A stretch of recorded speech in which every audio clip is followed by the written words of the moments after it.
Good morning, everyone. Welcome to the 2026 BC High School Track and Field Championships, Day 2. We're just getting underway. First races on the track with the Grade 8 girls. This is a final. The athlete you see in the lead right there is Tamara Hans from Kitsilano, followed closely by Avery Schmidt.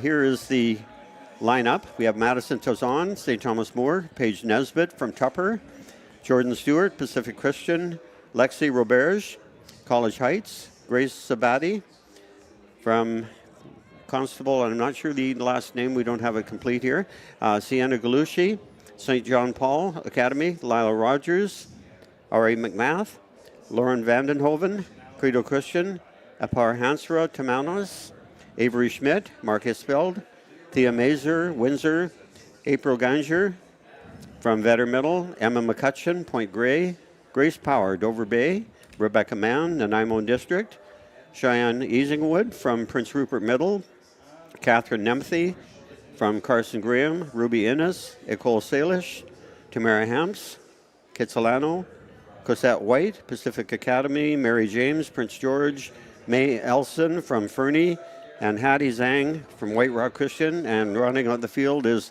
Emma Gregorian from West Van. Our leader at this time is still Tamara Hans from Kitsilano. Avery Schmidt right behind her. The pack is starting to thin itself out a little bit right now.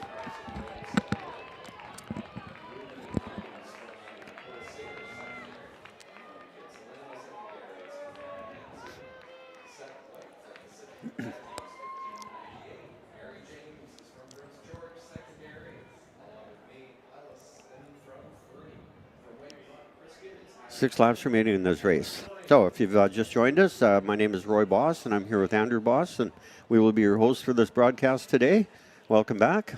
We had a very exciting day yesterday, lots of great races, a couple of records broken.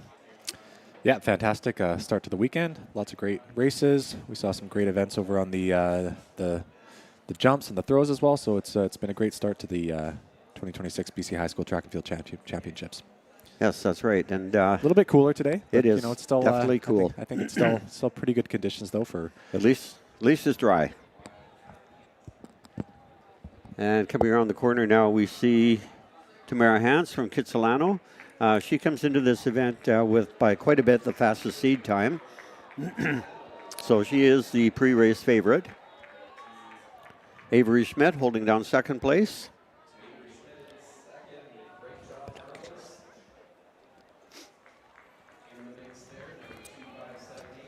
And that's Catherine Nemeth from Carson Graham.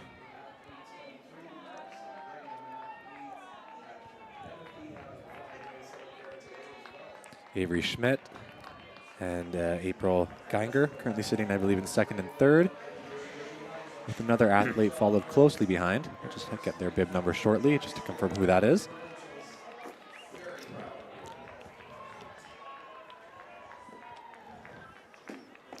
Tamara Hampsey has made this race all her own.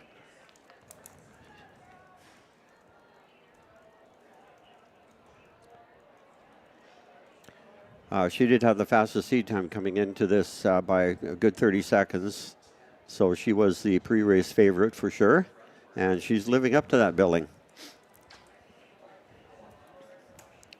Yeah, she's coming in with the fastest seed time of 10:39.40, and the record is actually 10:36, set by Indy Cudmore back in 2023. So she's actually pretty close to that.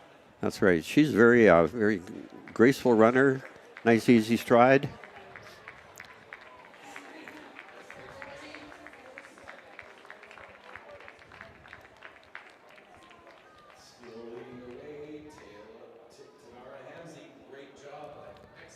And here we have April Geinger, Avery Schmidt, Catherine Nemeth in a pack of three. They're sitting in second, third, and fourth right now.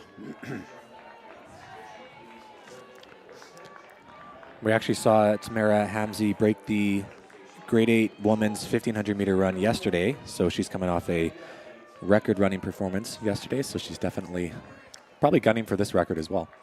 Yes, yeah, very solid runner.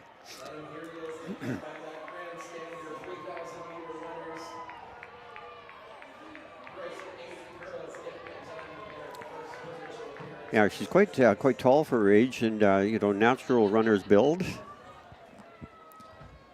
Yeah, very smooth runner.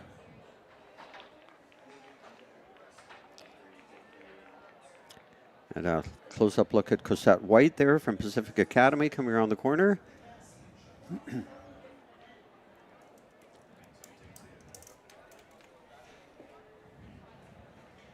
So this is the 3,000 meters.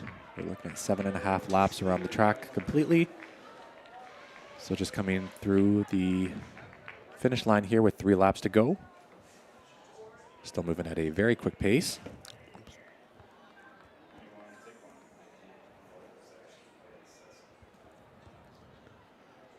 That's Rebecca Mann from Nanaimo District, Avery Schmidt, Catherine Nemeth. Whoops, my apologies. April Geinger there. Avery Schmidt.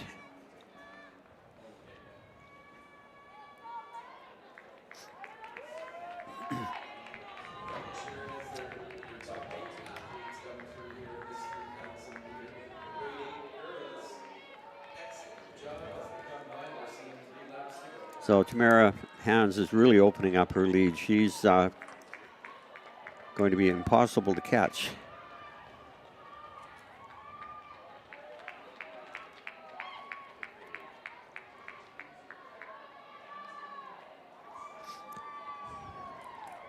Here she comes not too long from now. She's going to start lapping some of the other competitors.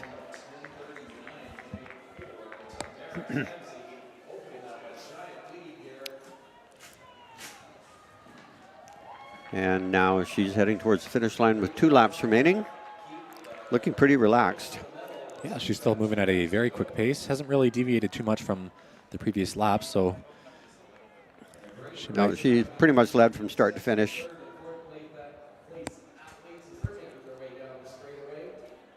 Still Avery Schmidt, April Geinger, and Rebecca Mann in that 2nd, 3rd, and 4th spot. Still moving at a very quick pace with 2 laps to go here. That's where the interesting battle is going to happen.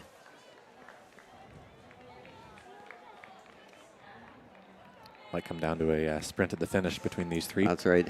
Yeah. This is a final, so this is the medal round right here.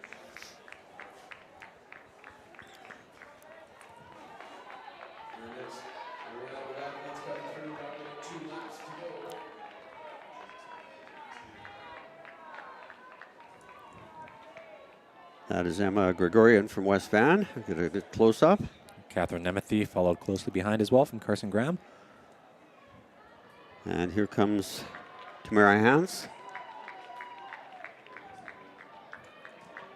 Looks like she's going to be heading into her bell lap, and she's already lapped quite a few of the competitors. She just keeps rolling right along. Very, very good runner. 8:58. She needs to come through here in about 90 seconds, less than 90 seconds to break the record. Yeah, which is definitely doable. Very much. And she's starting to crank it up a bit now. Actually, she's held a pretty steady pace throughout the race, and now she's sort of turning up the jets a bit. I think she smells that record. So we'll keep an eye and we'll try and see what her pace is. 300 meters to go. She needs to do the last 300 meters in under a minute. So that's very, very doable. There she is at the 200-meter mark. Oh, she's really turning it up now. Let's go, Maine! That is Avery Schmidt. We're going to have to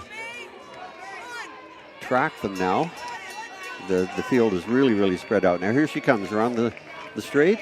10:02. She's got to do the last few 80 meters or so in 30 seconds. I think that's doable. Here she comes.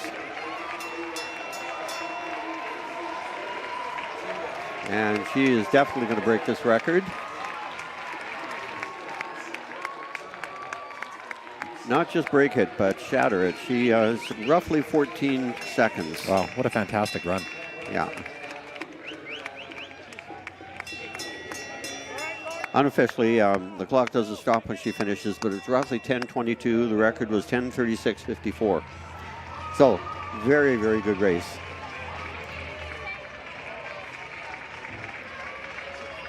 And that looks to be Rebecca Mann coming through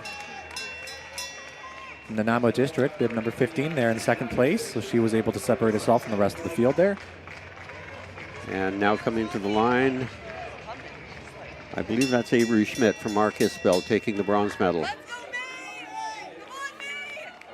Come on, May! Let's go, May! And here comes, Go, May! let's see, that is, I believe, April Geinger from Vetter Middle. You got it, May! And she's got a challenge. She's being chased right to the bitter end. That was May Elson from Fernie Secondary finishing strongly.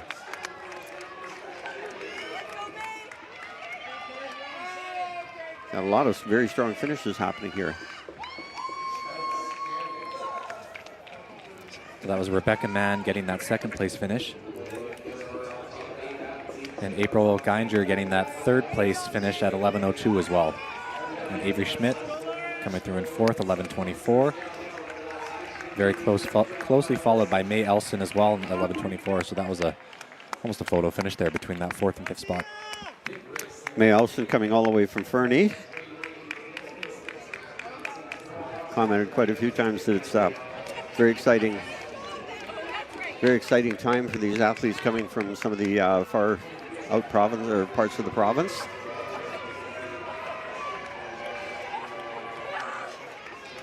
That was Madison Tazan, Ruby Innes, and Cosette White. Another strong finish happening right now.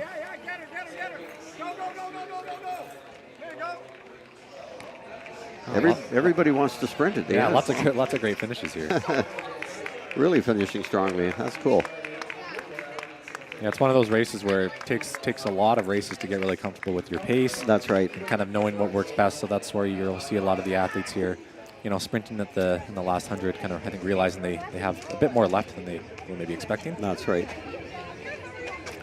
And for a lot of these kids, this is their the last competition of the year, unless they belong to a club and plan on competing in club meets. This will be the last meet for them for the whole year. Yeah. So you got to finish strongly. So that's great. First race of the day, we start off with a new meet record unofficially for Tamara Hans from Kitsilano. So that's two provincial records for her this weekend. So I wonder if we'll see her in any more races. But a fantastic performance from her. What's she going to do to top this next weekend? That's pretty impressive, and it's rare to see an athlete set two records in distance events, for sure. Yeah, we've only seen that probably once or twice in especially the last couple of years. Yes, for sure. Anyway, great start to the day. We're here at McLeod Stadium in the township of Langley. Beautiful facility. One of the best probably in Western Canada, if not Canada, for a track and field meet of this kind.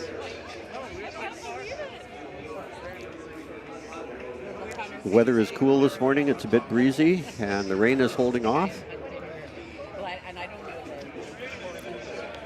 I'm not sure if today is it's a sprinting weather day, but I think for the distance athletes, it's probably pretty great conditions just because it's not too hot.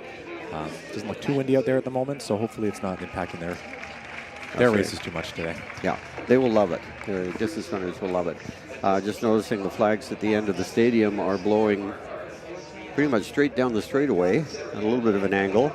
So hopefully that will ease up when the sprints happen, because last thing you want is a headwind down the straightaway. There's a good look at the stadium. Beautiful facility.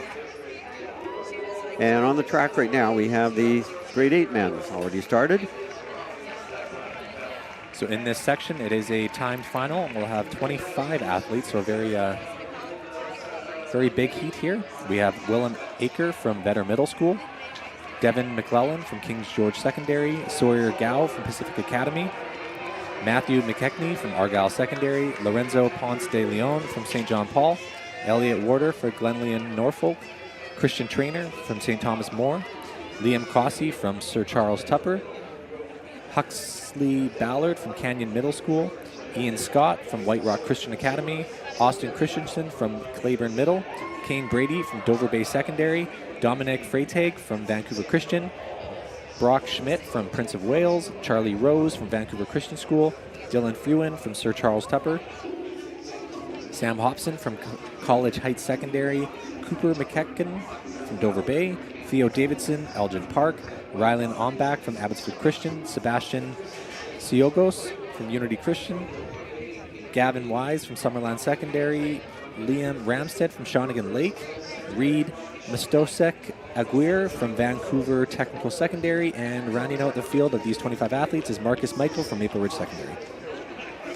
We have 3 athletes in this field who have gone under the 10-minute mark. Matthew McKenzie from Argyle, Charlie Rose from Vancouver Christian, and Sebastian Fiogius from Unity Christian have all gone under the 10-minute mark. And our leader right there we see is Christian Trainer, St. Thomas More. And a little bit further back, it looks like, I couldn't quite catch the number.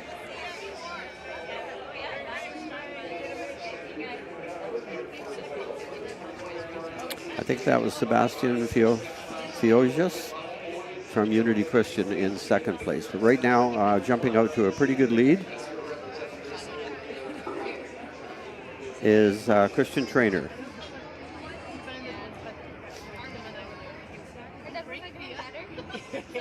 Looks like in that pack was also Theo Davidson, Matthew McKechnie. It's still a pretty close bunch. Yeah, this race is far from decided. There's still 5 laps remaining. He looks pretty smooth. That's a great shot.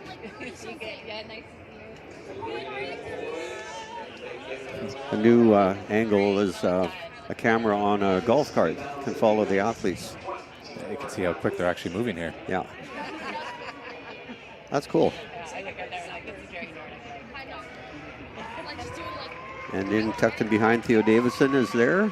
Moving up in the inside, Matthew McKechnie from Argyle. He's one of the athletes that's gone under. Oh, that was very cool. Yeah, that's an awesome view. Yeah.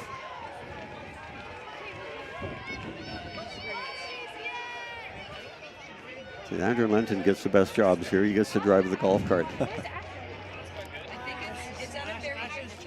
Now the pack has reined in Christian Trainer. He's still leading, but the pack has kind of caught up to him.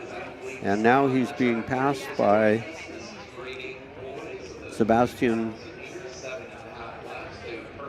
Zioio.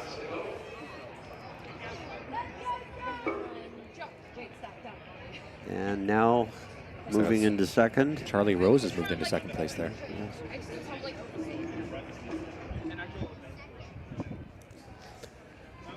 In a race like this, the lead can change hands quite a few times. Again, these athletes are quite young, grade 8. They're still figuring out their pace.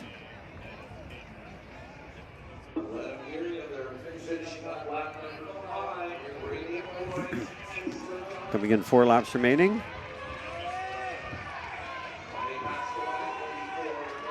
Fisoyos from Unity Christian now in the lead. Austin Christensen from Claiborne Middle now moved up.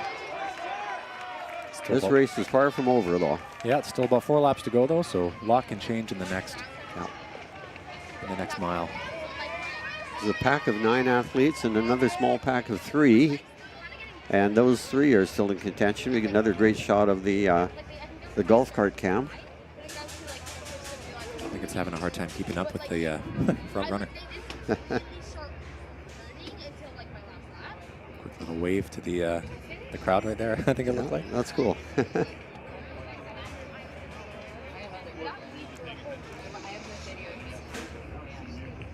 Second place there, Austin Christensen from Claiborne Middle.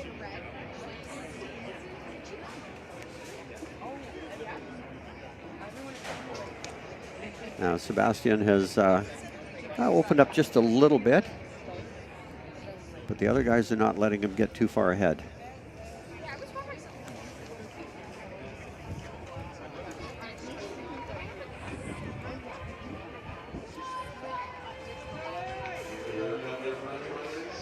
So Tesoyos.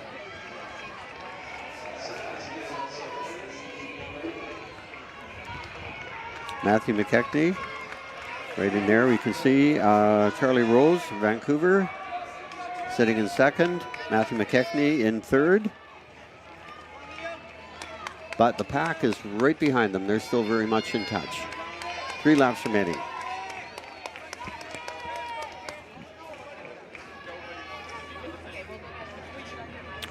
We have 3 runners in here. The top 3 runners coming into this are within 1 second of seed times, so that promises to make it a very exciting finish.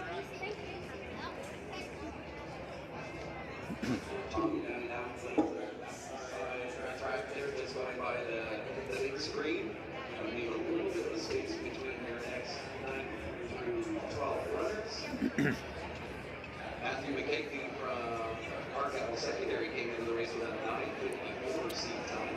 Charlie Rose from Vancouver Kristen at 9:53 seat time. So Tesoyos, Charlie Rose, and Matthew McKechnie are top 3 right at the moment.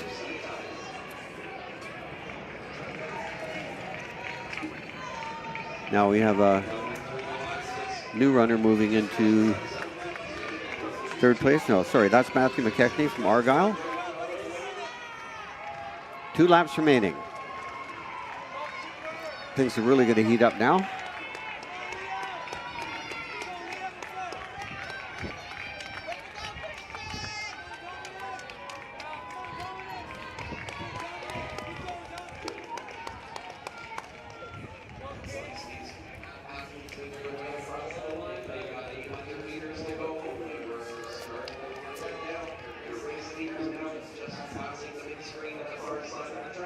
We saw Sebastian Cioyo in the 1,500 meters yesterday, winning that race. So he's leading the pack in this race as well, going for that double gold medal.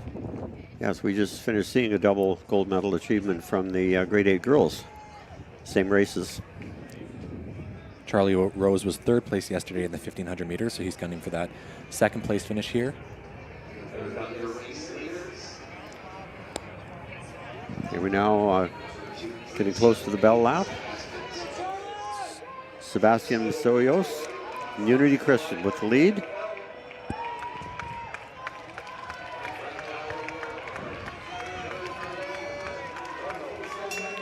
Charlie Rose sitting in 2nd.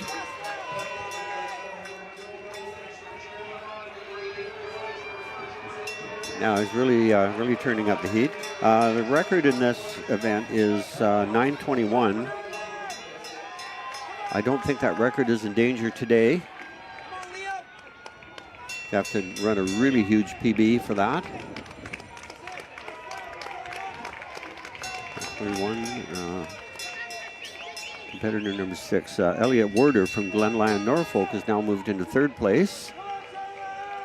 Theo Davidson currently sitting in 4th as well, so he's moved up. Now this is where the lead started to change. Well, the lead hasn't changed, but it's the 2nd, 3rd, 4th, and 5th athletes. So we're going to have a battle here. We've got a good race shaping up for 2nd and 3rd. It is going to be Sebastian Tesoyos from Unity Christian all the way. Now we got a great race shaping up. Finishing really strong here. Okay, here we go. We got. It looks like it's going to be Charlie Rose. And very, very close. Very close. The next 3 places. Charlie Rose, Theo Davidson, and Elliot Warder, I think, from Glenland, Norfolk. I think was one of the ones in there. But that was a very good finish for 2nd, 3rd, and 4th. Excellent race all the way by Sebastian Tesoyos. Knew how to pace himself well.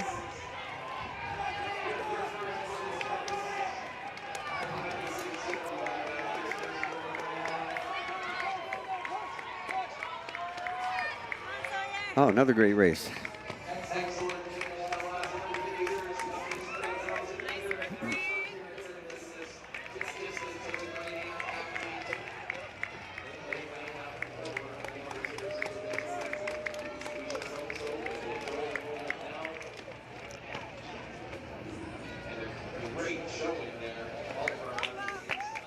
That was a great finish. All the athletes hanging out of the finish line to congratulate each other.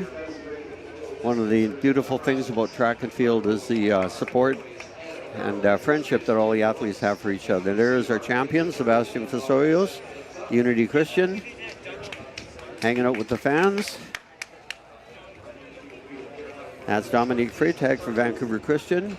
And here are the final results. Sebastian Fasoyos, Unity Christian, 9:45. Our winner.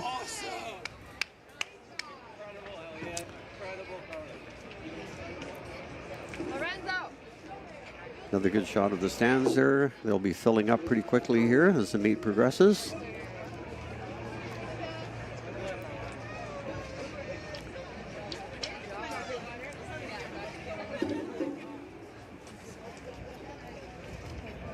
So that is it for the 3,000 meters for now.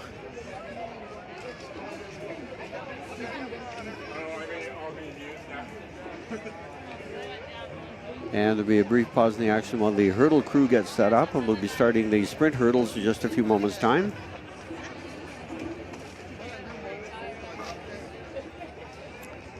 Normally the order of events goes from grade 8, starting with girls, then boys, then working up through junior and senior. The hurdles are organized a little bit differently, and it has to do with the heights and the distances of the hurdles. So be starting off with the senior men 110 hurdles.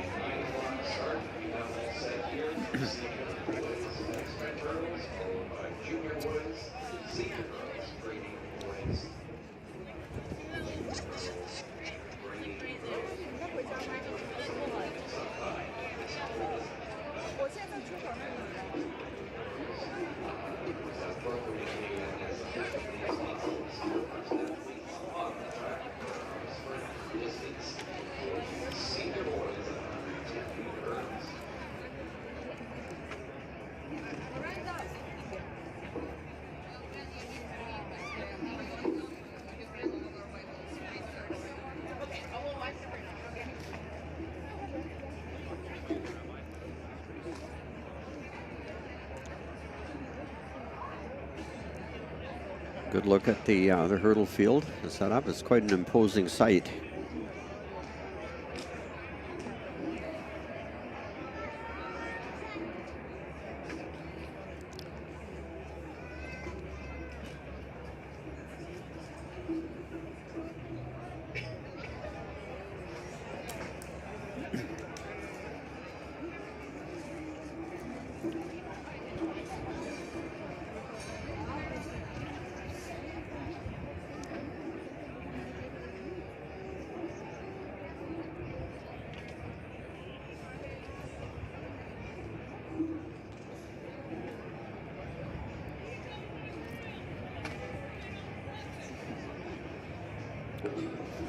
The record in this event is held by Anastasia Leopoulos from Vancouver College, set way back in 2017 at 13:63, which is an incredible time. Anastasia was also a member of the relay team from Vancouver College that still holds the record for the 4x100. And he went on to greatness. He was a Canadian junior champion, and he was a finalist and top-seeded runner in the finals at the World Junior Championships back in the early 2020s. So an incredible hurdler, and his record, I think, is going to be there for a while. A little bit of history with this event. For many years, from 1967 onward to about 2015 or so, somewhere around there, the hurdles were 39 inches high, but what was happening was participation in the event was starting to drop off a bit. So the height of the hurdles was changed to 36 inches. And all of a sudden there's a crop of new hurdlers coming up, and that 3 inches does make a difference. It's much easier. And it brought a lot of athletes back to the sport. And we have had a couple of athletes dip below the 14-second barrier in the past 10 years. Yeah, that 14-second barrier is kind of the threshold for, I'd say, greatness in the 110-meter hurdles. That's right, kind of the holy grail. So, Andrew, what do we look for in terms of... Oh, it looks like they're just getting ready to start the first heat. Let's pause for a second and introduce the athletes. In first heat, there are 4 heats, top one in each heat, plus the next 4 fastest times. In lane 1, Ty Kinji from West Van. Lane 2, Kalani Jones, Mount Douglas. Lane 3, Spencer Kelly, Glen Eagles. Lane 4, Devin Kozak, Penticton. Lane 5, Cristiano Laurentan from Charles Best. Lane 6, David Sam Moselli, Charles Hayes. Matthew Eberharder in lane 7 from Mount Boucherie in Kelowna. And rounding out the field in lane 8, Harry Wong, Point Grey. A good look at the athletes there. The fastest guy in this heat coming in is Devin Kozak from Penticton with a very fast 1486. And that is him in lane 4. He was a top 3 finisher last year at last year's BC High School Track and Field Championships in this event, so it's great to see him back as well.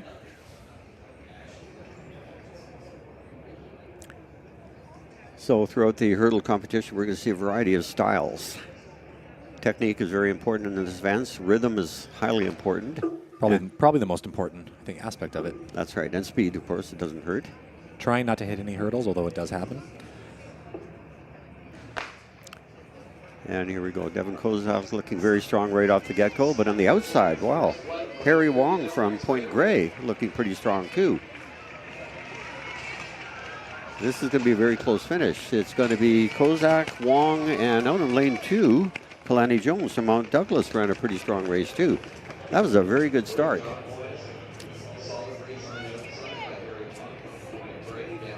That's Kozak in 15:05 with the win there, an automatic qualifier. Harry Wong on the outside, 15:11, clinching that second spot, and then Kalani Jones very closely behind him, 15.37. So Harry Wong surpassed his seed time there. Kalani Jones from Mount Douglas did as well. It looks like they're running into a negative headwind as well, so that's makes the already difficult race a lot more difficult. That's right. Yeah. So the question always asked is with the hurdles, what's the penalty for hitting a hurdle? Well, the first part of the penalty is it hurts. Second part is it slows you down and can really impede your time. So other than that, there is no penalty. You don't get points. There's time deducted or anything like that. So common misconception about hurdles. Looking for the athletes to be as close to the hurdle as possible. The less time you spend in the air, the better. You're much faster on the ground than you are in the air. So to see these athletes who are experienced hurdlers spend very little time in the air and they're over that hurdle very quickly. And ideally getting 3 steps in between each of the hurdles. Otherwise, if you do 4 steps, you'll have to alternate, which isn't right. as common in the sprint hurdles versus what we would see at the longer distance hurdles. Yeah, so they do want to strive for 3 steps in between. Some athletes will do 5, but then their steps are going to be very short and choppy, and of course you lose a lot of speed. So the ultimate is 3 steps. There are the odd hurdler who are, I guess you'd call them ambidextrous, who can hurdle equally well with both legs, but that's not easy to do. Eli, what are you running?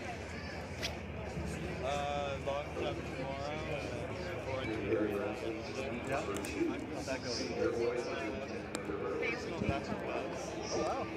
400 and what? All right, here in Heat 2 of the senior men's 110-meter hurdles.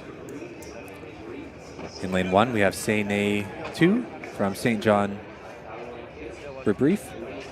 In lane 2, Tyler Hiveston from Penticton Secondary. In lane 3, Mika Green from Pacific Academy. In lane 4, Hawan Kim from Ari Mountain. Lane 5, Javian Pladley from Lord's Tweesmere. Lane 6, Lucas Border from Oak Bay Secondary. And in lane 7, Shaden Cormier from AL Fortune Secondary.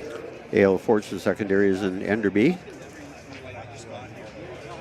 Javian Pladley from Lord Tweesmere is a blazing fast seed time at 14:22, and we'll look for him in lane 5. That's a pretty good time. It's a very quick time. Yeah. As we mentioned, the meet record 13:63. So the time to beat. You'll notice on the screen there, you can see that they're actually starting back about 10 meters behind the 100-meter line. So this is the 110-meter hurdles versus just the 100 meters. Yeah, if you're under 55, that's pretty good. So the guy to watch in this is running out of lane 5. Javion Pladley, Lord Tweespear. That's him right there. Doing the last minute stretch. Looks like a big, strong kid. Power is important too, because you know sometimes you really have to power your way through the hurdles.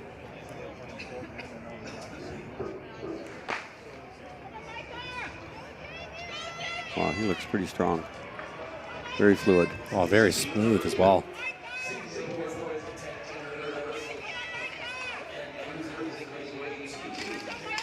He's cruising there.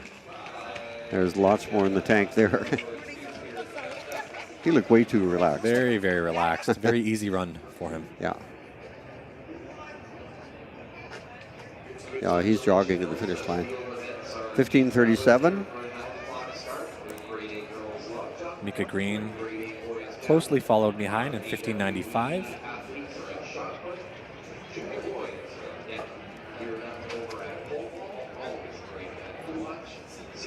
So 15:95. Not sure if that's a pretty good time, but we'll have to wait and see whether that's good enough to get him into the finals. Mentioned earlier the idea of staying as close to the hurdles as possible. There was a coach at SFU who used to have the hurdlers train by putting a dime on top of the hurdle. Right. And the idea was that your shorts would skim the dime, knock it off, and without injuring other parts. So anyway, that was really taught the hurdlers how to stay close to that hurdle. Did you get to keep the money if you didn't hit it? I don't remember that part.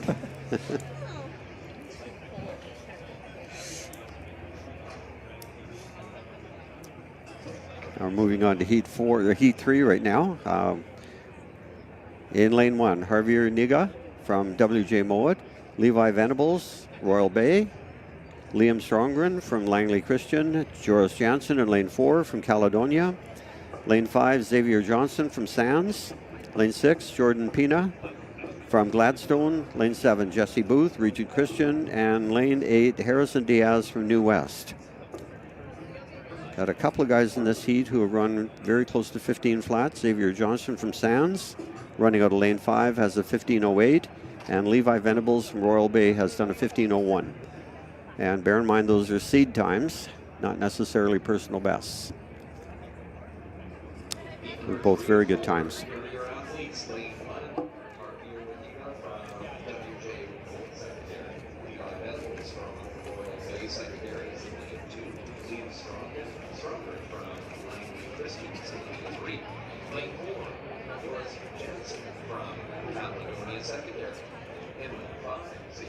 Yeah, I can see them getting just all ready to go on the track there.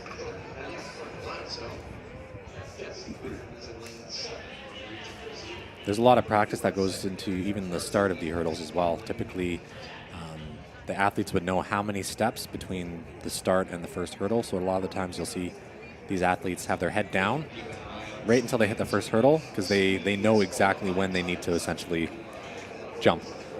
Right. So there are a lot of different techniques in terms of, you'll see some athletes just head down right until the first hurdle versus others are head up, looking straight on. So lots of different techniques we'll see in the starts here as well. Right. And, athletes have a preference for which leg goes forward in the starting blocks. And if an athlete is a sprinter and a hurdler, it may be that they use different legs, because they want to, say for the sprint, it really doesn't matter how many steps you're taking. So you put your most powerful leg. But in the hurdles, you've got to balance your steps to get to the first hurdle with your correct lead and takeoff leg. Yeah. So they may have to run alternate leg. Looks like lane 4 is empty. That is Joris Jensen from Caledonia.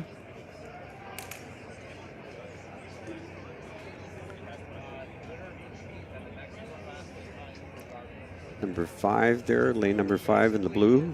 Xavier Johnson has a time of 15:08. Pretty strong hurdler. Levi Venables running out of lane 2, also very strong. So those will be the lanes to keep an eye on. Levi Venables getting a very, very good start, looking strong. Very straight lead leg. Very smooth hurdler. And out in lane 1, Javier Niga from WJ Mowat come through with a pretty good race there too, finishing second.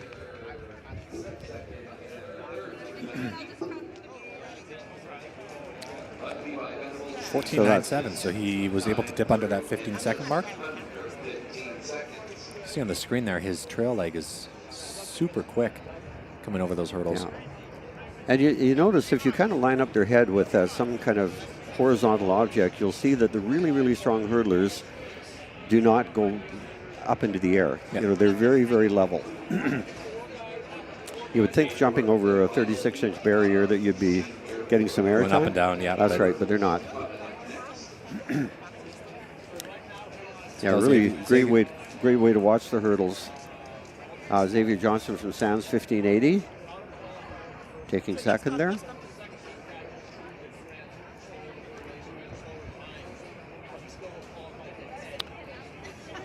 Great way to watch the hurdles are straight on. If you, we got a good shot there of that I happening. think puts things into a little bit different of perspective there. Okay, now this brings us to the fourth and final heat.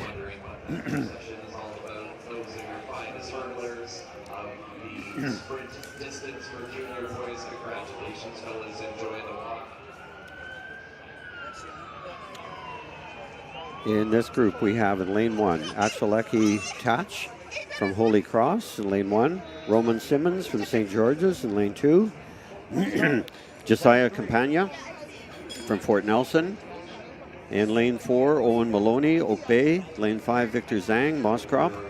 Lane 6, Suzuki from Yale Secondary. Lane 7, Avery Nielsen, Kitsilano. And in lane 8, Ethan Moran from Pacific Academy. And the top seed in this heat is Ethan Moran from Pacific Academy. He comes in with a 1478, very fast time. Avery Nielsen in lane 7, pretty close to that with a 1558, and Tatch from Holy Cross in lane 1, 1529. So we have 3 runners in this heat are going to provide some pretty good competition. And Avery Nielsen and Ethan Morin were finalists in last year's 110-meter hurdle final, so it's good to see them back as well. Both of them with 2 of the faster seat times in this heat. The lanes to watch are 7, 8, and 1. Outside lanes all. It's interesting because generally speaking, the top seed times are placed in the middle lanes, 3, 4, 5.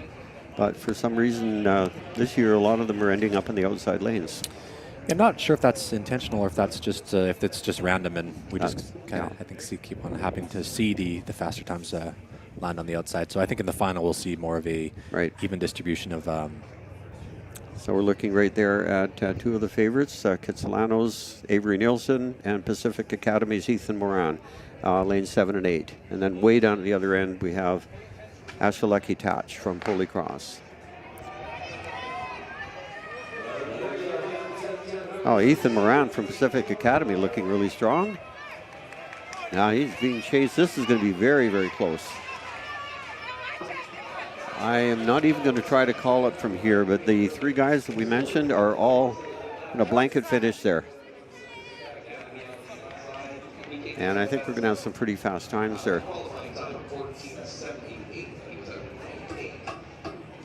There's a good shot.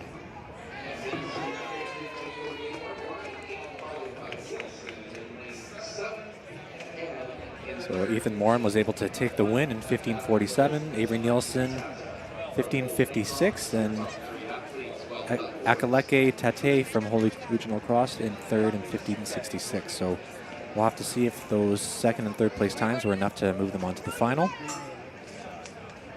I think we were looking at about a 15:09 cutoff, so we'll have to wait for the overall results. Right. Good technique. We saw some good technique there, so looking forward to the final. Pretty even, pretty much right until those last 9th and 10th hurdles. That's right. I think Avery Nielsen kind of clipped the 9th one, which allowed Ethan to kind of take a bit more of a take take the lead on that last 10th and was able to take the win there. So if you have ever had a chance to watch the senior men's competition at the world-class level, it's kind of like a demolition derby. Sometimes some races there are more hurdles on the ground than there are left standing. Yeah, it's quite exciting to watch. I'd say it would actually be a shocking race if there were no hurdles. That's right. Untouched. So I think it's more the norm of hurdles getting hit, but I think they're strong enough that it doesn't actually impede them too much. Power, that's right. Yeah, it's almost to their advantage to power through the hurdle rather than over it, because the older runners, more experienced runners, have very, very long, powerful strides, and the distance between the hurdles is often a little bit too close for them. They can't generate, the maximum strides, so sometimes powering through the hurdle is easier than going over the hurdle. Yeah, that's one thing you probably can't see on the live feed here, but there are markings on the track. So although you might have 10 hurdles in the same races, the hurdles might actually be a few inches, closer or further apart across the different age categories and that's right. The men and women's categories as well. So we now move on to the junior men's. They're running the 100-meter hurdles, so shorter start. And the hurdles are 36 inches, so they're slightly closer together, shorter distance in the race, but the same height hurdles. We have 4 heats here. Again, winner of each heat qualifies automatically, next 4 fastest times. In our first heat, we have Jonathan Fairholm from White Rock Christian. In lane 2, Christopher Freer from St. Thomas More. Lane 3, Liam Rivera, Archbishop Kearney. Lane 4, Riker Jays, RE Mountain. Lane 5, Cooper Knutson, Royal Bay. Lane 6, Nicholas Scarpino, Dutchess Park. Lane 7, Anthony Cam, Point Grey. And finishing off the group is Liam Avani from Elgin Park. This should be a very close race between lane 6 and 7, Nicholas Scarpino and Anthony Cam. They come into this with a 14:58 and a 14:59.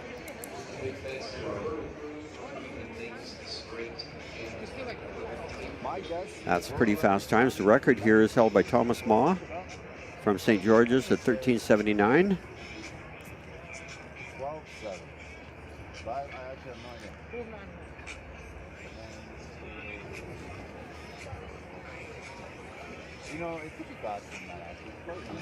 It's interesting on the schedule here. The hurdles are always very early in the day, and you really have to be a morning person to run hurdles. If you're not awake before you've run the race, you're definitely awake after. That's right. So, yeah, I don't know. Never a big fan of running that early in the morning. Okay, there we see the field, and the lanes to watch will be lanes 6 and 7. That's where our top seeds are.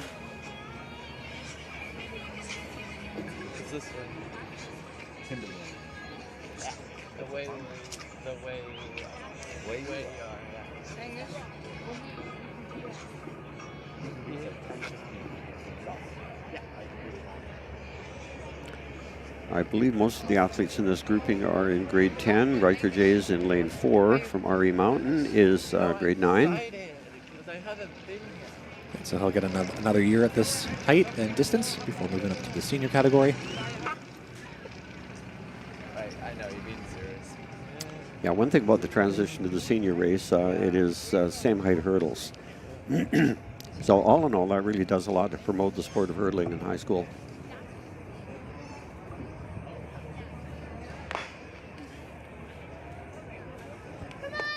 Oh, lane 6, looking very strong. Nicholas Scarpino, beautiful hurdling technique. And it's going to be Nicholas Scarpino, and I think in lane 7, Anthony Cam from Point Grey taking second. That was a good race for him. Scarpino 14:62, so that's pretty close to his seed time.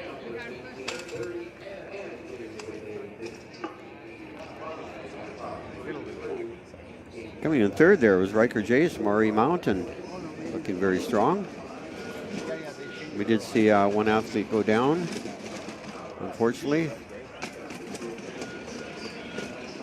Managed to get up very quickly. Yeah, it's good he was able to get up and still finish. Yeah. It's unfortunate on the last hurdle. You're kind of almost there, and So very fast time to start off the junior men's 100-meter hurdles, 14:62, the time to beat from Nicholas Scarpia. Wow, that was very fast. Riker Jays taking third place, one of the few grade 9s in the competition. Future looks good.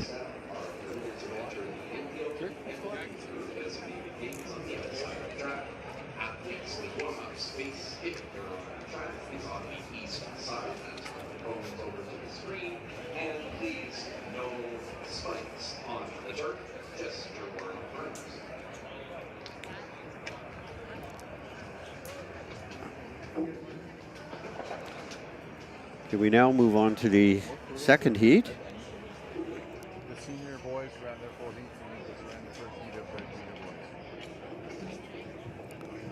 boys. Three more junior boys.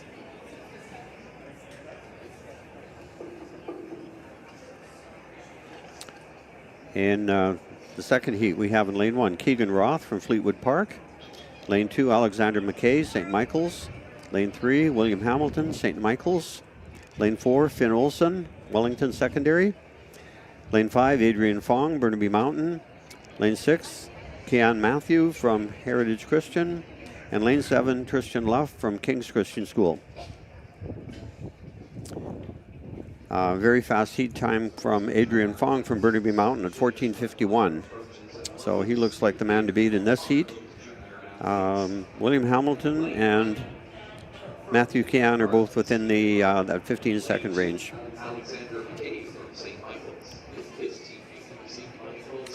Yeah, Adrian Fong made the finals last year as a grade 9, so he's back as a grade 10 this year with the great seat time.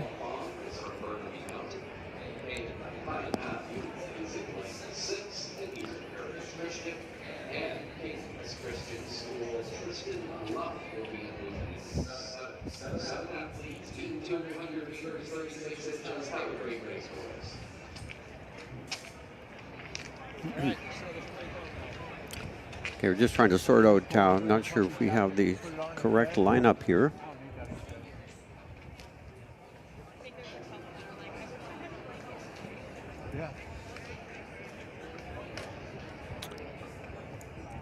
Okay, we hope we get this right.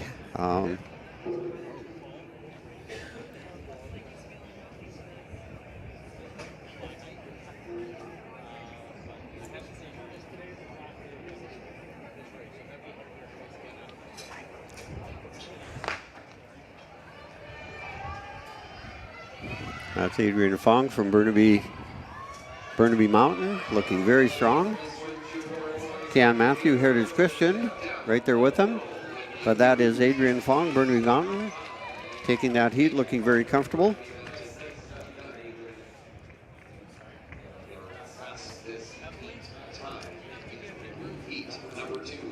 Winning time of 14:90 from Adrian Fong. They're pretty strong. Nice technique. You see, that's a really good angle. No elevation at all. He's very low over the hurdle. Yep, head is pretty steady across across each of the hurdles. And all hurdles are left standing. Ken Matthew from Heritage Christian running a great race out in lane 6 there in 15:38, so he'll be taking that second place spot. We'll need to see if that time can move him on to later today's final. That should make it in. We're going to meet low to mid 15s. Are probably going to make it in the final.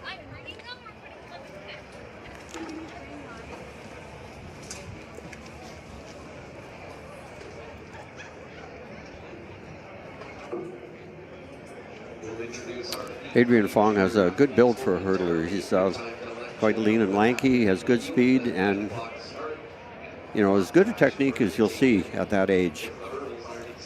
So it looks like he's got a pretty good future in this sport.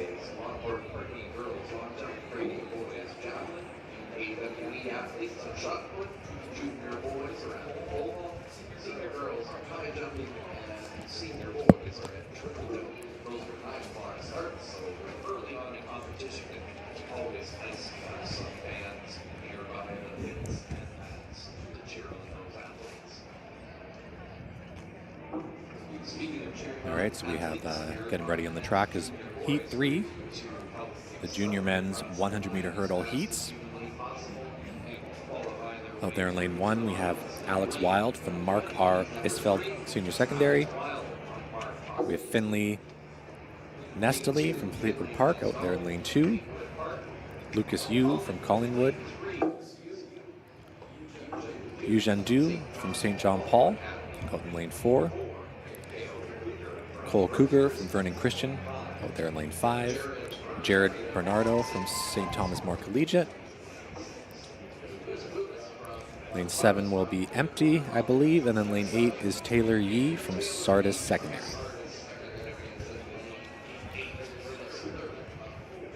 So we'll be taking the top finisher automatically from this heat onto today's final, and then the next 4 fastest times overall. Weird, buddy. Watch over here. The lane to watch here will be lane 3, Lucas Yu from Collingwood School. He comes into this with a 13:79. That is blazing fast. In fact, that is tied with the record. So if he is able to match his PB, he could have himself a new record here. 13:79. That record's been around since 2019. Thomas Moss, St. George's. And if you watch for him, he's coming out of lane 3. Maroon colored jersey.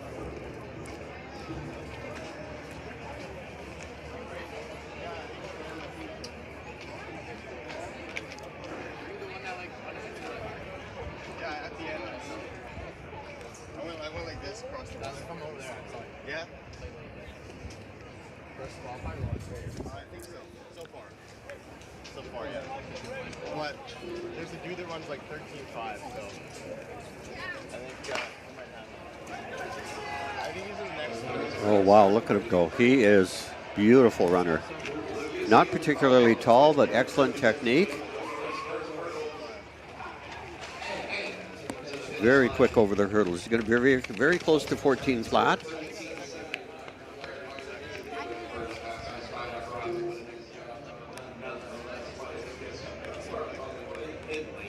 (14:24). That's a good heat time. He looked pretty relaxed. He's not particularly tall for a hurdler, but excellent view there. You can see that his head is perfectly level through the whole race. Yeah, his form was perfect over all those hurdles. That's right. Didn't hit a single hurdle, got great clearance, had a great lean. Yeah, I think we could have put a dime on every hurdle and he would have flipped it off. That's that perfect. Once again, they're running into a pretty negative headwind. That was a minus 3.3, so Yeah. I think on a good day that probably would have been under 14 second. Hopefully run the for weather. sure. Hopefully the weather tames itself a little bit for later on when we see the finals. Finals will be later on today. It actually might be raining out there a bit, so 1:30. Yeah, it does. It's hard to tell from here, but okay. Anyway, that was a great race. We have one more in the junior boys category. Congratulations, senior girls and pro to the start line. We're looking forward to seeing the race here momentarily. In the final heat, fourth and final heat, lane 1, we have Grayson Sodke from Brocklehurst in Kamloops. Lane 2, Marcus Bransma, Abbotsford Christian. Lane 3, Josiah Vanderdreent from Credo Christian. Lane 4, Elliot Chapman, King's Christian. Lane 5, Charles Kosick from Reynolds. Lane 6, Armand Beering from Churchill. Lane 7, Arjan Beering from Churchill as well. And lane 8, Christian Van Cedars from Credo Christian. Arjan Beering in lane 7 comes in with a 14:25. Marcus Bransma will be running out of lane 2, has a 14:83. So lane 7 and lane 2 will be the ones to watch. Marcus Bransma was a finalist last year in this race, so he's back as a grade 10 with another fast C time. And I think we have a pair of twin brothers in this race, I would be willing to guess.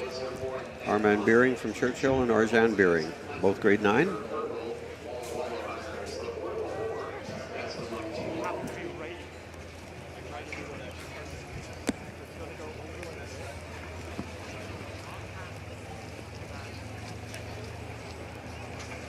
Reminder for coaches, Yeah, I can see some of the officials are starting to put their hoods up now. A lot of people wearing hoods out there, so it looks like it is starting to rain slightly. Yeah, not ideal conditions for a hurdler, but hopefully at least for the finals today, later today, it kind of settles down a bit more and get a bit of the sun.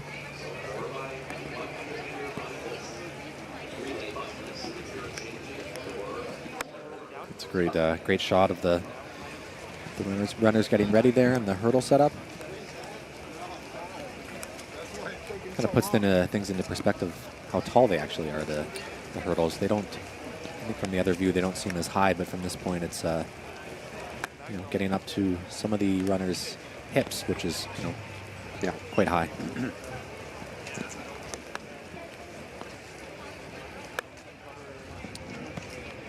The senior athletes run 42 inches, and those hurdles are darn high. Yeah. So Division these add another 6 inches onto them. So lanes 2 and lane 7 will be the one to watch.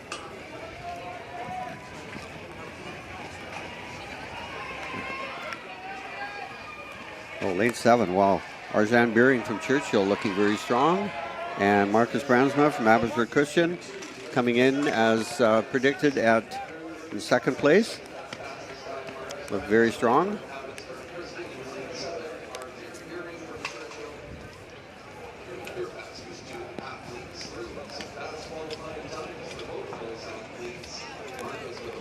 .1467, the winning time out there in lane 7 for Arjan Beering.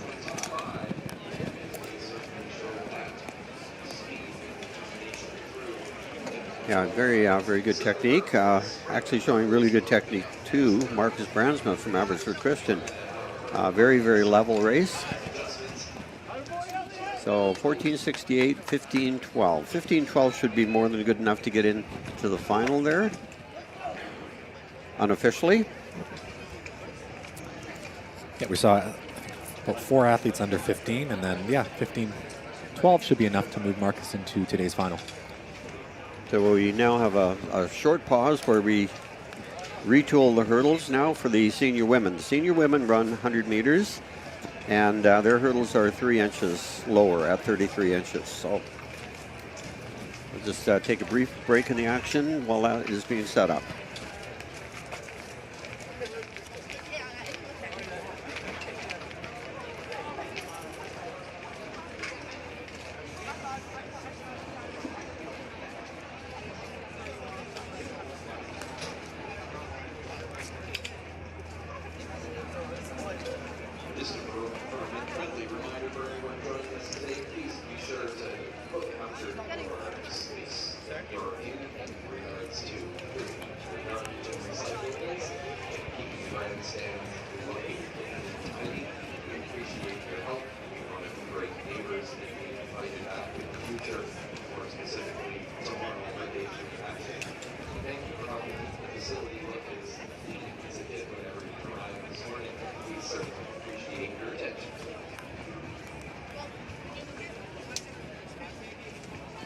Senior hurdles, 100-meter hurdles, jumping third. Hurdles and over 100-meter distance will have 4 qualifying heats of athletes and some smoking fast times. The fastest hurdlers in the province taking to the track here.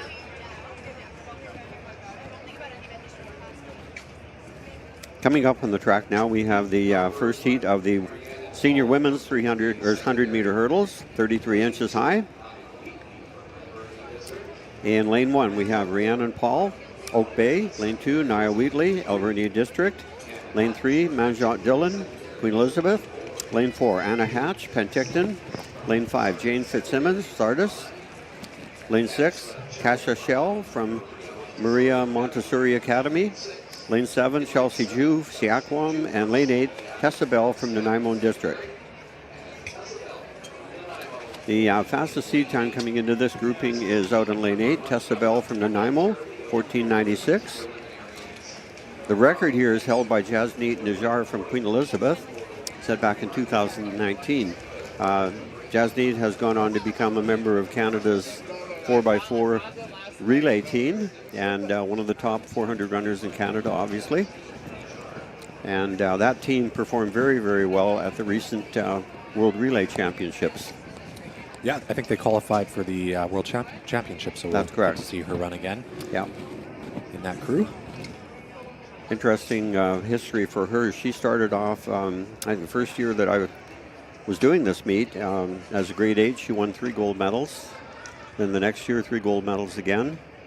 And she won 3 gold medals in 4 out of the 5 years that she competed.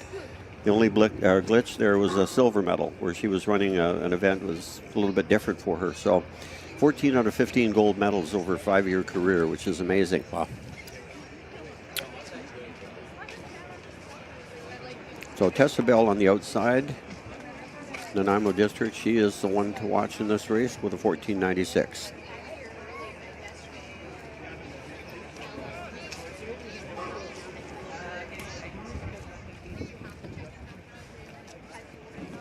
We've talked about how this meet is a springboard sometimes to greater things. Of course, with Jasneet making the national team and running internationally is obviously a big thing for her, but it also led to a scholarship at Washington State.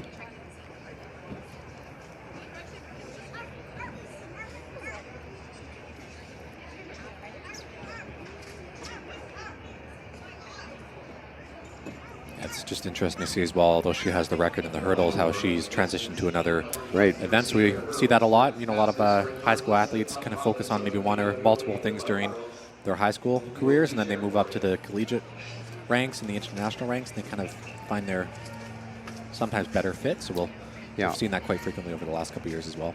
In high school, she was strong from anything from the 1, 2, 4 and the hurdles. It's just a matter of which 3 out of 4 of those races that she chose to do each year.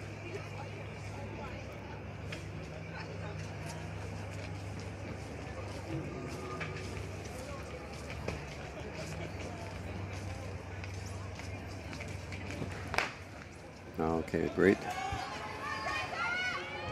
Tessa Bell on your far left on the screen, looking very strong. She is technically a very nice hurdler. And out in lane 2, Nia Wheatley from Albernian District will take second, but it's definitely Tessa Bell all the way.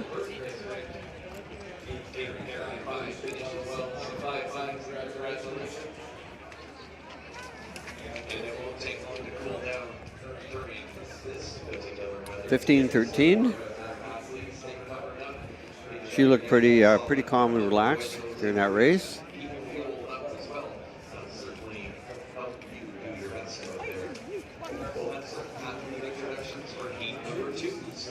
Nia Wheatley coming in second in 16:43, but the winning time, Tessa Bell, 15:13. So a great way to start the senior women's 100-meter hurdle heats.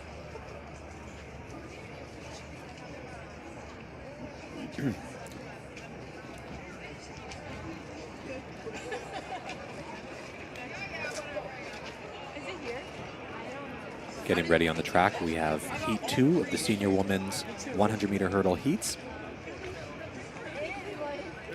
Out there in lane 1, we have Leah Scott Moncrief from Heritage Wood Secondary, with Claire Roberts in lane 2, equals Salish.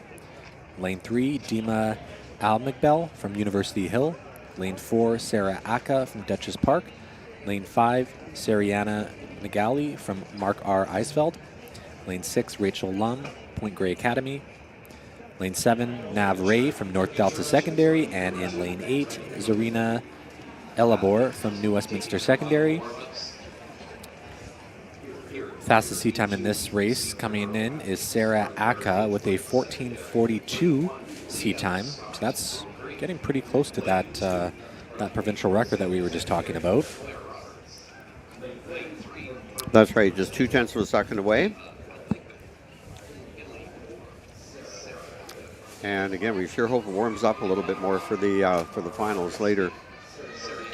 It is pretty cool out there right now. Yeah, Sarah Aka was a silver medalist in the junior girls 80-meter hurdle finals last year, so now she's up in the senior category, up at that 100-meter distance. So she'll be maybe gunning for that record today or even next year as well.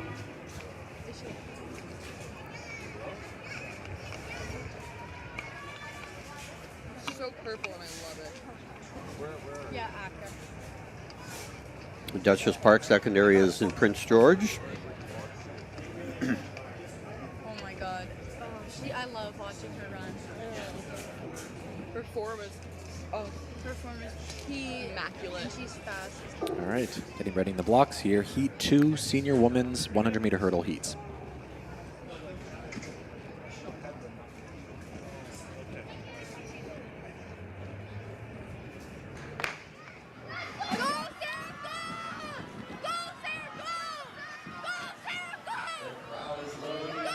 Sarah Aka looking very strong. Right behind her is Serena Nageli from Mark Hisfeld. It is Sarah Aka. And Nageli looks like she has run well under her seed time coming into this.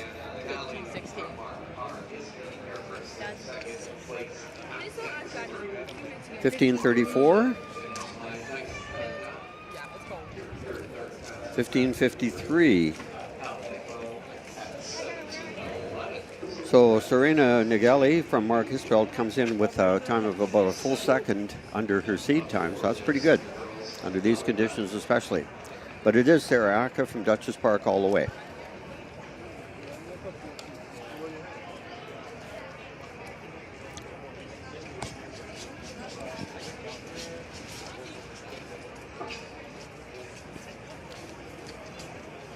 Just getting ready. We can see them down there. Are there ladies in Heat 3? Lane 1, we have Anna Carlson from Brooks. Well, just up on the screen there, we see the results from the second heat.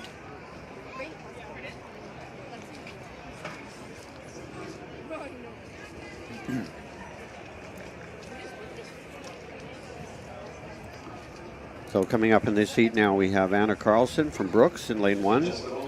Betsy Hurlitz from the Cusp in 2. Sophia Carlton-Polanio from Penticton in 3. Anya McNaught, Point Grey in 4. Natalie Z from New West in 5. Tess Olson, Rockridge in 6. Rhea LeBird from South Kamloops in 7. And Vanessa Pang from Crofton House in lane 8. Anya McNaught from Point Grey has a fast seed time of 15:04. Sophia Carlton-Polanio also in the 15-second range.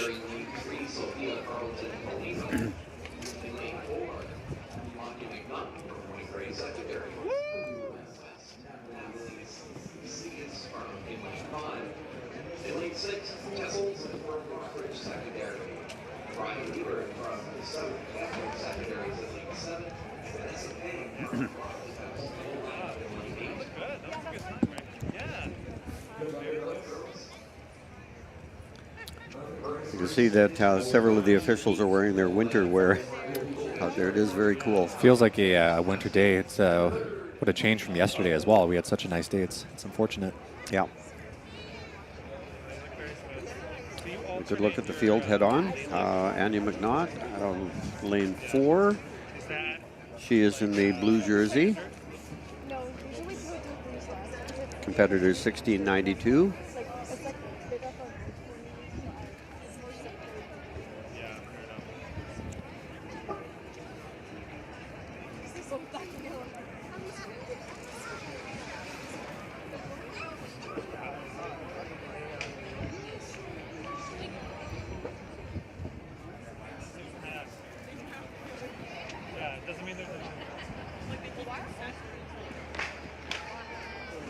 Oh, we have an issue with the start there, not sure. Yeah, hopefully it was just a starter gun issue and not a false start from any of the athletes.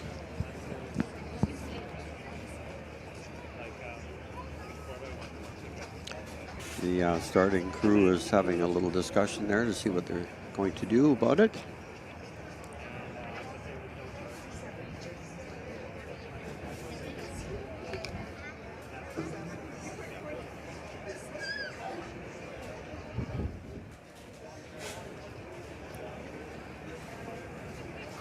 Okay, obviously nothing wrong, no disqualification. That's a good thing.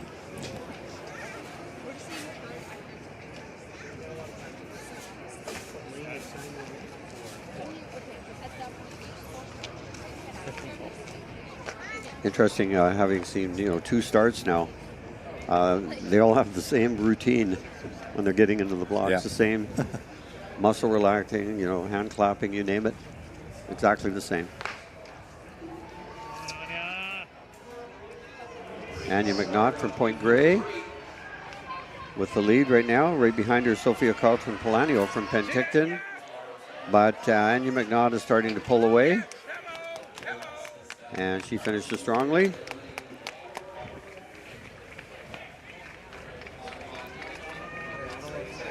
That is Anya McNaught right there, the winner of Heat 3.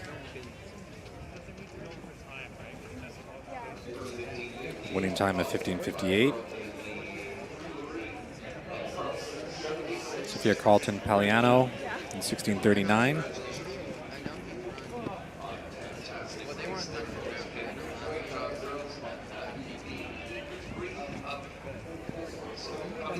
You can see McNaught there in the middle of the screen there with a very smooth hurdle race. I don't think she hit a single hurdle. It was pretty consistent across the board. That's right.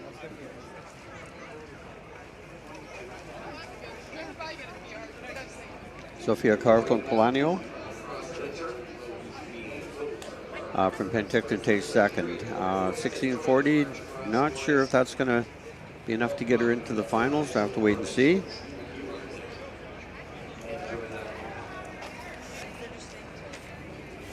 And brings us to the final heat.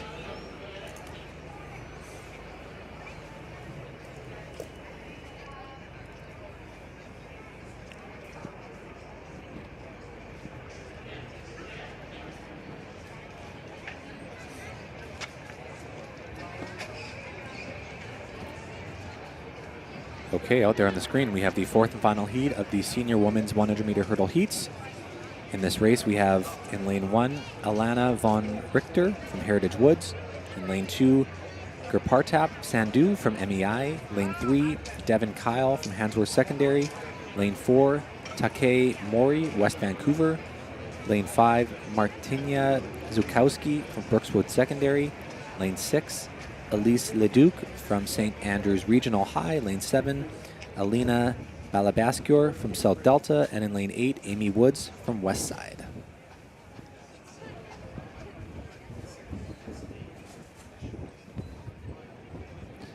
Fastest seat time in this heat is Amy Woods out in lane 8 from West Side Secondary, coming in with a 15:36. Gerpartap in lane 2 from MEI, also coming in with a quick 15:49 seat time. So keep your eye out on lanes 2 and lane 8. So lane 8, Amy Woods. West Side is Kamloops School.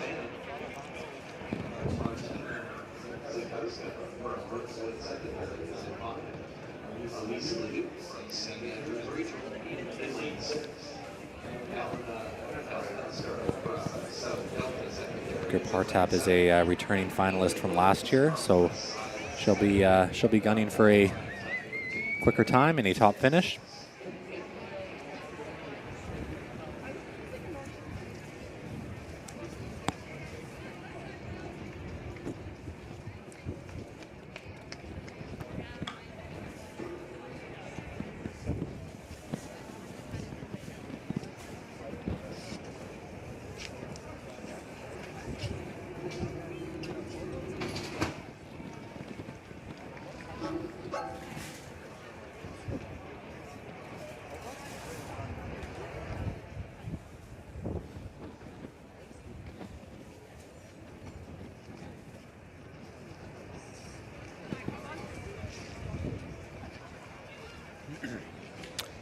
Okay, look of concentration at the start line.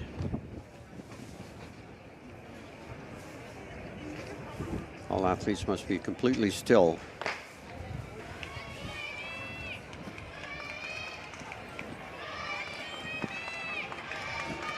The race is between Amy Woods and Gerpartap Sandhu.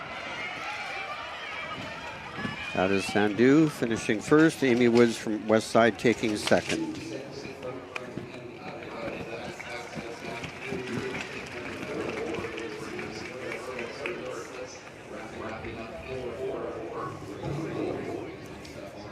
(15:62) winning time.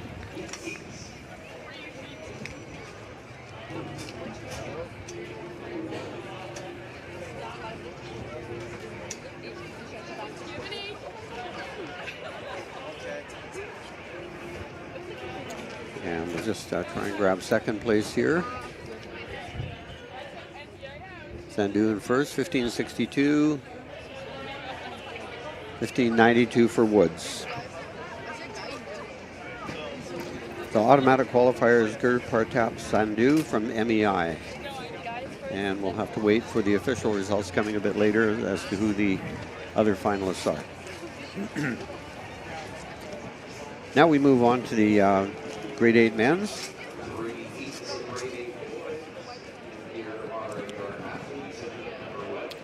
These hurdles are 33 inches as well and 110 meter. They're exactly the same height and distance as the junior girls.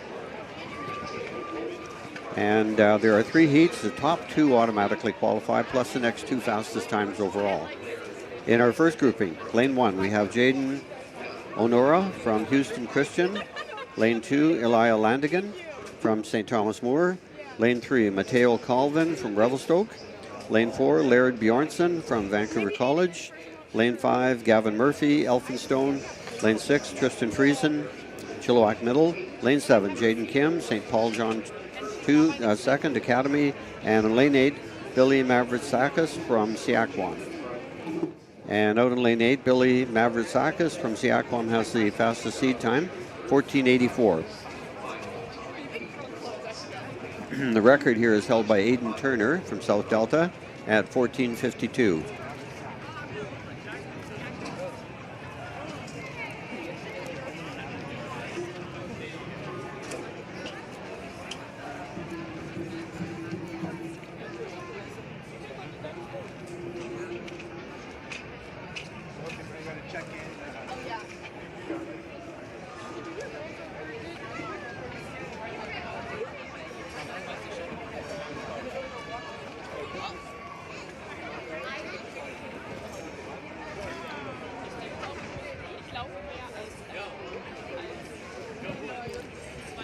Little fist bump there before the race starts.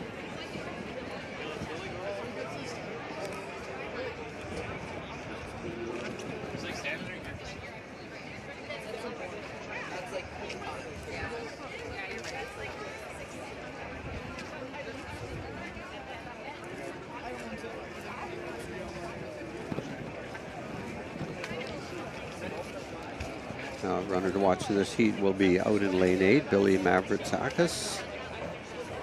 Can't quite see him right now. He'll come into view as soon as the race starts. Should we like stay at the end? I don't know.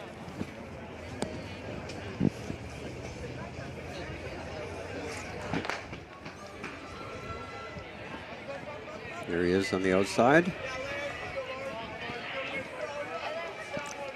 Looking pretty strong. Nice hurdling technique. Very fluid in between the hurdles as well. So he'll be coming in pretty close to the 15-second mark. Yeah, very nice technique.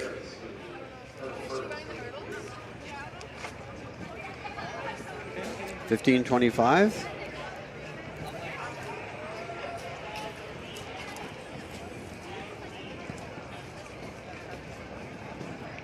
Yeah, showing great technique. Very quick, very powerful over each hurdle. And he's actually one of the smaller runners in that heat. Height can be an asset in this event, of course, but speed and technique, of course, will always trump that. So winning time 15:25, and that was Lard Jorgensen from Vancouver College, closely behind, in 16:91 out there in lane 4. So those are your top 2 finishers.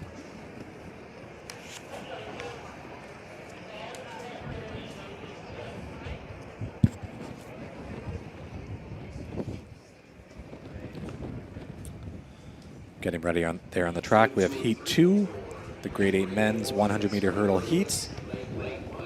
Lane 1, Garrett Bray from Heritage Christian. Lane 2, Brandon Van Dyke from Credo Christian. Lane 3, Ollie Harper from Revelstoke Secondary. Lane 4, Andre Grayling from Canyon Falls Middle School. Lane 5, Nigel Johnson from John Knox. Lane 6, Aiden Ip from St. George's. Lane 7, Marcus Nye from St. John Paul Academy. And Lane 8, Daniel Solovyov from Langley Christian. Aiden Ip in lane 6 from St. George's comes in with the fastest seed time of 15:54. So lane 6 will be the one to watch. New record is set by Aiden Turner in 14:52, set in 2019.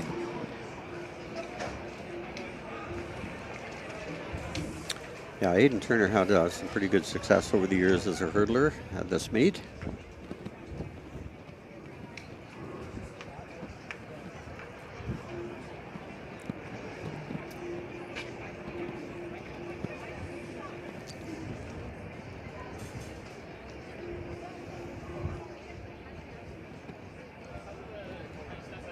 I believe he was a decathlete. Yes.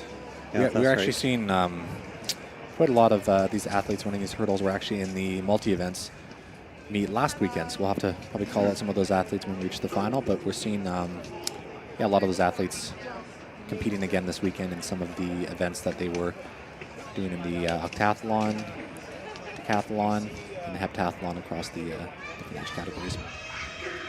Right, and the points that they accumulated those meets, those will transfer over into the team standings here at this meet.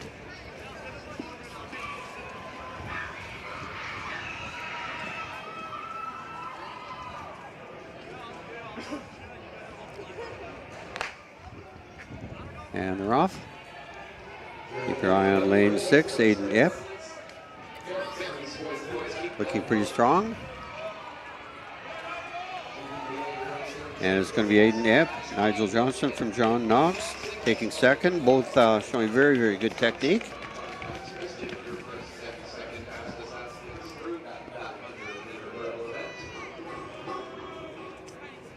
And Ip's winning time 15:89. Nigel Johnson very close behind, 16:63.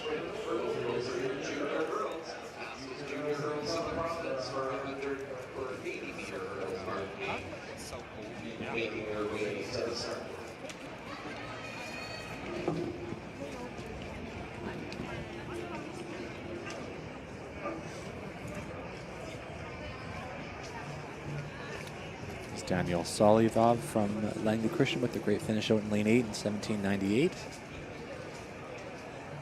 just get a banner if you win these too, like a ribbon. No, first, second, third, you get a medal. The rest you get a ribbon. And now we move on to the third and final heat of this grouping. In lane 1, we have Gianluca Jimenez Pompa from St. John Paul. Lane 2, Avery Gonzalez, Westview. Lane 3, Oliver Borkin from St. John Paul. Lane 7, Darren Pang, St. George's. Lane 5, Leo Tierney from Glenbrook. Lane 6, Elliot Cahoon, A.D. Rundle, Middle School. Lane 7, Soren Dinsdale, University Hill. And Lane 8, Connor Scott, Vancouver College. Fastest seed time in this group comes out of lane 4, Darren Pang, the 16:22.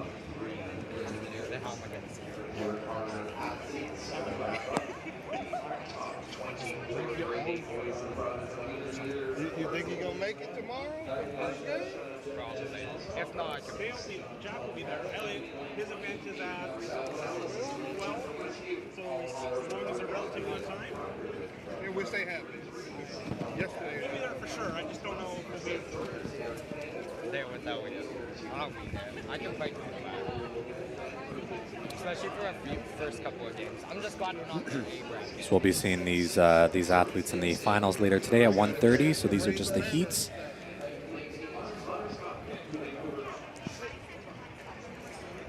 And because there's only 3 heats at this category, we'll be taking the top 2 finishers from each heat plus the next 2 fastest times overall.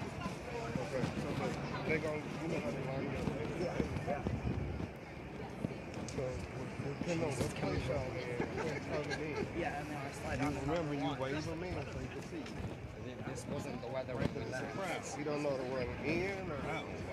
So say if somebody take off, and say you like fourth, and the first take off, second take off. Just noticing the warm-up, we're going to see quite a variety of techniques from this group. You grab and you take off with your left, like you did yesterday, grab it, push it to your right hand. Okay, getting ready now. Run it like but if it's a crash, you don't want to get boxed in. Go around. So at the grade 8 level, that's when the athletes start using the full heavy hurdles. Earlier ages, they use breakaway hurdles that fall down pretty quickly and easily. These ones are darn heavy. They are. You hit one, you know you've hit one.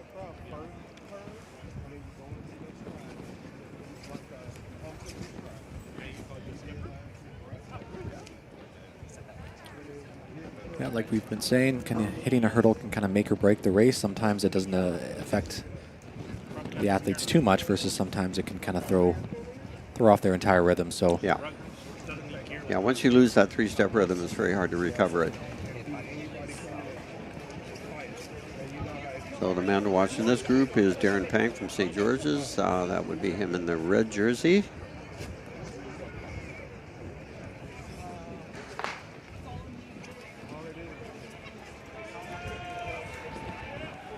Right beside him is Oliver Borkin.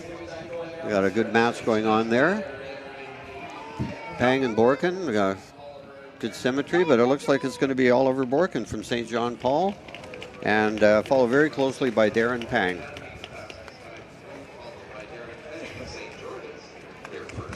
They came in with very, very close seed times. 16:40.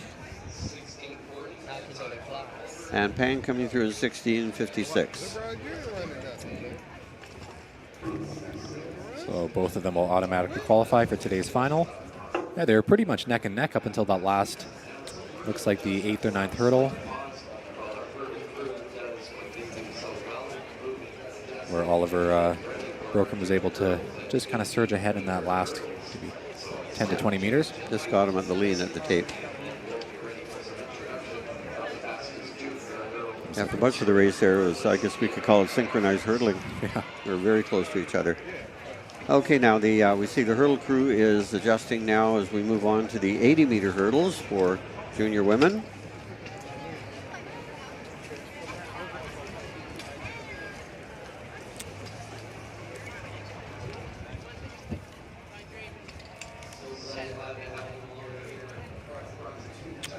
And the junior women run the 80-meter hurdles, and it is a shorter race, of course, and the hurdles are at 30 inches.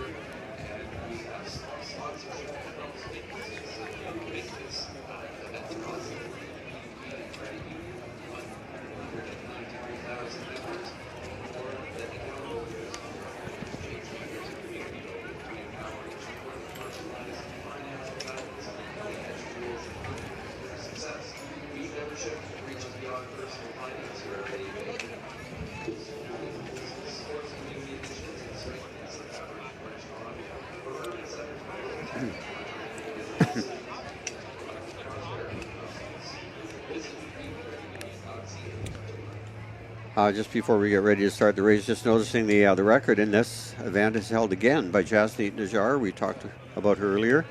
She holds the hurdles record, another hurdles record. This one's 11:54, set in 2016.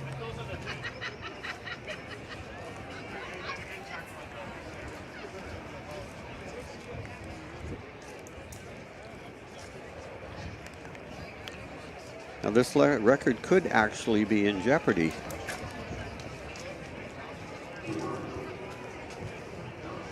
Now I have an athlete from Chase Secondary, Lacey Boylo, has run 11:53, which is actually 100th of a second under that record.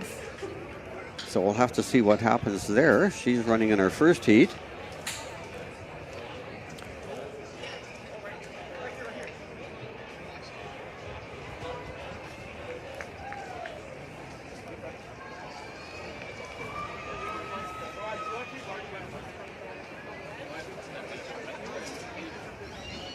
Start some introductions. 8-meter hurdless, heat number 1.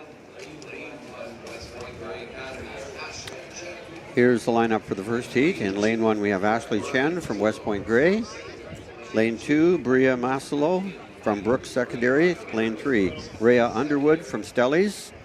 Lane 4, Zoe Liang from Crofton House. Lane 5, Lacey Boileau from Chase. In lane 6, Edie Cunningham from Burnaby North. And in lane 7, Sophia Trendle from Fraser Academy. So Lacey Boileau in 5, running from Chase. I'm not even sure if Trace has a track there at all. It's a very small town between Kamloops and Salmon Arm.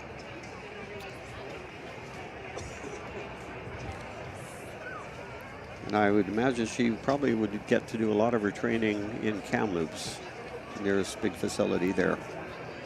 But let's see what she has to offer.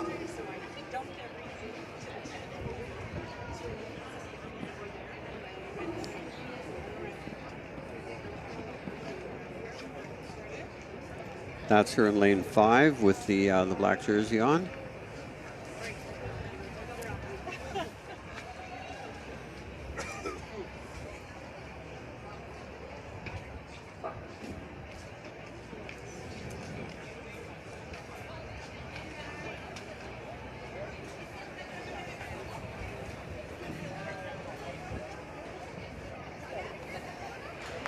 Oh, I think definitely we've got a false start there. I have to wait for the officials to see what happened there. Yeah, I have a feeling it's going to be a false start there, but always hope not.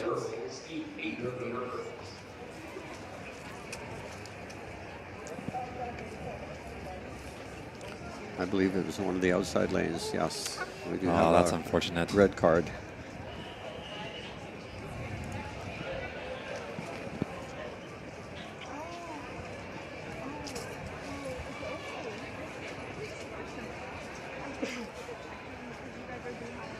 Looks like that was lane 7. Unfortunately, had that false start was removed from the race here. Yeah, it's unfortunate to see at this this championship coming all this way. And yeah.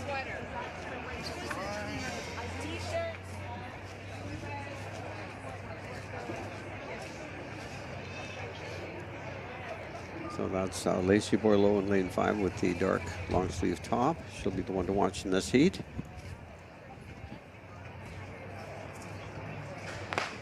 Fair start this time. It is very quick. Oh, very quick start. Wow.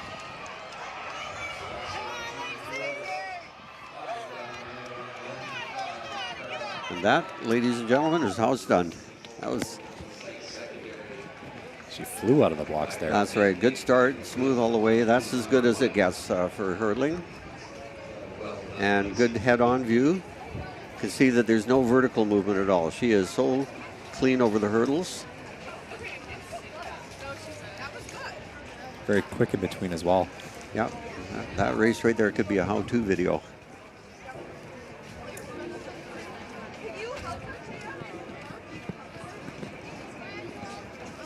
.11:61 for a heat in windy, cold conditions. That is an awesome time. I think on a perfect day, that probably would have been a record-running performance. I think so too. Yeah. As we mentioned, the record in this race is 11:54, so 0.05 off of that in rainy, windy conditions. I think the wind in that was a -2, -3, so yeah, makes a significant difference.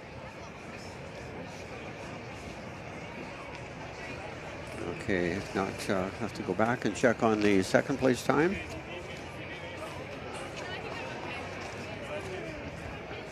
Okay.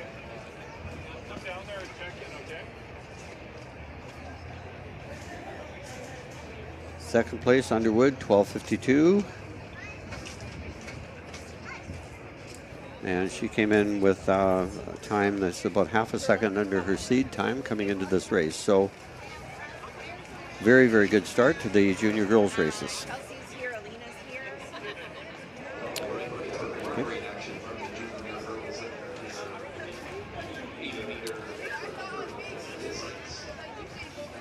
Okay.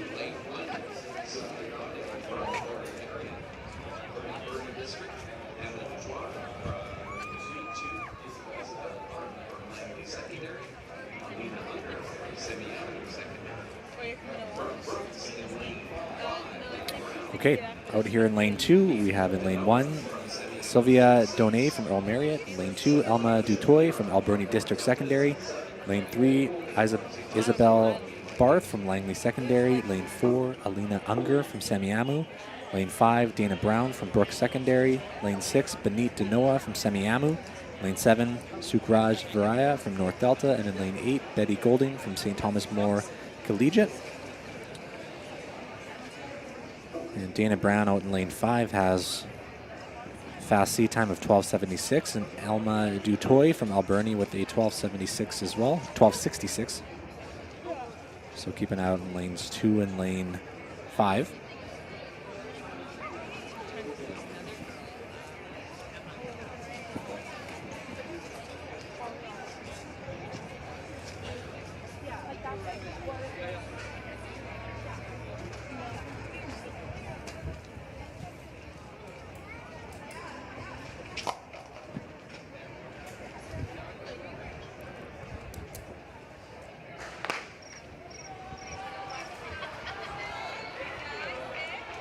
A very close race going on here. Lane 2, though, Elma Dutois from Alberni is going to take this seat. Elma Dutois, very close between lane 5 and lane 1. Sylvia Denai and Dana Brown. Definitely Elma Dutois from Alberni District taking that heat. 12:63, 12:53.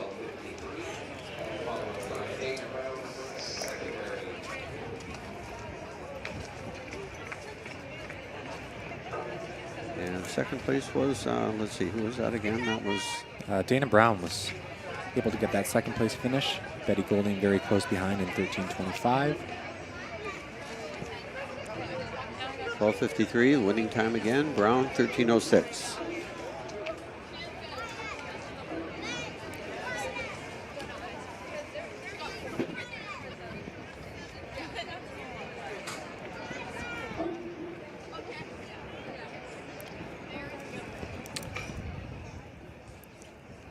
The runners are still in their warm-ups, trying to keep as warm as possible till the last minute here. This is heat 3 coming up now. Junior girls 80-meter hurdles. Lane 1, Julia Cow from West Point Grey. Lane 2, Asha Liu, Kitsilano. Lane 3, Sofia Krakowska from Maple Ridge. Lane 4, Brooke Van Vliet from Lord Byng. Lane 5, Lucia Saboda, Archbishop Carney. Lane 6, Leah Vorster, RE Mountain. Lane 7, Isabel Day, Shasti Kelly's School. Lane 8, Jamie Lowers from Credo Christian.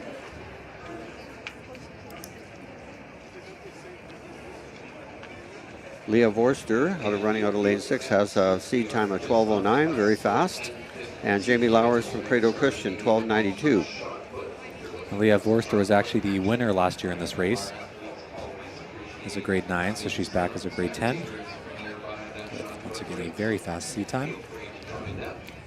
Yeah, she's looking to repeat, I'm sure, and she's going to be in tough with Lacey Boylo from Chase. I think that's going to be a great match. I was actually noticing Lacey Boylo, who we saw in the heat 1, was actually second place finisher in the women's, the junior women's heptathlon last weekend. So, oh, okay. Yeah, she looks like a multi-athlete, multi-sport athlete. Of course, having a good hurdle time is pretty important in races like that, because a lot of the multi-event people, hurdles may or may not be one of their strongest races or stronger events. yeah. Okay, here we go. Keep your eye on lane 6 and lane 8.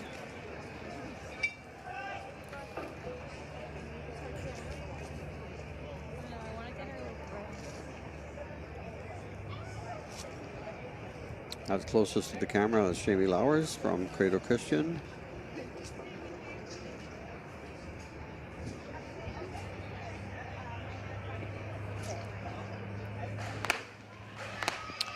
Oh no, we have a call back there.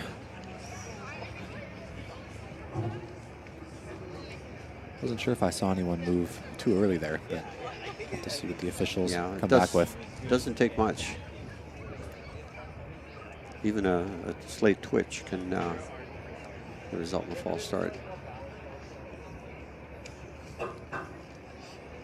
The jury is convening there right now. And the rules at this meet is one false start and you're out. So there's no, unfortunately, second chances.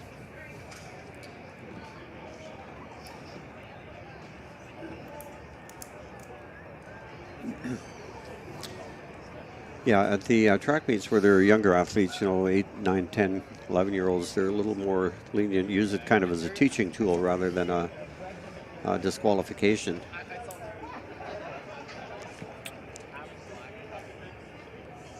Oh, we got a green card, which is good. We like to see green cards. No That's red right. cards. Yeah.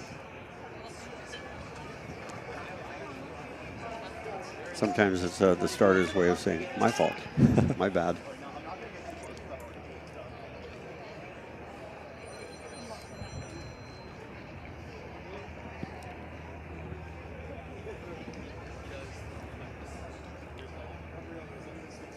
Gert, nice race. Okay, here we I go. watched it with Scott and Trevor.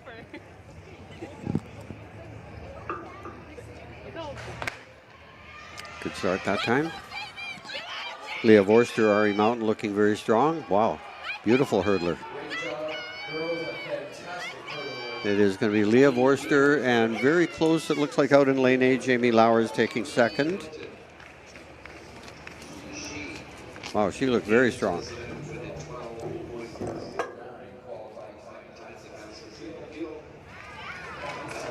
Wow, look at that. Her head is absolutely perfectly level. Great technique. That is a good hurdler. Winning time 11:70.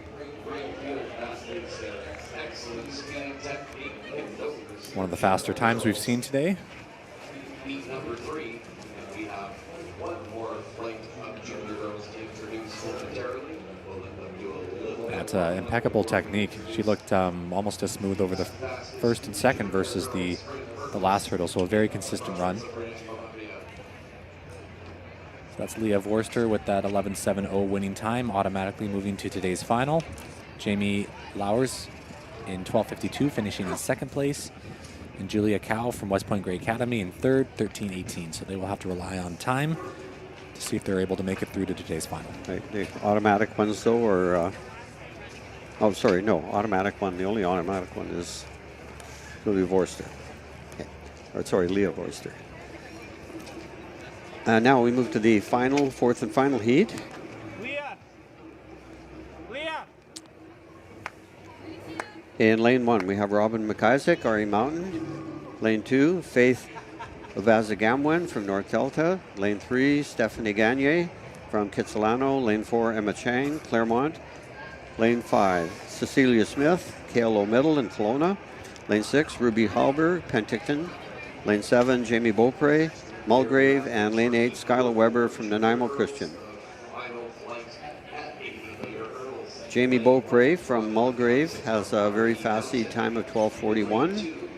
And Faith Vazagamwen from North Delta, 12:80. So those be the two to watch, lane 2 and lane 7.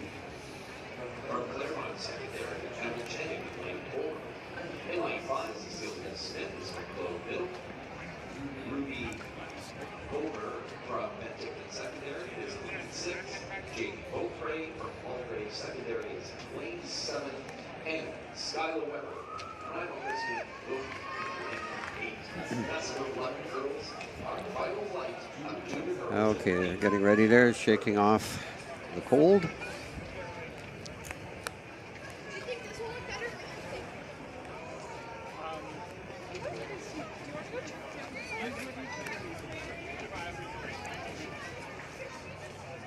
So the lanes to watch here, lane 2 and lane 7.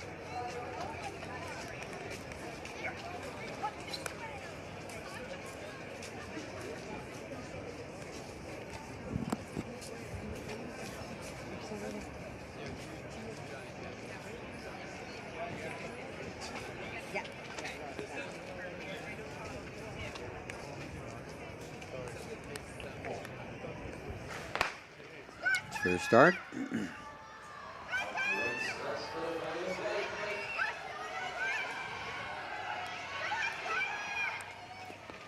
A very close race here going on, and it looks like Obaza Gamwin and Jamie Beaupre very, very close. I'm going to guess Obaza Gamwin takes first there just by a whisker. And Jamie Beaupre taking second, 12:78 and 12:80.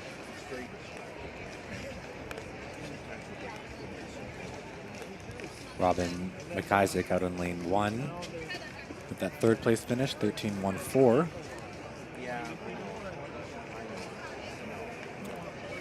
I would think that Jamie Beaupre, second place time at 12:80 should get her into the final.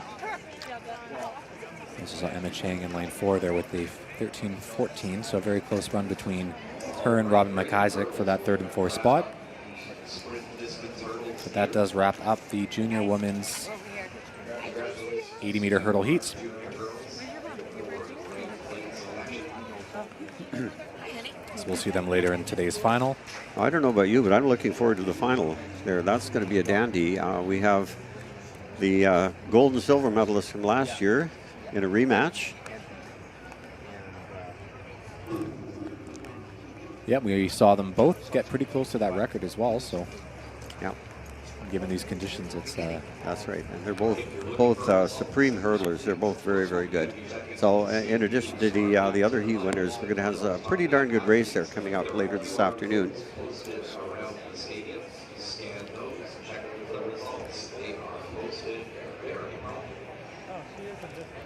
All right, getting warmed up and ready on the track here. We have the grade 8 women's 80-meter hurdles. There will be 3 heats. Top 2 finishers automatically qualify for today's final, and we'll be taking the next 2 fastest times overall. Out here in lane 1, we have Adriana Wells from Rutland Middle School. Lane 2, Ruby Rose Gajalonia from Point Grey Secondary. Lane 3, Isabel Abraham from Holy Cross Regional. Lane 4, Ava Harris from Lord Tweedsmuir. Lane 5, Amelia Atanakis from Revelstoke. Lane 6, Madeline Beck from Hansworth Secondary. Lane 7, Talia Milne from Claiborne. And in lane 8, Elisa Gia from Crofton House. We have a very fast record here of 12:20, set back in 2018 by Kristina Vlahovic, who went on to have a very, very good career, competing as a high-level athlete well into her adult years. 12:20 at the time to beat. That's a pretty fast one. Out of this grouping here, 1364, 1384 are the only 2 girls in this group who've gone under the 14-second mark. It might just be me, but I think these grade 8 sprint hurdles brought great potentially. So thanks for busting up the clouds. So the lanes to watch here, Isabel Abraham, Holy Cross in the red jersey. Lane 3, and Elisa Gia from Crofton House way on the outside in the white jersey in lane 8.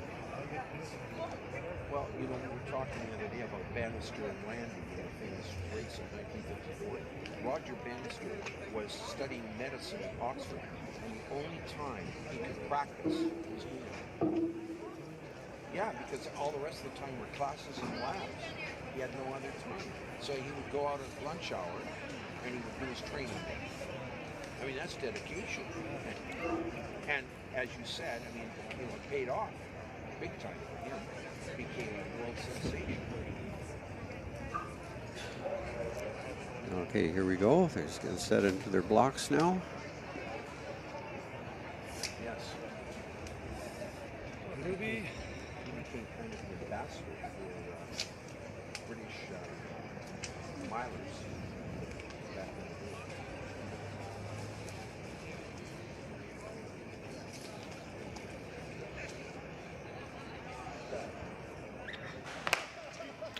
That's a fair start.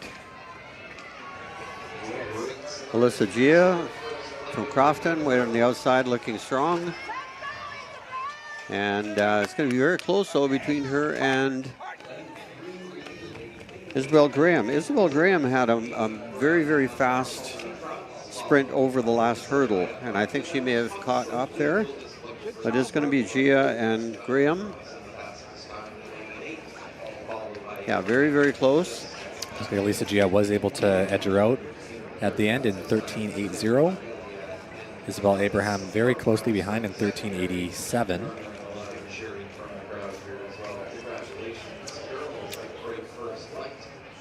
Yeah, Lisa Gia hit that last hurdle pretty hard, but was able to kind of maintain her composure and keep the lead that she had for most of that race.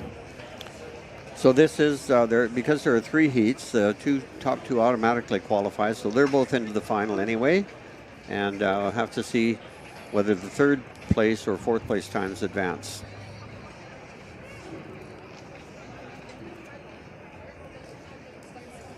So Amelia Etaknakis was in 3rd in 14.43, and Adriana Wells 14.74 in 4th. So they'll have to rely on the fastest times out of the 3 heats.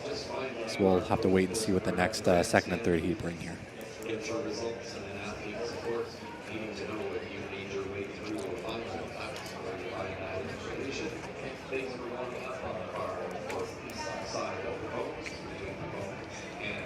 Good to see the town of Revelstoke making a comeback. At one point, Revelstoke had a very strong track and field program there. Small town, and now we're seeing a lot more athletes from Revelstoke every year. Probably the most famous athlete coming out of Revelstoke was from back in the 60s, Ken Olenek. Who won the... sounds familiar. Yes, he won the... I believe the discus, the shot, and the hammer throw all in one year. Gold medal. Outstanding volleyball and basketball player as well. And, of course, his son, Kelly Olenek, playing in the NBA now.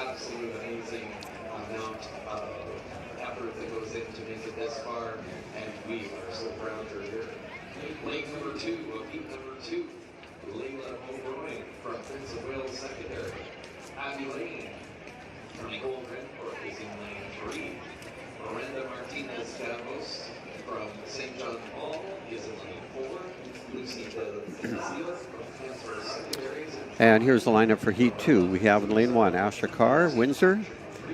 In lane 2, Lila Bedouin from Prince of Wales. Lane 3, Abby Lane from Glenbrook. Lane 4, Miranda Martinez Cavazos from St. John Paul. Lane 5, Lucy Dalziel, Hansworth. Lane 6, Noella Makuza, St. Patrick. And lane 7, Amisi Oyoduga from Nanaimo Christian. And lane 8 is empty.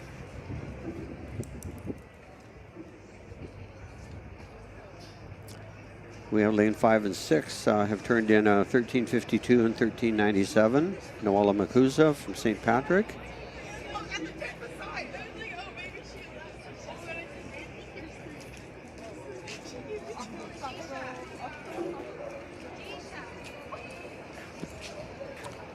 So keep an eye on lanes 5 and lane 6.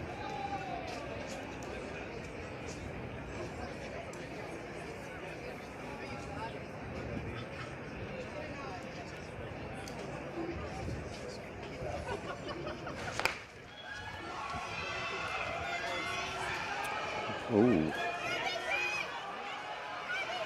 a very close battle here.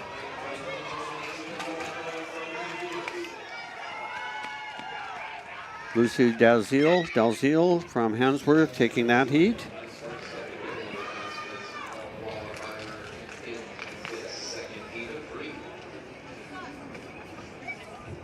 Looking pretty strong there.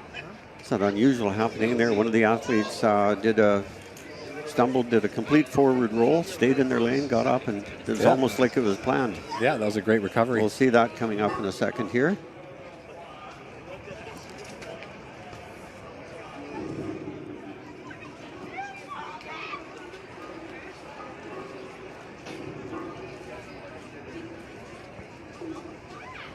So it looks like Dalziel and Makuza probably will both, Dalziel for sure will make it on the final, and Makuza probably will as well. Oh, actually, no, sorry, both of them will. It is top two goes into the final. Yeah, and that was Abby Lane in 3rd, 15.50 from Ecole Glenbrook. Very fast time as well, 15.50.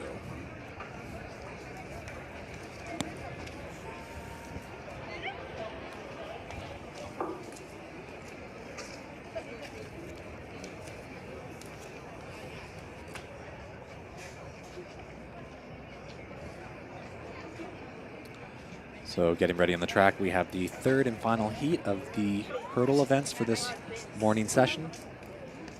We're finishing off with the grade A women's third heat. In this heat, we have Olivia Collins in lane 1 from Immaculata Regional High. Lane 2, Phoebe Mary Dunham from Earl Marriott Secondary. Lane 3, Ella Penner from Stidos Lamin Tolit.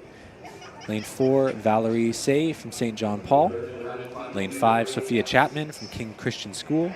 Lane 6, Lexa Maver from St. Thomas More Collegiate. And lane 7 is Macaulay Sterling from Clayton Heights Secondary. And it looks like lane 8 is empty. So fastest seat time in this heat is out in lane 7. Macaulay Sterling from Clayton Heights with a very fast seat time of 12.72. So keep an eye out for her out in the outside lane. And Lexa Maver from St. Thomas More, 13.99 as well.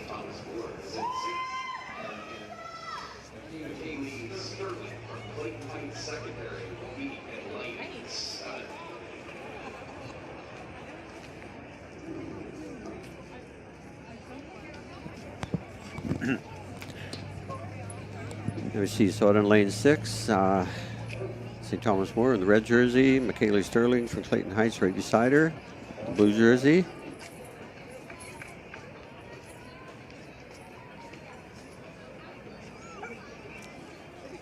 Sophia Chapman from King's Christian is coming in with a close time to that, 14.04. So all of the top seeded athletes are in 5, 6, and 7.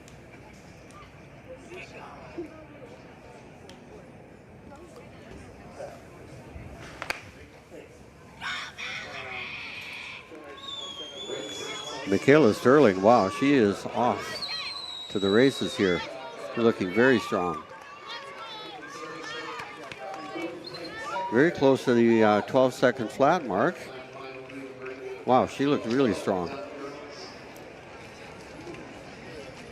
Lots of power, excellent technique for a girl so young. 12.71.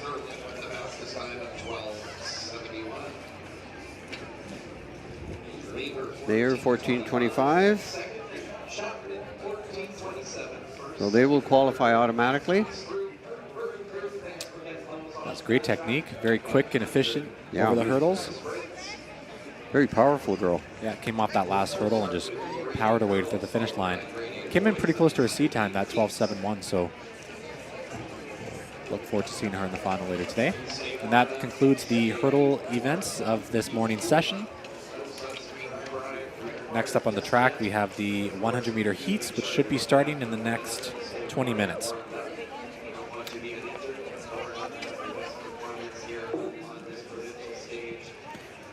So there will be a brief break in the action. We'll sign off just a break, and we're coming back online at 10:50.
Must be a nerve.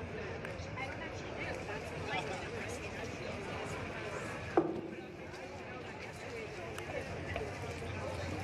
Well, they probably aren't ready.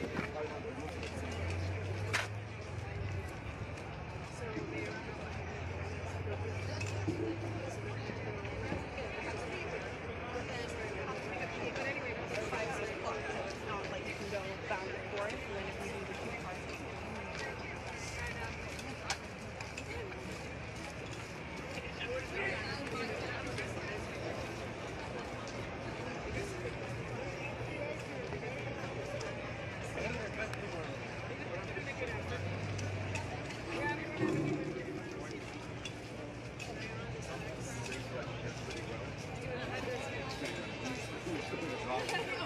Other times I can't. Sometimes it's not. There you go. Laura, you made the finals! Yay! We're going to say it. I'm like, Laura, you made the finals of provincials. Nobody knows it. But yeah, so Cheyenne's up next. And, I'm already there. Are you ready to speak this morning? It wouldn't know. And yeah, I'm here by what team. I got that. Pretty strong.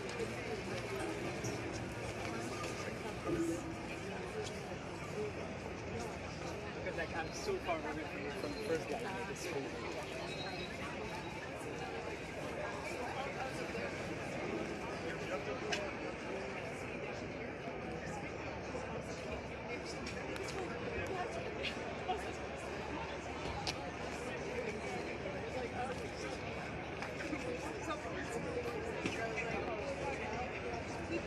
Yeah, I'm like, yeah, it's exactly what I asked her. Like, are we doing first aid? She's like, I mean, he was. It's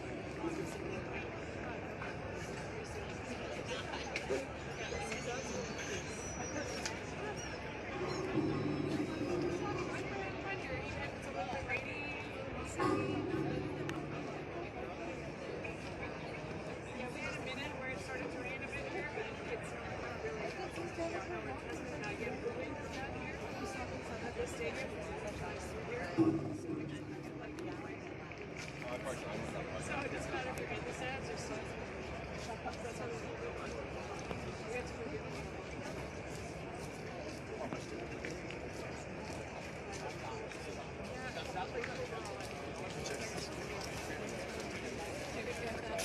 We're in a race now. Oh yeah, I used to coach cross country. Oh hell no! Wait, what? Is there what? No. And it was.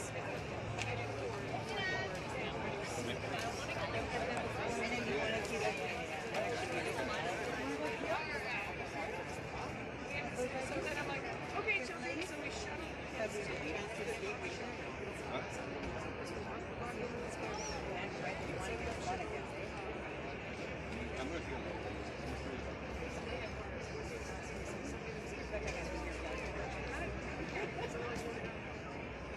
Somehow or another, we ended up there were some cars that we only get some of them. Yeah, give us a ride. Whatever this car shop, and I don't think it's there anymore. Anyway, we just took over the car shop. And they were so like the first week. And they were, because they were just around. They were like it's going to be here. I know.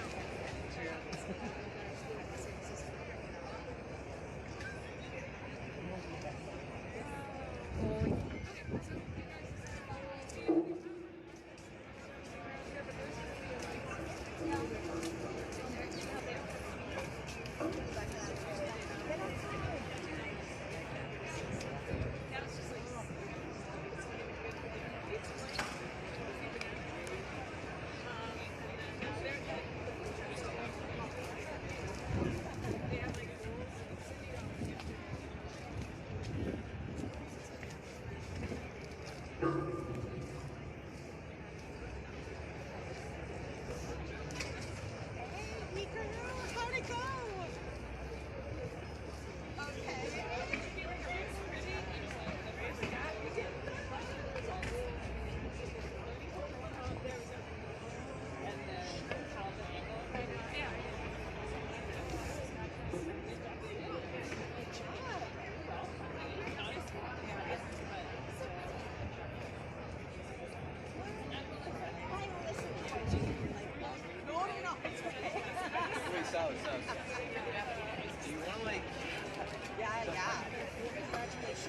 job on getting this far. Under the tent, and I'm like, what are you doing? Yeah, so good. I'm great. That's amazing. Good job. Way to go. Shelly, Way to go. Yay.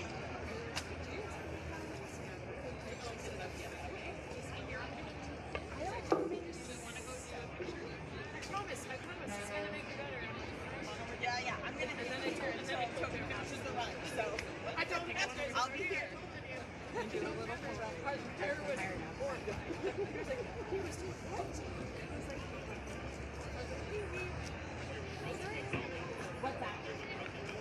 No, my son isn't not. I'm like, it's yeah, but they're that's right for the back. So all of us.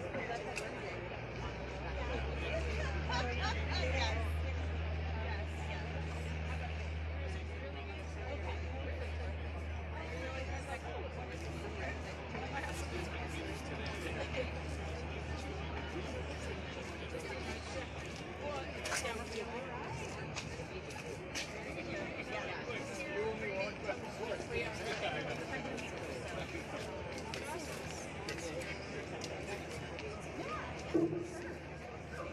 No, not yet.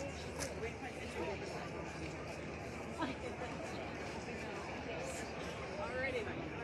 Yes, that's exactly what I was thinking. Yeah, well, there you go. So that's something else for you. What extreme? Yeah, I'm gonna go back up and check on my daughter. Probably wreaking havoc. Yeah. Because like they've got getting their lineup mess. We're getting close to starting up our 100-meter heats, grade 8 girls, followed by grade 8 boys, our junior athletes, and then our senior athletes. So the 100-meter heats take to the track here in just about 10 minutes time. Following the 100-meter heats, we've got a 12 o'clock start, 2,000-meter steeplechase, that's the time finals, with our senior girls followed by senior boys. A little break in the action here on the track. An opportunity to make a few announcements and updates. Our sponsors for this event, BC Dairy, proud to support BC School Sports, and on behalf of BC Dairy Farmers, we're dedicated to supporting student athletes across the province and build lasting relationships with communities. Learn more at bc.ca.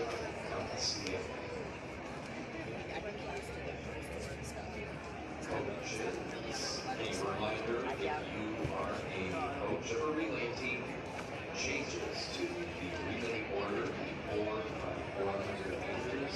If you have changes, you need to be to meet the secretary by 12 noon. So that time is coming up close. And of course, 12 noon start time for senior girls, 2,000 meter steeplechase.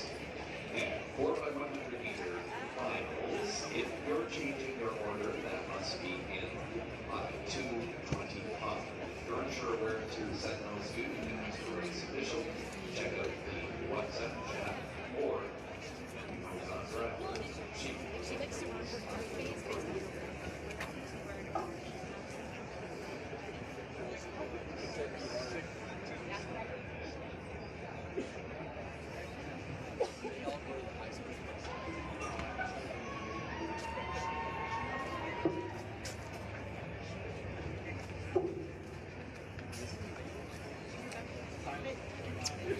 Oh, there you are. Don't forget to take off the watch.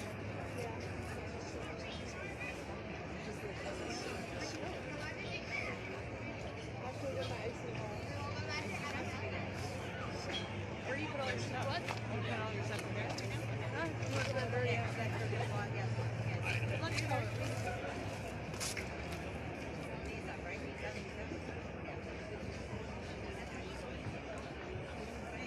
everybody across the field.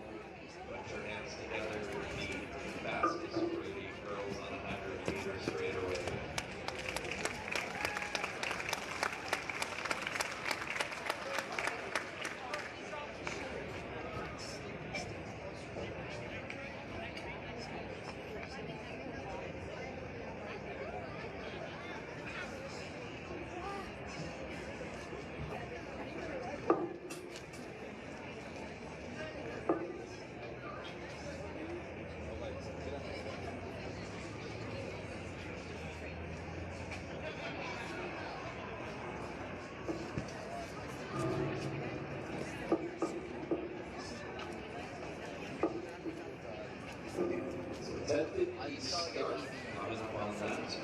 with our grade girls 100-meter heats, 3 blanks from athletes. Followed by grade boys, of course. 100-meter events on the track, followed by the senior athlete steeplechase girls, followed by boys, starting 12:02. We'd like to thank Bel Air Direct for partnering with BC School Sports for a second year this year. Bel Air Direct is proud to support school-based sports and communities across North.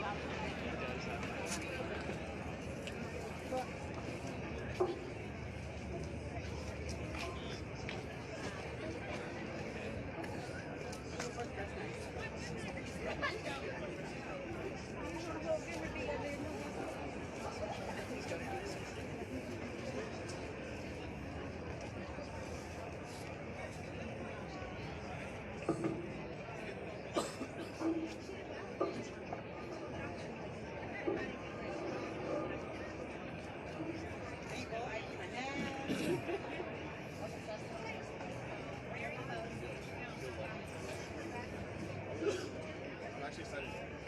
I think I am too. It's great.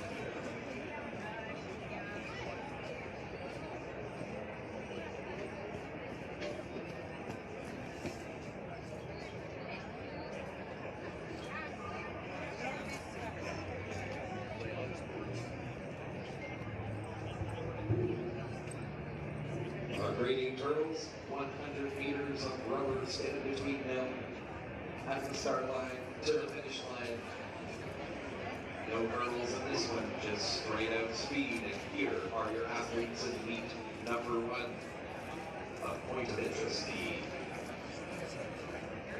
record for our 100 meters at grade 8 second 2019. Linda Chapman from Surrey Christian, time of 12:70. We've got some speedy athletes in this field, including Georgia Lockman from Aberdeen Hall in lane 1 with a faster seat time at the record of 12:61. From Nicole Glenbrook, Adeline Wells in lane 2. Is she heat 1 or 2? 2. Okay. Cross is in 3. Lane 4, Isla Fisher from Carroll, second. Well, and is she? It's the first heat's in 10 at 10:50, and she's in the second heat. First sheets right now, I think. Or maybe Good morning again, and welcome back to the broadcast of the BC High School Track and Field Championships. We're coming to you from McLeod Stadium in Township of Langley. If you've just joined us, my name is Roy Boss, and I'm here with Andrew Boss. We will be hosting this meet for the rest of the day. If you're just joining us now, we're just heading into the heats of the grade 8 girls, 100 meters. Yeah, so he qualified what's called with like AWE. So All right, on the track in Heat 1, we for have some reason his time didn't get Georgia Lieneman from Aberdeen Hall. In lane 2, Adeline Wells from Equal Glenbrook. Lane 3, Isabel Abraham from Holy Cross Regional. Lane 4, Isla Fisher from Garibaldi Secondary. Lane 5, Amelia Atonikis from Revelstoke. Lane 6, Hannah Hansen from Killarney. And in lane 7, Emily Doom from Crofton House. He has such a grill. Yeah. He should. So there are a total of 3 heats. The top 2 finishers from each heat will automatically move forward to today's final later on this afternoon. And then we'll be taking the next 2 fastest times overall. 2 and 3. So like, and then if Mia makes the finals, Fastest seat time in this race is coming from Georgia Lenneman from Aberdeen Hall out in lane 1 with a seat time of 12:61. So keep an eye out on her. Meet record in this race is held by Kerlinda Chatwin, set back in 2019, 12:70. So she is coming in with a faster seat time, so we can expect some big things from her today. Yeah, in fact, her seat time is just under the record, 9/100ths of a second under the record. Aberdeen Hall Senior is, I believe, in Kelowna. Oh, here we go. And this is the first heat. Okay, so Georgia. Very Okay, smooth yeah, runner. Georgia's in She's this looking pretty comfortable. heat. Yeah, she's fast. Okay, let's look at her time. That is Georgia Lineman taking that heat quite easily. Lane 4, I think Isla Fisher from Garibaldi was right up there as well. Second was a little harder to call. 13:12 was her time. Georgia ran 13:12, but Mia's run 12 before. Yeah.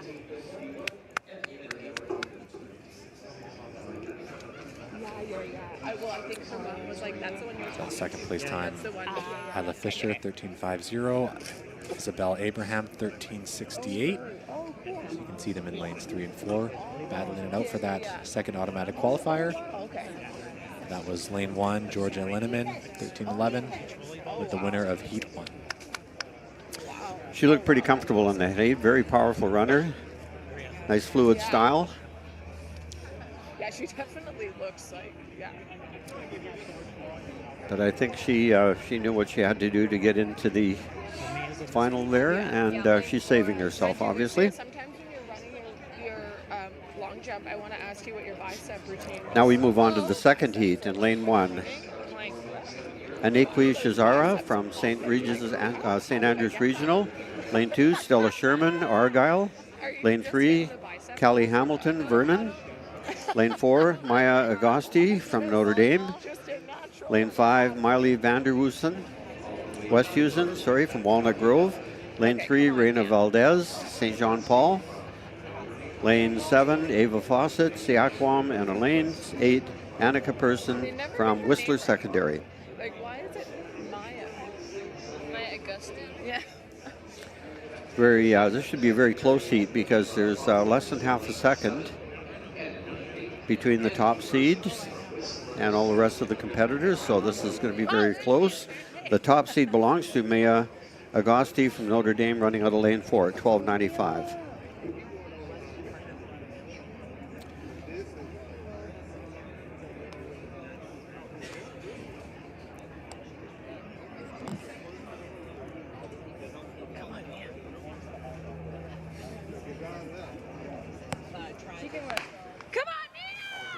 And she's off to a very good start. That's Mia Agosta looking very smooth. And the real battle is for second and third between lane 1 and 3. Aniqui Shazara and Callie Hamilton from Vernon. So we'll have to wait and see on that one. Winning time 13.15 from Mia Agosti. Again, she looked pretty comfortable. She kind of went into second gear about 50 meters in. She was pretty close with Kaylee Hamilton until about 80 to go.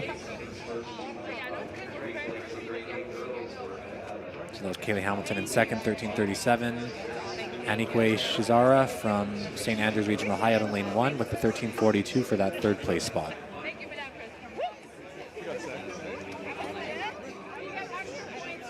Pretty close between those first and second heats. You have about most of those athletes between 13.1 and 13.6, so it should be a very close final, and just seeing who can make it through on time alone as we go through this third heat. So far, the heat winners have looked pretty comfortable, and I don't think we've seen their top speed yet.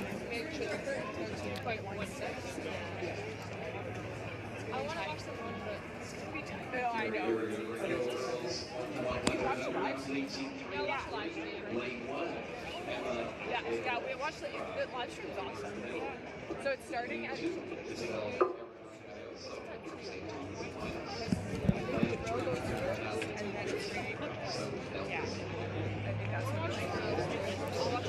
All right, getting ready on the track. We have the third and final heat of the Grade 8 Women's 100-meter dash. In lane 1, we have Emma Ballet from Claiborne Middle. Lane 2, Isabel Aragon Gayozo from St. Thomas Aquinas. Lane 3, Madeline McPherson is from South Delta Secondary. Lane 4, Olive Lar from Sea Cove Secondary. Lane 5, Sukmani Hundal from Siaquam. Lane 6, Bambi Emma from St. Andrews Regional High. Lane 7, Rebecca Whiteman, Constable Neil Bruce Middle. And in lane 8, Macaulay Sterling from Clayton Heights Secondary. Rounding out the field, this is the third and final heat of the Grade 8 Women's 100-meter dash prelims. Now this promises to be a pretty close one as well, because all of the runners are seated within 0.6 of a second of each other. So between the top seed and the bottom seed, very, very close. The only girl in the group that has dipped under the 13-second mark is Michael Lee Sterling from Clayton Heights at 12.96. But beyond that, saw a bit of a anybody's race. I think we saw a bit of a twitch there. Yeah. I think so. Wasn't sure if that But was a false start or more of just a bit of a early movement. So we'll have to see what the officials have to stay there. Did that screen record that? Yes. I like First girl that won the other heat, she was 13-11, right? The other girl that won. 13. Okay. And I was 13, 16. It doesn't matter. Like you won your heat, so.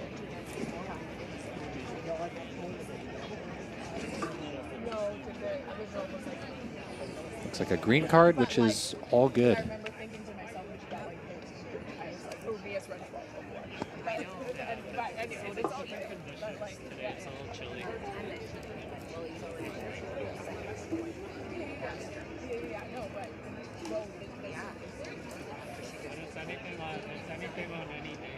yeah, It's all up there. I was gonna say.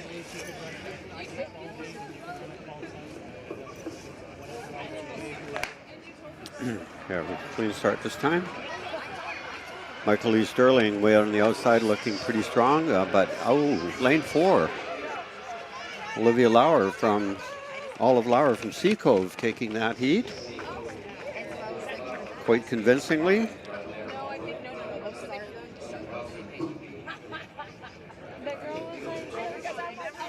Olive Lauer in 13:13. 13:40 for Sterling. They will qualify automatically.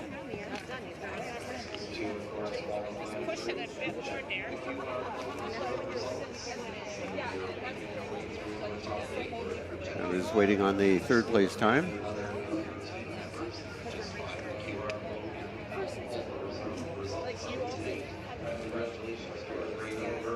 she got 13, 14.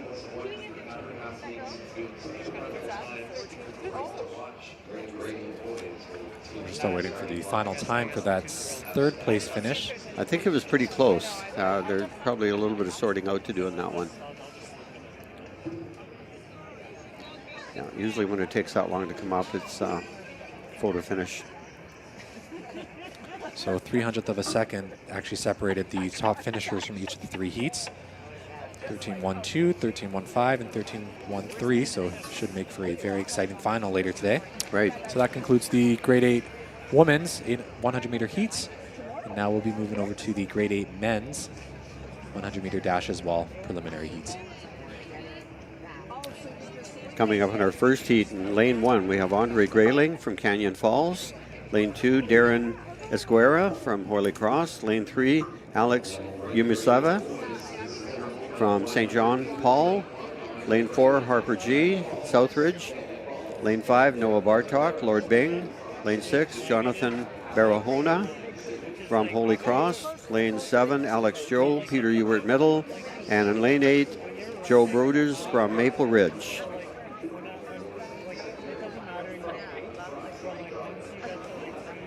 The record of this event is held by Liam O'Donnell, 11:63, set back in 2019.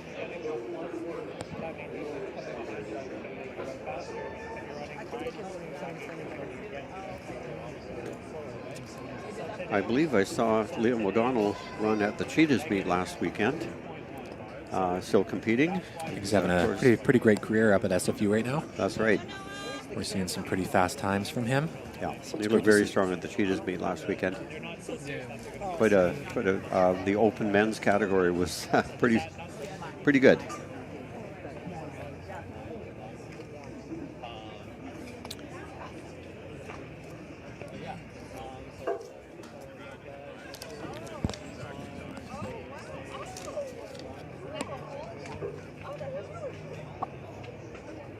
So at 11:63, that's a very fast time for grade 8s. We have in the outside lane Joe Broders from Maple Ridge. It's going to be very close for 2nd and 3rd, but I'm pretty sure it's Joe Broders taking that heat. Yeah, for an injured guy, that's Is that like the strongest hit? And we'll have to see for they're damn. Bartok taking 2nd. Hey, that's good. That's good time. That's a really solid time. He was before 20. And Yumiseva. 26. He was taking like, third. totally Very, fine. very close for second and third. I'm He's still going to running bet that 12 there's very meters. close, He ran third. very little time difference between them. Like, no, Bruder's like, at 12:13, This is not time. 12:52 for everything. second, and This is like- 12:56. There's no strongest heat. They like get like all the top This is lines. like final qualified, yeah? Yeah, this is like So all just the 4 top lines. 100ths of a So second which separating Alex- second and third. So don't do one more round? But our automatic qualifiers are Noah Bartok and Joe Bruders. Yeah, there's When? should be tomorrow, today. I don't know. He did good. Getting ready on the track, we have heat 2 of 3 in the grade 8 men's 100-meter dash prelims. In lane 1, So if Alex made the final, you'll be we have S. Camp Anderson from St. John's. today? Lane 2, 225. Trevor Ewenhan from Mulgrave. Lane 3, XL Wong from Sir Charles Tupper. In lane 4, Jonathan Luccheo from Holy Cross Regional High. Lane 5, Billy Martzakis from Siaquam. Lane 6, Ruben Minota Benguera from Kitsilano Secondary. In lane 7, Matthew Wyatt from Sullivan Heights. And in lane 8, Eli Toe from St. John So it'll be a total 8. Brebeuf. finals, yeah. I think I pronounced that correctly. St. John's And there are Brebeuf. 2 or 3 hits. 2 hits, 2 more hits. One Fastest hit heat time in this race comes from you- S. Camp Anderson out in lane 1 with a 12:17. He probably will. He probably will. All over. He probably will.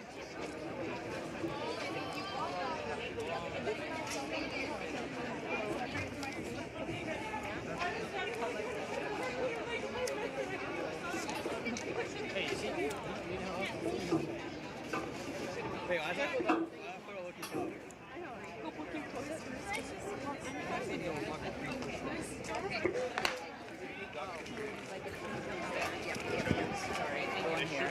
Oh, this is going to be very close. Lane 1, definitely S. Camp Anderson from St. John's, but for second, third, fourth, and fifth, too hard to call from this angle. Right now? Wait, how about Gonna have to look at the camera for those ones. Wait, I'm gonna. So 12:06 for S. Camp Anderson with the winning time of that second heat, the grade 8 men's here. Mavrotaskas from Siaquam taking second.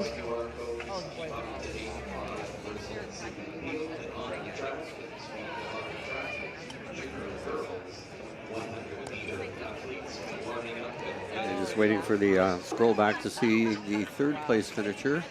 Looks like it was Trevor Ewenhan from Mulgrave in a 12:50. Actually, the third, fourth, and fifth place finishers in that race were all 12:49, 12:50, 12:50. Right. And it was close, very close. We couldn't call it from up here, except for first place. Every second counts, eh? That's right. In this case, every 100th of a second. That's about all that was separating them. Very close race there. Overall, there is no one in the group that's dipped under the 12-second mark. That doesn't make it any less exciting, for sure. That's going to be a very, very close final. And it's going to be very difficult just to make it into the final in the first place.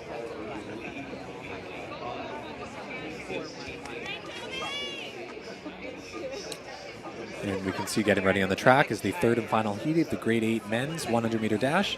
In lane 1, we have Curtis Chung from Caribou Hill. Lane 2, Toby Levine from Dr. Knox. Lane 3, Adam Hong from David Thompson Secondary. Lane 4, Fraser Garrett from Windsor. Lane 5, Oliver Lee from R.A. McMath. Lane 6, Owen Davis, also R.A. McMath. Lane 7, Tristan Price from Walnut Grove Secondary. And in lane 8, Andy Hu from Elphinstone Secondary. Top two competitors in this heat are from lane 5 and 8 with a 12:18 and 12:20. But again, this is going to be very close because the seed times are from top to bottom are only 4/10 of a second apart. So I have a feeling this is going to be go down to the wire. They'll need about a 12:50 to qualify for the final, so that's kind of the time to beat right now. Battles between lane 5 and 6, Oliver Lee and Owen Davis. Looks like Oliver Lee surged ahead at the end. He had a good, strong finish, and his teammate Owen Davis was right there with him. It looks to me like they'll be the top two. So Davis and Lee. And I believe Andy Hu was in third place there. That time should be enough to qualify Andy Hugh based on time alone for today's final. Yeah, very, very close. I think between first and eighth there, probably just a matter of a tenth of a couple of tenths of a second. We actually had about 5 or 6 athletes run between 12.50 and 12.51. So that's really the cutoff in terms of making the final for time. So it's probably going to go down to the hundredth and thousandths of a second to see who can make it through on those additional times there. And that sets the stage for a very entertaining and close final.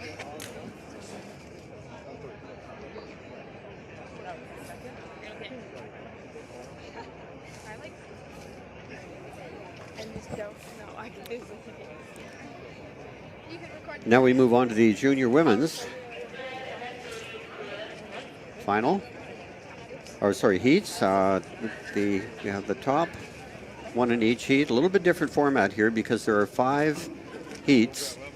The top one automatically wins, and then it goes to the final, and then the next 3 fastest times overall. So if you finish second here, you better be fast, and if you want to make it onto the final. The record in this race is 11:86, which is phenomenally fast, by Jayla Dennis from Centennial. She set that as a grade 9. And she's back again competing as a junior here. And she's looking to repeat for sure. In the first heat, we have Faith Obazik-Amwin from North Delta in lane 1, Robin McIsaac, RE Mountain in 2.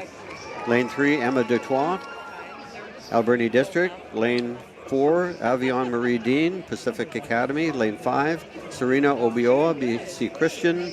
Lane 6, Canny Nami from David Thompson. Lane 7, Isabel Earthall from St. Thomas Aquinas. And in lane 8, Molly Monahan from Dutchess Park. Avion Marie Dean from Pacific Academy is coming in here with an 11:95. She was a second place finisher in this event last year. Ran 11.92 last year, so yeah, she and coming back for a very fast time as well. That's right. She and Jayla Dennis will be going after each other, I'm sure. Good rivalry going on there from last year.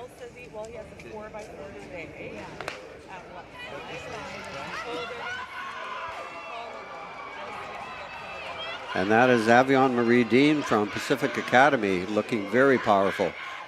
She's going to take that, and out in lane 1, Faith Obazik-Amwin from North Delta taking second. That was a very fast heat. 12:17, the winning time in that first heat for Avion Marie Dean.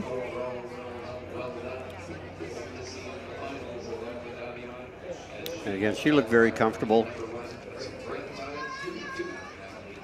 Just running hard enough there to make it into the final. That was Faith Obazu-Guanmin out in lane 1, getting that second place finish in 12.91.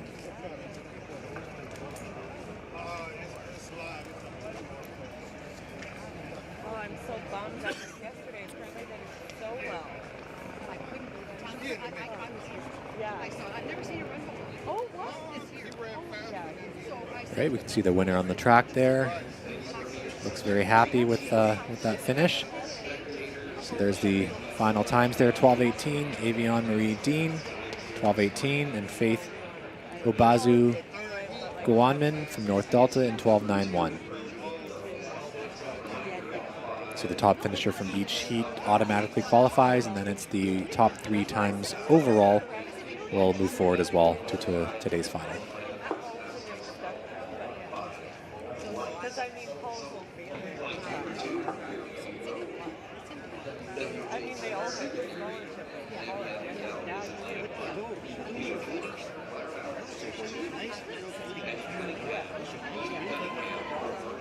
All right, we can see the Heat 2 getting ready on the track here. In this heat, we have Nevaeh Newfield in lane 1 from WJ Mowat.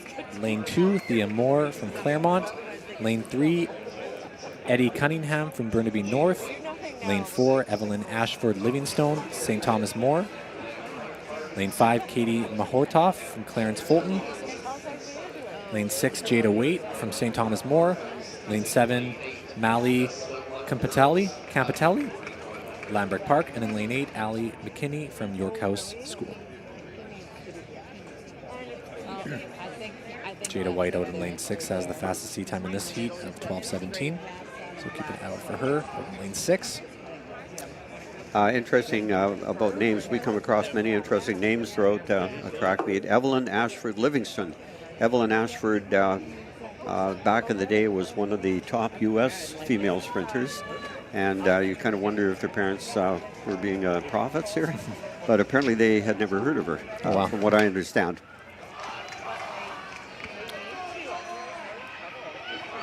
Jada Waite from St. Thomas More, and her teammate Evelyn Ashford Livingstone, I think, finishing second.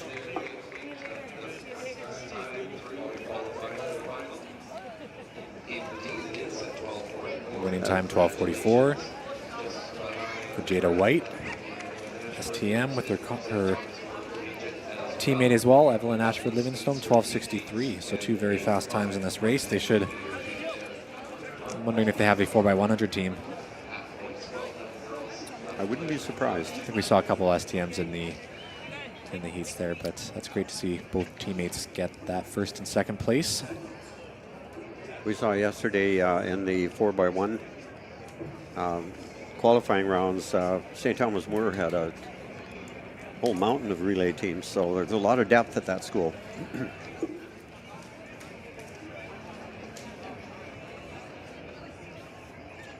Now we move on to the third heat. Lane 1, Samantha Jacobs-Wang from Tupper. Lane 2, Polly Klippa from Marcusfeld. Lane 3, Avery Lunan from Laurie Middle. Lane 4, Alaya Masiga from R.A. McNath. Lane 5, Adaya Latori from Ecole Salish. Lane 6, Sophia Batista, Delta. Lane 7, Jayla Dennis, Centennial. And lane 8, Amy Sabatini from South Kamloops. Out in lane 7, Jayla Dennis is obviously the one to watch here. Last weekend at the Cheetahs meet in Coquitlam, she ran an 11:69, blazing fast. That's faster than her own record. She owns the record here at 11:86. And not sticking my neck out to say that for someone that age, those are almost world-class times, definitely national class times. That almost betters the senior women's 100-meter record as well, held by Yvonne Mensah at 11:64. So be excited to see what she can bring this year and in the years to come as well. There are 2 senior records listed. One is goes back to 1970, and it was hand timed, so that's why there's an asterisk beside it. But Yvonne Mensah holds the true electronic time record.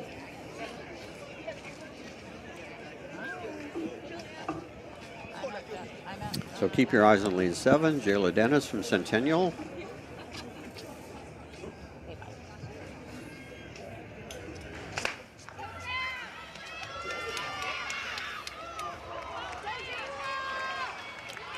Jayla Dennis looking very, very fluid. And taking second place, second place was Samantha Jacobs-Wang from Tupper. Dennis, 11:96, which for early morning, cold, windy conditions is an excellent time. Yeah, in these conditions, that's a fantastic time. Yeah. Almost betters her winning time from last year. So looked very relaxed, very smooth coming out of the blocks. And we'll be seeing her in the final later today again. Yes, last weekend at the Cheetahs meet, she was competing in the open women's category, and she knocked off some very, very high-level sprinters in running 11:69 and 23:87, I believe, for the 200. Wow. Phenomenal time. She's also more than decent high jumper at jumping around 187. I believe she holds the provincial record for juniors in that event too. Disqualified. So she has a shot coming out of this weekend of 3 provincial records.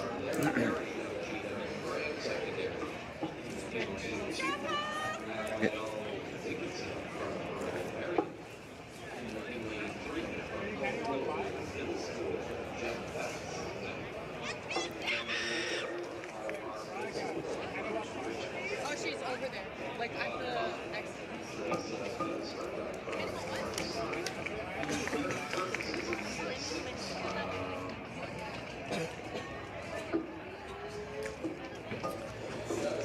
All right, in heat 4, getting ready on the track here. In lane 1, we have Charlotte Perret from GW Ground. In lane 2, Abrielle Dickinson from Earl Marriott. Lane 3, Gemma Baston from KLO Middle. Lane 4, Arwen Scoble from Richmond Secondary. Lane 5, Jaleesa Vinstra from North Surrey. Lane 6, Phoebe Curtis. GP Vanier, lane 7, Tiffany Chow from Windermere Community Secondary, and in lane 8, Ellie Walton from Burnaby North Secondary. So there they are in the blocks. Ellie Walton out in lane 8 has the fastest seed time at 12:53.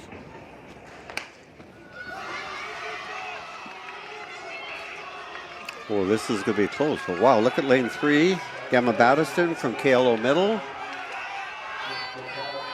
Looking very, very powerful. She dominated that heat. Had a fantastic start there. Oh, she did. She was just a rocket start. But very, very nice technique, very powerful runner. Winning time of 12:70 for Gemma Baston from KLO, so she'll automatically qualify for today's final. Jalissa Veenstra in second place, right in the middle there in lane 5, we could see. 12:84. Ellie Walton from Burnaby North running on the outside lane there. We can see her coming through in 12:94 as well. And again, this is shaping up to be a dandy final. I think all of the finals in the 100 meters are always exciting. Yeah, we always have quite a bit of depth in the 100-meter races across all categories at these championships. And this brings us to the final preliminary heat. In lane 1, we have Emily Marks from Point Grey. In lane 2, Vivian Chenoweth from Royal Bay. Lane 3, Isla Branco-Sibia from Walnut Grove. Lane 4, Kiana Lysett Otava, Maple Ridge. Lane 5, Allison Beachy from Gid Halang Kuyas Nai, up in Haida Gwaii. In lane 6, Lauren Land, Brookswood. Lane 7, Kaylee Lofstrom, Kelowna. And lane 8, Kaylee Stinn from WL Seton.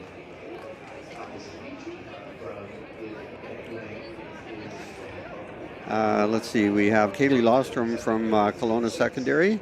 Very fast time coming in of 12:14. Allison Beachy out on lane 5. Comes in with the 12:90, and Kaylee Stinn from WL Seton in Vernon, 12:82. So those will be the heats to look at.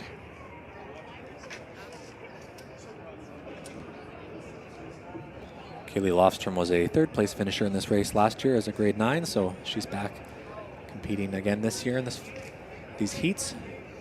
Member of a very athletic track and field family from Kelowna.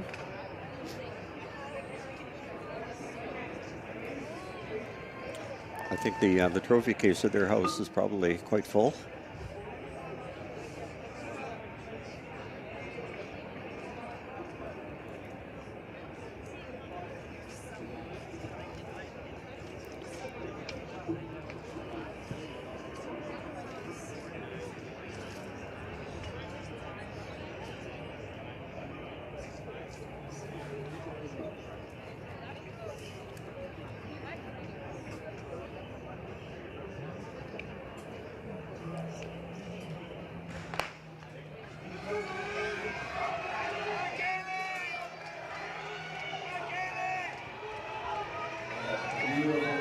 Kaylee Lofstrom from Kelowna looking very strong there.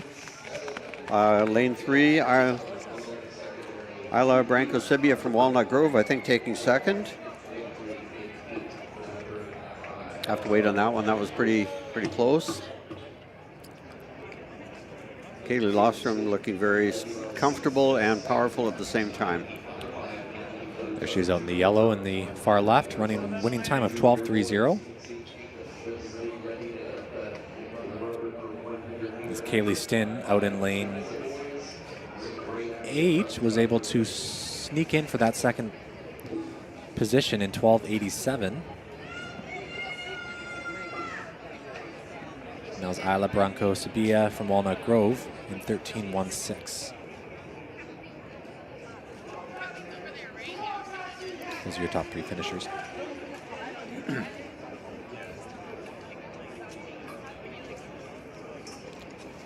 Okay, and there we have another final shaping up to be a dandy.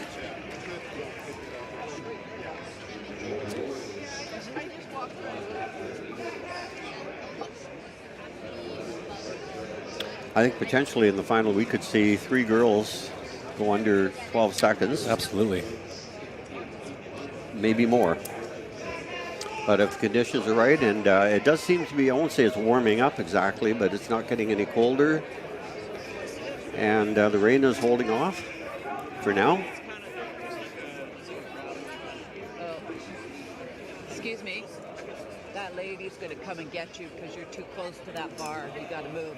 Yeah, you. She's watching you. She's coming.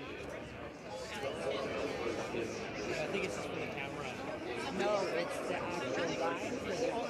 But they have the camera that goes down and hits the white thing. So Now we move on to the junior men. We also have 5 heats here. So the winner in each heat plus the next 3 fastest overall times. So making the final here, you've got to be, if you're not the winner of your heat, you've got to be in the top 3 out of 5 heats, the rest of the athletes. So this is a very tough final to make. In the first grouping, we have in lane 1, Kingston Soper from AL Fortune in Enderby. Lane 2, Noel Maldonado from Ecole Salish. Lane 3, Lumi Oliemi from White Rock Christian. Lane 4, David Onwara from Houston Christian. Lane 5, Xavier Haviland from Elkford Elementary. Lane 6, Dason Barr from Burnaby South. Lane 7, Jack Schoenfelder from George P. Vanier. And lane 8, Cassiope Udumaga from Kelly's.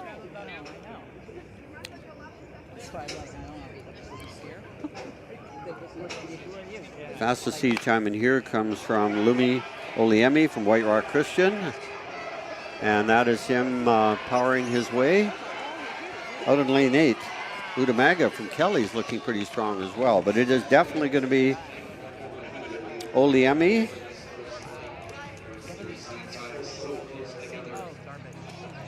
$11.40.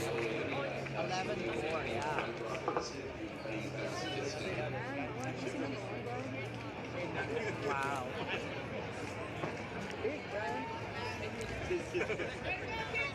Yeah. Okay. Very, very powerful looking runner. And out in the outside, Udumaga is taking second there. So 11:40 is the winning time there. And 11:52 in second for Cassiope Udumaga from Kelly's. Okay, sure. Okay.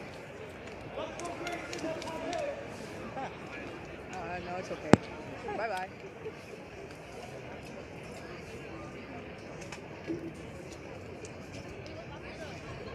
$11.06 is the record there for from 2023, held by Ryan Lofstrom. I'm not sure if that's in relation to Kaylee Lofstrom, different schools. I also noticed, I was looking at the results from that year, he actually ran faster in the heats. He ran a 10.96, so I'm curious if okay, that should be updated to the record. But Yeah. regardless, Ryan Lofstrom, a very quick time as a junior. We also saw him run at the senior level back in 2024 and 2025. So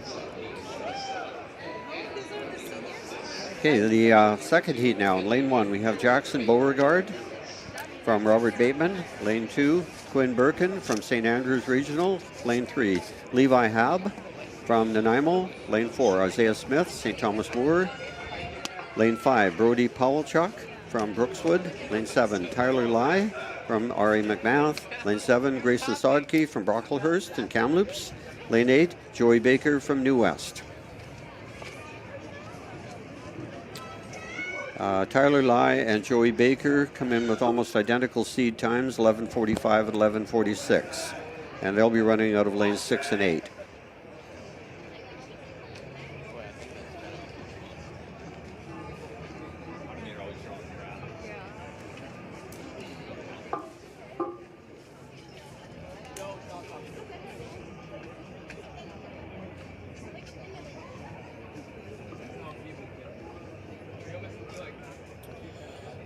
All right, there they are in the blocks. This is Heat 2, junior men's 100-meter dash prelims.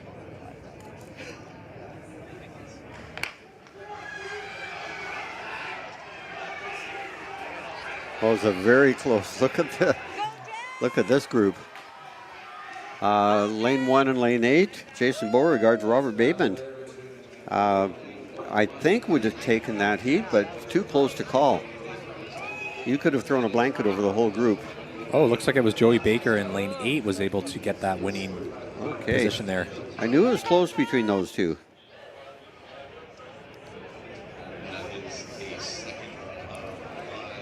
Jackson Biergard, 11:64, really close behind as well. Yeah, as far as from 1st to 8th, that's as close a heat as we've seen. Yeah, 3rd through about 7th, they were all within 0.2 of a second. 11:76, 11:82, 11:90, 11:93. Very quick heat. Yeah, so we could have at least one finalist beyond the top finisher from that grouping.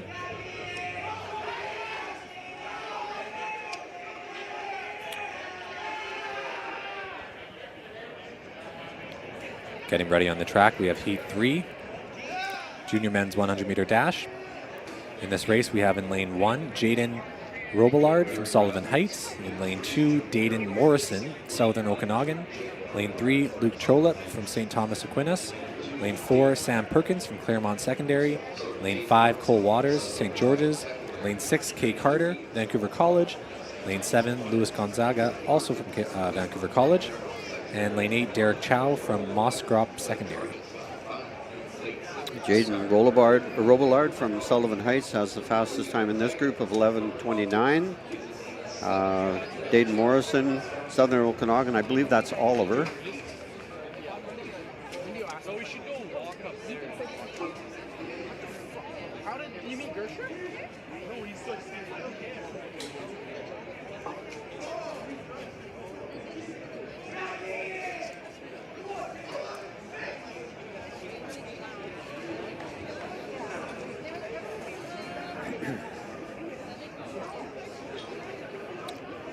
It'll be a very close grouping as well. We can anticipate this overall will be pretty fast group.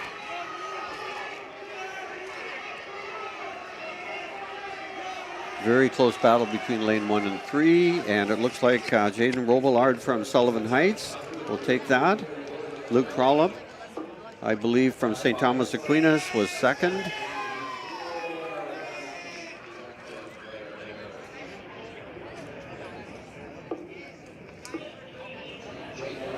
Winning time for Jaden Robillard is 11:51. Luke Trollop out in lane 3. We saw him at 11:61. So a very close finish between those top two finishers. We almost saw a tie between lanes 6 and 5, Kay Carter and Cole Waters, both at 11:67. 11:68 looks like. So they'll have to see if their times are enough to get them through to the final today. Yeah, that's it's going to be complex. I'm glad I'm not the one doing the math on that one.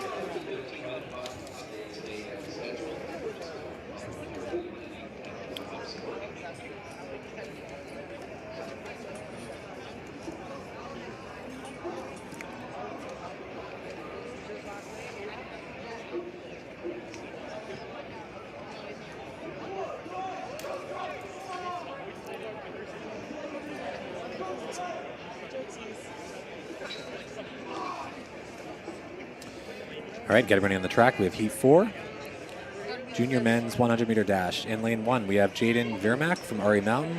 Lane 2, Mason Palmer, Vancouver College. Lane 3, Noah Anza, Elgin Park. Lane 4, Omari Gould from Carson Graham. Lane 5, Lyndon McClellan, GW Graham. Lane 6, Geoffrey Chishabangu, Queen Margaret. Lane 7, Joshua LeBlanc, Princess Margaret. And in lane 8, Hawken Alstead from Killarney Secondary. There they are getting ready in the blocks. Keeping out for Noah Anza out in lane 3 with the fastest seat time at 11:15, which I believe is one of the fastest seat times overall. Right, and again, close, the overall field, less than a second, separating all athletes.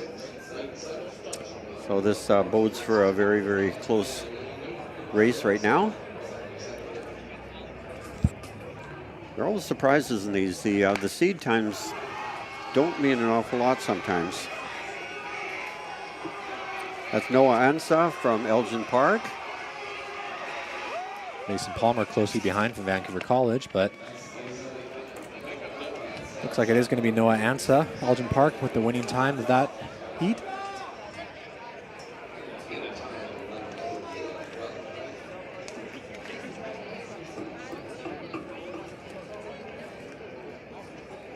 .11:48 winning time for Noah Anza. You can see him in lane 3 there, leading the pack.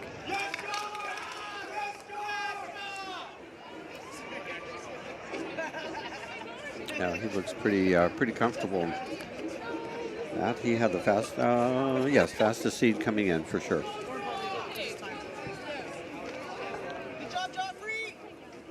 Yeah, beyond the top finisher in each heat, it's going to be tricky making the final here. Yeah, we're seeing a cluster of athletes in around 11.6, 11.7, so that's probably going to be the cutoff we'll be looking at. Yeah, unfortunately, the weather can play such an important role in this. The wind keeps varying. We're watching the flags down at the end of the stadium, and they keep shifting directions. So sometimes the wind is blowing straight down the straightaway against the runners, and other times it's blowing across the field, which really won't have any impact on them at all. So kind of luck of the draw there too. If you get a heat where the wind gives you a bit of a break, that can make a big difference. Now we have Heat 5. In lane 1, Jovan DiMarino from David Thompson. In lane 2, Jeremy Lapuz from Garibaldi. Lane 3, Keon Marzan, Holy Cross. Lane 4, Felix Wallace from Rutland. Lane 5, Tashi Leanga, St. Andrews. Lane 6, Jaden Lord Tweedsmuir. Lane 7, Michael Sue from Pine Tree in Coquitlam. And lane 8, Jack Todd, Carson Graham. Felix Wallace in lane 4 is from Rutland. Rutland is the home of Jerome Blake. He was the provincial champion in this event about 10 years ago or so, a little bit more maybe, and he is now a member of that very famous Canadian relay team that has won multiple medals at the World Championship and Olympic level. Probably one of the top 5 fastest Canadians ever, I would say. I think so, yeah. Yeah, so again, the BC High School Championships got him going. Keelan Marzan from Holy Cross has a time of 11:20. Watch for him in lane 3 in the red jersey. And he gets off to a very good start.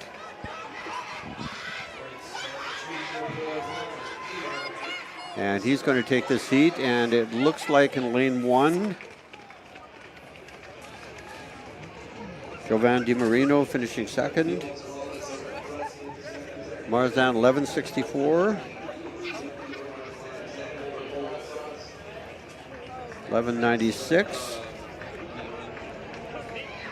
Not sure if 11:96 is going to be enough to get into the final. It's going to take probably in the 11:5, 11:6 range. I think the top 8 finishers overall were all between 11.4 and 11.6. So not much differentiation between those top 8 qualifiers for today's final. So that should be a very close final. That's right. Can't wait for that. Wait. 100-meter finals are always exciting.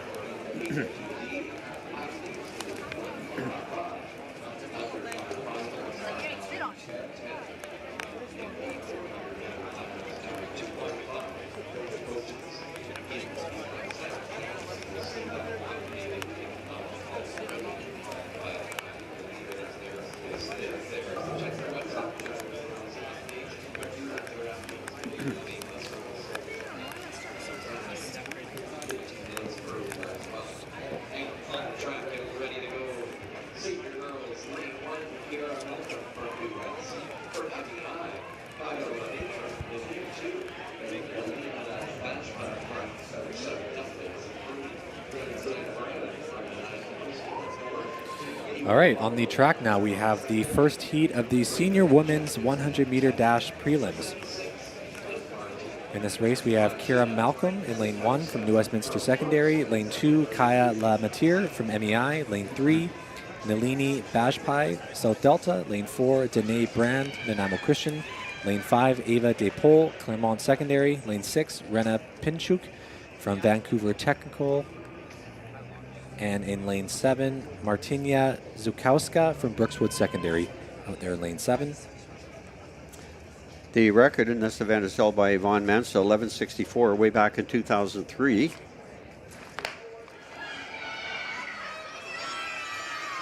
Kira Malcolm from New West dominating this heat. She looks very strong. And it is Kira Malcolm.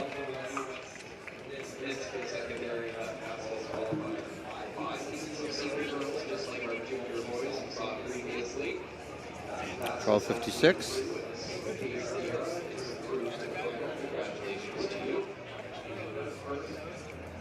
And DePaul.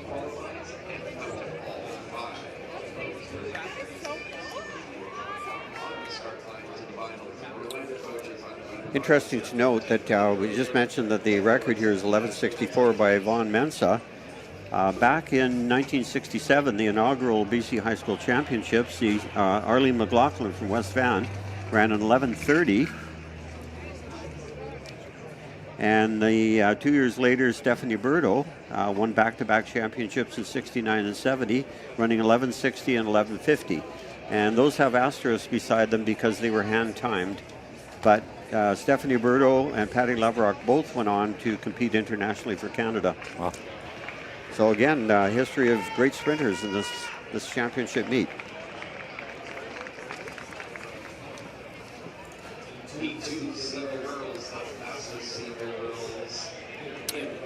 Coming up now, we have the second heat.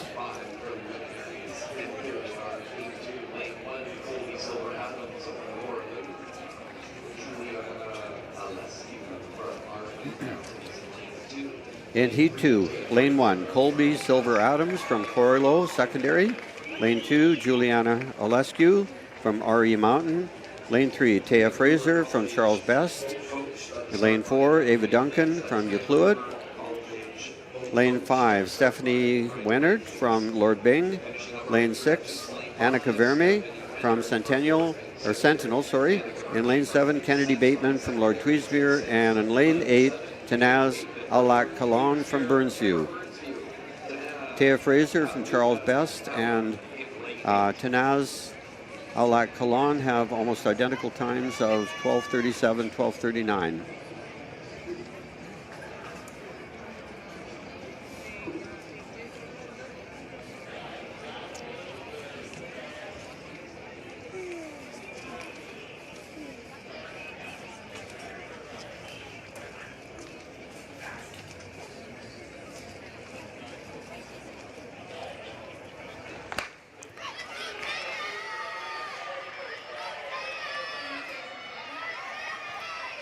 Like Taya Fraser.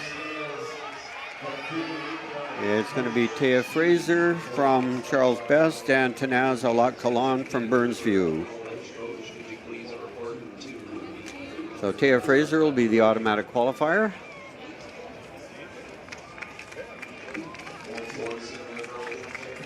Oh, wow. Okay, my apologies. Tanaz Alak Kalon coming in there in first, just slipping in the final few meters.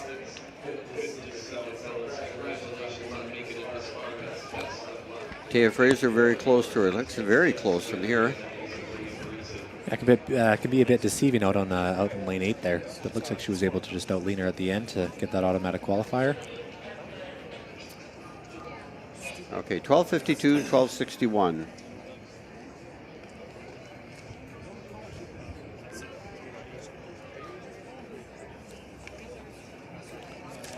So Taya Fraser's time of 12:61 will be the time to beat for that second qualifying spot.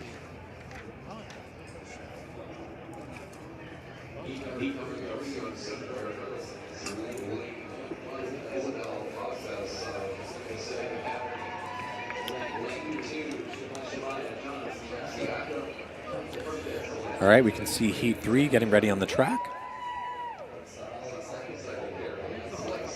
In lane 1, we have Isabel Ogbes from Pacific Academy. Lane 2, Shamia Johns, Siakwam. Lane 3, Trinity Jarman from Kitsilano. Lane 4, Elisa Ramondi from Sahali Secondary. Lane 5, Ellie Holsima from Langley Christian. Lane 6, Emma Richter from Rutland Senior. Lane 7, Madeline Van Spal, Holy Cross Regional. And in lane 8, Maya Bellevue from STM, out in lane 8. Isabel Ogbees from Pacific Academy has very fast seed time here of 12:04. And watch for her way over in lane 1. Madeline Van Spal, Holy Cross, comes in at a 12:71, and Trinity Jarman 12:67. So we've got 3 very top flight athletes in this heat.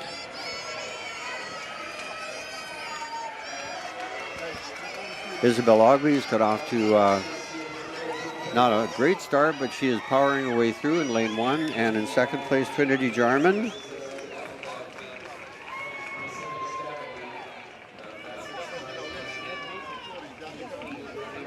.12:41. So far, the fastest time of the day in this senior women's category. And you said Heat 4, is she? Because she wasn't in that race. And 12:64 for second. How does that compare to Taya Fraser's time? Oh, okay, same heat. Okay.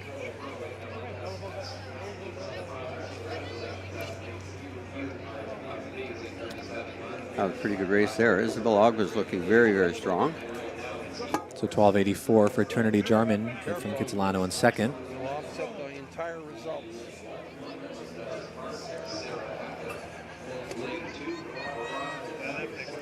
Looks like that time at this point will be enough to qualify for the final. So we'll have to wait for the next 2 heats to see what those second and third automatic qualifiers come down to. That brings us to Heat 4. Lane 1, we have Sarah Aka from Duchess Park. Lane 2, Portia Chow from Crofton House. Lane 3, Brianna Smith, R.A. McNath. Lane 4, Christina Imrie from Point Grey. Lane 5, Olivia Robinson, New West. Lane 6, Tirath Sandhu from Panorama Ridge. Lane 7, Carolina Moravkova from Penticton. And Lane 8, Anya McNaught from Point Grey. 12:19 from Olivia Robinson from New West is our top seed time. Sarah Aka from Duchess Park also has come in with a very fast seed time of 12:48. Olivia Robinson in the orange jersey there, looking right in the middle of the screen. Looks like the one to beat in this heat.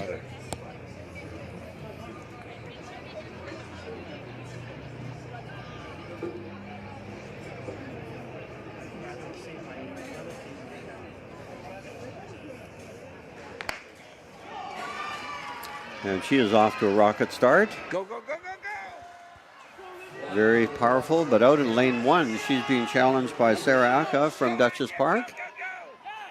That's going to be very close. I'm thinking it's Olivia Robinson, but Sarah Aka came on really strong at the end. And it is Robinson, 12:61. Wow, fast. Aka, 78.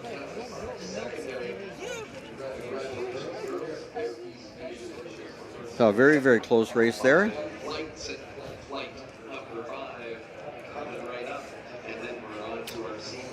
Yeah, Olivia Robinson just kind of eased up a little bit at the finish line, and I thought Sarah Aka might have used that to catch up to her, but didn't happen. Yeah, she was coming on quite strong. Yeah, very good finish for her. Well, it's going to be really dicey to see who makes the those final 3 spots to get into the final. I think 12:83 is our cutoff, so it looks like Sarah Aka at this point looks safe. So we'll have to wait for this final, the 5th and final heat.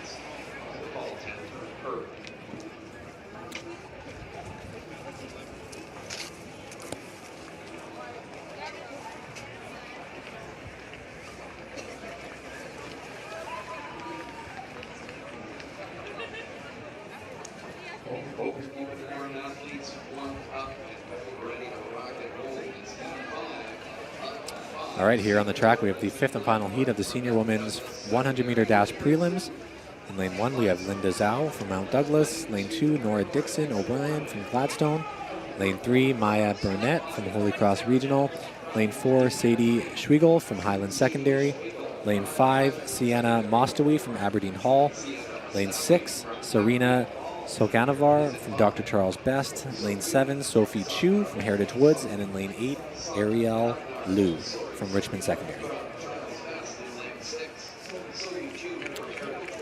Now, 2 athletes. Maya Burnett has come in with a 12:39. Sienna Mostowy from Aberdeen Hall, 12:34. And this is where it gets really interesting because the race is likely going to be down between those two. But whoever finishes second, that time will be crucial to see who makes it into a final. Also, Ariel Liu from Richmond Secondary has a 12:86. So she could be there in the mix to make that final as well. If I were a gambling man, I wouldn't.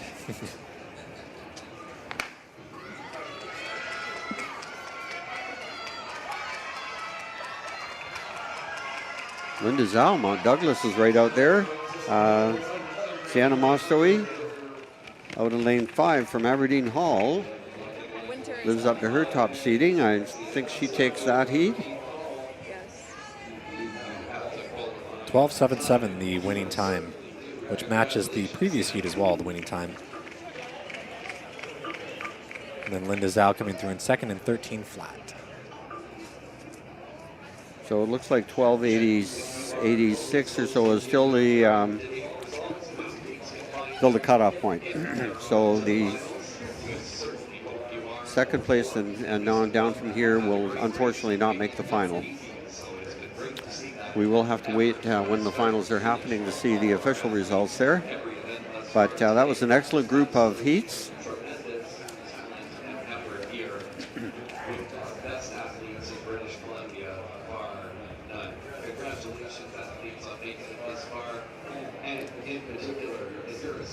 Oh, some great times. Lots of very close times in terms of these heats, in terms of people qualifying for the final. So every second counts. We can see all the athletes running their hearts out in these heats just to try to make it through to today's final. So should be a very exciting run later on today. Right, and coming up now we have the senior men, so it was a highly anticipated grouping. Just on a side note, the winner of the senior men's 100 meters is always presented with the Harry Jerome Award, recognizing Harry Jerome, one of the greatest sprinters ever to come out of the province of BC. Ironically, Harry Jerome never won a BC high school championship because they didn't have them back then. Right. Vancouver District, I think, was, and regional championships were the the biggest thing back then. Peter Ogilvie holds the record here at 10:46. That record has not been threatened really closely for quite a while, back in 1990. And unfortunately, Peter Ogilvie passed away from cancer a few years back. A very sad time. He was one of BC's high school great sprinters. In our first grouping, we have lane 1 empty, lane 2, Adam Obulinian from Handsworth, lane 3, Abdul Hine, Dutchess Park, lane 4, Sean-Marie Winter from North Surrey, lane 5, Nicholas Noguera from Vancouver College, lane 6, Kayoshi Copeland, Walnut Grove, lane 7, Nicholas Jang from Vancouver College, lane 8, Isaac White-Papp from George P. Vanier.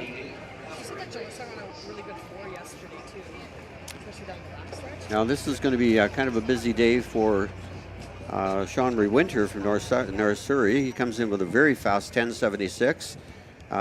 He is one of the favorites in the 400, which happens later, and I think he is tripling. He's in the 1, 2, and 4. Makes for a very busy weekend. We also saw him in the 4x100 relay as well, I believe. That's so right. It's, very busy weekend. Yeah, he's going to sleep well tomorrow night. So he is kind of the pre-race favorite coming in with the 10:76. No one else in this heat has gone under 10 seconds or 11 seconds. I hope not 10 seconds. No. So we Although out see of the 5, we do have several athletes who have gone under the 11-second mark.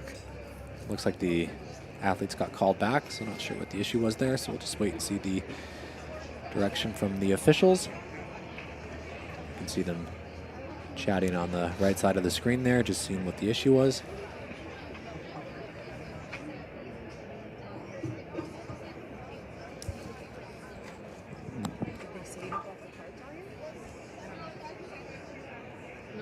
Winning time in this race last year was 10.76 by Ryan Lofstrom. This was a pretty quick final last year. That's right.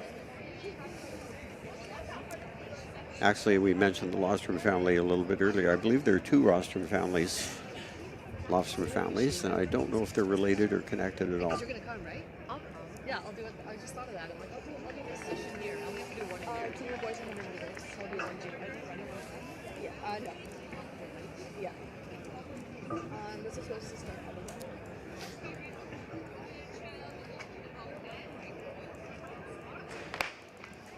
Okay, it's a fair start this time. Oh, wow. Oh, Kyrie Winter, I was wondering what was happening there. He's going to have to really go. And he does, but way out in lane 8, Isaac White-Papp from George P. Vanier looked very strong. But I think Sean-Marie Winter came through there. Oh, nope, looks like it was Isaac White-Papp. Oh, wow. 11.19. Had a great start out there in lane 8.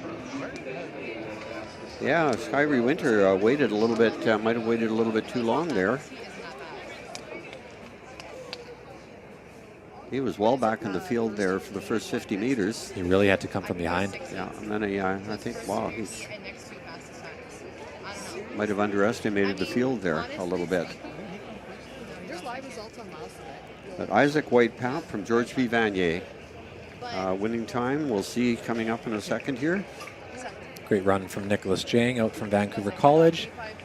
11.19. 11.44 as well.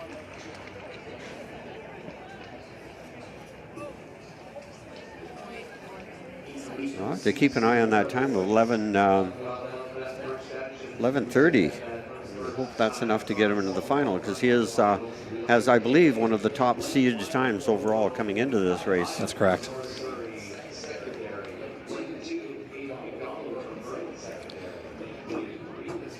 All right, we can see on the screen here, this is Heat 2 of the senior men's 100-meter dash prelims. In lane 1, Poco Nyam from North Surrey Secondary. Lane 2, Aiden McDonald, Vernon Secondary. In lane 3, Christian Aguido, Pacific Academy. Lane 4, Cheyenne Magadi from WJ Mowat.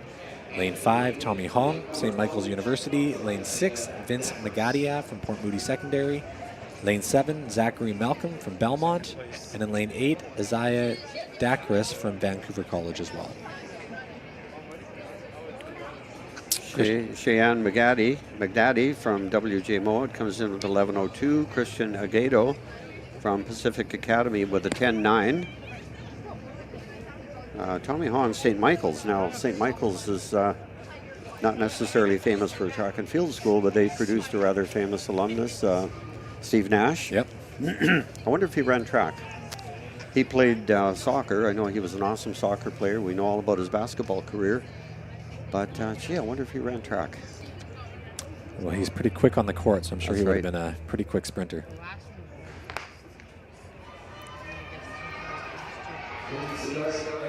Got a good battle here between Christian Aguedo and Magdadi, but it is going to be Christian Aguedo taking that heat easily.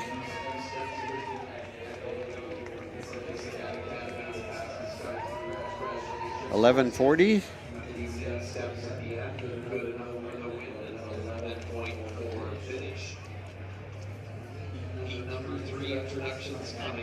Now Cheyenne Magadi in second, right beside him there at 11.63.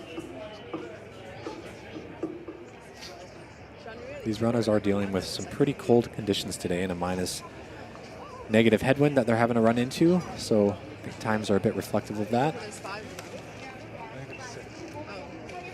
There's 6 total. Yeah, I'm just looking down at the infield. I'm not seeing a wind gauge. Oh, yes, there it is. Okay, wind gauge.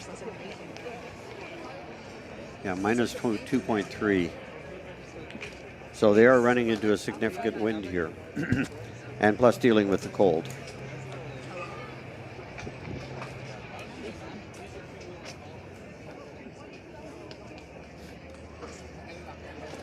Yeah, this is non-ideal sprinting weather, that's for sure.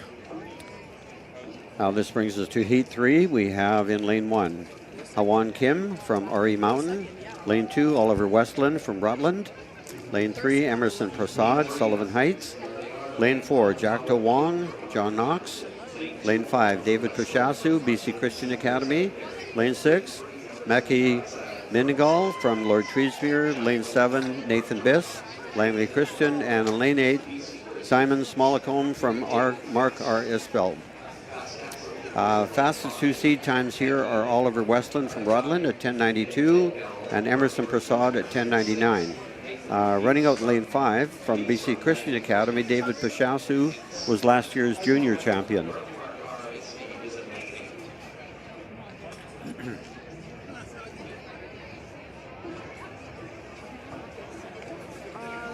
I think it's 5. Because someone told me 4, someone told me 6, someone told me middle and say 5. Emerson Prasad was also a finalist in the junior boys 100 meter final last year, so now he's competing up at the senior level.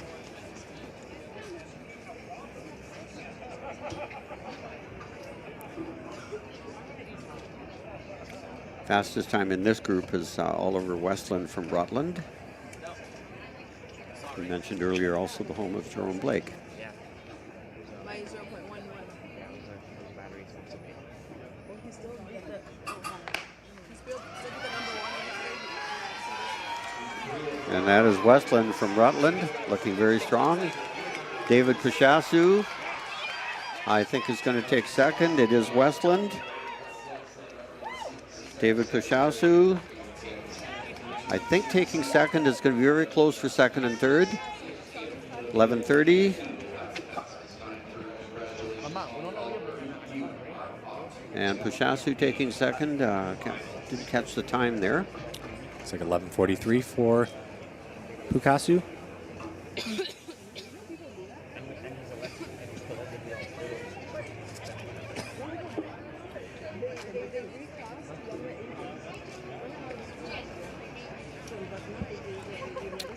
Yeah, it's going to be a little bit tricky to see what times will get you into the final here.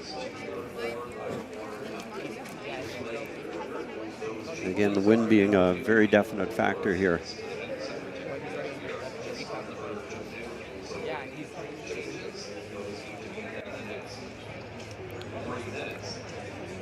So with these senior men's 100 meter dash prelims, because there's 5 heats, only the winner from each race automatically moves on to the final today. So that's why time is well, placement is very important, but also time. So in heat 4, we have Caleb Hoffert out in lane 1, Earl Marriott secondary. Lane 2, Derek Frimpong, Maple Ridge secondary. In lane 3, Spencer Medlin from Hansworth secondary. Lane 4, Tristan Fergus from AL Fortune. Lane 5, Chase Shin from Hansworth secondary. And lane 6, Jaden Yan, St. Andrews Regional.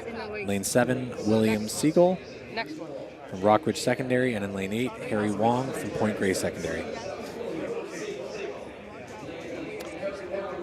Derek Frimpong was a medalist last year at the BC High Schools in the senior category. I can't remember exactly his placing. He was 3rd, I think. Tristan Fergus, AL Fortune is in Enderby. And let's see, we have one athlete in this group, Frimpong, who's run a 1084 this year. So he would be the pre-race favorite. Very strong runner. Harry Wong from Point Grey has been flirting with the breaking the 11-second barrier. He's run 11:08. That's we can see him on the outside there on the far left.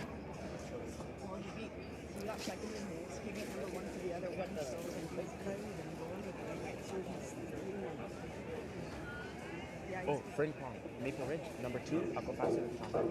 He runs, I'm sorry, 10-6 something, and Sean runs. Derek Frimpong hoping to move up on his last year's performance. He's going to have to really go here. It's going to be very close, and I think he does. Very strong finish. It is Derek Frimpong. Harry Wong. Harry Wong out in lane 8 had a fantastic start. I was, I was very impressed with how fast he got off. It looked like he was going to take it, but Derek Frimpong is very strong, very good finisher. And that was one of the faster heats we've seen. Derek Frimpong with an 11:06. So the fastest time so far today of all 100-meter races. And Harry Wong as well, 11:10. So that's the second fastest heat we've seen today. We told him to do that. Spencer Medland in third, 11:35. That time might be enough to qualify him through as well. Yeah, we could have 3 runners from that heat make it to the final. Yeah.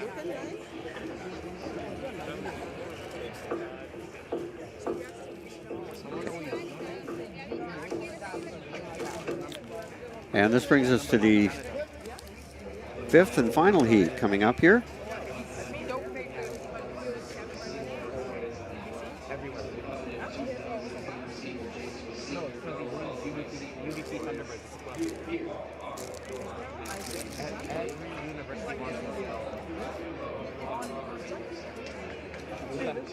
Literally every university wants it. Okay, here we have Heat 5, Lane 1. We have Gabriel Akufo from Robert Bateman. Lane 2, Suzuki, Yale Secondary. Lane 3, Stefan Schuck from Vernon Christian. Lane 4, Cole Armstrong from Burnsview. Lane 5, Parker Sheehan from St. Michael's. Lane 6, Daniel Ising from Grandview Heights. Lane 7, Kigo Hayama from WJ Mowat, and rounding out the field in lane 8, Noah Piper from Nakusp Secondary. Let's see, Gabriel Akufo in lane 1 has a 10:84. It's going to be worth watching. Stefan Schuck in lane 3 comes in with 11:08, also very fast. 11:16, Suzuki from Yale will be worth watching as well. So look for the top runners to come out of the first 3 lanes. Looks like lane 7 is empty.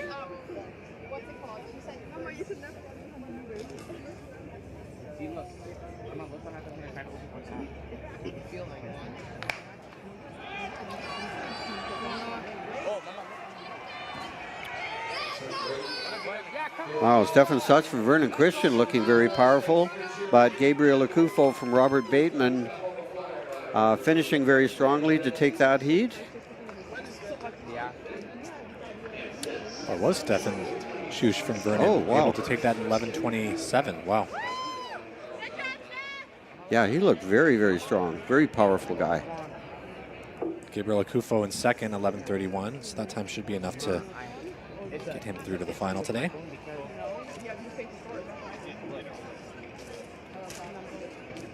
Parker Sheehan from St. Michael's. I'm not sure if 11:49 is going to be enough to get him in. Yeah, it's going to be close.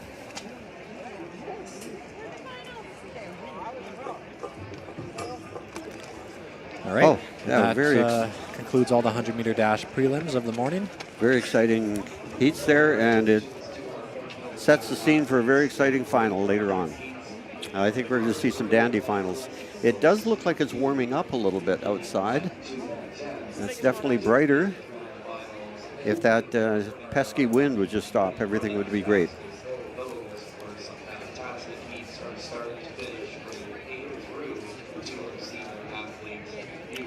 Now we're going to move right along to the 2,000 meter steeplechase final. We're running just a few moments behind schedule, but they should bring it back on time with these events. Looks like we'll have 2 sections for the senior women's 2,000 meter steeplechase.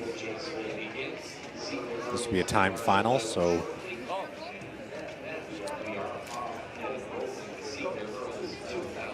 we were talking earlier about how the middle distance runners don't mind the colder conditions. Well, an exception to that would be the steeplechase. That pesky water jump, I don't think it's heated. no, that would have been a good idea though. Throwing a little bit of a hot tub in there. Always wondered whether athletes who are running steeplechase plus another event bring an extra pair of shoes. Yeah, more reason, I guess, to avoid the water jump as much as possible. Right. Tell you, an excellent place to watch a steeplechase race is right down at almost ground level, right on the outside of the water jump. You get some amazing shots there when they go through there.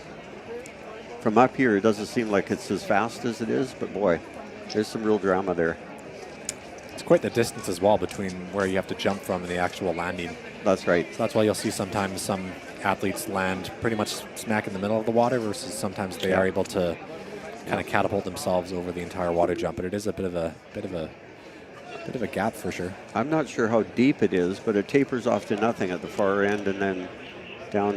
I'm guessing it's probably 18 inches or so. But the deeper you are, the harder it is to recover and get out and back on the track again.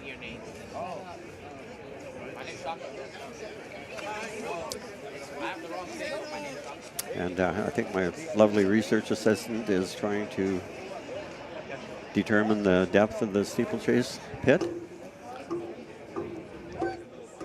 Maybe we can get that information for you in just a few minutes.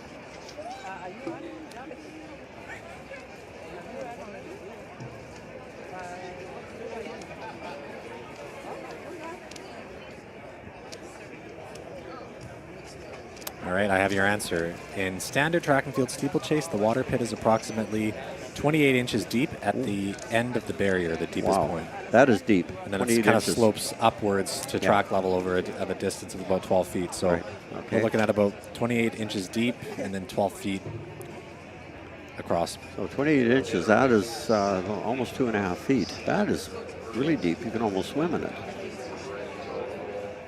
Yeah, typically you would see the athletes plant a foot on top of the barrier to kind of launch themselves off. But if you actually watch the international competition, especially on the men's side, you'll see them actually hurdle and still make it across the entire the water pit. So it's quite interesting to see. That's risky.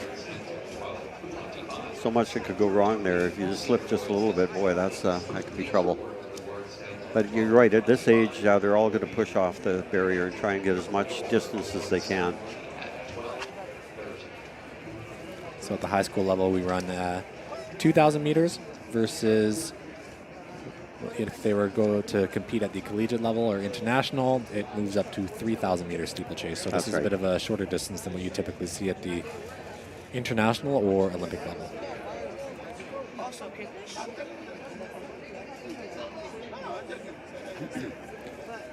you come here to watch, after you guys stay to watch some races, rather than go overnight.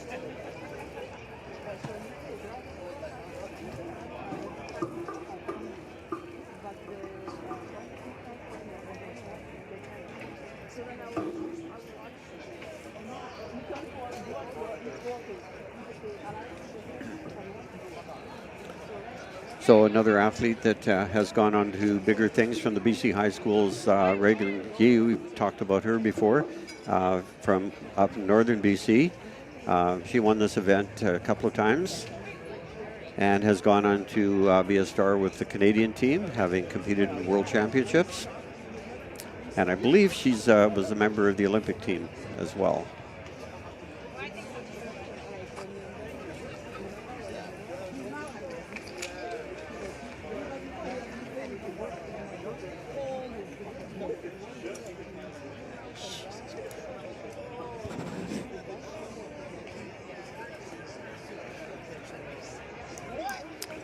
So we're just going to take a very, very brief pause just while the officials get ready for the start of that race.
Here we go with the lineup for the first heat. This is a time final, so we have to wait until the second heat is completed.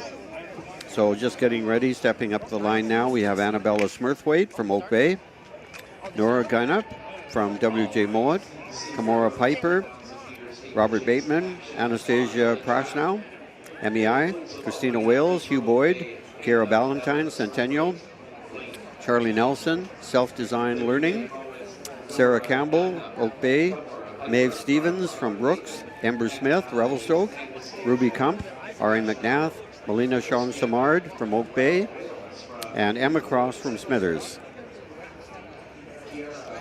And unlike the younger age groups, they get into it right away.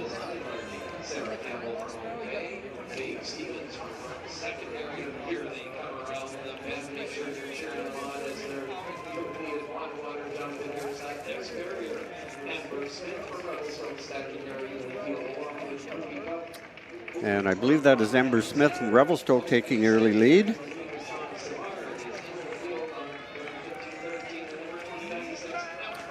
Annabella Smurthwaite from Oak Bay, right up there as well.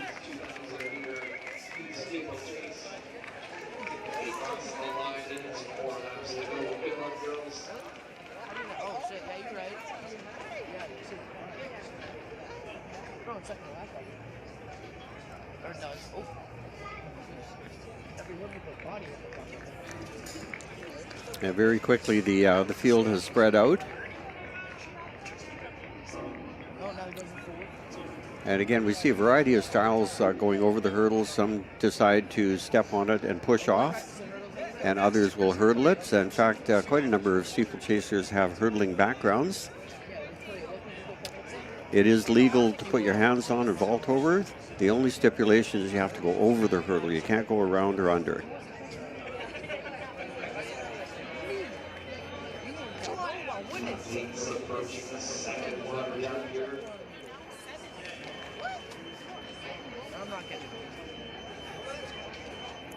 Sorry, that is Sarah Campbell from Oak Bay sitting in second place.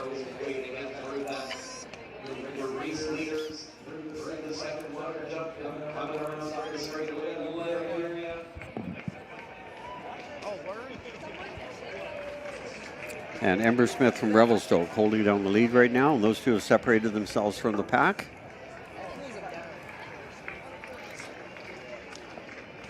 That is Christina Wales from Hugh Boyd holding down third place. So the pack is really starting to spread out now.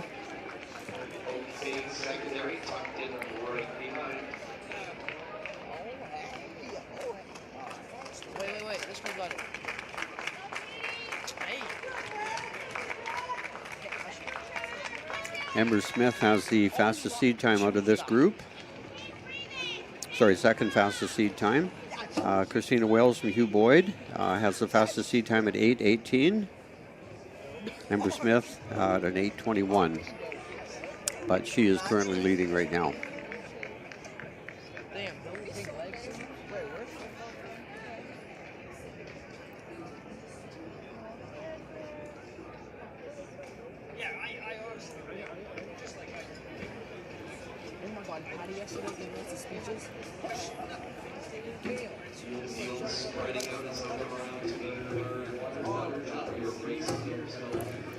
Yeah, still a pretty close race between those first and second athletes here.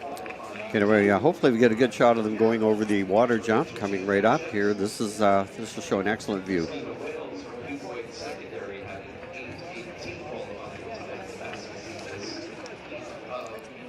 You can see there how deep it is. It was up to knee level. Yeah, that's why it's really important to get as far across as you can. Yeah. Of course, as the race progresses, the more tired you are, the harder it is. So that's right. So it's really important to conserve the energy to make sure you have at least a bit to at least get over the hurdle. Right. Plus, when they come down off the water jump barrier, it's really hard to land on one leg.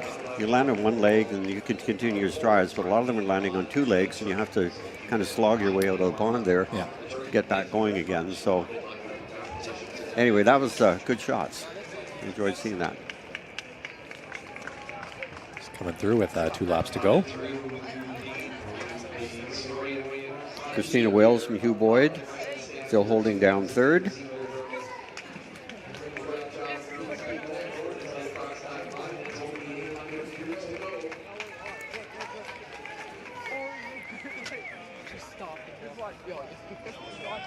Watch the second and last group.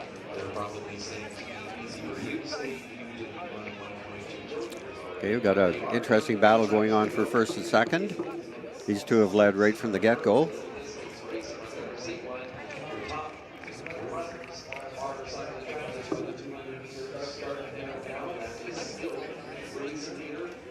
There's a second group as well, just if not currently shown on the screen.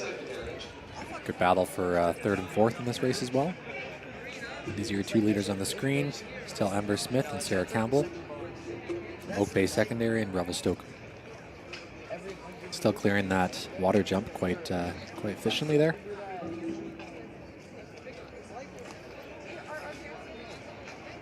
Amber Smith starting to move away.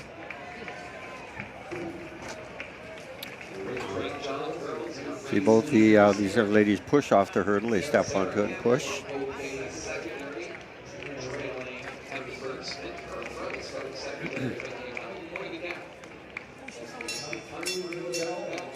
Another good shot of the water jump.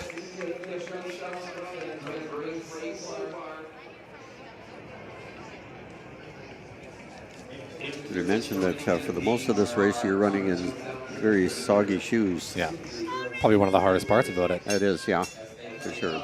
Carrying a little extra weight around there.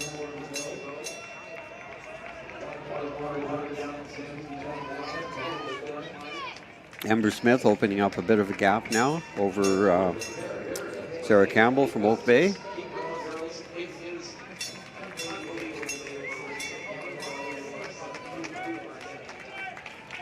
Just over 200 meters to go. Amber Smith now opening things up. Sarah Campbell, like trying to keep in touch, but it's going to be tough to catch her.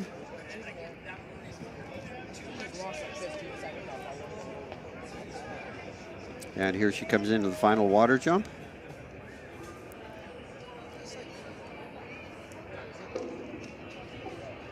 Great clearance. Yeah, she came out of there quite nicely.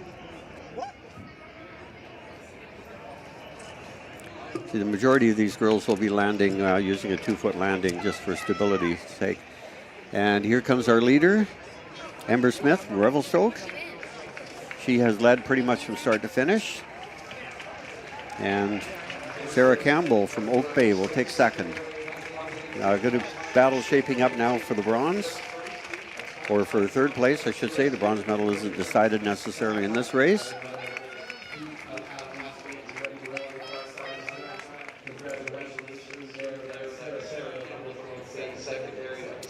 There's Christina Wales, Charlie Nelson, and Anastasia Prashno from Mennonite will take fifth place. There we see Christina Wales, Ruby Kump, Ari McNath coming in. That's Charlie Nelson from Self-Design Learning. Maeve Stevens, Nora Guinab.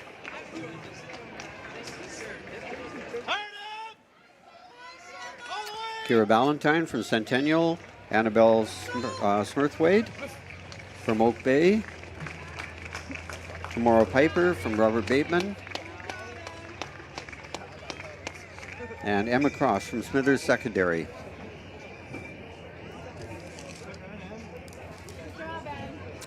So a good run there by Amber Smith, taking that race. Winning time in 7:54, so quite a lot lower than her C time that she had coming into this race. So that's the time to beat as we head into the second heat. Yeah, she came in almost 25 to 30 seconds faster than her seed time. That's very impressive.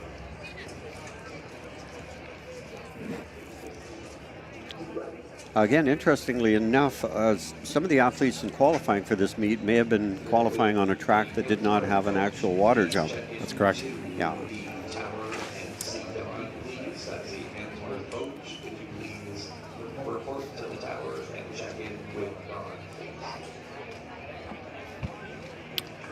Okay, we now move on to the second heat.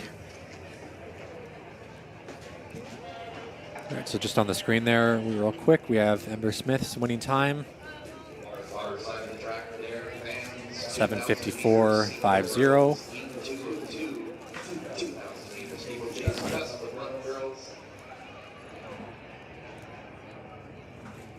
Okay, and on the track now we have section 2, senior women's 2,000 meter steeplechase timed final. In this race we have Kafira Kamara from Sir Charles Tupper, Leah Robinson, Ari Mountain Secondary, Amabel Chow, Kitsilano Secondary, Inome Ikaye from Equal Salish, Catherine Kennedy from R.A. McMath, Alide Lennon from Howe Sound, Elsa Rahim, VT Vancouver Technical Secondary, Lily Mendel, York House Secondary. We have Hannah Honegger from Sir Charles Tupper, Regan Arlett, Semiamu Secondary, Maya Pisik from Mosscrop Secondary, Eliza Hluss from Crofton House, Elia Comio from Handsworth Secondary, Mary Neal, West Point Grey Academy, and Linky Rath from Kamloops Christian School. Fastest sea time in this heat is held by Kafira Kamara, 7:13.47, who is actually last year's senior women's 2,000 meter steeplechase champion. She ran 7:04.39, so she's back for the second year here, looking to defend her title. And if we actually look back at the BC High School track and field records, she did best that last year at 7:04, so she is currently the record holder.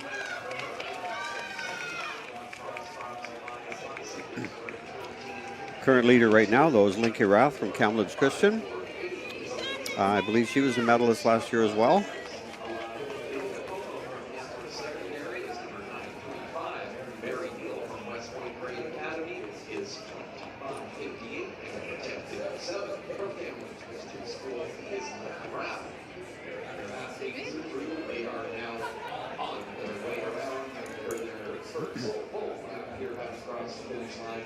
Linky Rath is really taking it out right now, looking very strong.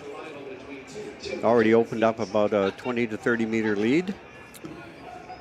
She was the junior girls 1,500 meter steeplechase champion last year, so now she's competing at the senior category in the 2,000 distance versus the 1,500 last year. She's looking to make her mark. She copes with the water jump quite well. Kafira Kamara from Tupper comes through the water jump really well. The third place competitor had a pretty good leap off the water jump there, and she was able to resume running almost immediately.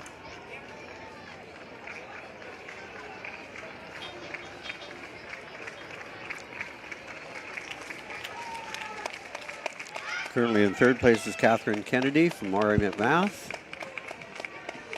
Annabelle Chow, Kitsilano holding down fourth. That's your race leader through and only 3 laps to go for Linky Rath from Kamloops Christian.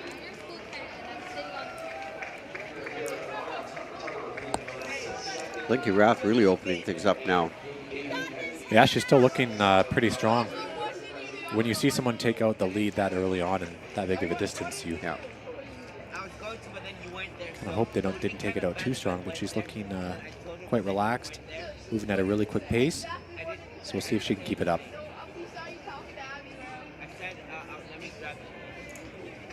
Your race leader coming up to the next water jump. From Kamloops, Linky Rath. Linky Rath heading towards the water jump. Get a good shot of her going over. Senior boys biscuits. Now she does not really lose any momentum. Kafira Kamara also coming into the water jump. Gets a really good push. Catherine Kennedy, next one into the water jump. She's from R.A. McNabb.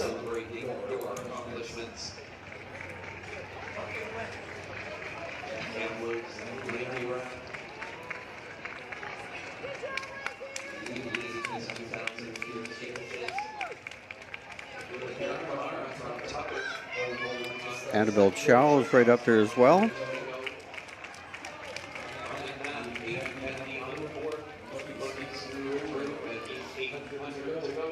Two laps remaining now for these girls.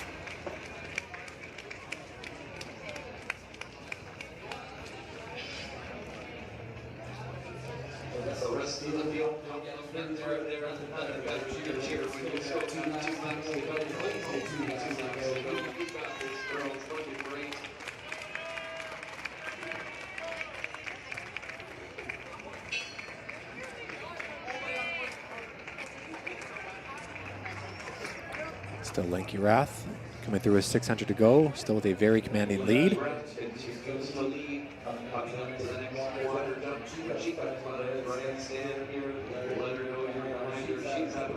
Now here she comes again to the water jump.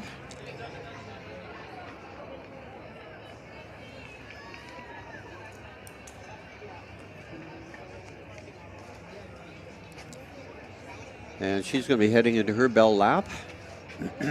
It's going to be very almost impossible to catch now, barring any misfortune. And in second place is still Kafira Kamara.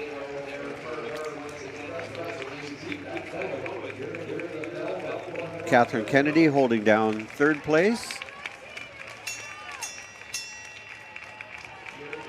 Leah Robinson from Maury Mountain now moving up into fourth place. She looks like she wants to mount a challenge here.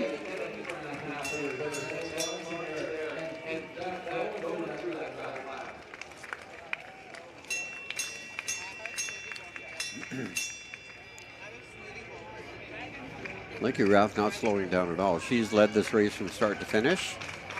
She'll need to close in about 60 seconds, 300 meters to put that record into contention. Not slowing down though. 200 to go. Right now she's just, I'm looking at about 50 seconds or so for the last 200 to get the record. This is where it gets hard though. The last two jumps, fatigue is starting to kick in. Just focusing on pushing hard over that last water jump, which she was able to get done. Okay, so now for the last 120 meters, I think she's well within that record.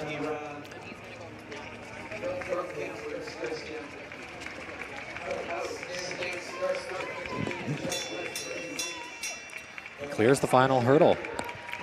And she is finishing strong. Okay, here she goes. She's going to be very close to that 7-minute mark.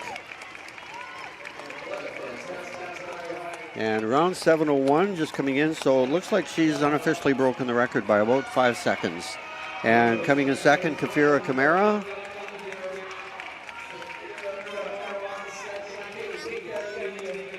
And that is Catherine Kennedy taking third from Ari McNath.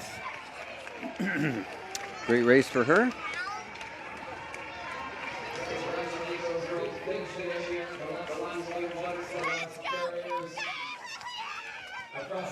Annabelle Chow coming through in fourth place right there. A great run from her. Leah Robinson. Ella Lennon from Howe Sound.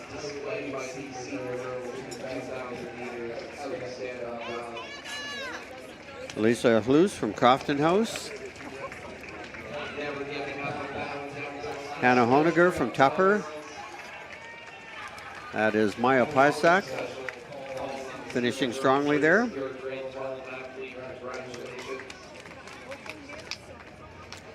I think Maya Pysak from Musgrove is using this as a bit of a tune-up. She is the high favorite. Oh, big jump into the water pit there. Maya Pysak is the odds-on favorite to win the steeplechase tomorrow.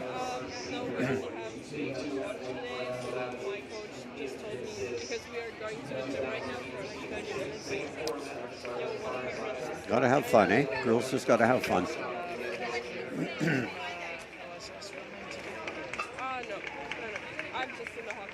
It's the final competitor, Inome. Oh, and there she goes. There she goes. She got down and did a proper start. That's Ahinomi Ikea from Ecole Salish, enjoying the moment.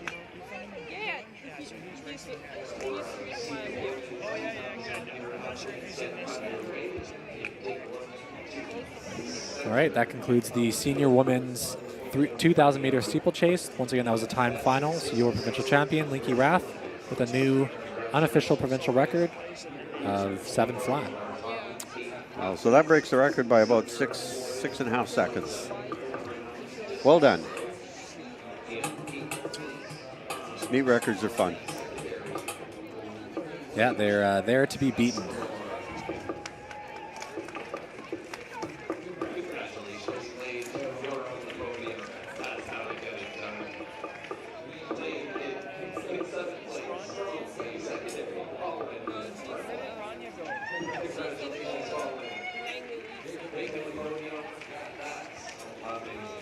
And they offered me actually a spot for next year. Is that a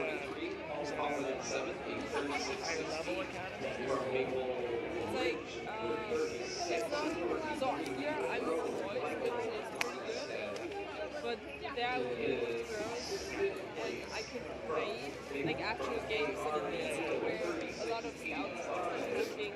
So that would be pretty good. How's that something you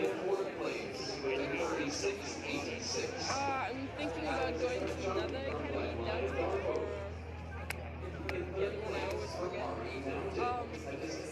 Because they're just in the same group, but like the ones that asked me because they won't know me. Stepping onto the track now, we will have the first heat of the men's 2,000 meter steeplechase for seniors. Take a bit of time. They have to readjust the hurdles slightly higher. In our first group, this is a time final.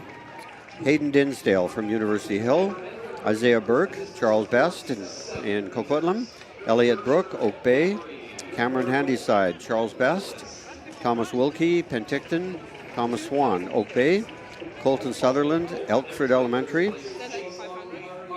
David Hillhouse, Cedars Christian, Liam Mamoan from Euclid, Acton Chen from Point Grey, Sean Cardle, Windsor, Tyus Buys from Surrey Christian, Griffin Morris, Qualicum Secondary, Tekint de Rodenbeck, or Alexander Tekint de Rodenbeck from Centennial, Will Zhang from White Rock, and Ethan Peregrine from Sahali Secondary.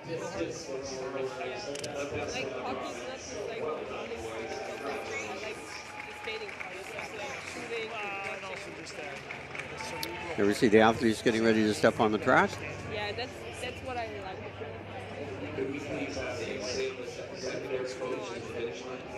That is a Salish secondary coach. Could you please report to the finish line? My biggest respect on all those athletes that are doing that because I would like that. The leading seed time in this group, competitor, he'll have the number 16 on his chest, Ethan Peregrine from Sahali Secondary. He comes in with a time of 6:44.87. The record in this race is an amazing 5:50.25 set way back in 1991 by Jeff Schiebler from New Westminster. He went on to compete for Canada nationally, and then he went on to a professional steeplechase career in, I believe, in Japan. So he had a very long and illustrious career that started off here at the BC high schools. That record has been around for 25 years now.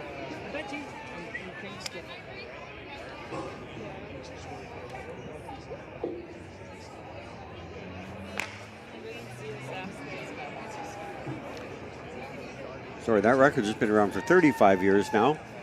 It's one of the longer ones in the books, and I think it's going to be there for another long time as well.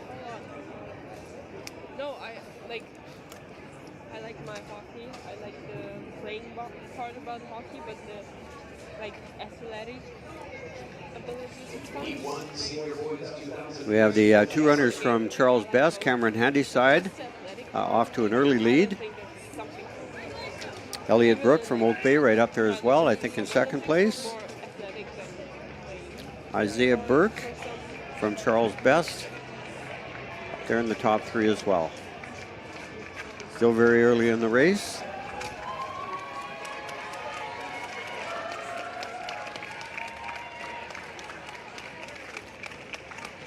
4 laps remaining.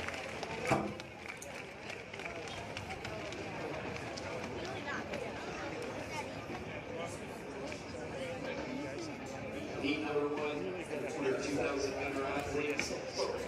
Really enjoying those celebrations of those senior boys with their discus accomplishments. Out on the track now, middle distance, there's Abe Dinsdale, number 28 from Universityville. Charles Best, Isaiah Barker, 6'7". Brooke Cone, secondary on the track at wearing 15:31. Cameron Henside for Charles Best is 6'7'4", wearing 16:66. Thomas Wilkie from Linton. Hope Bay Thomas Swan is a 15:47. Colton Sutherland from Elkhart is 7:60. Number 4. Cameron Handyside still from Charles Best with the lead. Teammate Isaiah Burke from Charles Best right in there as well. And I think Elliot Burke from Oak Bay still holding down 3rd place.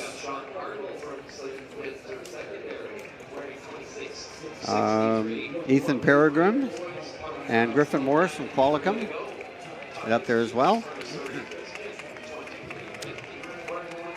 A pack of 4 just separating themselves a little bit, but everybody else is still in touch there.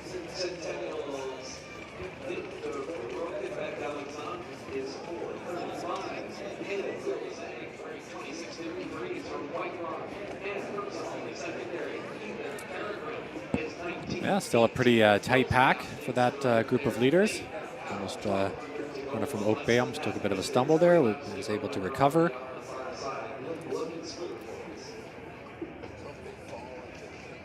That's Cameron Handyside, Isaiah Burke, Elliot Brooke. All in that group of leaders there.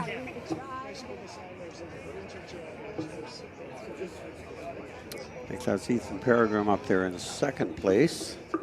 From Sahalee Secondary.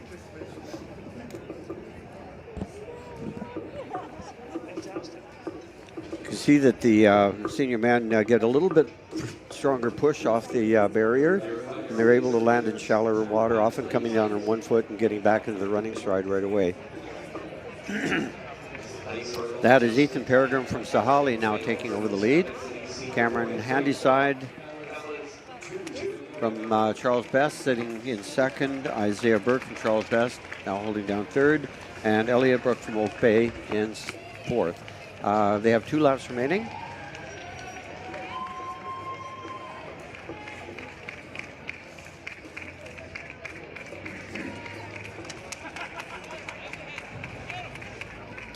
He's now starting to open a little bit of distance now.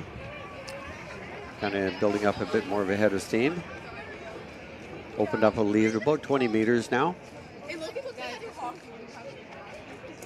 And teammates from Charles Best are sitting in 2nd and 3rd.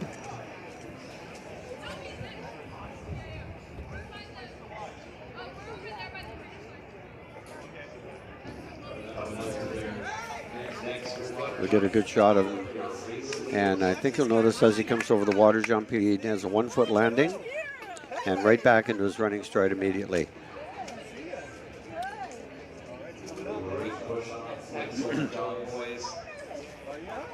Little glance over his shoulder to see where the competition is.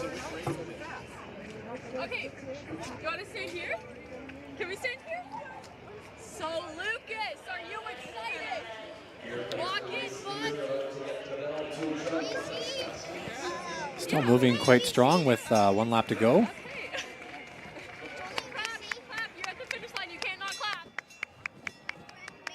Cameron Handyside still currently sitting in 2nd place from Charles Best. We have a new person in 3rd place. I didn't quite catch as he went by. I believe that's Isaiah Burke from Charles Best as well, so teammate of Cameron Handyside. Yeah, we have a challenge now for 3rd place.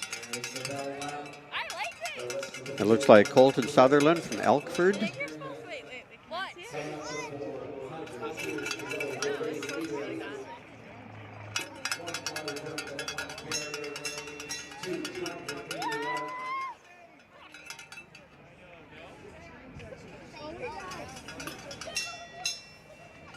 I could run this.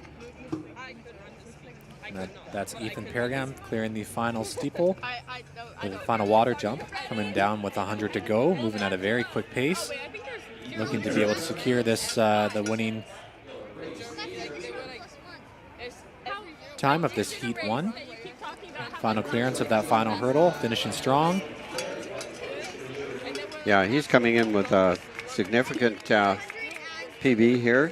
Came in with a 6:44. We got a real battle going on now. This is good.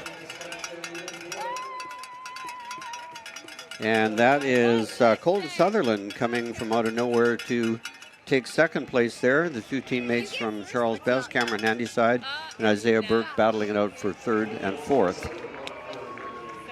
That was a great run for Colton Sutherland. He really made up a lot of ground in the last little ways.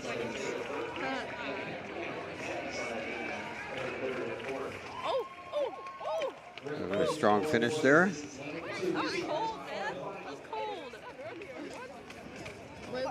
Such a grueling event. It's great to see some of these sprint efforts in the last 100.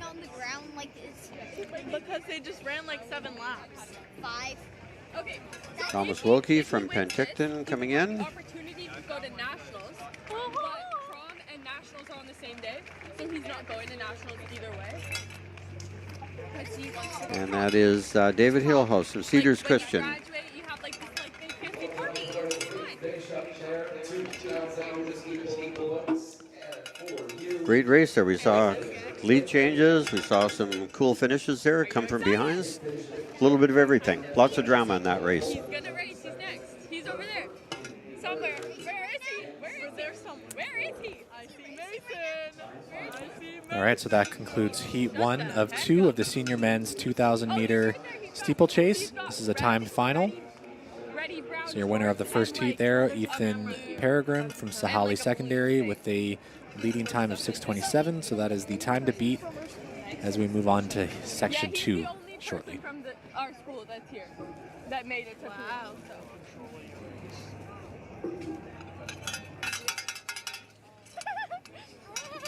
I like the thing.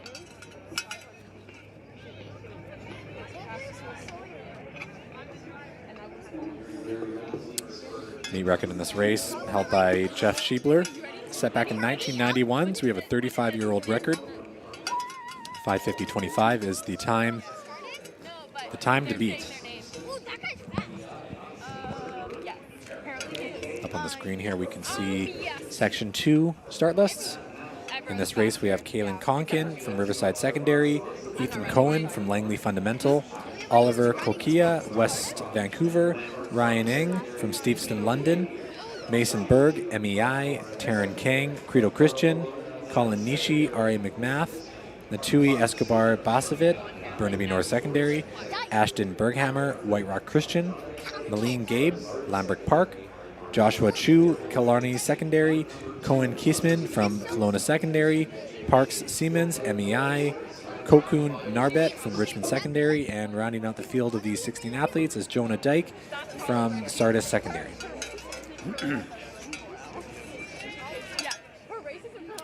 Fastest seat time in this race is Kokin Narbet from Richmond Secondary, the 6:13.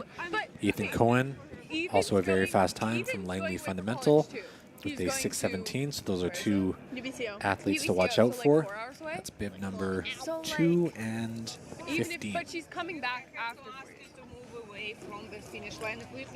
Oh, once again, talking about Jeff Schiebler, his record from 1991, that's been around for 35 years already. Could very well be around for another 35. No one has really come close to it in the last several years. Last I heard of him, he was running professionally in Japan. Oh, wow. I think he also holds the high school Canadian 5,000 meter record. I think that stood since 1990 as well. So that seemed to be a good year for him, 1990. That's right. And I was like, Ethan, what if they're actually unlucky socks? Like, you've never worn them before. How do you know that they're lucky? He's like, yeah, around that time he dominated the distance events. Pretty well everything he tried. Yellow? I see him. He's in. His shoes are black. Oh. Wait, where's his socks? Guys. Yeah, Yeah, why can't we see the pink socks? He got rid of pink socks. He found out they were unlucky. He like fell during Oh no, no! Those socks. If he doesn't, he's in fourth right now. It's okay. At the moment. It's Ryan Eng from Steveston, London, Should we scream? Let's go. taking the Yeah. early lead Obviously. over the first water jump. Colin Nishi from R.A. McMath followed closely behind as well. Ryan Eng really going out early, going hard, setting the pace. And we'll see if the rest of the field takes the bait and tries to keep up with him. Cohen Kissman out there in the yellow, starting to make it a bit of a move. Currently sitting in third. Oh, yeah.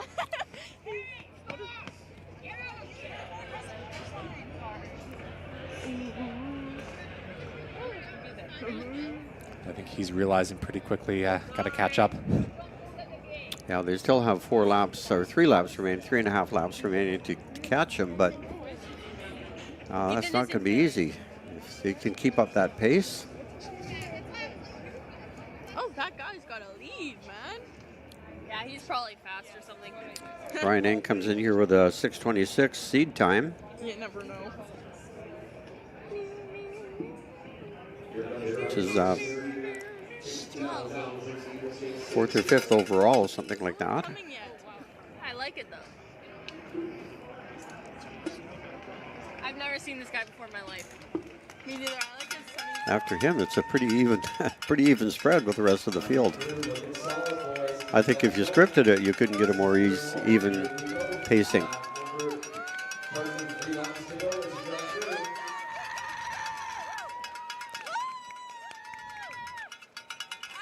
Koken Narbit from Richmond Secondary is currently up in that that second pack. He was a 4th place finisher last year. He's coming in with the second fastest seed time, so expect him to make a bit of a move as well as we're coming through with still 2.5 laps to go.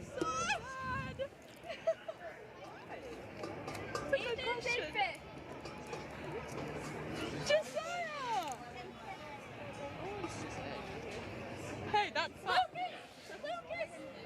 Are you cheering? I am cheering. Yeah, he's looking, You know you know, still maintaining a pretty good pace. No signs of fatigue yet going No. over that water jump. Still looking pretty strong. Almost cleared the water jump completely there. Cohen Kissman from Kelowna Secondary holding down second right now. But that can change very quickly. There's a pack of 1, 2, 3, 4, 5 of them there. from the big red tail. The big red sail. Now he's coming into his bell lap, I believe. Oh, 2 laps remaining, sorry. Cohen Kissman from Kelowna. Got a little bit of distance there. Koken Narbit from Richmond, I think, holding down 3rd spot. Ethan Cohen in that pack as well. Still anyone's race for second. Yeah, he's still not, you know, he's still hurdling completely. He's not slowing down by putting his foot on the barrier. Koken Narbit from Richmond in 3rd place still. You know his name. Just say his name. Yeah. Though they are starting to close the gap a bit. Yeah, they're starting to reel him in. Still 500 meters to go. Second to last water jump here. Little look behind his shoulder. I think you can kind of feel them coming. Cohen Kissman, yeah, they're going to be making a move pretty soon, I think. We're heading into the bell lap. Why is it green like that? So this is where it all comes down now.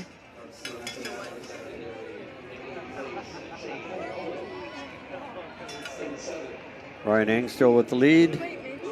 Cohen Kissman from Kelowna.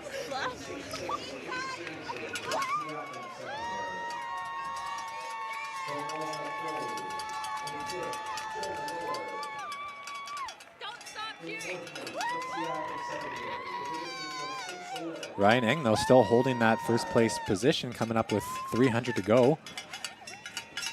Can he hold it?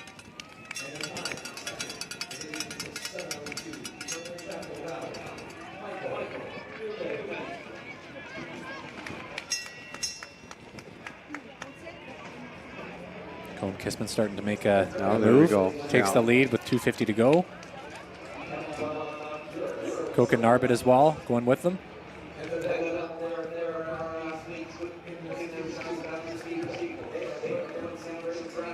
Colin Nishi currently sitting in 4th, looking to make a move as well. This is going to be a good finish. We got a great finish going on here. Cohen Kissman. Has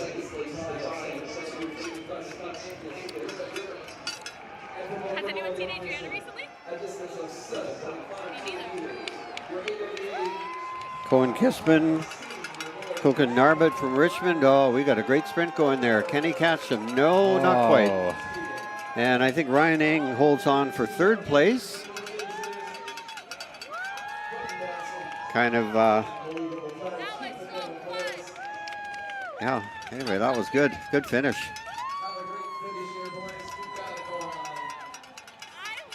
These guys left it all on the track there.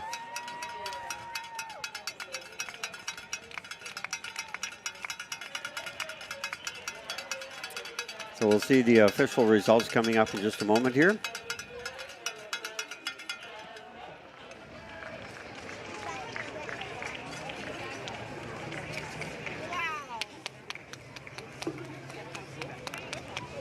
And it looks like it was Cohen Kissman was able to hold on for that winning time, 6:02.01. Kuka Narbit, 6:02.04. Less than a 1/10 of a second separated the 1st and 2nd place finish. And Colin Nishi from R.A. McMath was able to sneak into 3rd place, just edging out Ryan Eng. Less than 1/10 of a second between 3rd and 4th as well. So that came down to a lean as well.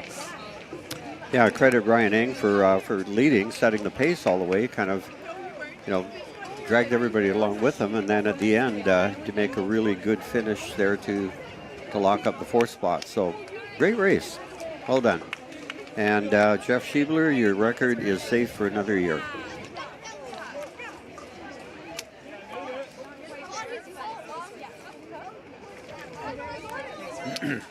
His record is almost as old as you are.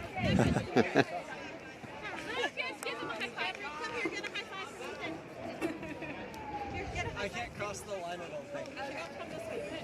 I don't think I can go across. Okay, this is going to bring us now to the 100-meter finals. We're starting off with the ambulatory events. Oh, sorry. My apologies. I've got the schedule wrong. It is now the hurdle events coming up. That'll be at 1:30, so we'll have a bit of a break before we head into those. Our hurdle events are going to be very exciting. We're looking forward to some great times here and some outstanding races. So we'll be going off the air just briefly, taking a brief break, and rejoining you at 1:30. Please make sure you're checking the call tent board for your call check for your call times, Marshall, and ensure that you are ready to rock and roll with your afternoon action. Congratulations to our senior boys and girls in that exciting, thrilling 2,000 meters steeplechase action. Some great times there today.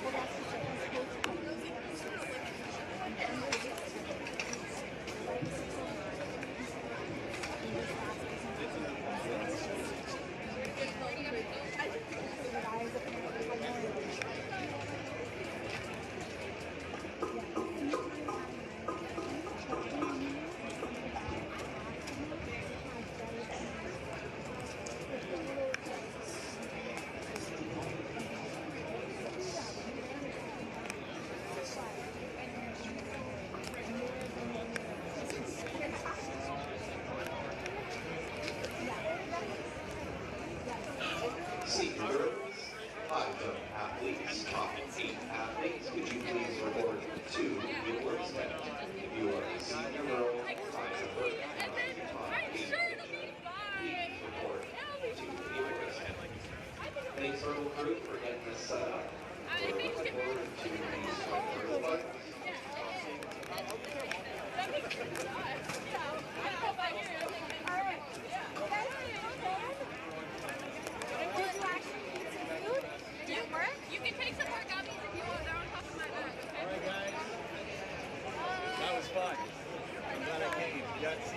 That was so fun. I know.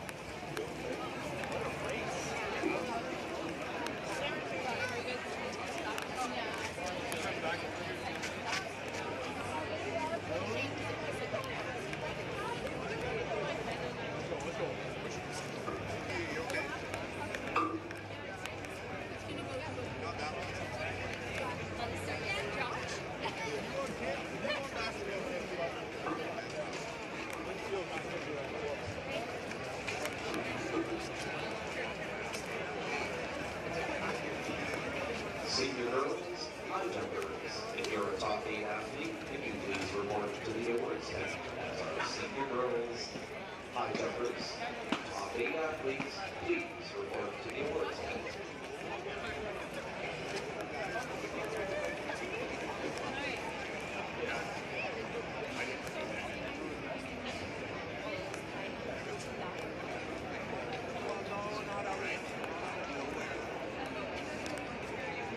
Okay, we're gonna go see how Michael's jumping.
That looks solid.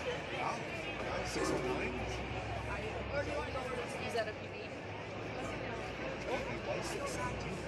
Ooh, so that is very good. Big BB, yeah. That's all. That's the thing, right?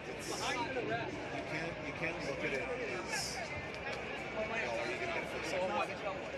It's just, nope, you got to run your own race. It's an individual sport, and you just got to run and feel good about it. It's good. Oh, look at that. It's jacket the last time I wore it. Just a moment, we'll introduce our provincial champions for senior girls high jump. Anything better would be Their if you start awards, putting money their up. results, we'll just slide it over the podium. That money is all depleted after sports. Yeah, talk about it. I was trying to find her. She said she was going to be in the finish. Yeah, I have not seen her yet. but I was watching. So sprint hurdle action on the track next, and just Oh, I gotta go. I haven't checked the our markets. Congratulations, I was cheering on the athletes. We're going to marshal at the start line, so we'll announce that a few today, but Marshall for AWE athletes will be at the start line at the 10th. And your finals for women's high jump. Taking a look to center, the best jumpers in the province for senior girls. From Credo Christian in 8th place, a height of 1 meter and 50 centimeters, Haley Vanderberg. In 8th place, with a 1.50 meter height. Also from York House, Jamie Armstrong. In 7th place, a height of 155 from Kitsilano Secondary, Zara Beck. 155 for 6th, Vernon Christian Linnell Slowatsky. Congratulations, Linnell. You look great on that podium. From St. John Paul, a height of 160 clear. For 5th place, Elise D.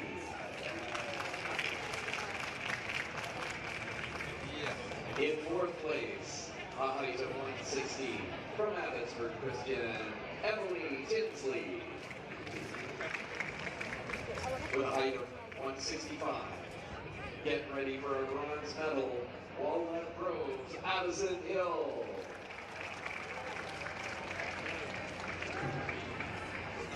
With a height of 170, the silver medal from South Kamloops, Peyton here. Congratulations, Peyton. And to the top of the podium, with a height of 170, J.L. Jackson, Ian Reddick. Congratulations, Ian, Peyton, Addison, Emily, Elise, Linnell, Sarah, Jamie, and Kaylee, the top 8 unbelievable senior girl athletes. Your high jump champions. Enjoy that. Congratulations. The 2026 BC High School Championships. Senior girls high jumpers.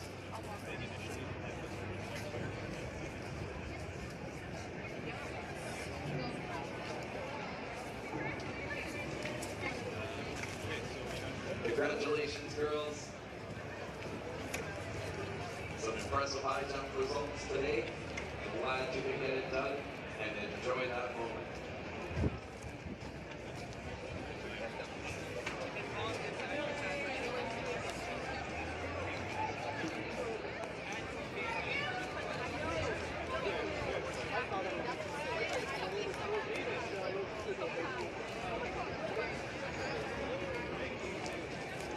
Our next track event coming up will be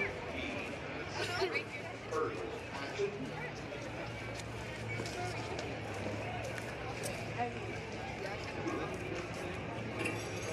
The order of the sprint hurdle finals is senior boys, junior boys, senior girls, grade 8 boys, followed by junior girls and grade 8 girls. So yes, you saw the preliminaries earlier, and now senior hurdles. And now the sprint hurdle finals will be up in just about 10 minutes time. Following that, at 1:45, our AWE athletes will have 100-meter action happening. Athletes and coaches will be jumping in at the start line, not be called.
across this AstroTurf, the 8th fastest senior boys at 110-meter hurdles.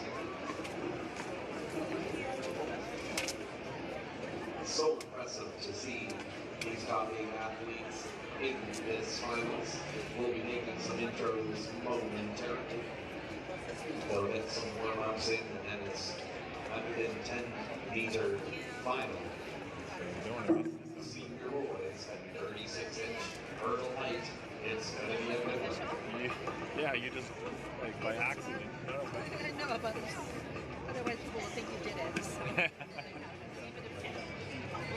Thought it would be on this side.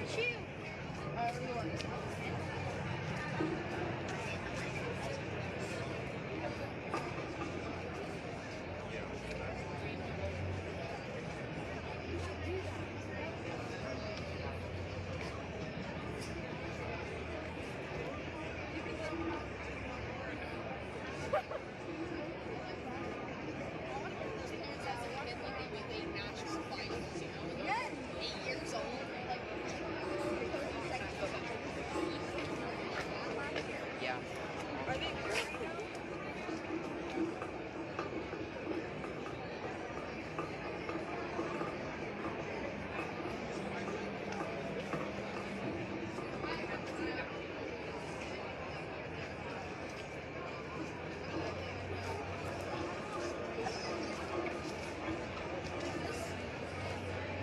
Senior boys, triple jumpers.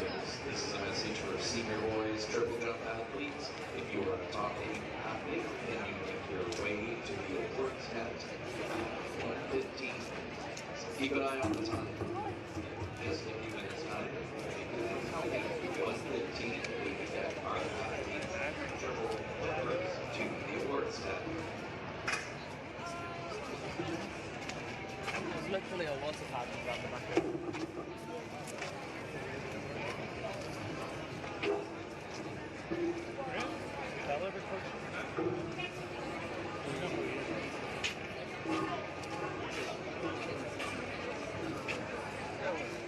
Chatting. I haven't talked to him. Just coach me. Really? Yeah. Like I just. So those are your senior boys, 110-meter hurdle finalists. The top 8 athletes in the province now battling to see who will be first through 8 in this 110-meter final.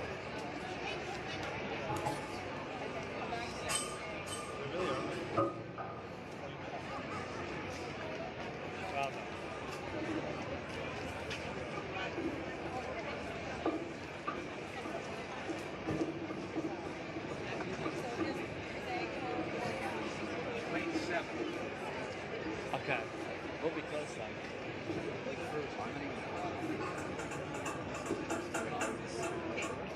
Is this little thing important? Pardon me? Is this little thing important? Yes, it is. It's part of the finish line apparatus. I feel like they would have a little more like barrier. I would think so, yeah. Yeah, and one person was standing here and accidentally knocked this down. You know, that buggers the finish line completely. Also, it's gonna be weird because like usually when I pass, Yes, right. I like to just immediately go out. Yeah. But there's like these barriers, so I'm gonna have to like. Yes, no, I realize it's a bit different. I know. Well, the next wave of our sprint hurdle finalists making their way over. Time for some introductions. And then we will get this senior boys 110-meter final underway. The BC High School Championships meet record 13.63 set in 2017 by Anatas Ilopoulos from Vancouver College. That record now been around for 9 years. Well, chasing the record, or at least chasing They had very close to that. Sorry? They had very close to that. Yeah, sorry. I better be careful, or I'll destroy everything. Gentlemen, how are you? Good to see you. Good afternoon again. We're back on the air. We're getting ready for the finals of the sprint hurdles.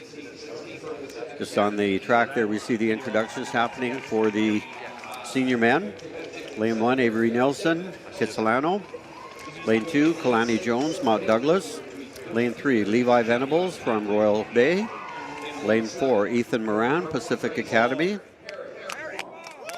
Lane 5, Devin Kozak, Penticton. Lane 6, Javian Pladley from Lord Tweedsmuir. Lane 7, Harry Wong, Point Grey. And Lane 8, Achaleki Tata from Holy Cross. Not happy.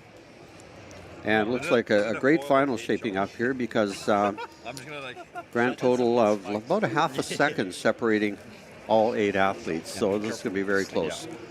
Fastest seed time coming in here was Devin Kozak from Penticton. Or sorry, Levi Venables from Royal Bay.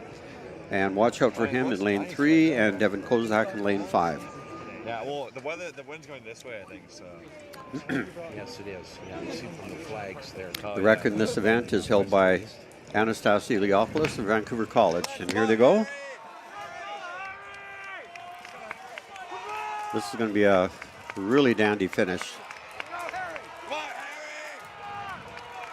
I think it's going to be lane 3 and lane 5. Lane 3 is Levi Venables from Royal Bay and Devin Kozak from Penticton. Very, very close. In fact, the whole field was extremely close. Venables, 14:36. 14:36, 14:37. Wow, a very close finish for that first and second place position. Yeah, it doesn't get much closer than that. They were neck and neck coming down. Look at that 8th, 9th hurdle. Whoa, he dropped point 3. Yep, came down to that final lane. Wow. Wow. Wasn't much more than a meter or two separate. Well, maybe a little more than that, separating the whole pack. Javian Pladley from Lord Tweedsmuir was able to secure that 3rd spot of 14:65, just edging out Ethan Morin at 14:65 as well. So that was a photo finish for that 3rd place position as well. You can see on the board there how close that 1st, 2nd, and then 3rd and 4th spots were. Wow. So an exciting way to start off the afternoon. If you're just joining us, we're at the BC High School Track and Field Championship for 2026. We are at the beautiful McLeod Park in Township of Langley. An amazing facility. My name is Roy Boss, and I'm here with Andrew Boss. We'll be hosting the event for the rest of the afternoon. It's been an exciting day so far, and we're just heading into a number of final events today. And we've seen some extremely close competition in the heats. So we're looking forward to some great finals coming up. Yeah, I had a bit of a rainy, cold, and windy morning, but it seems to have cleared up a bit. So that's good news for a lot of these afternoon sprint finals. Yeah, it's just a hint of rain out there, just enough to be a nuisance. The biggest factor here is the wind right now. It is a bit cool, chilly for a track meet, but the athletes seem to be able to cope with that. But that wind can be a bit of a problem here. Normally I would say take it easy on the royal family, but with Answorth, We're now moving on to the junior men's hurdle final. This is a 100-meter hurdle race, and the hurdles remain the same height at 36 inches. We commented earlier that in the senior event, the hurdles used to be 39 inches, and participation was dropping off rapidly in that event. So the officials decided to drop the hurdles down to 36 inches, hoping it would improve participation, and it sure has.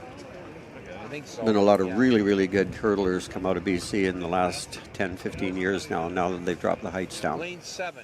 Anthony's in lane 7. Yeah, I know from personal experience, having run the 110-meter hurdles at 39 inches back in my high school days, and it is a very, very difficult height. So I think it's definitely good that they're able to, move these down to 36 and get a lot more athletes able to participate, especially at a competitive level. You're getting some much better times too.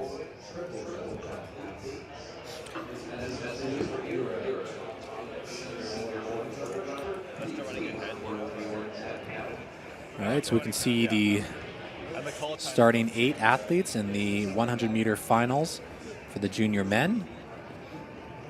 Kian Matthew from Heritage Christian will be sitting in lane 1. Marcus Bransma from Abbotsford Christian will be in lane 2. Arjan Beering from Sir Winston Churchill will be sitting in lane 3.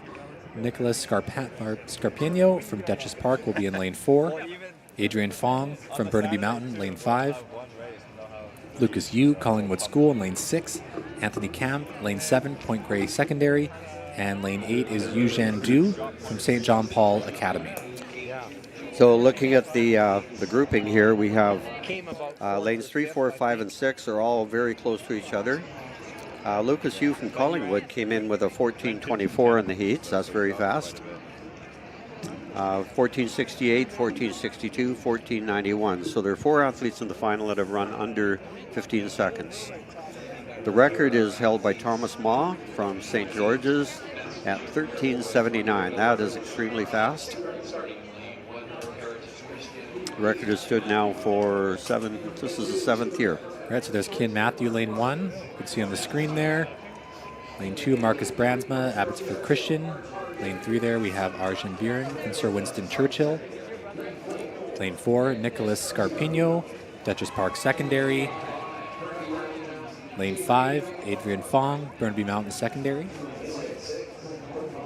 On the screen there, we have lane 6, Lucas Yu, Collingwood School. Lane 7 there, Point Grey Academy, or Point Grey Secondary.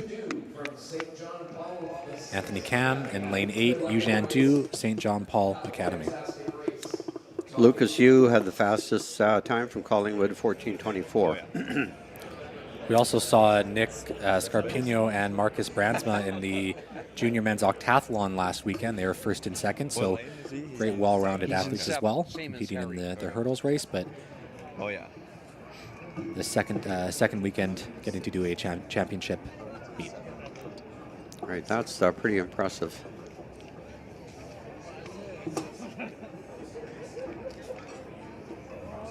Eugene Du, also in lane 8, was also in the octathlon last weekend, so it's great to see them competing again this weekend as well.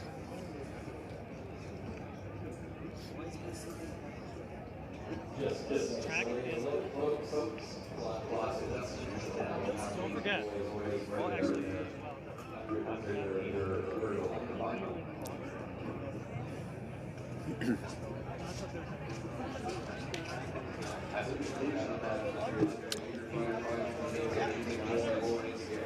So just looking at the wind down to the end of the track, it's the flags are really rippling, and the wind seems to be kind of going right directly against the hurdlers on the straightaway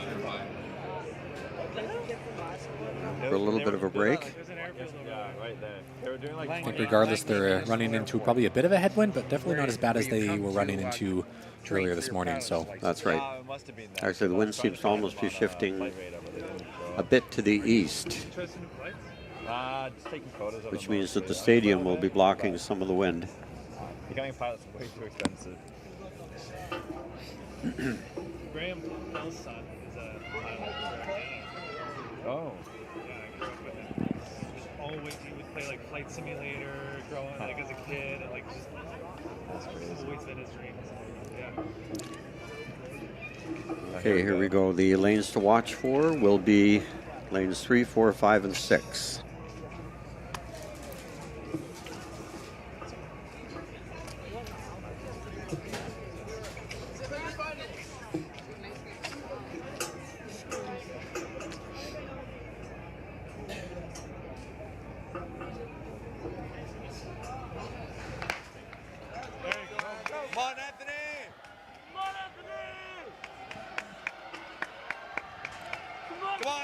Lucas Yu from Collingwood. Oh, no. Oh, wow. That was highly unfortunate. That is Arjan Biren, I think, from Churchill in lane 3 taking that race. Oh, Nicholas Scarpino actually. Okay. That looked too close to call for. Yeah. Lanes 3, 4, and 5 were pretty even there. But Nicholas Scarpino with the winning time, 13:99, just dipping under 14 seconds flat. Wow. Arjan Biren, second, 14:06, and Marcus Brandsma for the third place position, and that bronze medal, 14.17. That was a really tough break there for Lucas Yu, leading the race.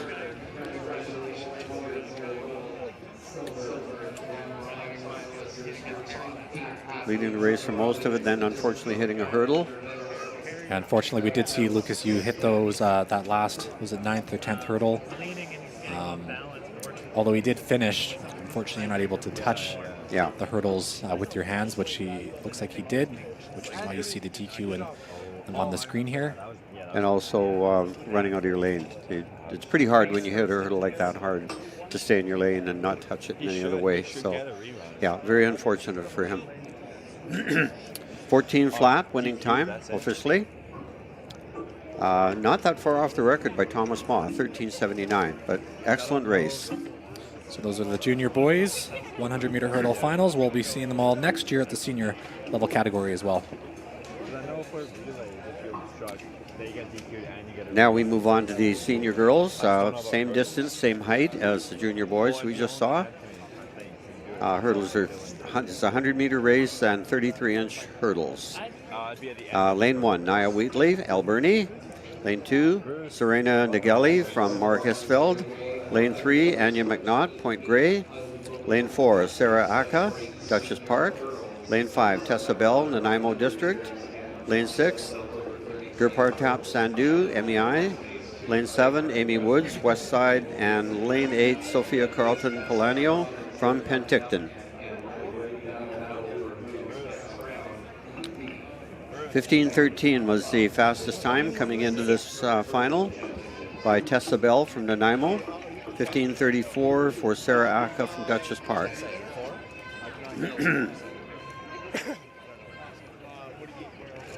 We have a group of 6 athletes that are within 0.4 of a second, so this one promises to be a pretty close race as well.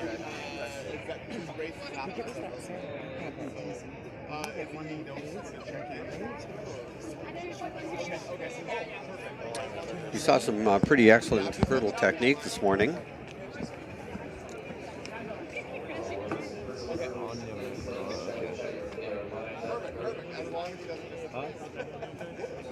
Well, he should. I don't know about the rules, but he should get a. So Tessa Bell running out of lane 5.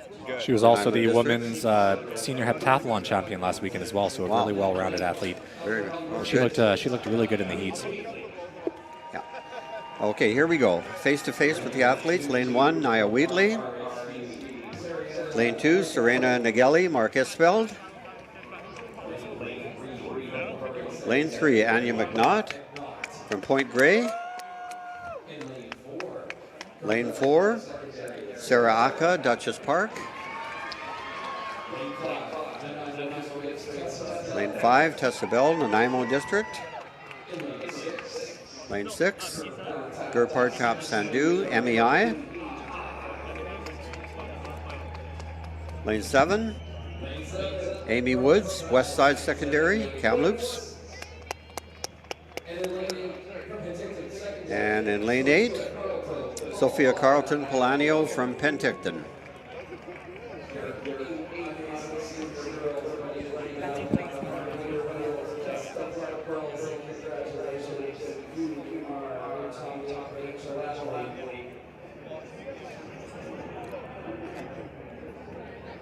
Here we go. Tessa Bell from Nanaimo District.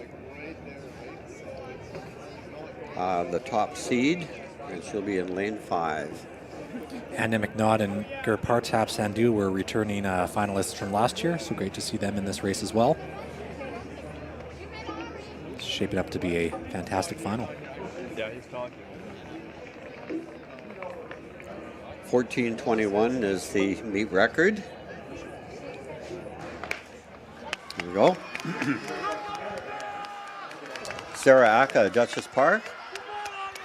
Very strong. Tessa Bell coming on strong and is now, oh, this is going to be close. Tessa Bell. Oh, it's coming down to a lean there. I cannot call that. Sarah Aka, Tessa Bell. Magnificent race for both of them. And that's going to come down to a photo finish, I'm sure. It looks like Tessa Bell might have just outleaned her at the very last second there. I think in the last 20 meters, so the lead actually changed hands a few times. So it is Bell, 14:81.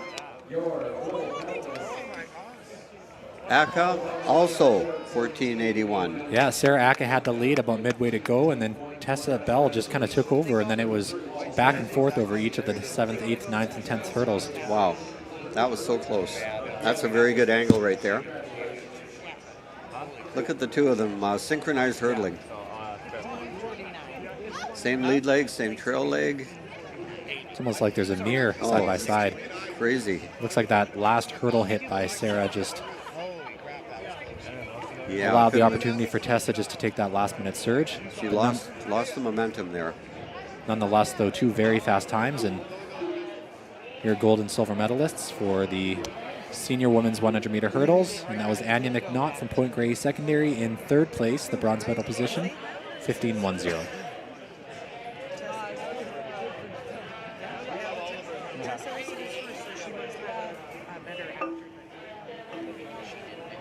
Yeah, Val's on it. The record there held by Yvonne Mensa, 13:86. So almost a full second faster. Anyway, that was great. We knew after watching the heats this morning that was going to be a very close final. 14:81, 14:81. Wow. Yeah, Doesn't get any closer than that. that's right.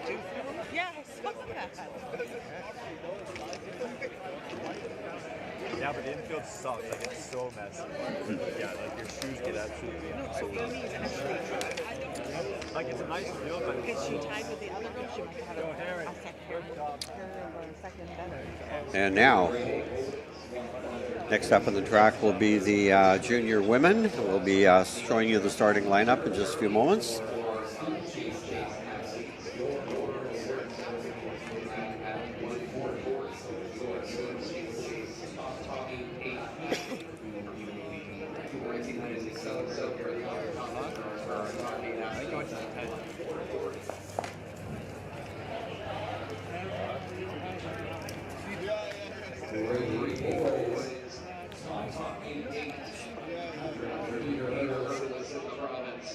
And looking for the top spot in lane 1 from Westview Secondary, Avery Gonzalez. In lane 2 from Vancouver College. Lane 1, we have Avery Gonzalez, Westview. There in lane 2, we have Laird Borgensen from Vancouver College. Lane 3, St. George's School, Aiden Ip. Also in lane 4 from St. George's School, Darren Pang. Lane 5 from Siakam Secondary, Billy Mavratsakis. Lane 6, Oliver Brokeren from St. John Paul Academy.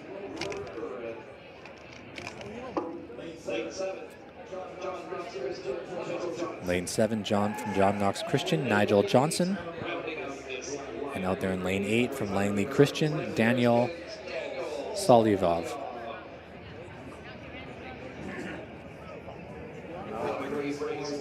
Out in lane 5, Billy Mavrataskas from Siakam has the fastest time coming in here, 15:25.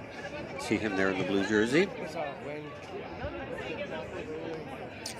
And his seed time coming into this was quite a bit ahead of the rest of the pack.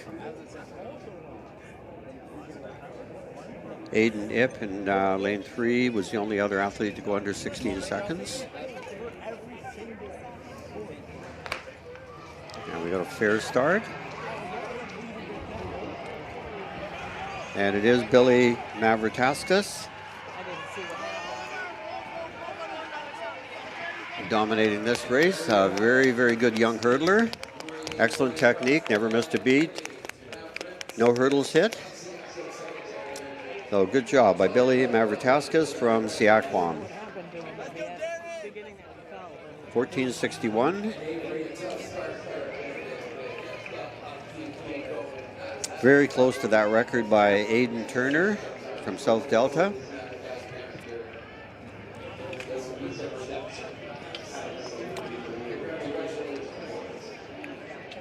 Yeah, just less than a tenth of a second off that time. We saw a good shot of some excellent hurdle technique there. Yeah, very, very quick and smooth over each hurdle. Steps in between. Very efficient, so a fantastic hurdle performance by Billy Mavratsakis from Siakam Secondary. So he won that race by nearly a full second. Darren Pang and Aiden Ip from St. George's getting that second and third position. great points for their school as well, 15:53 and 15:56, so a very close performance as well for that second and third silver and gold, bronze medal position.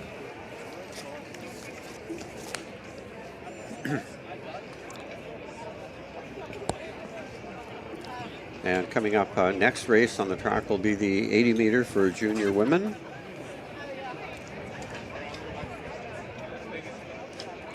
And this is one that I've been very, very much looking forward to since we saw these girls race this morning. We have the gold and silver medalists from last year's meet coming back for a rematch, and they will go into this final being the heavy favorites. We'll do the introductions in just a moment's time.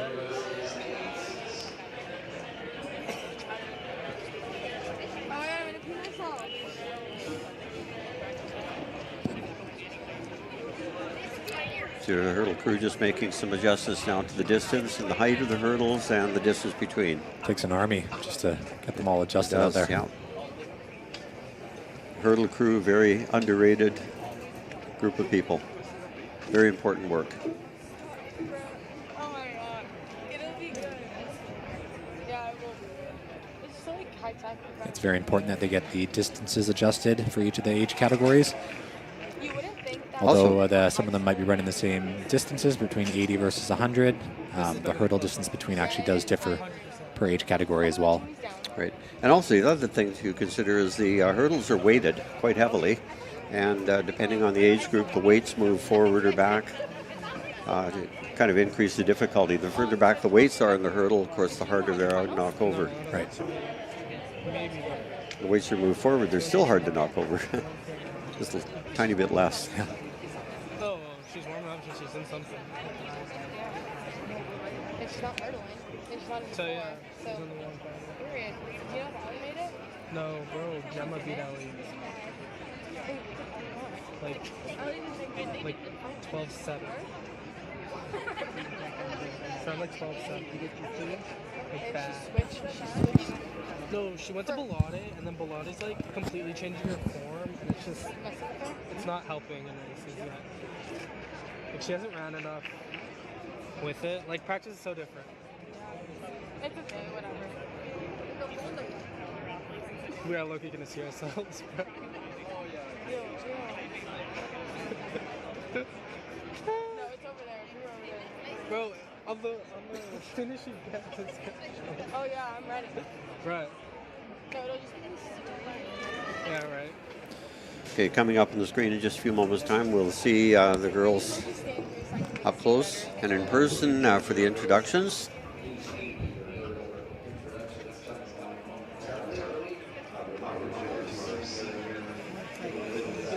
New record in this race held by Jasneet Najjar, 11:54, set back in 2016. So a long-standing record, but there's been a couple close attempts. You even saw a close attempt in the heats today.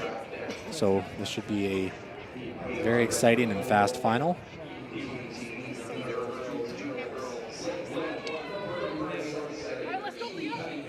All right, in lane one, there is Eddie Cunningham from Burnaby North Secondary. Lane 2, Rhea Underwood from Stellies Secondary.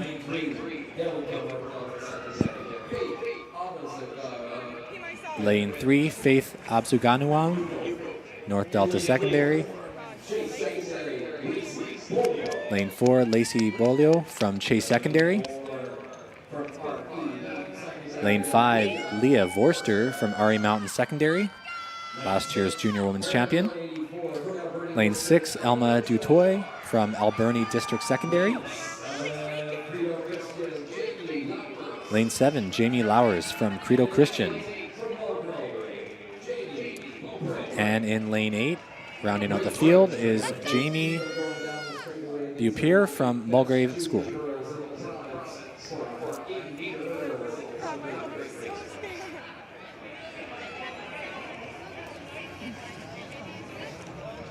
So the match here is Lacey Boylo in lane 4 and Leah Vorster in lane 5.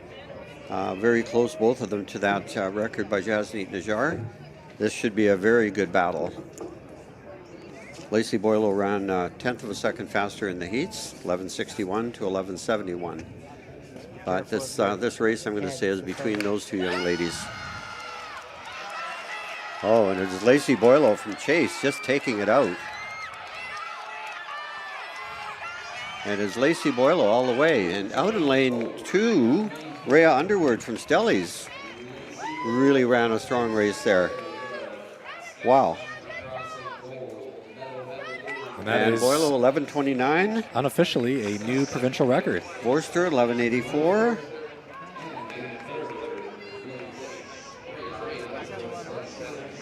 Wow, you can see on the screen here just how quick and efficient she was between each of those hurdles. Didn't even have any missteps.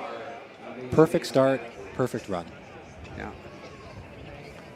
A little celebration at the end there.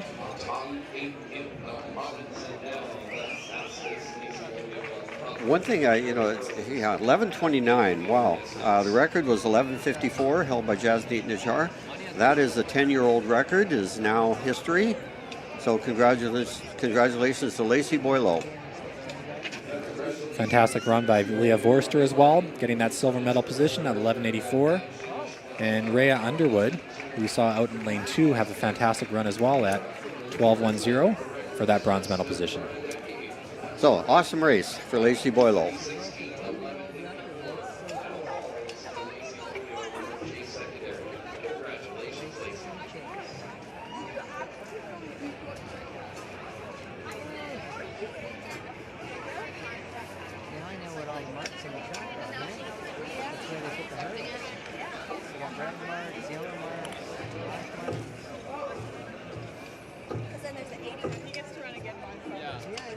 All right, we can see getting ready on the track is the final hurdle session of the day.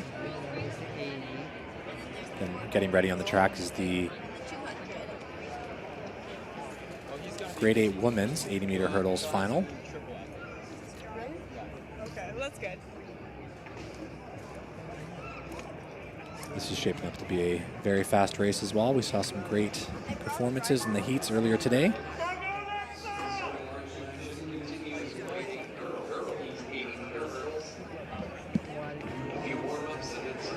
The record in this race is held by Kristina Vlahovic, set back in 2018, 12:20. Fastest time in the heats was set by Michaeli Sterling in 12:71 from Clayton Heights. So she was the only athlete to dip under that 13-second mark in the heats, but once again it was quite rainy, cold, and windy, so we expect some fast times in this final this afternoon as well. So the wind appears to be shifting just a little bit to going across the track rather than down the... Right. Okay, here we have Sophia Chapman from King's Christian in lane 1. Lane 2, Lexa Mavers, St. Thomas More. Lane 3, Lucy Dalziel from Handsworth. Lane 4, Isabel Abraham, Holy Cross. Lane 5, Alyssa Gia from Crofton House. Lane 6, Michaeli Sterling, Clayton Heights. Lane 7, Noella Makuza from St. Patrick. And rounding out the field in lane 8, Emilia Antonakis from Revelstoke Secondary.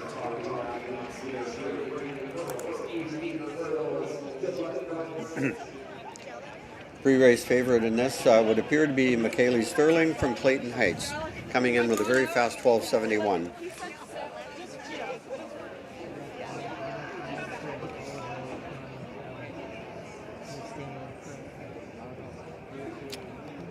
And watch for her out in lane 6.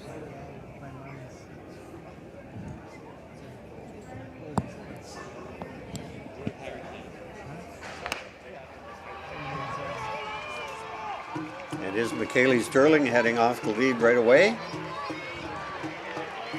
Michaeli Sterling, and out in lane 7. I think, though, out in lane 1, Sophia Chapman from King's Christian may have come through with the late surge to take that. I have to wait officially. It's very close, 12:76. Makuza in second.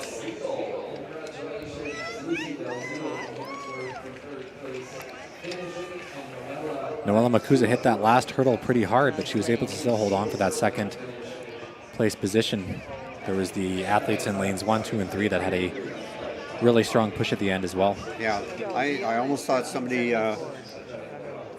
had caught up there. Very close. Lucy Dalziel from Hansford taking third place. That was a great finish again.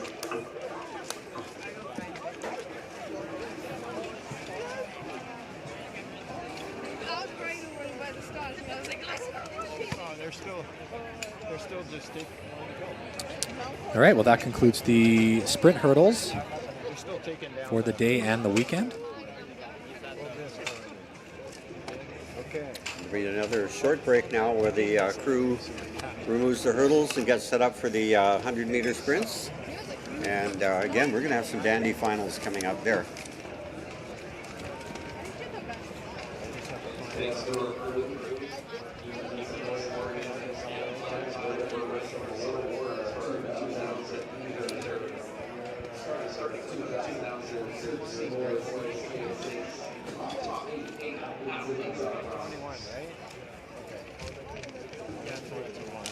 Yeah, because you should be going.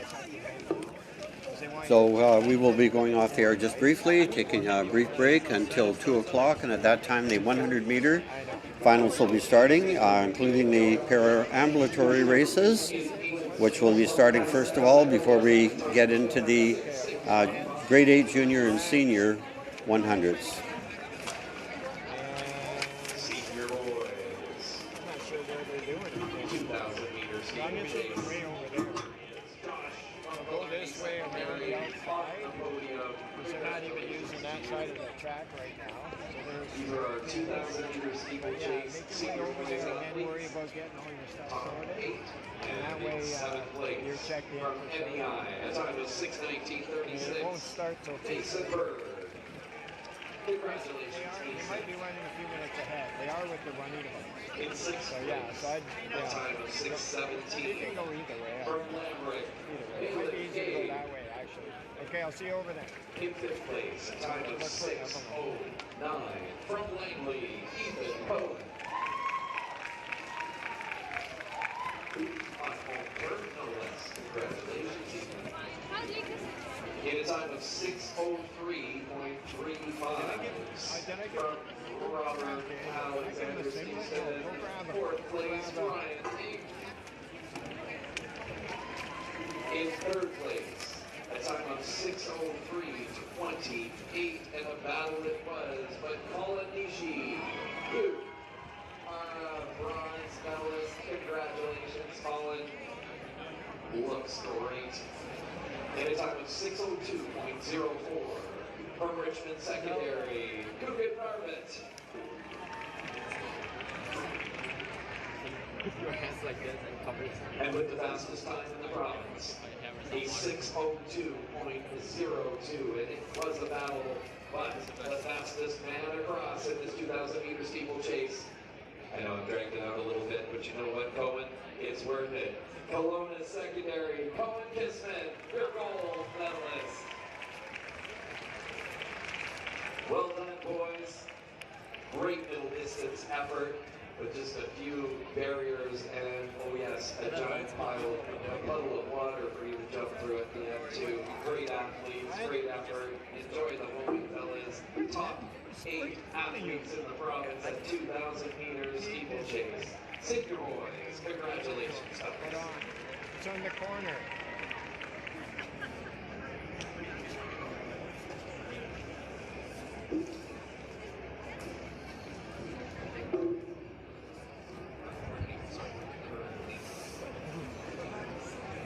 He's got it, man. He's got it. He's gonna put it when you don't have to be.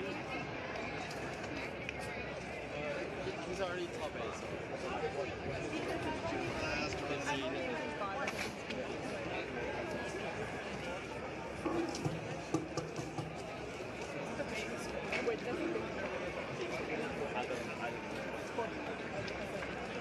On the track to rerun, it has been determined that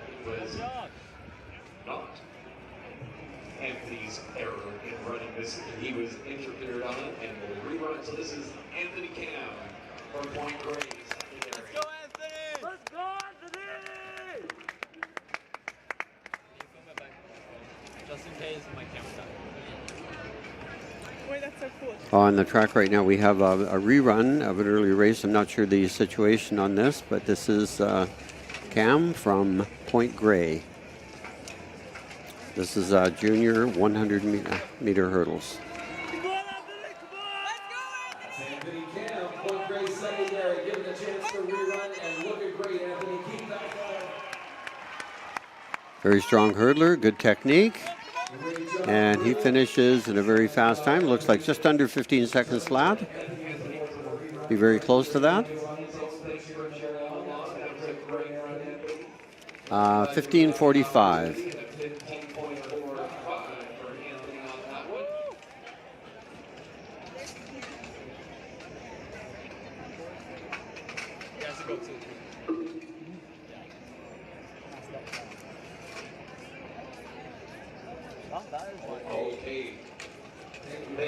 Okay, once again, we will be taking a short break until the 100 meter final start at 2 o'clock. We'll see you back on the air in 10 minutes. But now to the center podium, and we have our 2,000 meter steeplechase athletes. Senior girls running 30-inch barriers, a giant pool of water to deal with, and they did it and slammed down some incredible times. Here are their top 8 athletes in the province. A time of 7:36.49 from Alcyon, Isla Lennon.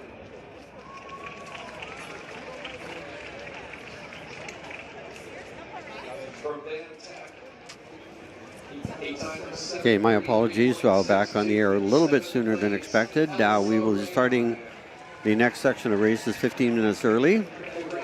And on the track right now, we have the men's 100 meter dash ambulatory. Category AWE-A, mixed race. We have 3 athletes in lane 4. Coming up, we'll be having the introduction very soon.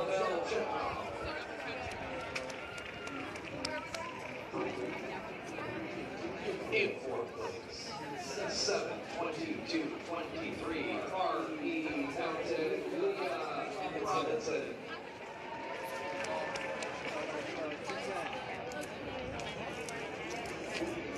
The bronze medal place, Big Mass, Kennedy. That's 7:16.33. Congratulations, Katie. You're way faster than your dad. In second place, a silver medal, 7:14.6 from Tupper, Kafira Kamara. And in first place, a remarkable 7 minutes flat, .96 from Kamloops, Linky Rath.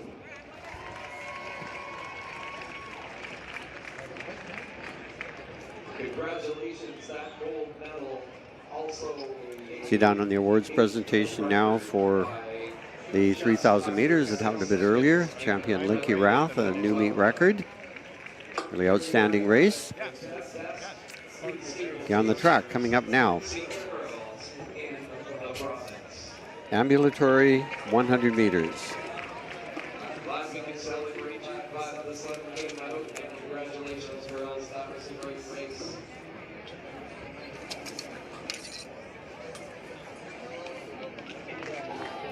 We have in lane 4, Abed Gucci from St. John Paul. Lane 5, Mason Havas from Holy Cross. And in lane 6, Grayson Commons from Brooks Secondary. Those are 3 athletes in the 100 meter ambulatory 100.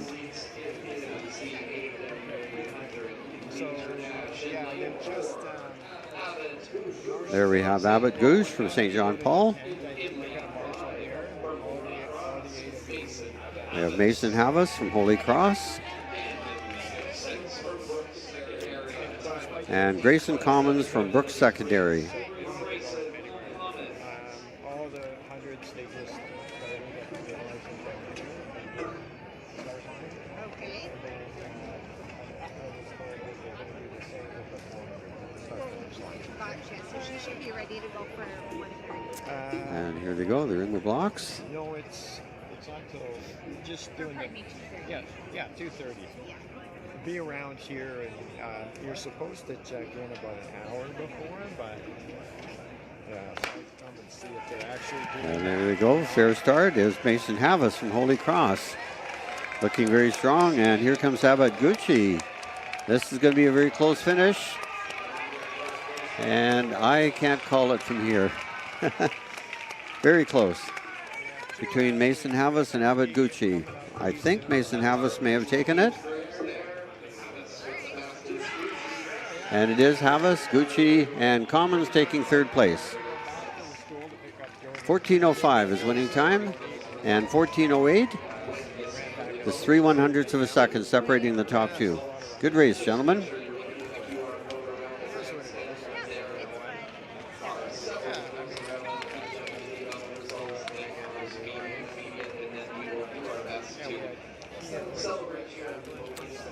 And next up on the track, we have the women's 100 meters.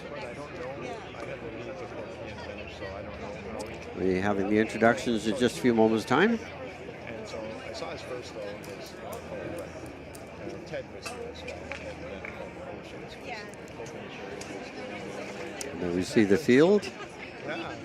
Excited to get started. It'll be busy. We're here all day tomorrow again. Are you? Yeah. Pretty much. Yeah, I have to be here at 7:30 tomorrow morning because I have Sophia in the 800 feeds. Okay. And they're at 8:30 in the morning. So. Oh my goodness. Yeah, it's a busy couple days, but whatever. You know, somebody's got to do it. And it doesn't seem like anyone else at the school wants to do it.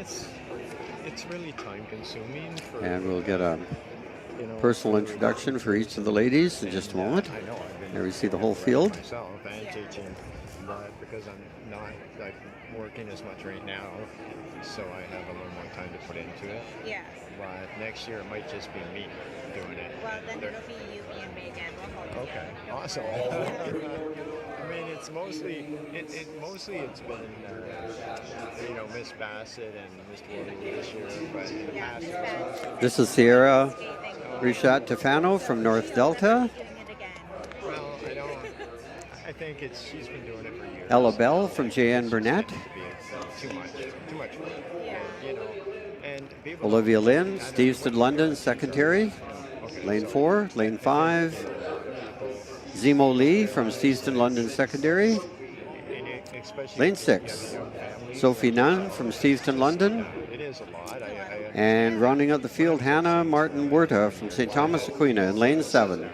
Because they were basically but that's different. Look forward to a great race from these ladies. I know a three-time Olympian who teaches in Vancouver that didn't have a school. Olivia Lynn in Lane 4 comes in with the fastest seed time of this group. Right?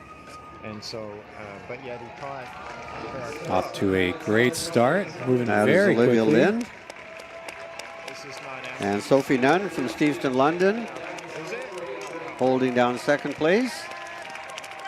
It is going to be Olivia Lynn, Sophie Nunn, and Zemo Lee. And it is a sweep for Steveston London Secondary.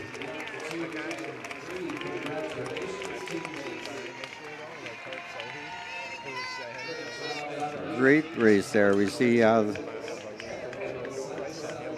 top three finishers, all from Steveston London. Why wouldn't you publish a separate list for the kids that got into the open category so we know who they were?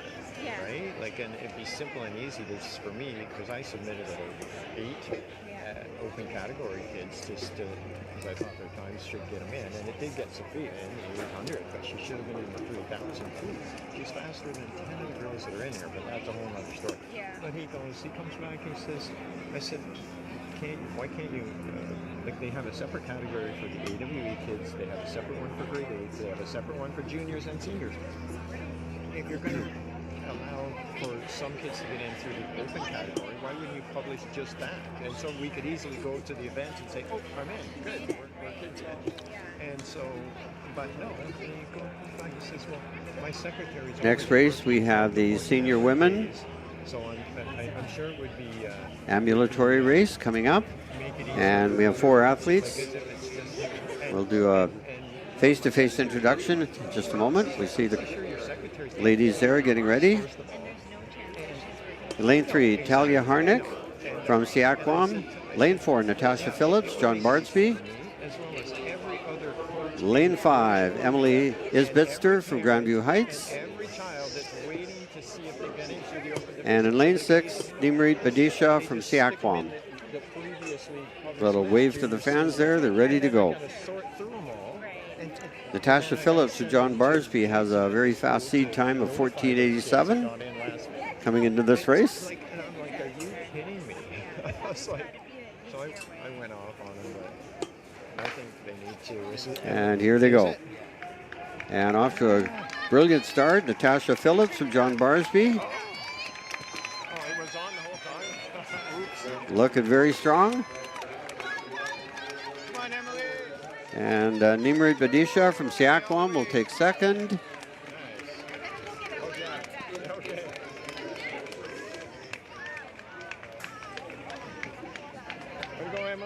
Okay, well, I'll see the official results. It was pretty close there for 3rd and 4th. Natasha Phillips taking that heat is Bister from Grandview Heights taking second. Good thing I listened to myself. Tell me when Jordan's coming up. Yeah. Talia Harnick taking third. And What time's my race? Natasha Phillips taking fourth. What? 5 o'clock. 5. Can you picture that? That late, wow. Yes. It's the So is it last like event. 2:30? It's the last event.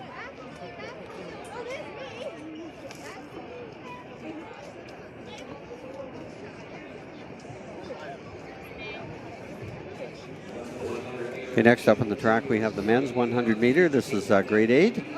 We have 5 competitors and we'll get to meet them. This is Calvin Wu in lane 3 from Richmond Secondary. Anson Chandler from Siakwam in lane 4.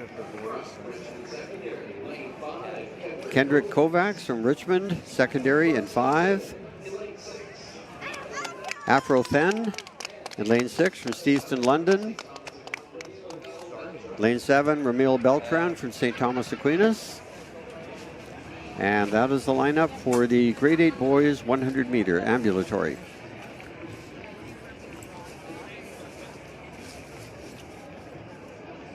And they all come into this with pretty close times.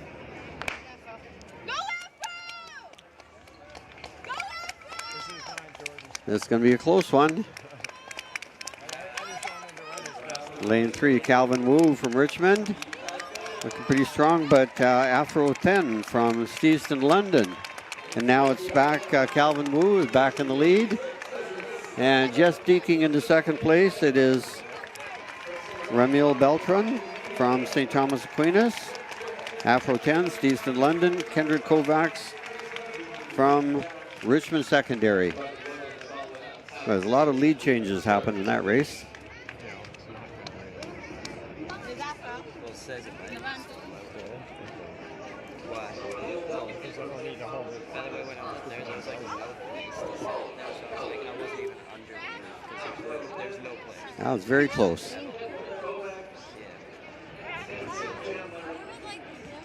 Oh, out in lane 7, it looks like Ramil Beltran from St. Thomas Aquinas took that race. I'm going to go grab, after George race, I'm going to grab something. It is Ramil Beltran from St. Thomas Aquinas, Calvin Wu from Richmond, Afro Then from Stephen London taking third, Kendrick Novaks in fourth, and Anson Chandler from Siakwam in 5th place. Yeah, we got one more race to go.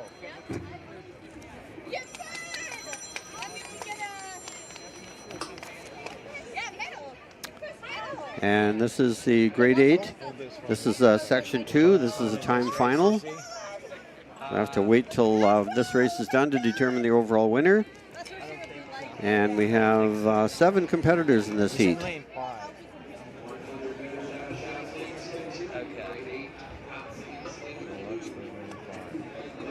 And we'll do the introduction in just a moment. Oh, they announced it here. Yeah. No, he's not.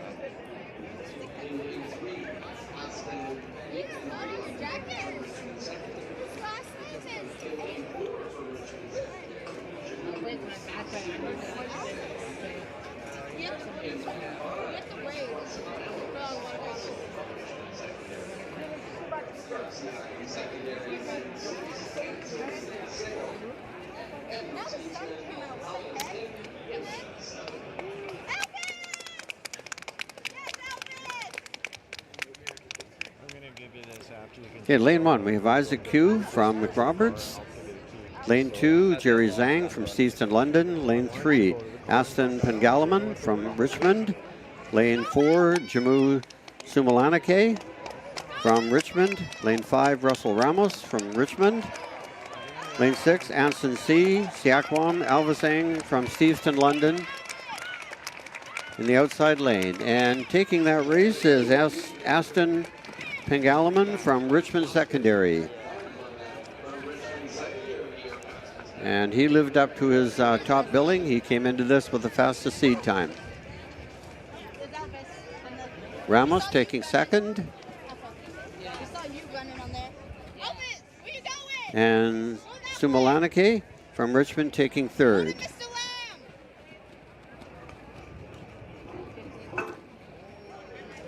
Great race, guys.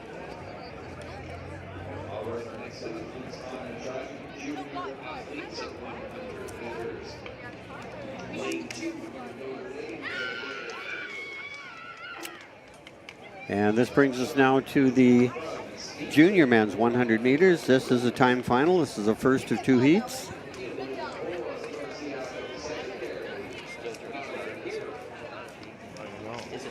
The lady over there at the when we went over there, and she goes, "Oh, you're AWE," and I said, "Yeah." She goes, "Oh, but they're just going to marshal at the start, so not at the 10." I'm like, "Oh, okay." And I said, "In the 400, and what about the 400?" And she goes, "Oh, I think just at the start finish as well." She goes, "Because there's just one heat, right?" Okay, here's our starting lineup here. Lane 1 is empty. Lane 2, Jibril Chambers from Notre Dame. Lane 3, Sean Koo, Steveston, London. Lane 4, Bavand here, Siakwam. Lane 5, Jonah Macedo from Siakwam. And rounding out the field in lane 6, Pelage Danoa from North Delta. It's AWE. And then A. That's how you say it. Because it's a physical thing as opposed to a cognitive issue. So Jordan, he's AWE2. That's his category. Because if you go to like the world Special Olympics or Paralympics, it's all different, right? They have multiple categories.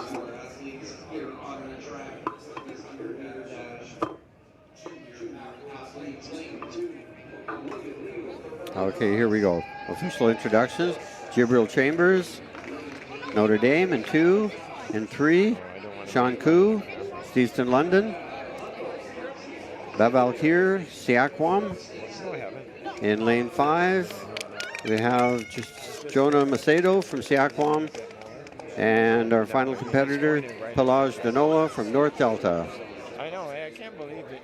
They should put like some cones around here to tell people actually not to stand right here.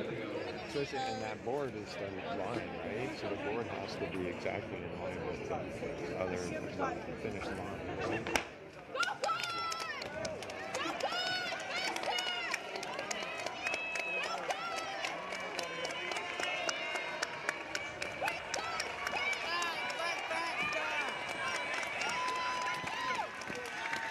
Oh, great race there. They had about 3 guys finishing in, well, 1 or 2 minutes. Look at him. Running. Where did he go in a second? Somebody went in the lane.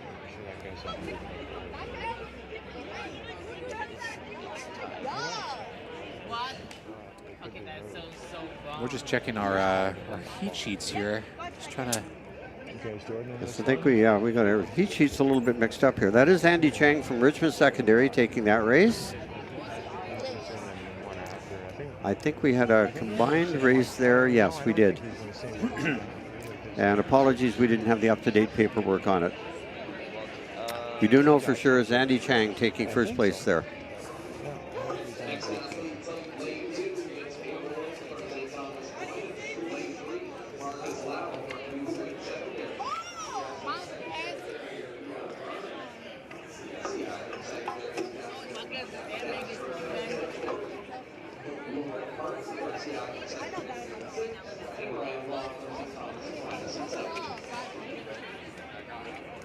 You got second. Okay, does it say who's coming up here?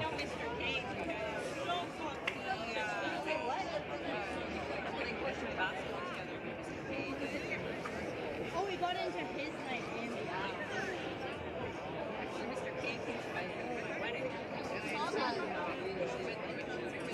Amazing.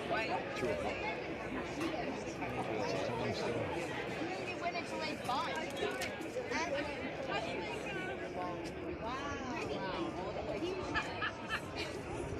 Are we supposed to, how long are we supposed to check in before? About an hour. Here we go.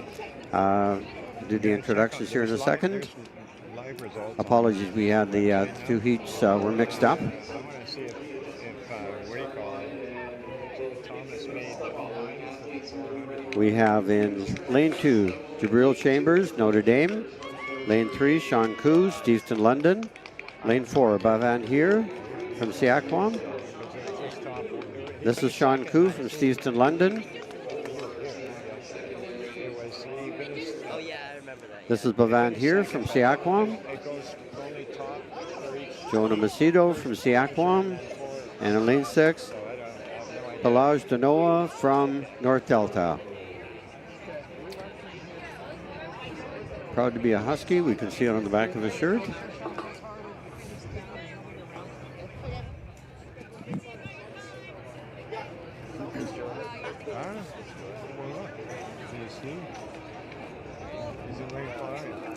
And they are raring to go.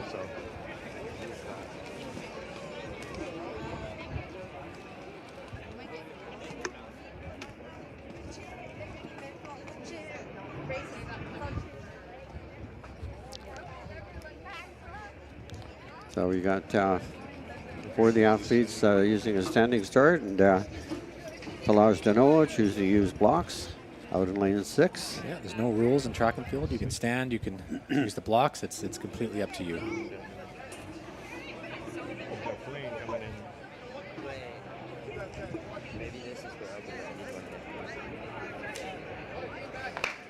And here they go. Out in lane 1, Jabril Chambers from Notre Dame. See his flying. Wow, he's really good. He's really moving. Good race for him. Lane 3, Sean Koo from Steveston, London. Lane 5, Jonah Macedo showing great form. Bavan here, Siakwam. And Pelage Danoa from North Delta rounding out the field. Great race, guys. It's a pretty all-star performance there from Jabril Chambers in Notre Dame. He was really cooking. Got the lean of the tape, make every millisecond count. Very fast time, 12:88. Wow. Seeing some fast times out in the inner lanes there. Yeah, that some was very fast times overall. Sean Koo, 18:13, very This fast. is the AWE, Athletes with Exceptionality. That was pretty good. Jonah Macedo, 19:59, a very quick time as well there in the middle. Yeah, fast times all across the board there. That was a senior race. Now coming up, we have the senior event. We have 3 heats here. And this is a time final.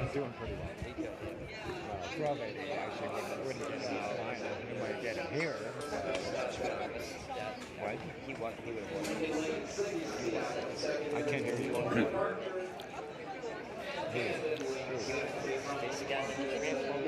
Well, he won won the AWE. That's Ryan Law, St. Thomas Aquinas. The other members of the field, Mateo Malone, St. Thomas Aquinas, Marcus Lau, Hugh Boyd, Veer Rana, Siaquam, Jasper Stoochberry from Siaquam, Logan Parker, Siaquam, and Ryan Law, St. Thomas Aquinas. And here they go. Way out in lane 8, it is Ryan Law from St. Thomas Aquinas. And he's now being challenged by Logan Parker from Siaquam. And he does not want him to go by. So Ryan Law kicking into a high gear there and fighting off the challenge from Logan Parker from Siaquam. And in lane 4, that's Jasper Stoochberry from Siaquam and Veer Rana from Siaquam.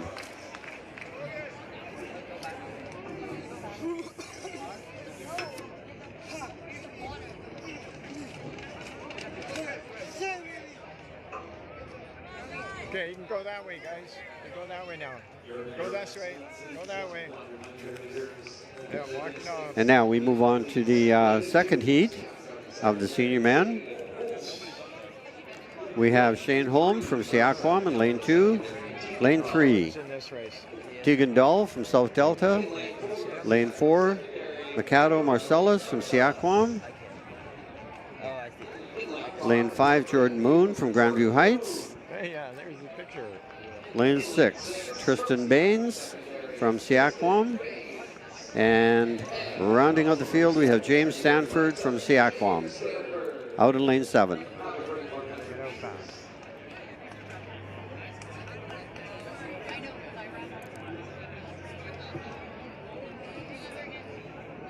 They're raring to go.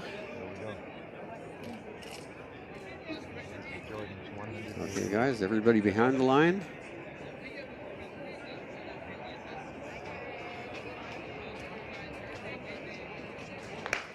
And they're off. Come on, Jordan, faster.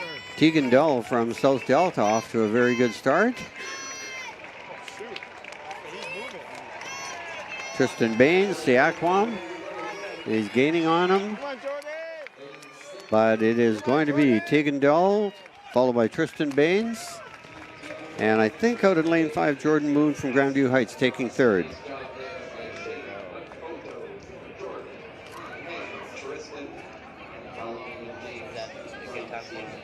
What? Let me see. I don't know. What was his time? Oh, there. He was third. 2096. That is good for him. I think that's a PB. Maybe.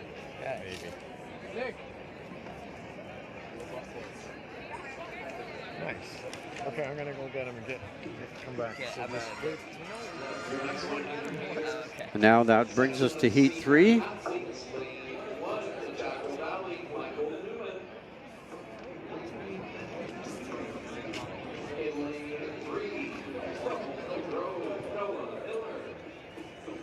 That's Noah Miller from Walnut Grove, lane 3. Angus Garay from the Cusp in 4. Vianne Lingley from Richmond in 5. Iman Pata from Siaquam in 6. Tegan Croker, Okanagan Mission in 7. Jack Schultz from Pacific Academy in 8. And my apologies, Michael Newman from the Chaco Valley in 1, and Joshua Dolman from Siaquam in 2. Looks like lane 2 is empty.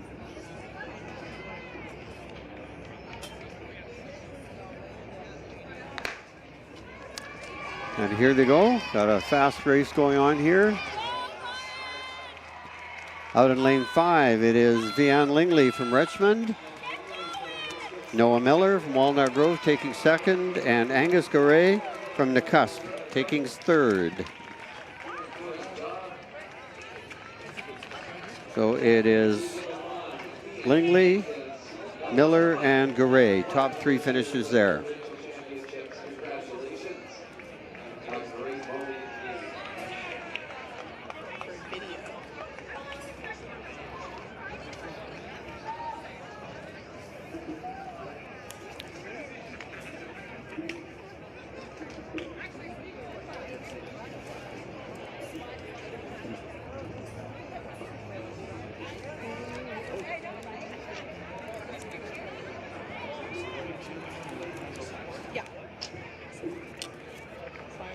she is wanting to do a little bit better. Oh.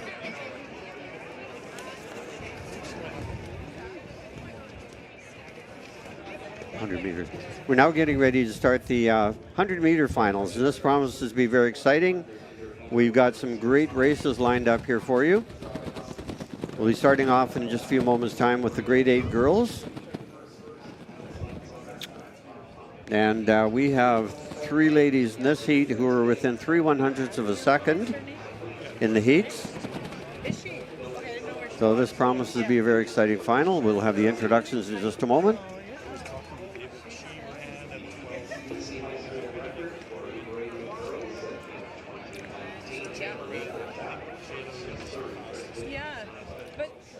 Yeah, we saw some pretty quick times in the morning for all the heats. Although it was a little rainy and windy and cold, the weather is kind of taking the bright side, and it's looking pretty good for these 100-meter finals.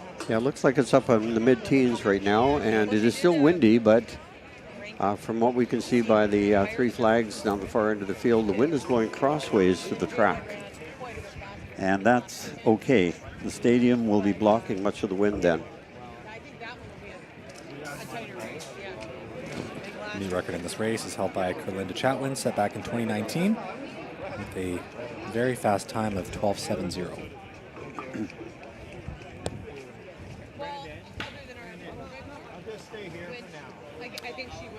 And we'll be able to put a name to a face in just a moment here. The proper introduction. Just don't touch the board or that camera. Yeah, the individual, she doesn't.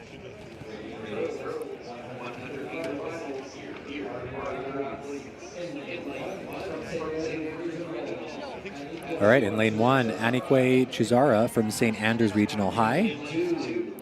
Lane 2, Isla Fisher from Garibaldi Secondary. Lane 3 from Notre Dame Regional School, Maya Agosti. Lane 4 from Seacove Secondary, Olive Lauer. From Aberdeen Hall, Georgia Lehman in lane 5. Lane 6 from Vernon Secondary, Callie Hamilton. From Clayton Heights Secondary in lane 7, Mikhaili Sterling. And in lane 8 from Constable Neil Bruce Middle, Rebecca Whiteman. And I believe we just saw Mikhaili Sterling a few moments ago running in the hurdles. Yes, she's had a very busy day. Yes, so this will be her 4th race of the day. Let's see, Georgia Lieneman from Aberdeen Hall Senior, 13:12 in the heats, 13:13, 1/100th of a second behind her, Olive Lauer, and very close, Mia Agosti from Notre Dame. So those 3 ladies in 4, 5, and 6, sorry, 3, 4, and 5 be the ones to watch. Here we go.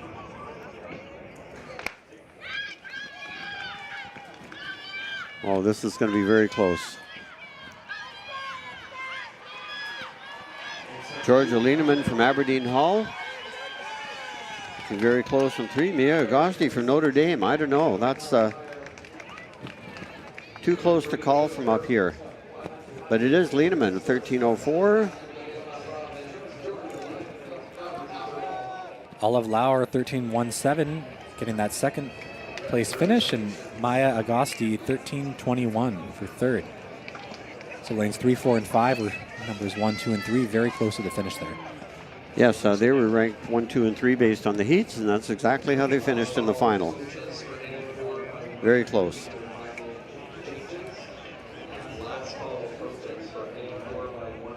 Really close between 4th and 8th as well, 0.2 of a second. Almost a -5 wind, so it's quite the strong headwind out there. So they're running into a pretty strong breeze at the moment. -5 is not, -5, not -0.5. -5. Oh, wow, okay, yeah. Okay, get my math figures right here. Pretty good race. So congratulations to Georgia Lieneman, your grade 8 women's 100-meter dash provincial champion. Awesome, awesome feeling. On that day, you were the best. Coming up now, we'll have the grade 8 men. We'll have the introductions in just a moment. Jordan, actually, you know what? Let's move.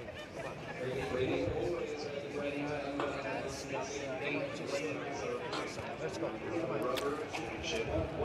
The all 8 runners in the heats were 0.4 of a second apart. So this promised to be very close one. That last race was extremely close from first all the way through to 8th. This is Andy Hugh from Elphinstone in lane 1. Billy Mavrotaskas from Siakwam in 2.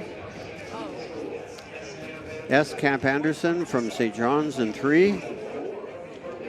Joe Bruders from Maple Ridge in 4. Lane 5, Oliver Lee from RE McMath. Teammate Owen Davis in lane 6 from RE McMath.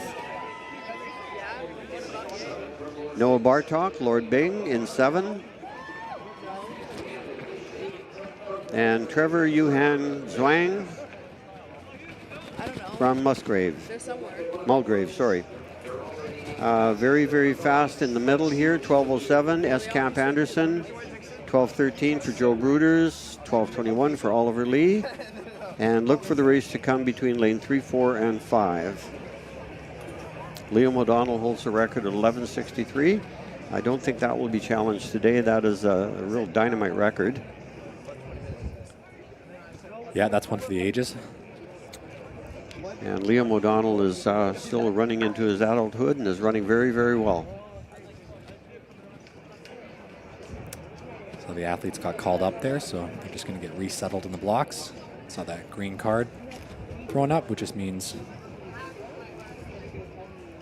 probably just a bit of a starter issue. So here we go, getting into the blocks. Your grade 8 men's 100-meter dash final. The camera's right there. It's fine. I wonder if I don't have my hand in front of it, but I feel really tempted. What? I feel very tempted to put my hand in front of it. Yeah. And I went. You can't see, can you? I can see it.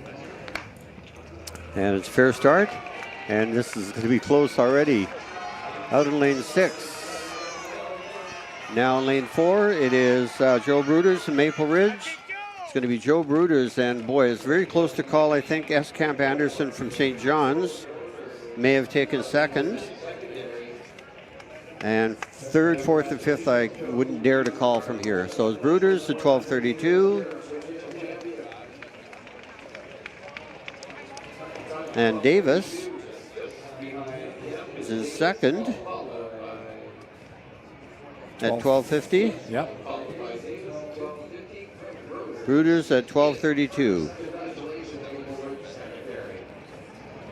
Now, the real burning question is the next places from there. Very fast. See, the camera is still sorting it out. There we see our places.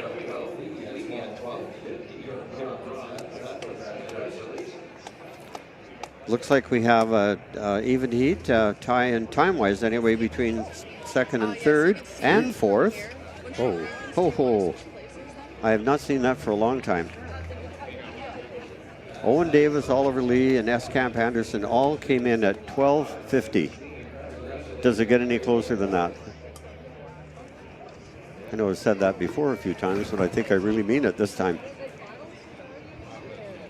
12.492, 12.494, 12.494. Wow. That's even down to 1,000th of a second, and they're still tied. I do wonder what the cutoff is in terms of determining, for example, that's a bronze medal position that is almost a tie, so whether they would have to go down to the thousands and then the 100,000s, and like how many levels do they actually go to confirm that. But here we have the junior girls. We have Thea Moore from Claremont in lane 1.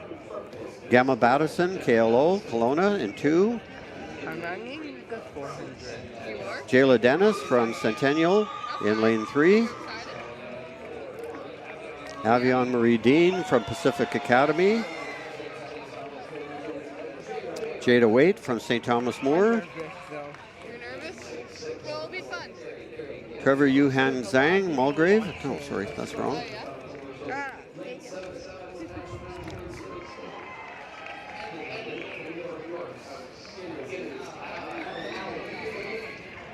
Are they great team? Yeah, they're very fast. I'm fast. Oh yeah? You should watch me. Do you think you're faster than them? I think you're faster. What grade are you in? I'm in. Now this is going to be a very interesting finish here. Jayla Dennis ran 11:96 this morning.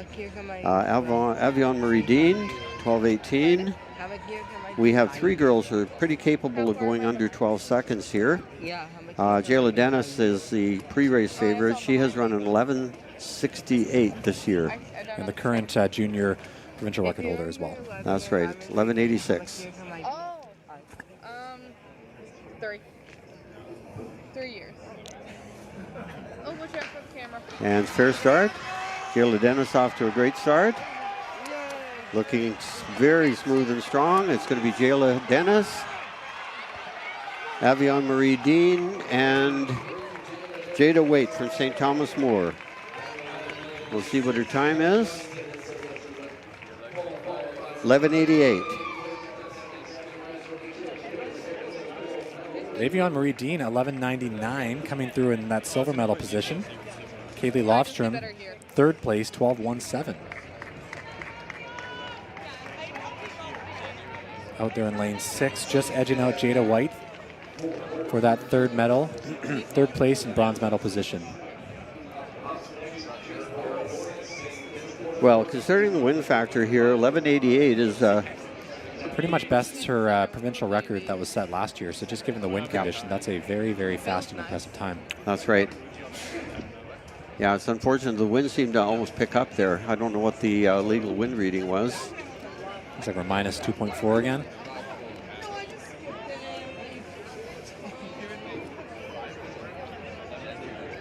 Anyway, great start in her pursuit of 3 gold medals for Jayla Dennis. Now we move on to the junior men, and this is going to be a dandy final as well. The record here is held by Ryan Lofstrom from Carahai.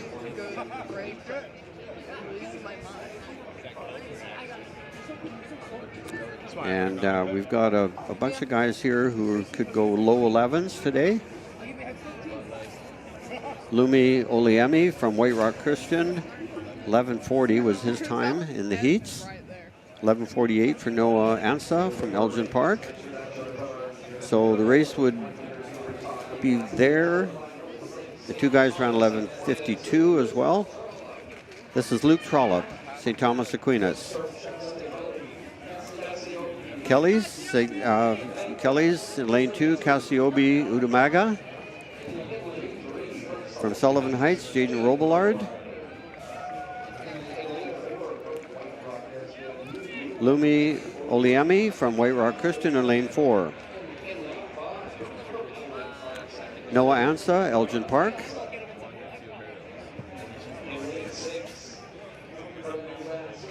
Joey Baker from New West Secondary in lane 6. From Holy Cross, Keon Marzan in lane 7. And completing the field, Jackson Beauregard in lane 8 from Robert Bateman.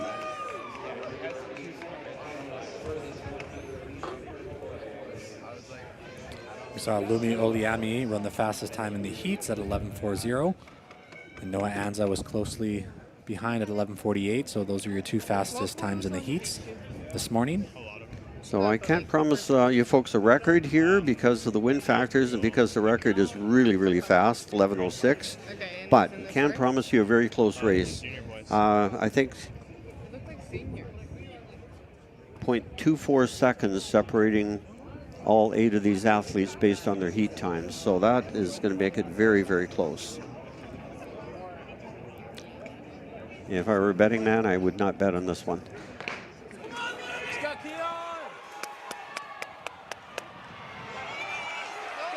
Oh, I'm going to say lane 2, lane 3, lane 1. Lane 2, Cassiope Udumaga from Kelly's. Jaden Robillard from Sullivan Heights, I think taking second. Luke Trollope, St. Thomas Aquinas in third. Now very close.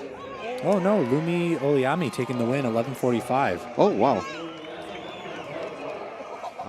Yeah, that was so close. Kasiobi Uragamama in 11:45 as well, so they almost had identical times. Lanes 2 and lane 4, wow. Came down to a lean there, down to the thousandths of a second. That separated out that first and second place finish. Wow, that was very close. Noah Anza from Elgin Park getting that bronze medal position, 11:61. And Jaden Robillard followed closely behind at 11:64 for fourth place. A big, strong boy for a junior high school athlete, isn't he? Okay, here we go. 11:45, 11:46, 11:62, 11:64, 11:65. I believe 11:68. Wow, that's just like the heats where it's. I believe I did make a promise that it was going to be close. Try to keep my promises. That was a great race. So exciting.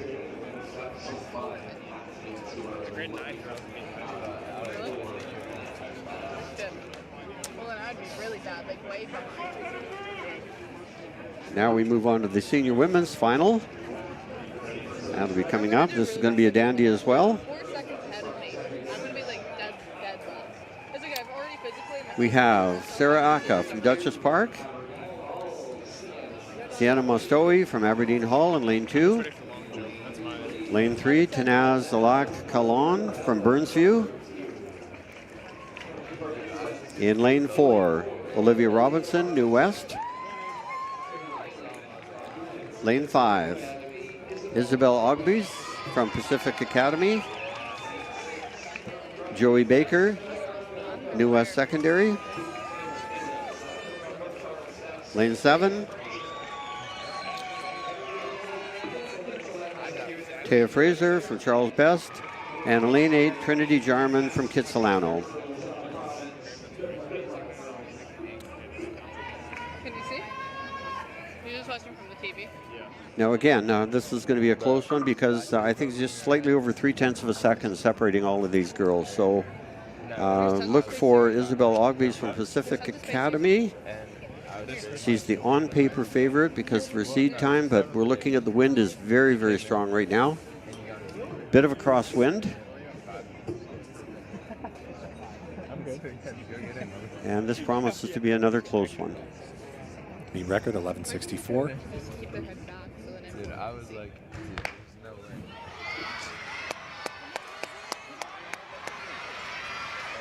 Oh, this is going to be very close between first, second, and third. And I'm not even going to try and call that. Kira Malcolm might have just out-leaned Isabel Ogbies. Sienna Mostaway was right there at the end. She made a real surge at the end. And it is Kira Malcolm.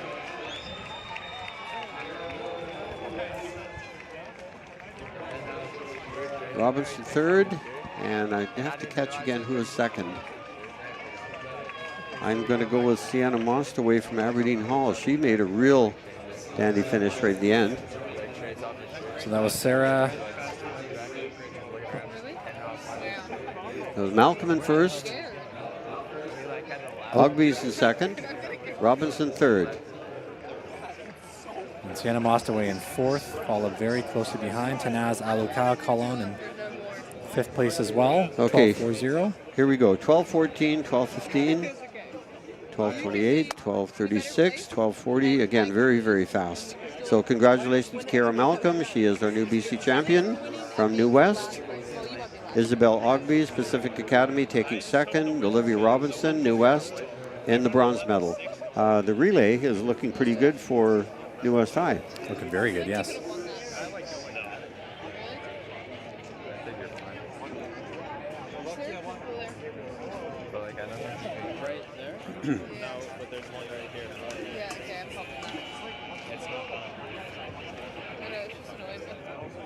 We're heading to the very final of the sprint events today. This is the men's senior. The winner of this race will be given the trophy, the Harry Jerome Award. Recognition of Harry Jerome's contribution to sprinting in BC over the years and in the world for that matter.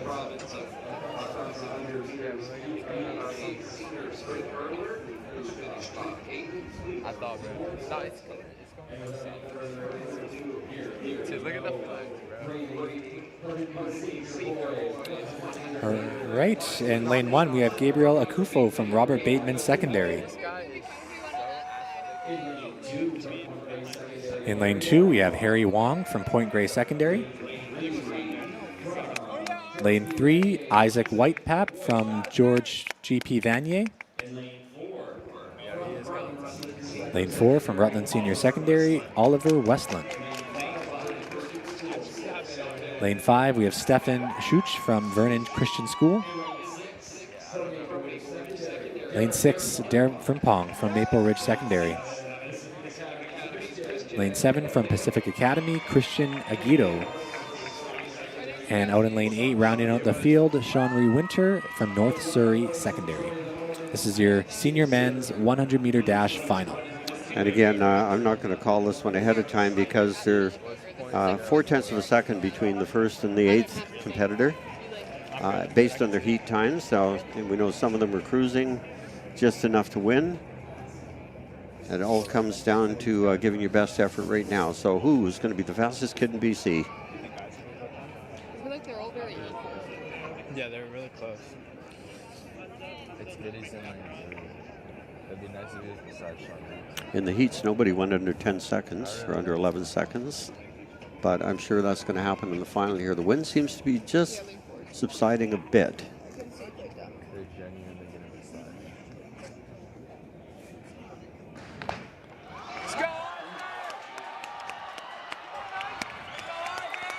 Oh, this is going to be good.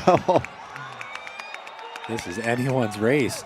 I'm going to go with Isaac Whitepap from George P. Vanier in lane 3. Derek Frimpong on the outside looked very close as well. He came close. He had a bit of a slow start. Oh, and Shawnee Winter. Shawnee Winter. Wow, where did he come from? 11:01 out in lane 8. Whitepap actually finished 3rd.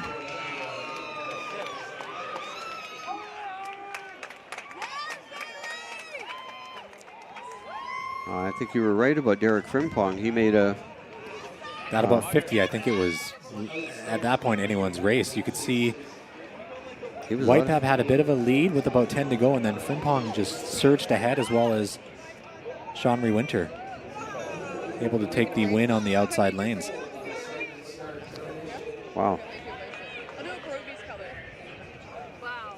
Pretty cool, eh? Yeah, watch the replay of the big I watched it already. That was... Yeah, that... Again, I knew that was going to be close. Look how close, wow. Yeah. Winning time and 8th place were all separated by 0.2 of a second.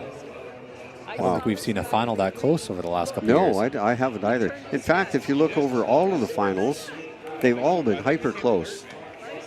You know, many times in races like this, you get a dominant athlete, and but it just hasn't been the case. 11:02, 11:06, 11:09, 11:11.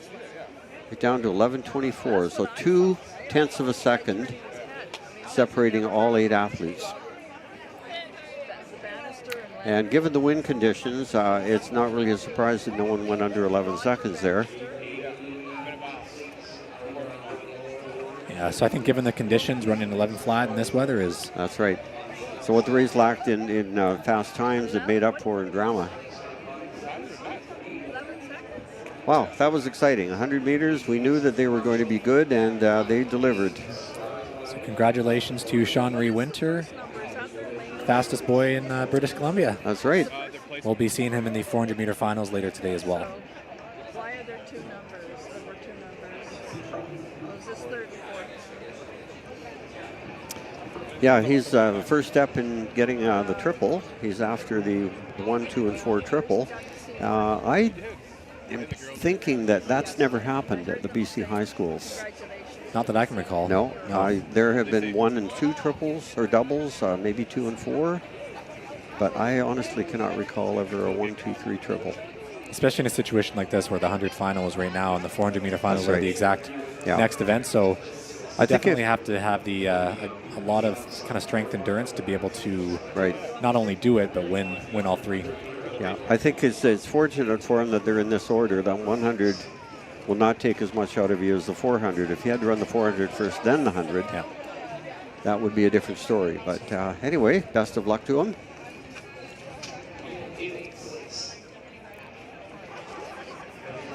Although getting the record still stands, one of those long-standing records it's been there a very long time, and we'll be looking at it for the next year.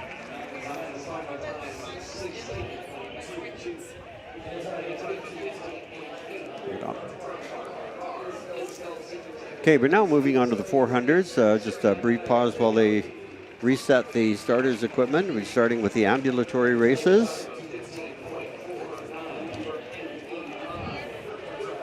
And we're going to see a few of the same athletes we saw in the 100 running the ambulatory races.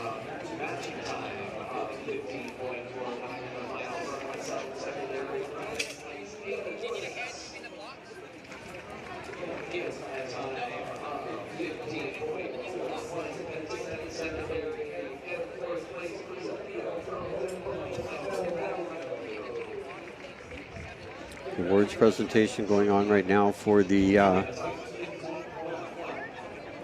100 meters earlier in the day, the grade 8s.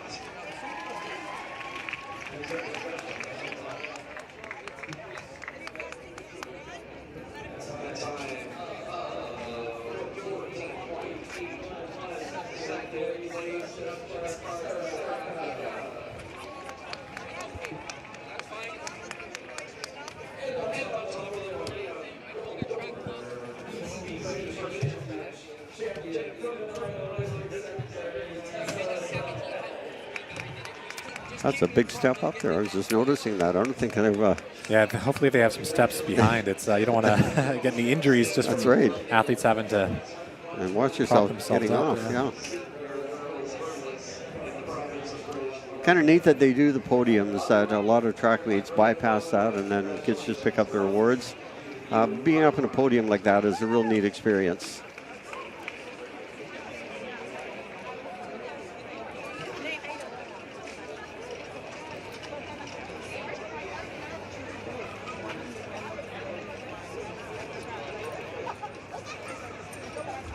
Yeah, there's real camaraderie among athletes at these meets, and you wonder how many friendships develop. Yeah, because a lot of them might be, competing together, at the collegiate level, might be on the same team in a couple of years, or, there's the provincial teams coming up as well. I think Legion Nationals are this year coming up, so that's exciting too. Yeah. The Provincial Club Championships are the first weekend in July. That's going to be held in Coquitlam at Percy Perry Stadium. That's going to be a very exciting meet. Yeah, it's always a great meet to see lots of great athletes. We'll probably see a lot of them from this meet competing there as well. That's right. Yeah, it's a great track, very fast track, so probably expect to see a lot of fast times there as well. You have to remember that this meet is probably, for many of the athletes here, their last track meet ever, because a lot of athletes, once they graduate from high school, may not move on. Okay, that is Evelyn Lesage from Grandview Heights stepping onto the track. And she'll be running against, she's running by herself here. So this is a 400 meters. Set. And here she goes.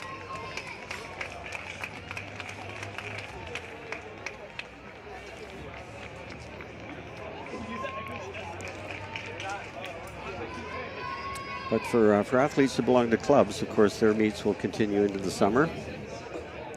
Perhaps a chance at nationals. And we do have a few athletes here that we've seen that are potential national champions as well. Yeah, maybe some international teams as well. Yeah, that's right.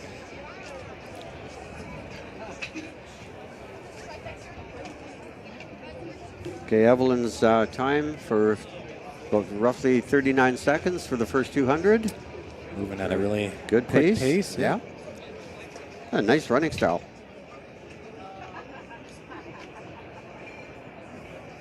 .400 is one of those really difficult races. It's a mix between sprints and endurance, so you definitely have to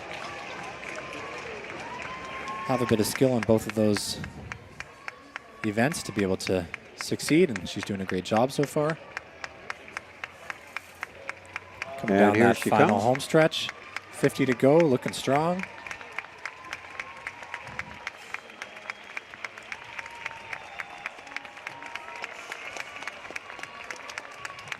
There she is. That's Evelyn Lesage from Grandview Heights. And coming in almost bang on to her seed time. Seed time was 1:30.16. Angus run? Is he up soon?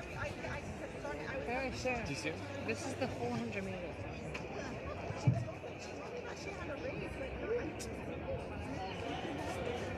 Oh, I see Mr. Hempel. And she comes in 1:30.6. Boy, she's consistent. So great job to Evelyn Lesage.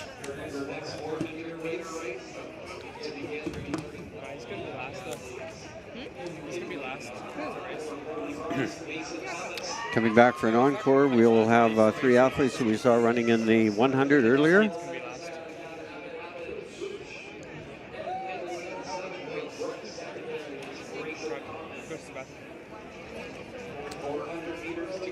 There's Grayson Commons from Brooks Secondary. Right behind him we see Abed Gush from St. John Paul. And in the background we see Mason Havas from Holy Cross. There's Mason Havas.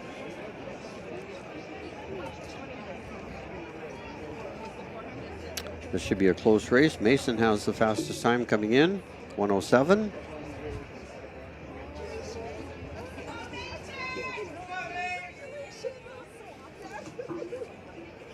Set.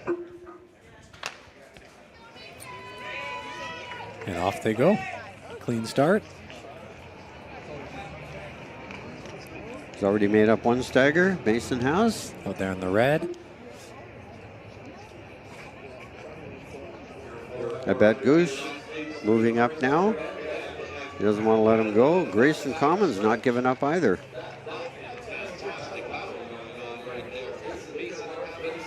And Grayson Commons has been working on his arm action. He's got great arm action.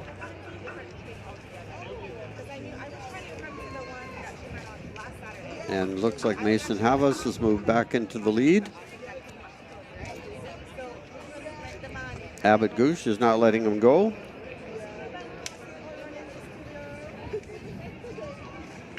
And here he comes, Mason Havas from Holy Cross. Really opening it up. Wow, look at him go. That is Mason Havas, Abed Gucci from St. John Paul, and Grayson Commons from Brooks Secondary.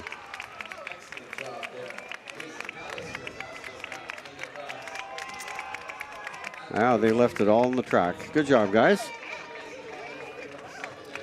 Yeah, that is not an easy race, so congratulations to those 3 athletes.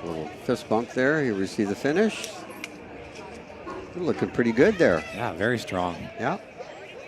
Kind of found a second gear in that last 100 meters. And I bet Gucci finishing with a big smile on his face. Love to see that.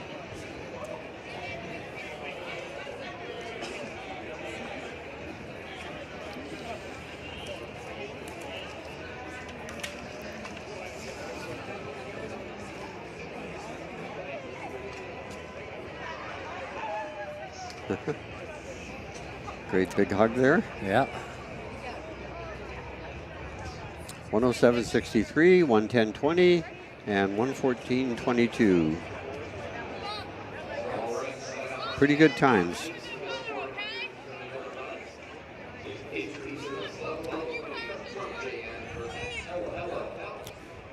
Okay, we now have the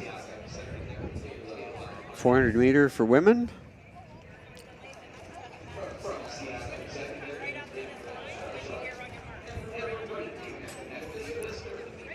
And here are the athletes. We have Ella Bell running out of lane 4 from Grandview Heights. Nimrit Badesha from Siakwam in lane 5. Sorry, lane 6. Lane 5, we have Talia Hammock from Siakwam, and in lane 4, Ella Bell from J.N. Burnett.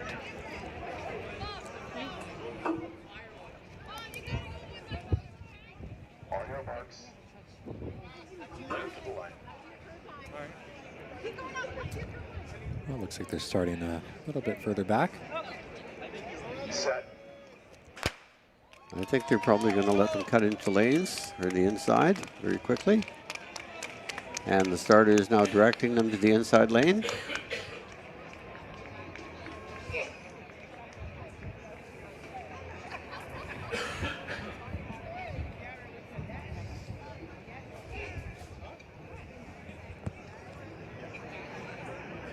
A little bit of jostling there in the backstretch. A little killer instinct there.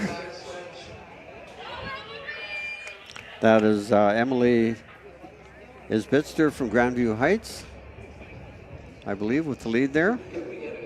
Two athletes from Siakwam, Talia and Nimrit. Holding down second and third.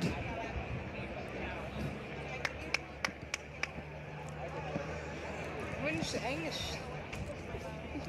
He's probably gonna race less.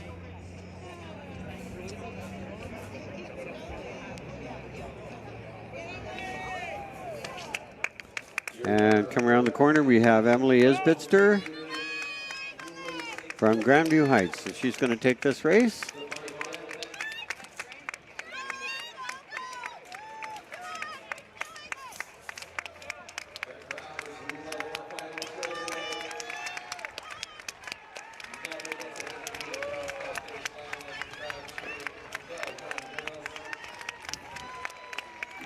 It's Emily Isbitster taking that heat. Talia Harnick from Siakwam, Nimrit Badisha will take third place, and Ella Bell from JN Burnett.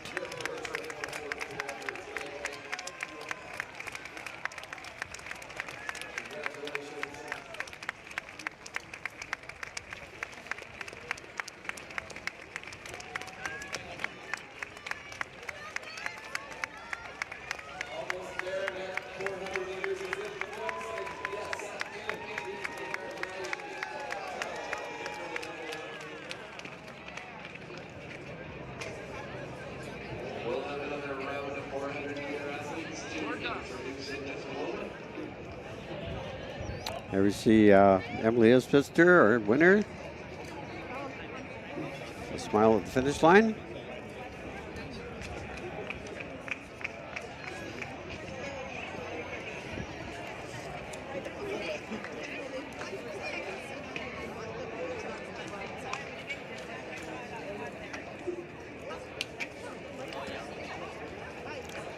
Okay, stepping on the track now, we have the 400-meter grade 8.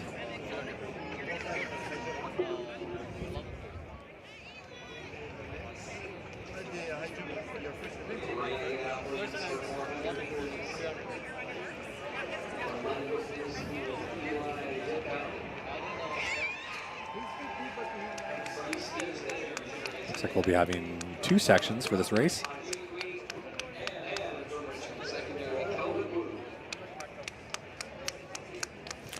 We have Eli Dickow from Lenwood Middle School, from my hometown of Armstrong, BC. Lane 5, Jerry Zhang, Stevenson Lowe. And lane 6, Calvin Wu from Richmond Secondary. On your marks. Set.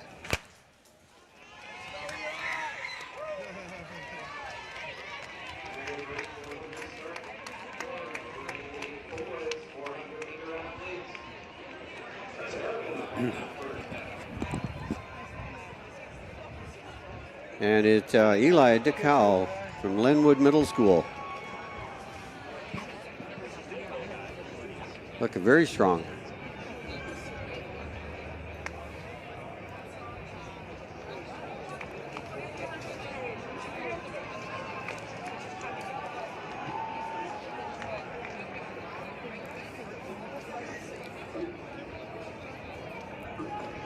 And it is Eli Dickow with about 180 meters to go from Lenwood Middle and Armstrong.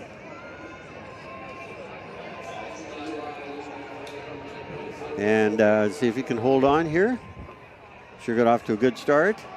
And he's looking over his shoulder now, see where the competition is. I think he's going to hold on. And it's Eli Dickow from Lenwood.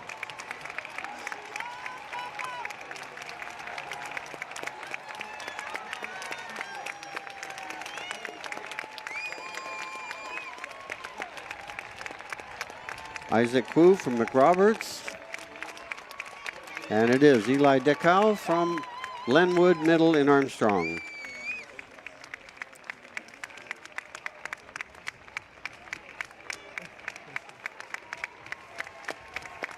It's Calvin Wu from Richmond. Taking second there was Isaac Q from McRoberts.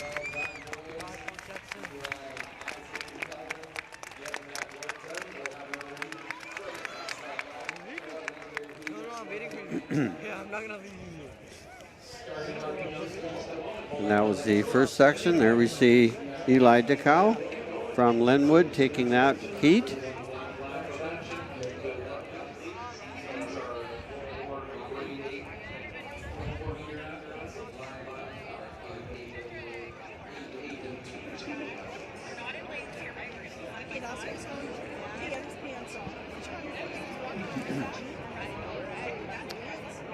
Okay, now we have the second heat coming up here.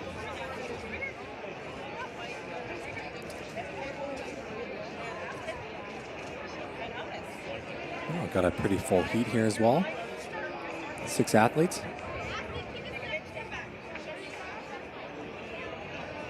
Got 3 athletes from Richmond Secondary, 4 actually. And here is our starting lineup. Kendrick Kovacs from Richmond. Jimu Sumalamke from Richmond. Russell Ramos from Richmond Secondary. Anson C. from Siakwam.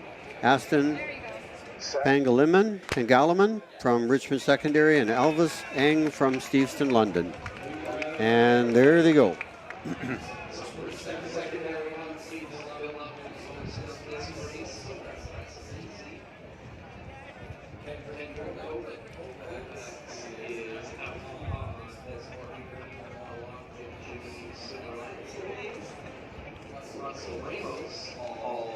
That's Russell Ramos. Jimmy Simbalanke from Richmond holding down second.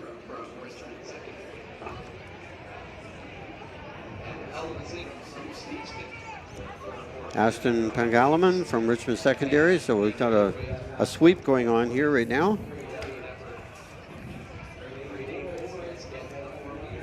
Anson C. from Siakwam, I think holding down fourth.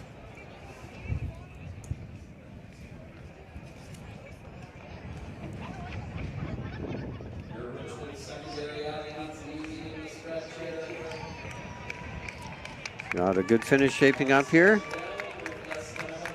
It looks like it's going to be Jimu Simulanke. He's going to take this one.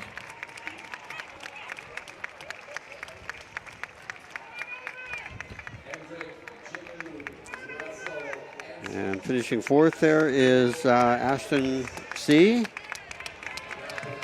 Alva Zhang from Steveston, London.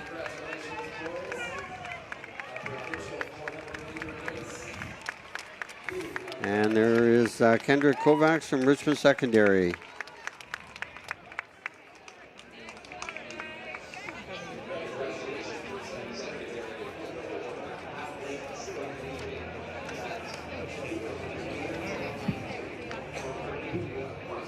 Got a good finish there shaping up. All 3 athletes from Richmond Secondary. Way to go, Colts.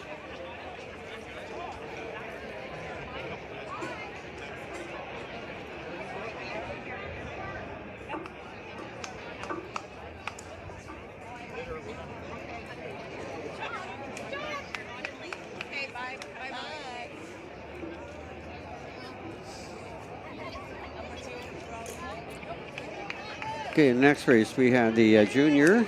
There's 2 heats here. And we have 4 athletes on the track. We have 5 scheduled to run. We have Jabril Chambers from Notre Dame, Bavan Heer from Siakwam, Pelage Danoa from North Delta, Jonah Macedo, Siakwam, and Sean Koo from Steveston, London. And that is Sean Koo.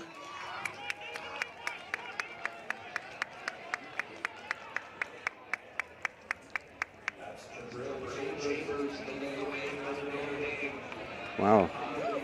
Jabril Chambers is, we saw him in the 100 meters earlier. He's quite a runner. He is leading the pack. And he's running like he means business. 200 meters to go.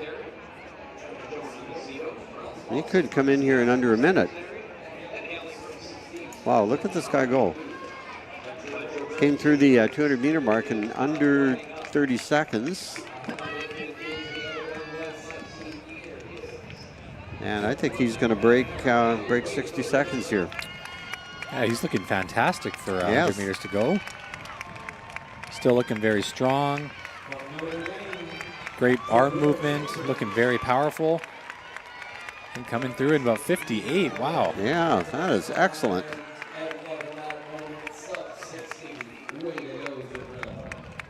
And here comes Sean Koo from Steveston, London, I believe.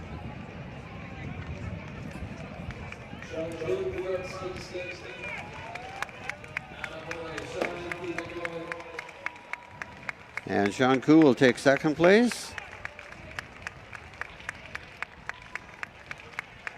We've got 2 more athletes that may be able to cheer. We got around that.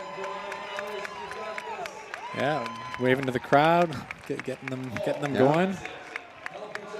Good spirit there. And we okay, we got our other 2 runners here coming around the corner.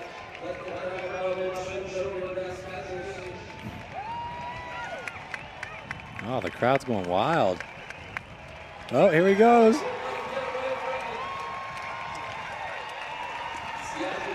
That is Jonah Macedo from Siaquam.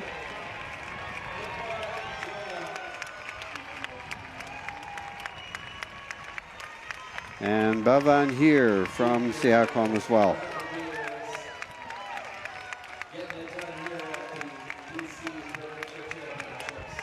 Yeah, great finish there from Jonah.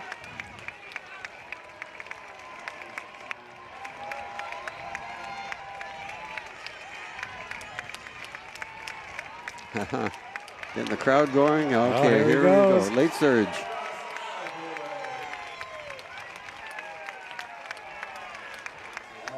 Good job to Bevan here finishing that race.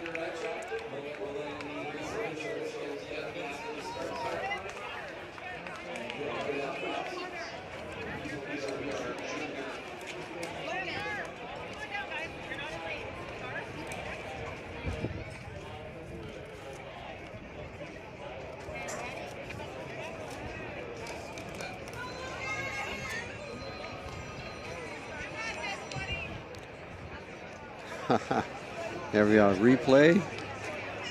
Jonah finishing his race.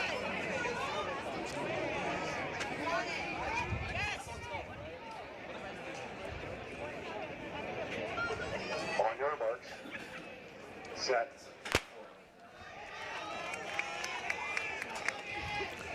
Okay, we have in this race, we have scheduled to run Connor Munn from Cambie, Garv Rai from Steveston, London, Isaiah Ali Giles, Delta, Andy Chang, Richmond, and Raquab Hundal from Siaquam.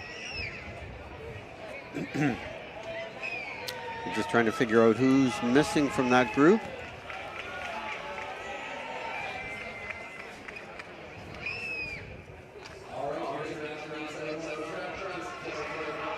That is Logan Liu from Holy Cross.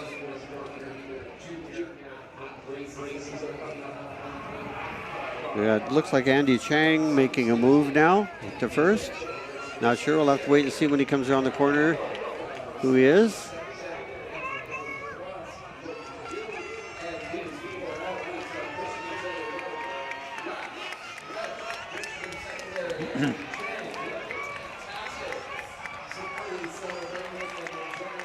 That is Garv Rai moving into second place. Andy Chang in third. Logan Liu, Holy Cross. Andy Chang taking that race though from Richmond Secondary. Garv Rai taking second, and Rakab Hundel from Siaquam taking third. Good race, gentlemen. Great race by Logan Liu as well. just coming in fourth, but very close finish between those 4 athletes. And some very fast times as well.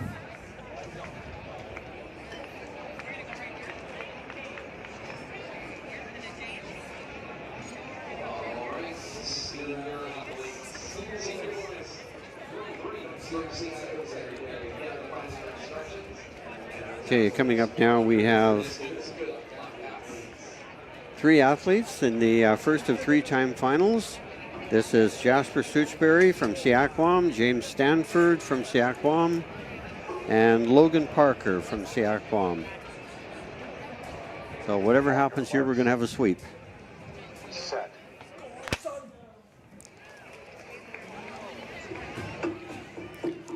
Off to a really fast start, separating himself from the rest of his teammates there. Yeah, he's a runner.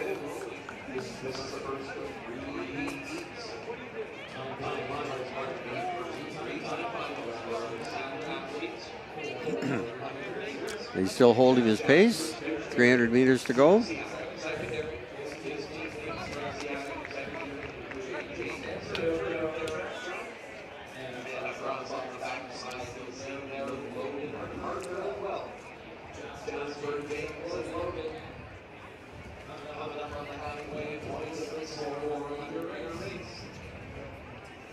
It's James Stanford coming through in 200.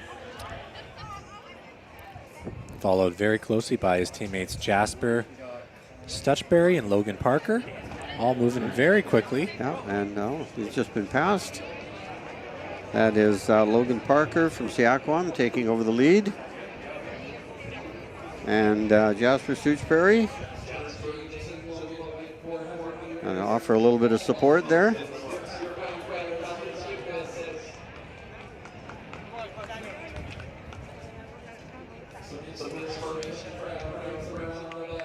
So James.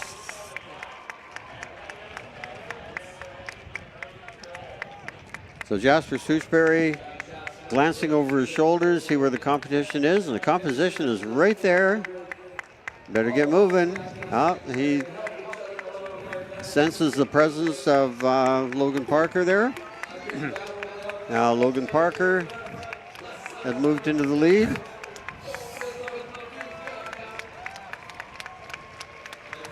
And that is Logan Parker from Seaquam. Jasper Stoochberry.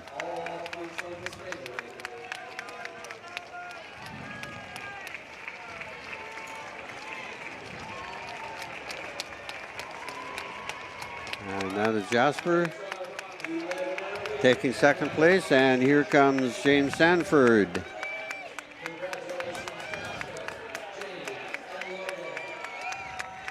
Finishing strongly.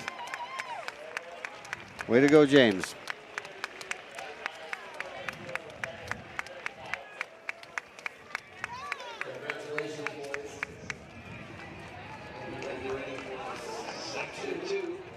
He left it all on the track that time.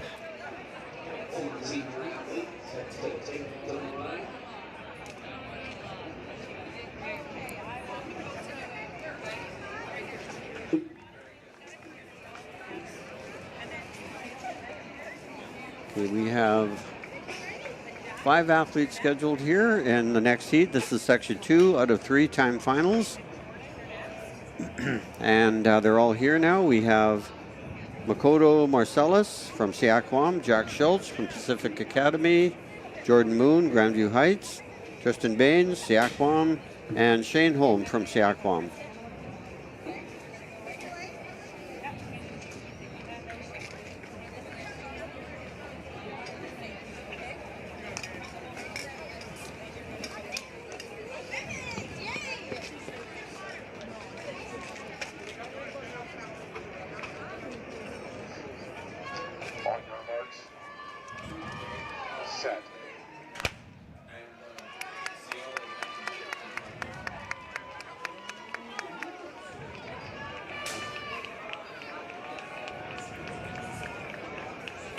One of the athletes from, one of 3 athletes from Seaquam off to an early lead. Can't see his number yet, but we'll Trying to fill you in. We have Jack Schultz sitting in second and Jordan Moon sitting in second, or third, I should say. That is Shane Holm, our leader. Now Jack Schultz moving into the lead. Jordan Moon hanging in there in third. I think we can expect to see him make a challenge in a few moments.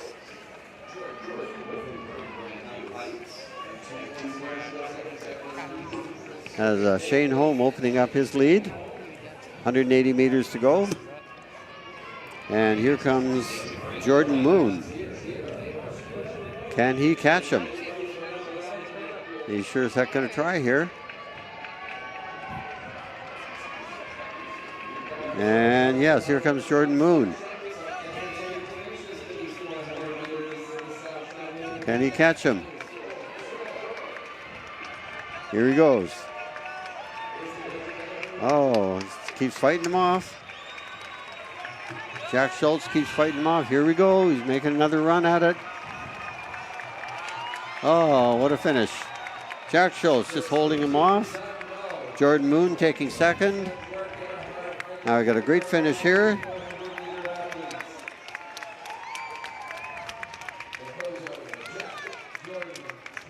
Wow, great finish there from our Seaquam athlete. That was a great finish. I thought he was going to catch him. I didn't think he was going to catch him. No, there's a lot of kind of back and forth there. It's Yeah. it's a good battle in that last 100. A lot of drama there. And there we see Shane Holm. Here we go again. A little over the shoulder. You're not going to catch me. Yeah, great race. Lots of drama there. On the screen there, Tristan Baines, great finish as well. Shane Holm, a great finish there from Seaquam, coming through the finish line. Now we are moving to our third and final heat.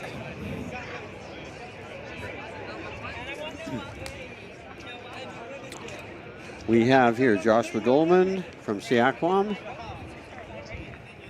Tegan Dahl, Tristan Baines, Jordan Moon. So, pardon me, that was the last heat. We're just waiting for the screen to clear. We have in this group Joshua Dolman,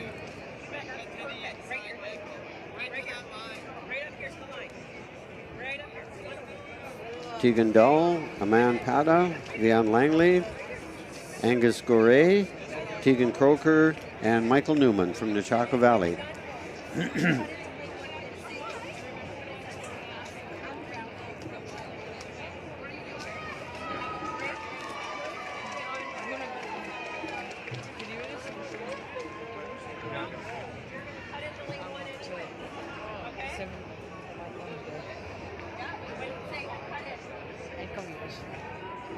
On your marks, set.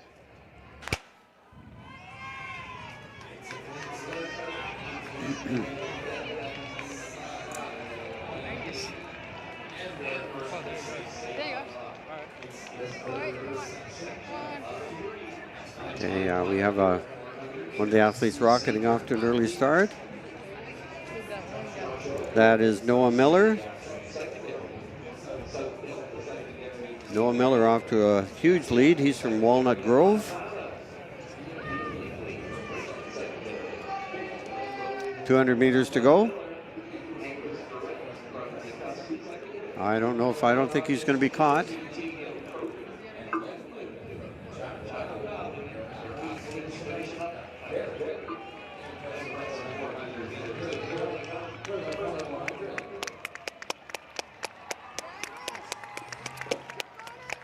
That is Vian Langley taking second.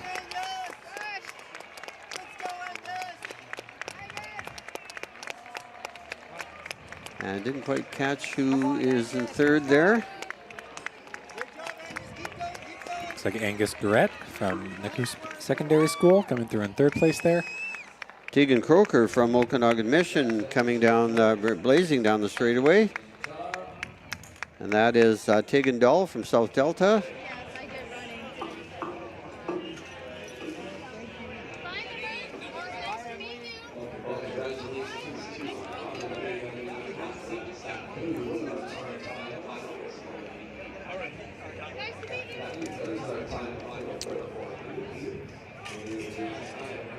So great race there for Noah Miller from Walnut Grove.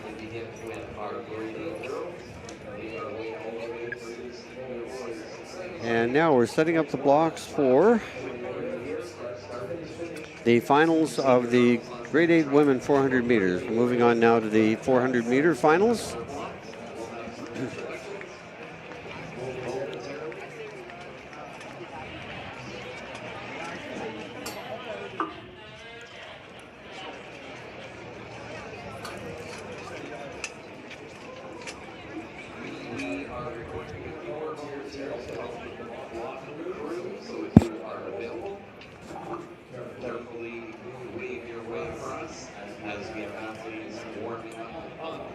But we could use a couple more volunteers on our block crew. This is our Kathleen, and she ready on the side of the track.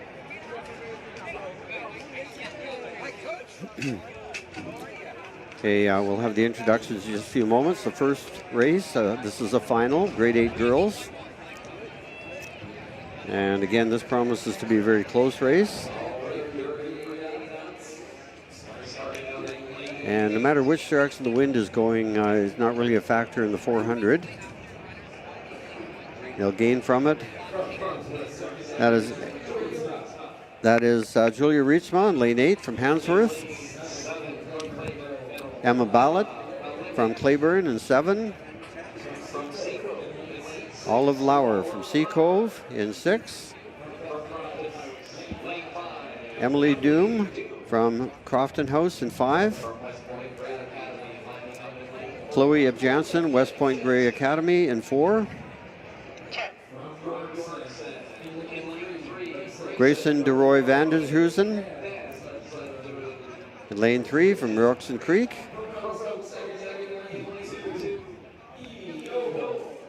Edie Noble from Revelstoke in 2. Elsa Carling from Collingwood rounding out the field in lane 1. So we saw Chloe Ip Jansen and Emma Belay come through in sub 60 second runs in the heats, so keep an eye out for them. In lanes 4 and lane 7, meet record in this race is 58.05, set last year, I believe by Jaleesa Vinstra.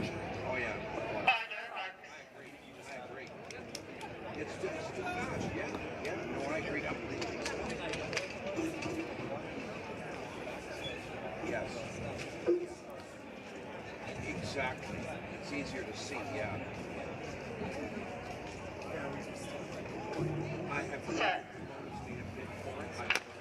All right, and they're off. Grade 8 women's 400 meter finals. So that record of 58.05 could be in jeopardy. Two girls who are very close to it. Chloe Ip Jansen from West Point Grey, really going out hard in lane 4. She's almost made up the staggers. The rest of the field, by 200 meters, she will have done that. He's looking very quick. That is Chloe Ip Jansen, West Point Grey, looking very strong.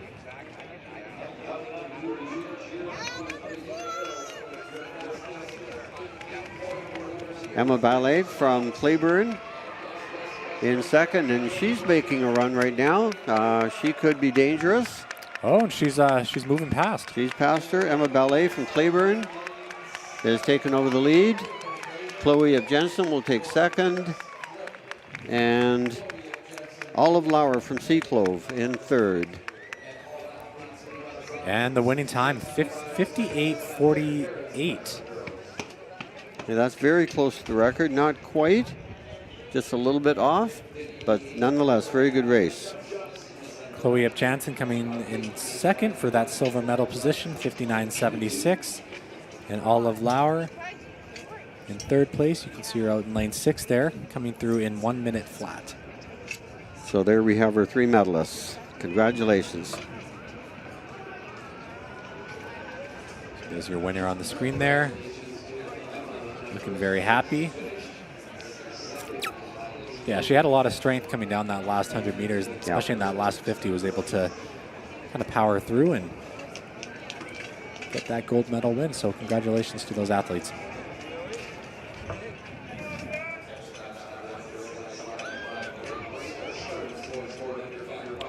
Now, will be coming up in just a few minutes' time. We'll be introducing the field for the grade 8 men. You see them from behind.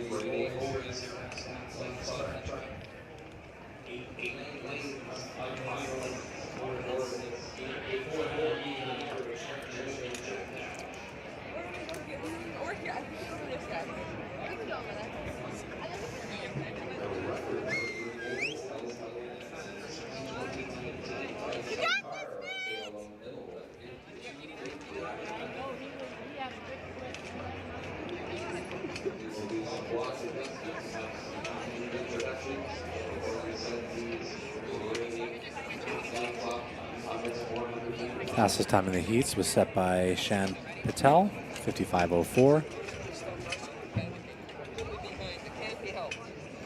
He's currently sitting out in lane 6. So we'll just start with the introductions in just a moment. Meet record in this race is held by Tyson Carr, set back in 2019, 52:29. That's fast.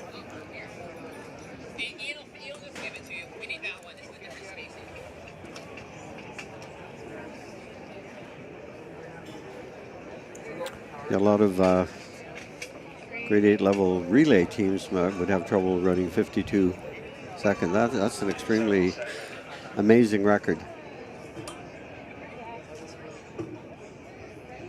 Yeah, I can see that record being there for probably quite some time. Yeah, it's 6-7 years already.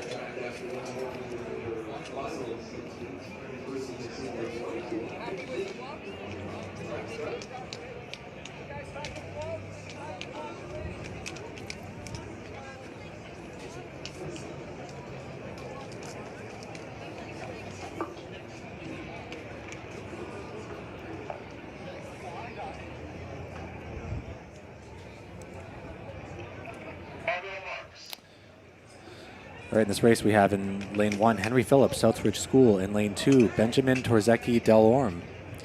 Better middle, lane 3, Johannes Wendell, St. Thomas Aquinas. Lane 4, Nathaniel Boender, Langley Christian. Lane 5, Jude Schumacher, Abbotsford Christian. Lane 6, Shan Patel, Vancouver College. Lane 7, Iabu Alamu, Bodwell High School. And in lane 8, Niall Stoneham from Windsor Secondary. This is your grade 8 men's 400-meter final. Yeah, and the whole group of them are within a second and a half of each other. John Patel running well on the outside from Vancouver College. Out there in the yellow, making up the stagger quite quickly on those athletes in lane 7s and 8. Nathaniel Bender from Langley Christian running well as well. Joe Shoemaker from Abbotsford Christian. Going along with them. Yeah. Not letting them get away. It is right now Sean Patel. Very big lead. Sean Patel, Jude Shoemaker, and out on the outside, Niall Stoneham from Windsor. It's going to be Patel, Schumacher, and Stoneham. Although that was very close at the end. Third place might have changed hands there just in the last few meters. We'll have to wait and see on that one. Sean Patel with the winning time at 53:88. Jude Schumacher, 55:04 in that silver medal position. And Niall Stoneham running out in lane 8, 55:55. So a very close finish between those second, third, and fourth positions.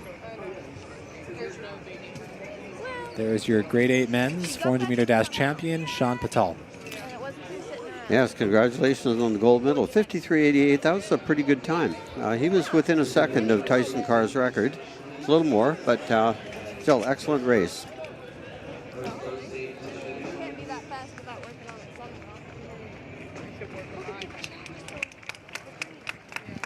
Yeah, definitely the times, winning times were faster than in the heats. But good job by those gentlemen.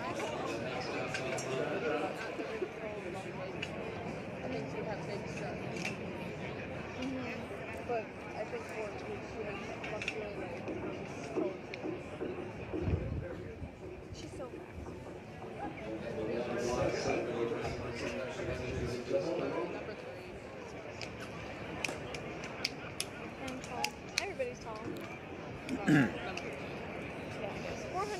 You're usually taller. Okay, we'll be doing the introductions in just a moment. Hopefully we can get a face-to-face here. There we go. We have Julissa Veenstra, North Surrey. Olivia English, South Kamloops. In lane 7, Natasha Evans, St. Andrews. Sophia Zanone from RE Mountain.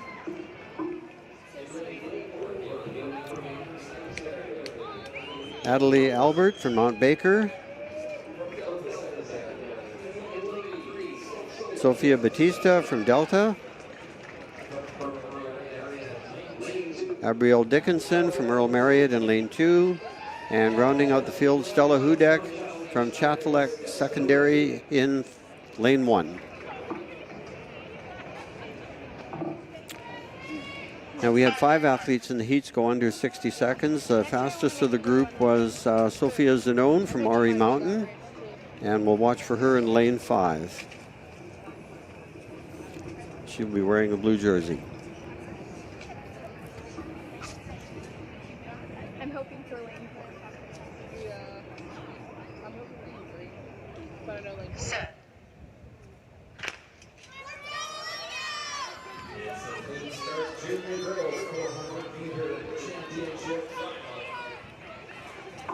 Sophia Batista from Delta moving well out of lane 3. Sophia Zanone out in lane 5 as well, moving quite quickly. Yeah, she's really moving. Lane 3 has it. She does. She's crawling up there. Slowing me down. The battle of the Sophias at the moment. Oh, Brooke taking over again. Adelie Albert in lane 4 making a move out there in the red. But it looks like it's Sophia Zanone in lane 5, leading the pack with 50 to go. She's really flying. And out in lane 4, we have Adelie Albert from Mount Baker. She's going to take second, and in third place will be Natasha Evans. Yeah, no, I mean, but you second. So Sophia Zanone, we'll see what her time was. The record there is 55:14, held by Peyton Rogers. Winning time 56:07. Well, that was pretty close. So yeah, she was just very close to that record.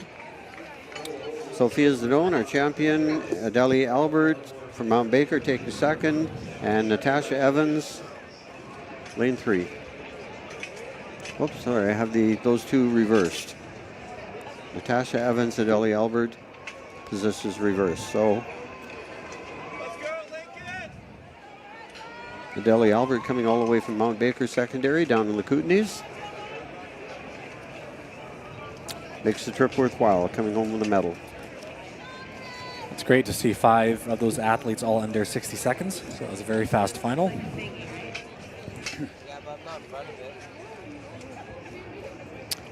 Now this is going to be a very fast race as well. We have the junior men coming up. We'll do the introductions in just a moment.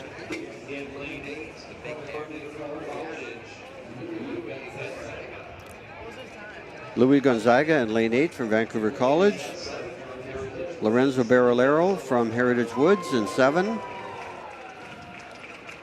Lincoln Mueller from Point Grey in lane 6. William McCarthy in lane 5 from Point Grey.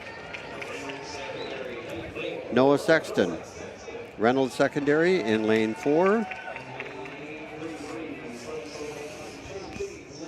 Chase Glavin from Sullivan Heights in lane 3. Cohen Holgram from Parkland Secondary in lane 2. And Lucas Chow from Archbishop Kearney in Port Coquitlam in lane 1. That is the field. We have, let's see, Lincoln Mueller ran a 51:28. Lorenzo Barrilero from Heritage Woods Secondary Thought I saw somewhere in the records that Lorenzo Barolero has run a 48.8. We saw him run a mid 48 last weekend at the cheetah meet. So, and we actually saw a number of these athletes kind of shut it down quite early in the heat. So, I expect to see a number of faster times than what we saw in the initial prelims yesterday. 48.8. That's a pretty fast time. So keep an eye out for him out in lane 7. All right, clean start. Junior men's 400 meter final.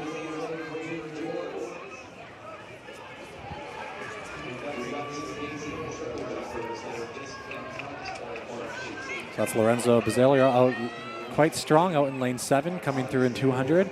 Looks to be leading the pack. Oh, he's really moving. Yeah, Dean Elwin's mark of 48.76, way back in 2014, he is really flying. Lincoln Mueller close behind in lane 6, trying to close the gap. But it looks like it's going to be Lorenzo Barolario from Heritage Woods coming through in about 48 mid. Yeah, he's going to be right in there. He's going to be very close to that record. He was basically running on his own there the whole race. And the winning time, 48.49. That is a new record, unofficially.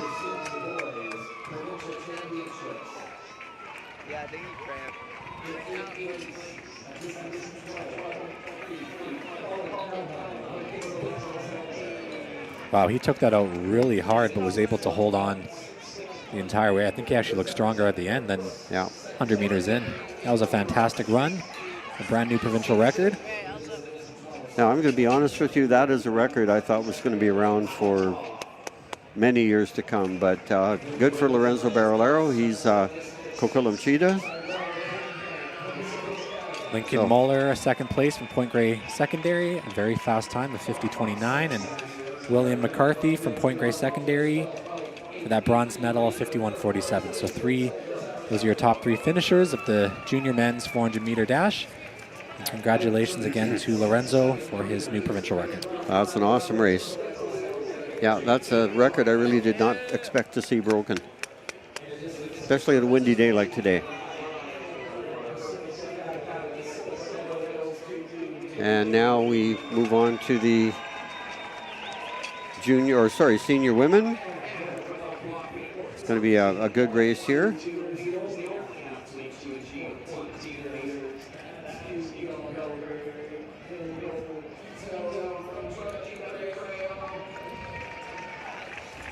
And this is another race I've been looking forward to very much. We've got a very, very strong field here. And we'll give you a face-to-face introduction in just a moment.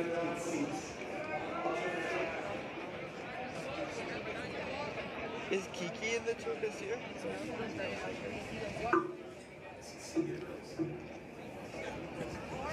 I thought Kiki did the one. Here we have in lane 8, Brianna Jones from MEI. No, I saw her. Alexa Latour from École Salish, lane 7. Chloe Agbabaku from Langley Christian in 6. Ellie Davidson from Kitsilano Secondary in 5. Tanaz Aulak Kalon from Burnsview in lane 4. Katie Bransma from Abbotsford Christian in 3. Keone Roberts from Dutchess Park in 2. And Brianna Smith, R.A. McNath in lane 1. So the lanes to watch here will be lane 6, 7, and 4. All 3 of the girls in those lanes have run 56 in the heats. Lexia Latour was second place at last year's senior women's 400 meter dash. She ran 54.93, so keep an eye out for her out in lane 7. And a couple other finalists from last year as well, Kanae Roberts and Brianna Jones, were top finalists last year, so lots of returning athletes from last year's seniors final. That's great. Yeah. So Alexia Latour will be hoping to double. Quite an accomplishment to win the same race 2 years in a row.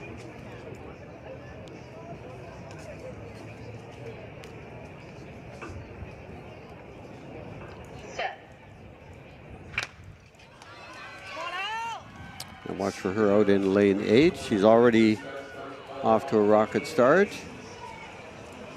Right behind her, Chloe Agjabaku from Langley Christian staying with her. Katie Bransford running well. Tanaz Alak Kaloun from Burnsview. She's made up the stager quite early as well. She's moving well in in the the middle inside. of the track there. Yeah. Oh, got a good final shaping up here. This is going to be a good straightaway. It's going to come down to who can power through that last 100. As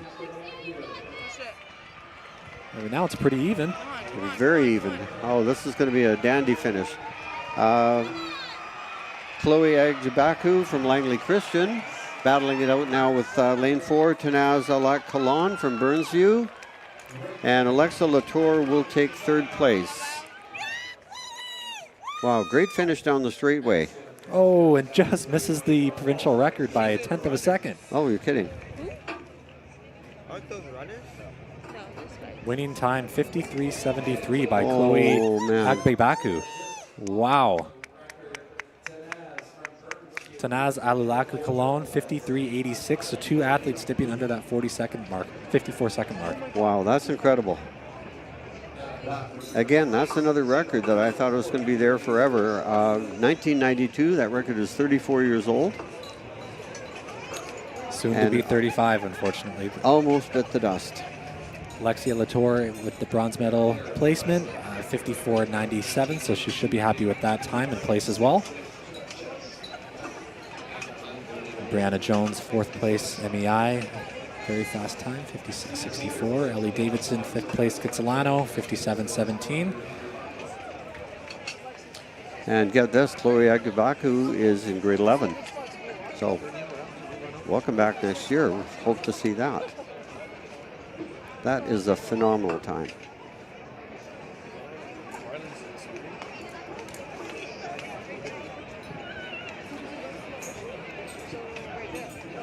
Makes you wonder what if the wind had not been. Mind you, the wind may not be a factor in the 400 as much, but still. Wow. Yeah, that was a fantastic race. That was.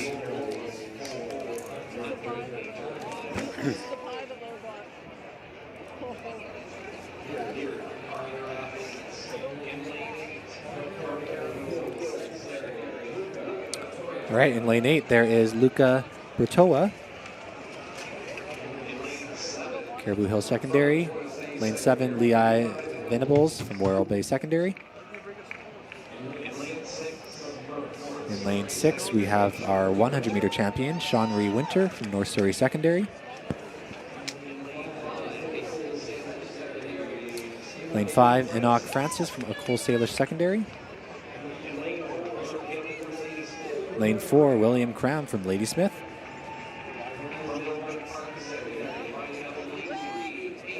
In lane 3, we have Aiden Ivany from Elgin Park. From Pacific Academy in lane 2, there is Ethan Moran. And out there in lane 1, Rylan Niels from Mount Bouchier.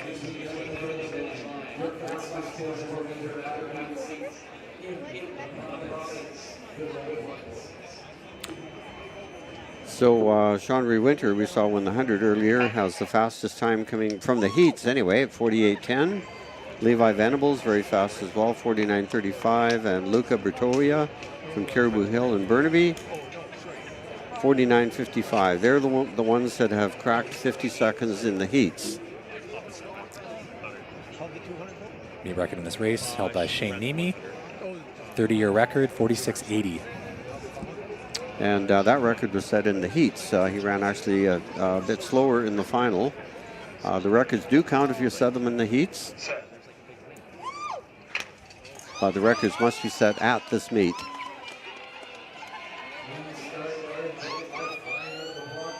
Oh, Oh, Sean Winter's looking very strong, but inside there, Enoch Francis from Nicole Salish is trying really hard to stay with him.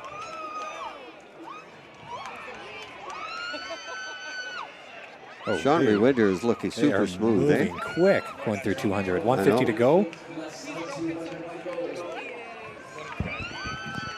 Wow, this is going to be a good one. Good finish here. Enoch Francis from Nicole Salish looking pretty good, but I don't think he's going to catch Sean Winter.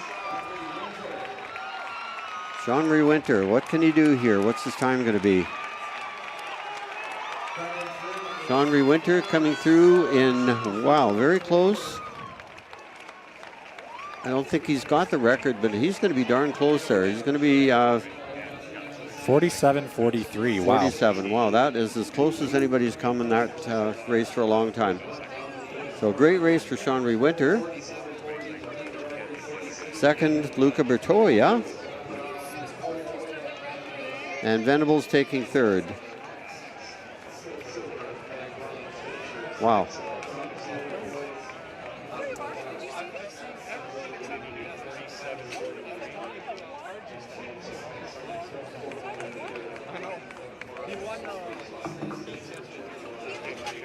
Victoria 48.91.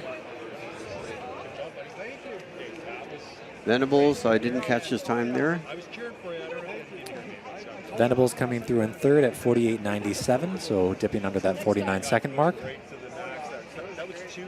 There they are on the screen there. So Sean Winter, 47.43. Luca Bertoa, 48.91, and Levi Venables in 48.96. You know, there's only been a handful of 400-meter times under 48 seconds at this championship over the last just trying to 35 think, or 40 years. I know last year we saw 2 athletes under 48, but aside from that, that's probably one of the closest times we've seen to that record over the last probably 10 or 15 years. I'm not sure what grade Sean Winter is I in. can Whether remember we'll an be seeing athlete him. last name Rustad. Brendan Rustad, I think, ran down in the low 47s. Yeah, Pashon Hutton a couple years ago as well, ran a kind of low to mid 47, right. but there's only been one under 47, Yeah. which is that record. So that's right. Yeah. Yeah, So- Pishon Houghton, I remember that race in Nanaimo. He was, that was brilliant.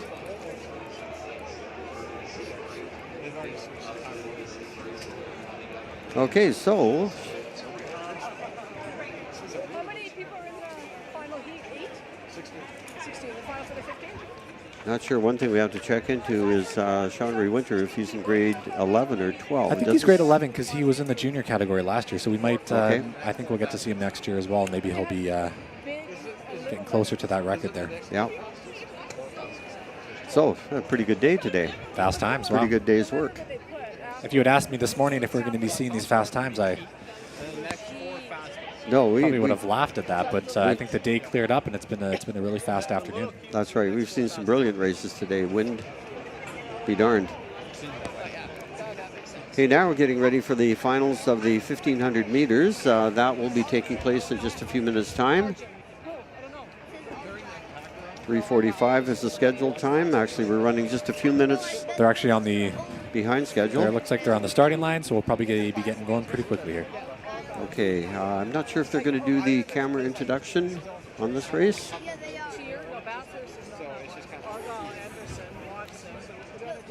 Okay, here are our starting lineup.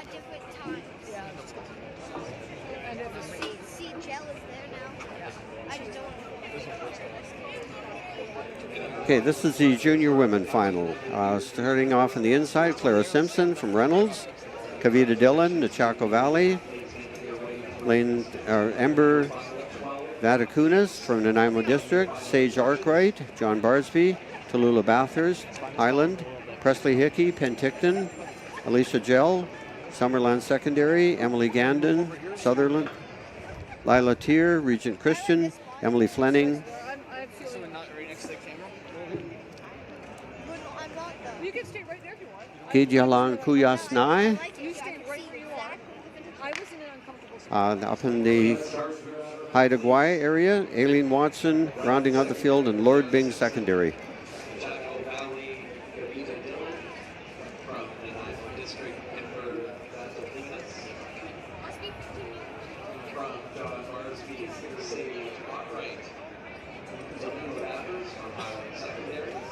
Ember Vaticunas from Nanaimo District has the fastest seed time here at 4:42.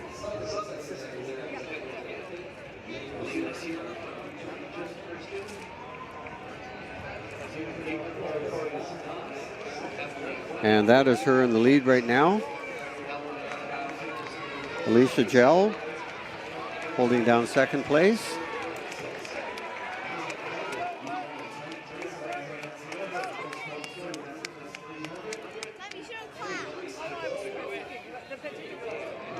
Meet record in this race held by Linky Rath, who we saw earlier today. That was run last year, 4:35.08. So that's a very fast provincial record. That's going to be around, I think, a long time, but we can see if there's going to be any contenders today. So that's still Ember Vaticunas from Nanaimo District leading the pack. Kavita Dillon followed closely behind. Presley Hickey from Penticton currently sitting in fourth there as well, but still anyone's race. Yeah, the pack is spread out, but they're all still very close to each other from back to front. That's also Alicia Gell from Summerland Secondary currently sitting in third. Presley Hickey from Penticton sitting in fourth. Clara Simpson, Reynolds Secondary in fifth. Ember Vaticunas from Nanaimo District looking pretty strong here.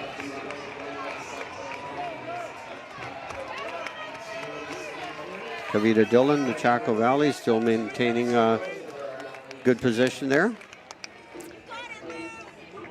She's come a long way for this competition, so I'm sure she wants to go home rewarded. Doing a good job so far. 2 laps remaining, just under 2 laps. I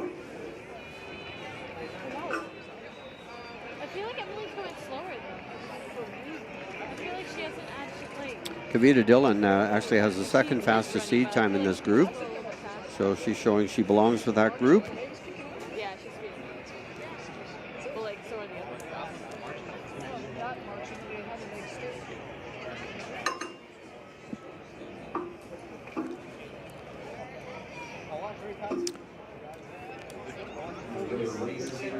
Just trying to figure out who's in third place there right now. That is Clara Simpson from Reynolds. Alicia Gell now taking over fourth place.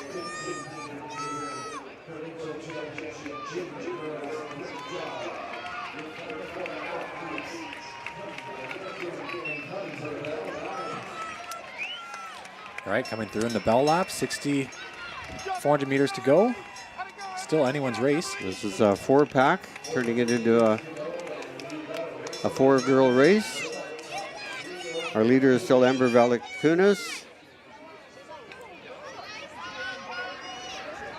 Kavita Dillon still holding on to second place. Alicia Gell right in there as well, along with Clara Simpson. So those are your top 4.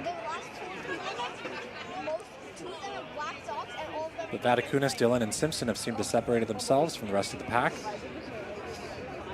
Coming through 200 to go. Still anyone's race. They're running a very fast pace here.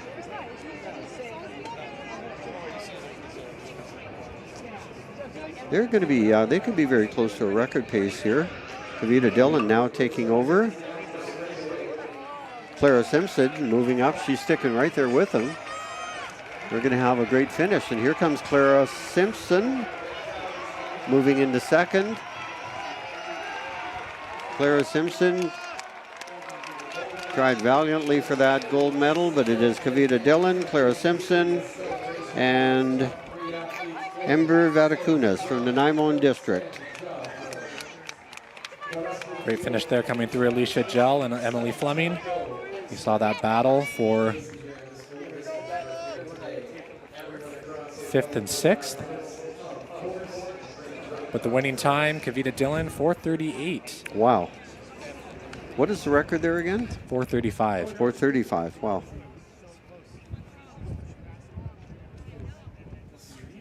And that's a record, again, that I thought would be around for a while, but that's very close. Okay.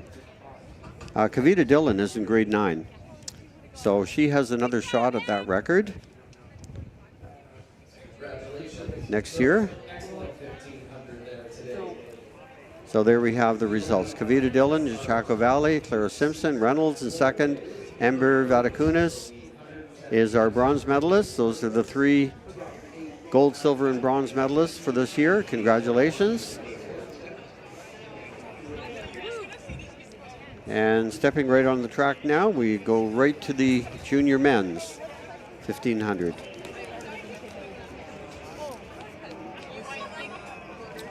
We have Oliver Sinclair from Nanaimo Christian, Teddy Nelson Mulgrave, Oliver Van Nostrand, J.L. Jackson in Vernon, Xavier Gladish, D.P. Todd, Charles Sigston, Hansworth, Max MacArthur, Royal Bay, Jabjit Sandhu, Princess Margaret, Arsham Shafgat, Carson Graham, Lake Olson, Sardis Secondary, Tristan Hill, Reynolds, and Caleb Baker and Daniel Zhang from Elgin Park, rounding out the field.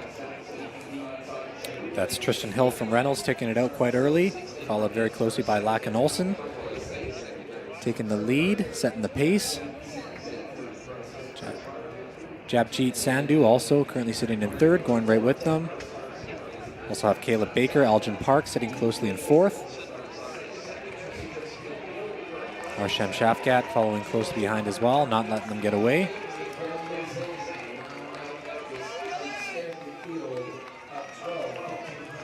Yeah, Tristan Hill, Laken Olsen. Now, from an announcer standpoint, I like that top. As long as you can watch them from the back. That's great.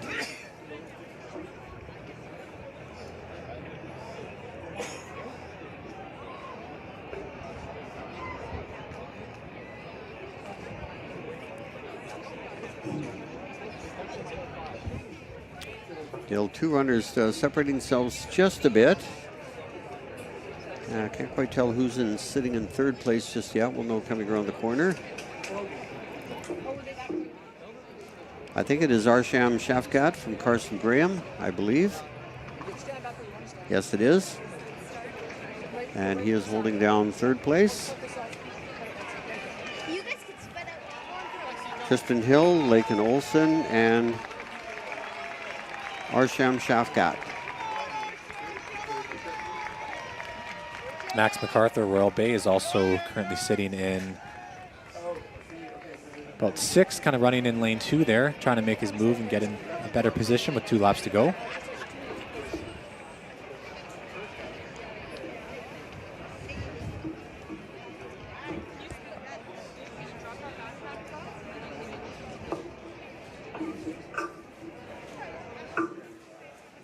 So just a little bit over 200 meters to go now. Tristan Hill and Laken Olsen have separated themselves. Arsham Shafgat, Carson Graham still holding on to third, but there's a real pack right there chasing him. We're going to have to watch that part of the race very closely.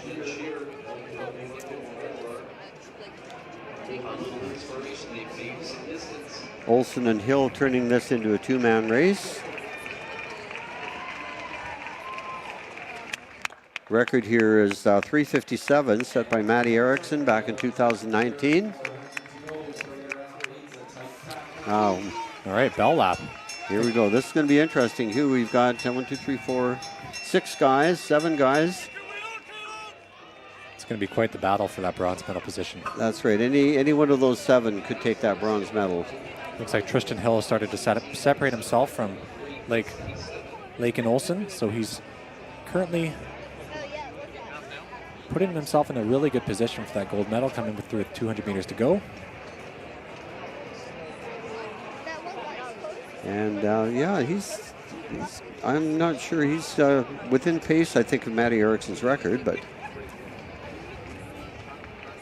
110 meters to go, 257. No, it's going to be close, but I don't think it's doable.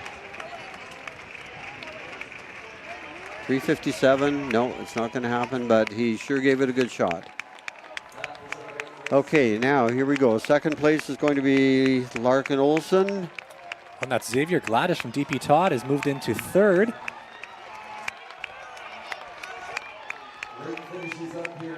And where did he come from? Wow. He ran a very strategic race. He did. He stayed with that pack and made his break just at the right time. So congratulations there to him. Our 3 medalists are Tristan Hill in gold, Laken Olsen in second, silver, and Xavier Gladish from DP Todd taking the bronze medal. Great run by Kayla Baker, Arsham Shafgat, and Teddy Nielsen, all running in 4:13 even for that fourth, 5th, and 6th position. So great, great finish for those athletes as well. Yeah, that was a good one.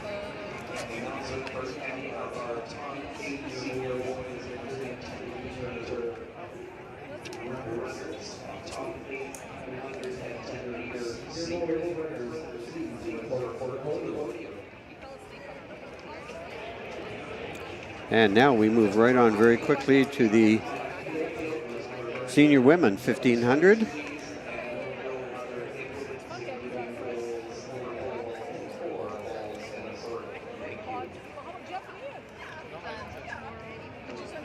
All right, in this race, we have senior women's 1500 meters. We have Ava Gauther from Nanaimo District, Charlotte Goff, Frances Kelsey Secondary, Danica Vrabel from Glen Lynn Norfolk, Leah Evans, Penticton Secondary, Maya Royal, Revelstoke Secondary, Amelia Ann Liu, Okanagan Mission, Juju Wolfenden, West Point Gray Academy, Peyton Manziak, George Elliott Secondary, Sasha Tahal, Panorama Ridge Secondary, Seal Fitzpatrick from Rock Ridge Secondary, Lanky Rath from Kamloops Christian, and Claire Babiak from Oak Bay Secondary. So 12 athletes in the senior women's 1500 meter final. Now, Linky Rath has had a very tiring day. We saw her win the 2,000 meter steeplechase earlier. That's a very tough double to complete in one day, but she's right up there with the leader pack. Sasha DeHal, Panorama Ridge, right up there as well. I think Seal Patrick from Rock Ridge. Oh, sorry, Amelia Ann Liu from Okanagan Mission, right up there as well. But at this point, nobody's going anywhere. That is probably the most tightly bunched pack I've seen. Nobody is willing to take charge there yet.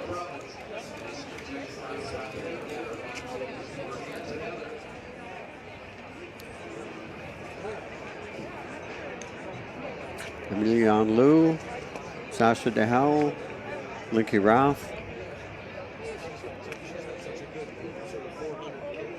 C.L. Fitzpatrick from Rock Ridge.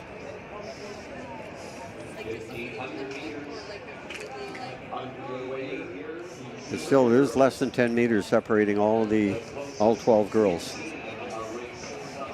This is a pretty stacked final as well. We saw a lot of finalists from last year at the senior level, finalists at the junior level as well. So this is expected to be a really fast race. The record here, worthy of note, is 4:25.86, set last year by Adriana Boudelar from MEI. An awesome runner, and that's a record that will be very difficult to break. Right now, I think what we're seeing is a tactical race. Nobody really wanting to break away and bring up the pace.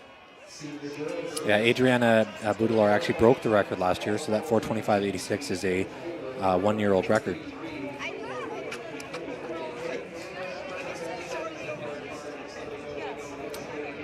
But returning in this final, we also have Claire Babiak from Oak Bay, who was second last year in the senior category. According to the stats here, Claire Babiak is grade 10. Well, sure, that would be unusual to have a junior running in a senior race. And still, nobody has made a move. Less than 10 meters separating the whole group. Yeah, Linky Rath, Seal Fitzpatrick, Sasha Tahal, Amelia Ann Liu. They were all in the junior category last year, so they're all now competing together in the seniors. These are your top 4 finishers last year. Charlotte Goff now moving up. That pack, she's looking to kind of stay with the front group. And that's her out there. That's lane number 2, competitor number 2. That's the bell lap. They're starting to move. Still anyone's race here. Wow. This is getting interesting now.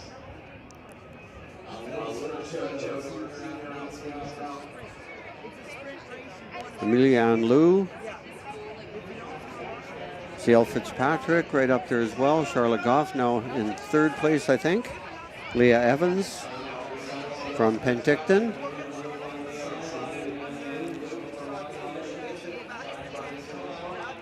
And there we go with CL Fitzpatrick and Amelia Ann Lau.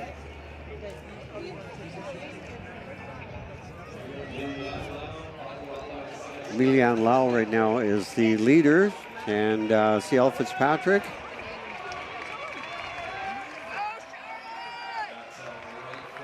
It's also Maya Royale moving into second place.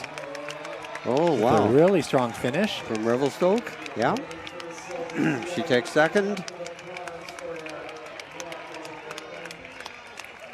Wow, that was a good finish by her. Maya Royale came on the scene 2 years ago and really impressed as a junior. Now she is in her senior year, running very well for the tiny community of Revelstoke.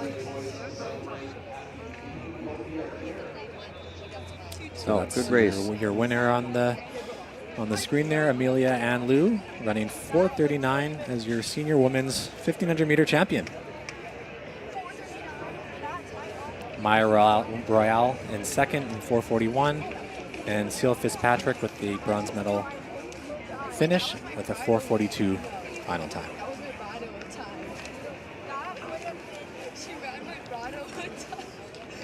Yeah, Lincoln Rath, as well as she ran in the steeplechase earlier. That's a bit too much to ask to do a double like that in that shorter time. Lee Evans from Penticton in fourth, Charlotte Goff, Frances Kelsey in 5. And now, right away, we got stepping onto the track the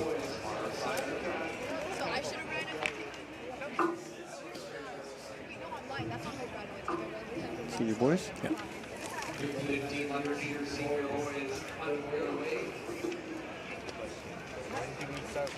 We have, here's our field. Alexander Dam from Kitsilano, Calvin Bott, Sentinel, Isaiah Johnson, Clayton Heights, Reese Bedoin from Dover Bay, Kai Collingwood, Okanagan Mission, Miles Hayden, Penticton, Arjun Sandhu, École Salish, Mahi Marwaha, Ari Mountain, Coulter Sieben, Kelowna, Martin Kuak from Holy Cross, Colin Nishi from R.A. McNath, and Henry Nessman from Siakwam. That is Isaiah Johnson from Clayton Heights, our early leader.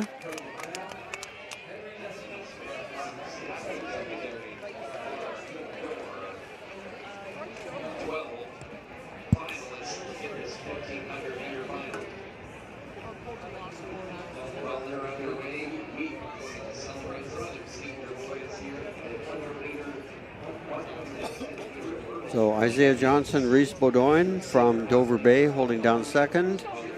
Okanagan Mission's Kai Collingwood holding down third right now.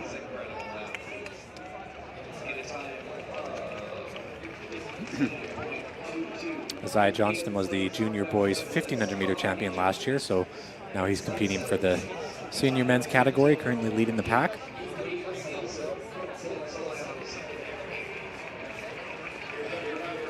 Reese Boudon from Dover Bay currently sitting in second.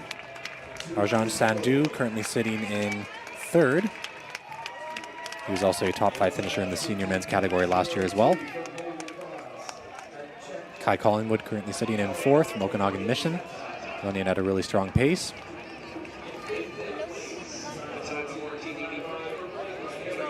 Pack is pretty even.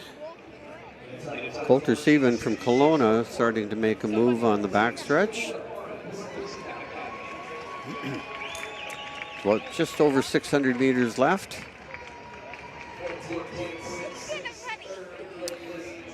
Provincial record was actually set last year by Riley Simmons from Sardis Secondary, 3:50.08. I thought we'd be seeing him again this year, but I recall him being a grade 11, but nonetheless a very fast performance time last year. Absolutely. So this is Isaiah Johnson from Clayton Heights heading into his bell lap. Arjun Sandhu from Nicole Salish now moving into second. Let's see. Wow, he's picked up the pace quite a bit. He's just taken off. Really flying, yeah.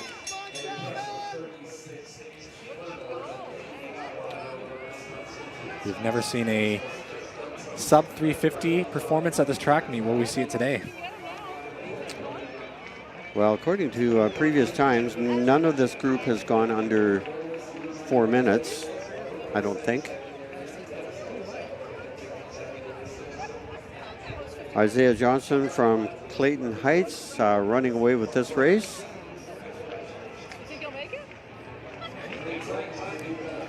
Here comes. We've got a real battle going on for second now.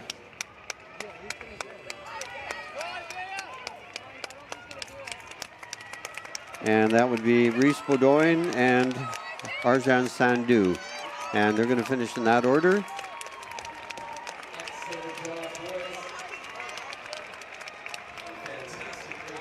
That was Alexander Dam coming through from Kitsilano in fourth. Yeah, quite a number of runners went under 4 minutes there. Be interesting to see what the final results are. Isaiah Johnston with the winning time of 3:52. Wow. Very fast time. It's very close to the record, just 2 seconds off.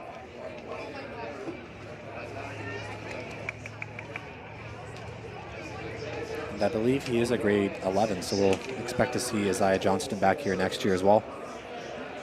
Wow. Reese Boudon with a great second place position. You can see him on the screen there as well. Bib number 4, Dover Bay, 3:55.41. Arjun Sandhu, 3:56.83 for that bronze medal position. So I was looking down the seed times based on, I guess this is based on the heats, but it just goes to show that the heats were probably a lot more tactical. And these guys knew what they were doing when they were saving themselves for that excellent final. Yeah. I did not expect anybody at that time to go under 4 minutes, but we had quite a number of them, 4 of them altogether. Like 3:52, that is only 2 seconds and a bit off the record. So, great race. Prior to that, the actual record was 3:50.16, so it was beaten by just a hair last year, but the previous record was actually held by 2 individuals who had the exact same time, which is not very common. Who's that? It was Ryan Hayden and Neil Keffery. Both ran 3:50.16. So identical times, 11 years apart. And then last year it was broken by Riley Simmons with a 3:50.08. So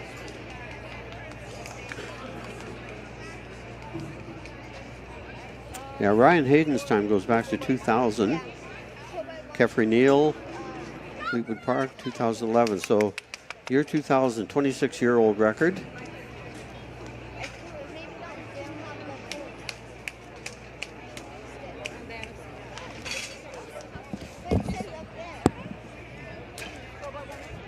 Now we're getting ready for some of the more exciting races here. We saw some great, outstanding, in fact, passing in the relay events yesterday. We're looking at the finals of the 4x1, and there are going to be 4 of those. Junior girls, junior men, senior women, and senior men. And we're going to have some dandy races here. We saw some outstanding passing. And we made the comment yesterday that there's some outstanding teaching going on in the schools based on the passing that we see with these kids.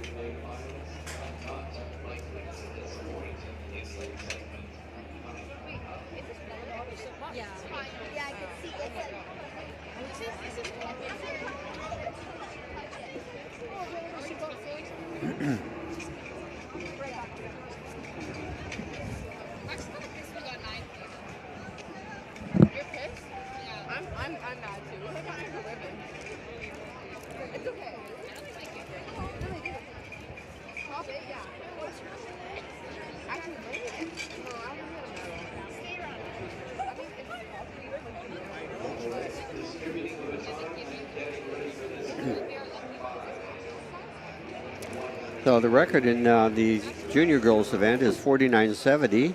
And in the heats, we saw RE Mountain run a 49.14, which is just under the record. So we'll see if they can duplicate that. Either way, they do have the new record now.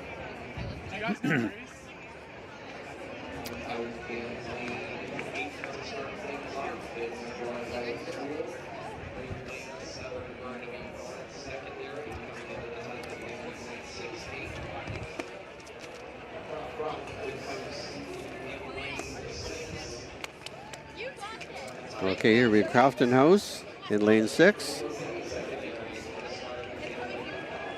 Lane 5, Dover Bay. Lane 4, RE Mountain.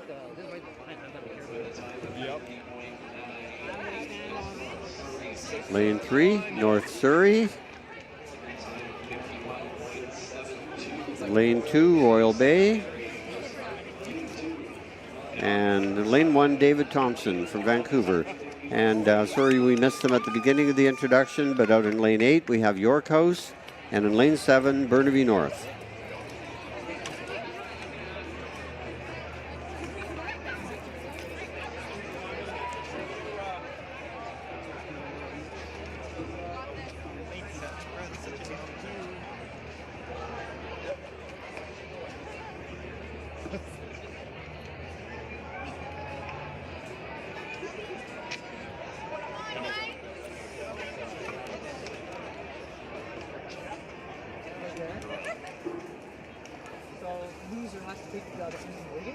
Yep. I don't have it. That's the best part. That's the funny part. That's what he does.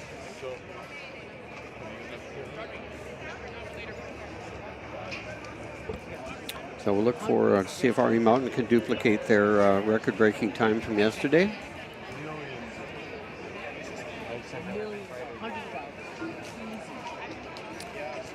The original record was set back in 2023 by Okanagan Mission. And I believe Emma Cannon, standout for SFU, I think she might have been on that team.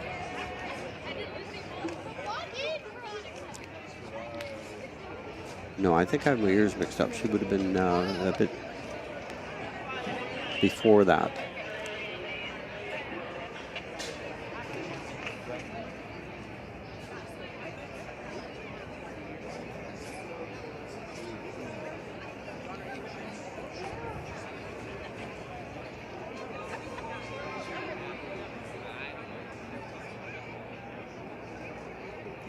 Lucas, those guys are here. Can I give you these?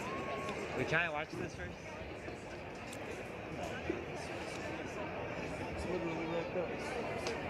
Just run out. Okay, not sure what the holdup is, but it's taking a little bit of time to get organized this first heat.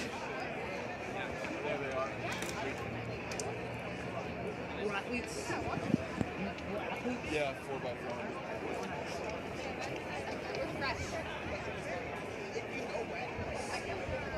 Actually running just a few minutes ahead of schedule, which is a good thing. Yeah, once we finish these 4x100 meter races, we'll be moving over to the 4x400 meter heats, which is always an exciting race as well. I saw her 10, I just like chucked the bag over the fence and just dumped it there. Just be careful of the finish line right here. I have your bibs. I'll give it to you after this race. All right, thank you. Wait, where's our? Oh, Lane 7. Is that like a perfect spot? Right next to the sign-in. Yeah. You can head over there if you want. I'll be back. How early were you guys? Like, were you guys like? When did you come? As we saw in the heats, good passing is super critical in these races. You don't always have to have the fastest team. Sometimes just having the best passes can propel you to potentially winning the race.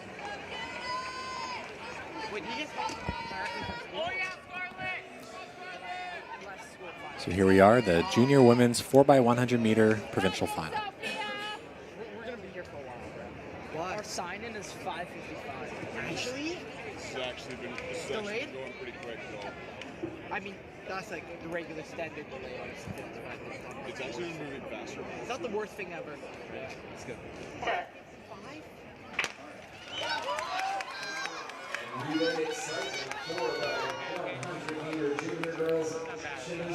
Right away, RE Mountain is looking pretty good. York House on the outside is looking good as well. Wow, look at RE Mountain go. That was a great first pass. I think clean passes all around. RE Mountain getting another fluid pass. Oh, wow, they're really taking control of this one.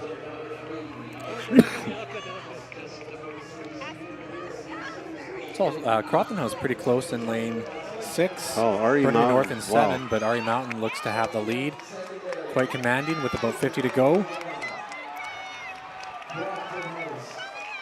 Crofton House will take second.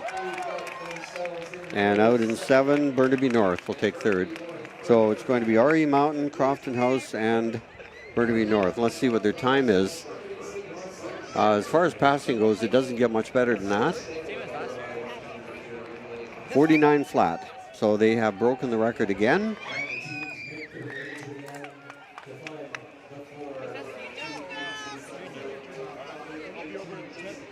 Yeah, that was some world-class passing by RE Mountain. Oh, absolutely. I don't think there was any hesitation on any of the passes. Perfect timing. They've definitely been practicing that and have perfected that as a team. Yeah, that looks like a lot of country teams or national teams in the world could look at that and learn from it. So that's your junior women's 4x100 meter champions with the new provincial record, bettering their time from the heats with a 49 flat. Crofton House, your silver medalist with 49.77, and Burnaby North Secondary with a very fast time of 50.19. Yeah, Crofton House wasn't very far off the record too, just 7/100ths of a second. So that was a good race in their part too. Now we move on to the men's group, junior men's. 48,999. That's awesome.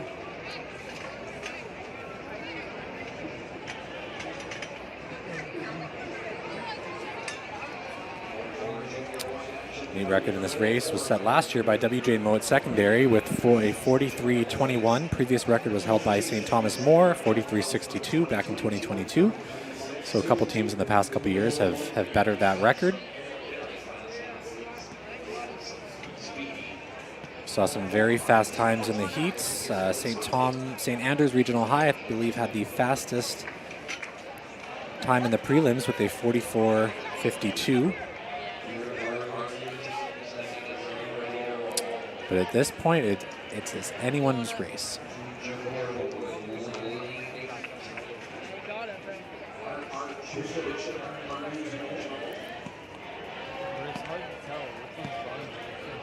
That's what I was thinking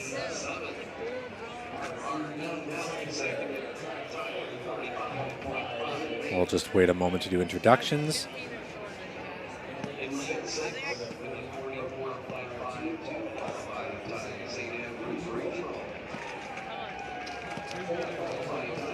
Okay, in this race, we have lane 1, St. Thomas Aquinas.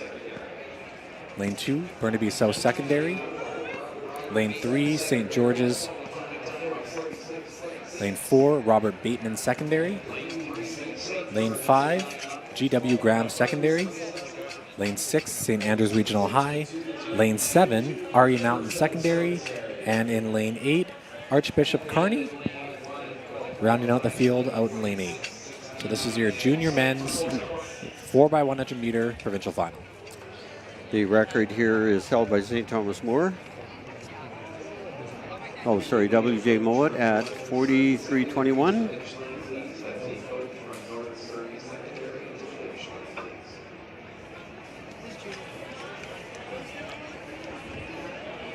St. Andrews Regional High is within a second of that, a little bit more than a second. They may have a shot at it. Have to see. That is very fast time. Yeah, we saw some great passing in the heats. So this is expected to be a very fast final.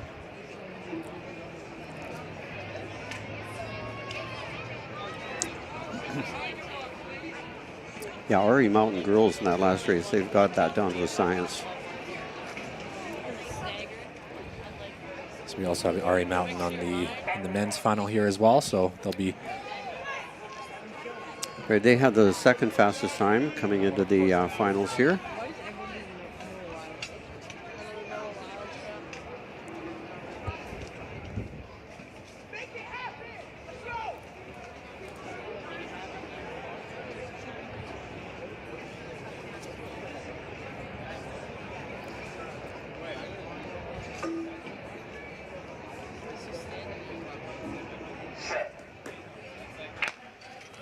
And here they go. St. Andrews Regional is out in 6. They're the blue jerseys. They are off to a pretty good start. Oh, flawless pass there.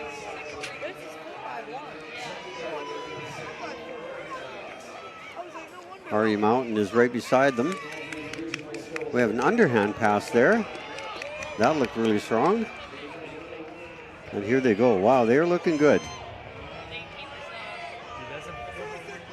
Oh, fantastic pass there. Wow. That is a clinic in passing right there. St. Andrews looking super strong. I think they're going to take the record here. It'll be very close. Awesome race. If not the record, they were super close to it. That was tight to see whether it was Ari Mountain or GW Graham for that second place finish. 44-15. Not quite. Is Ari Mountain taking second? And GW Graham 45-12 in third. So congratulations to St. Andrews Regional, Ari Mountain, and the bronze medalist, GW Graham. You can see out there in lane 6 in the blue, St. Andrews Regional High, anchor runner with a fantastic finish, bringing his team to that gold medal place. Yeah, I don't think I've seen more, consistent passing than we saw there. Every one of their passes was absolute precision. It's fun watching this, eh? Huh? Third? Third if you want. Sure you're not racing? Huh? No, they're all at practice, like warming up. Okay, that's what I thought.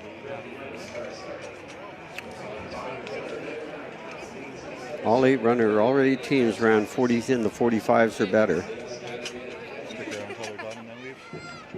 Stick around until they're done and then leave? Yeah.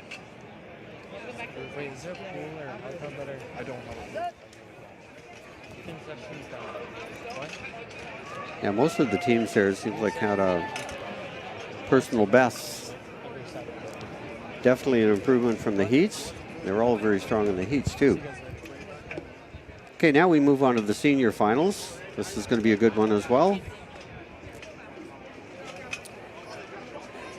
Well, the introductions in just a moment. Current record in this race is held by Charles Best, which was set last year.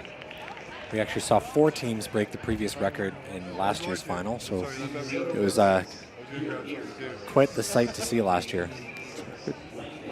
The record being 47.75. All right, so out there in lane 8, we have Alberni District Secondary.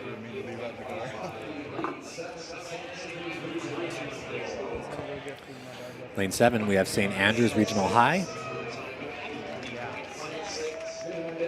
Lane 6, MEI.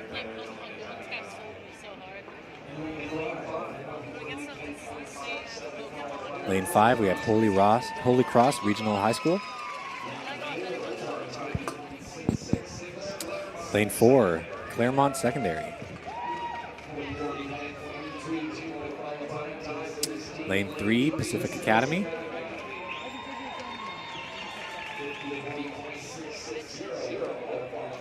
Lane 2, we have Crofton House. And in lane 1, St. Thomas More Collegiate. We were curious earlier about New Westminster because they, I believe, finished first and second in the women's 100. And about a relay team, but I guess they don't. That's too bad. They would have an interesting shot there with such good speed.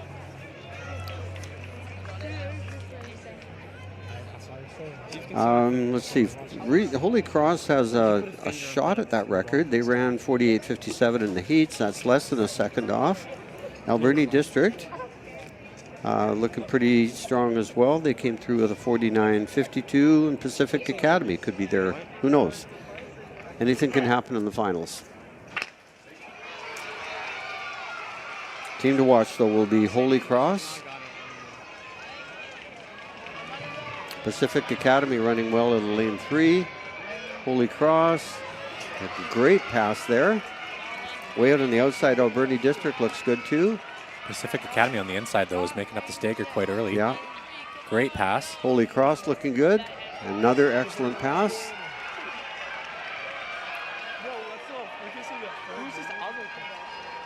Again, we're seeing some just absolutely brilliant passing here. And here comes Holy Cross. Wow. They're looking very strong.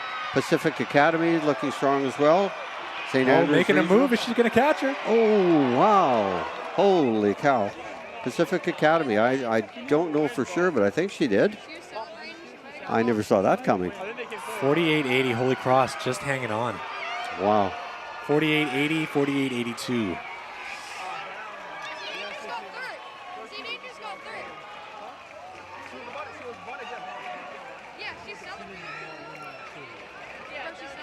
Oh, nothing but drama there. I did not see that coming at all. I believe that was Avion Marie Dean from Pacific Academy on that final leg. Oh, okay, that explains. Really closed the gap with it, about 50 meters to go. That explains everything. I think if you gave her another 5 or 10 meters, she probably would have had it.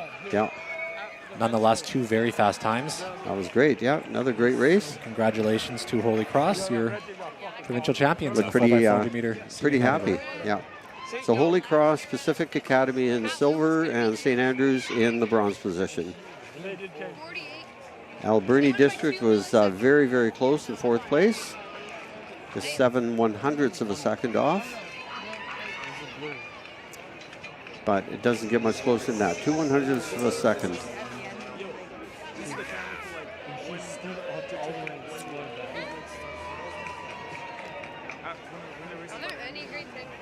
Wow, what a finish.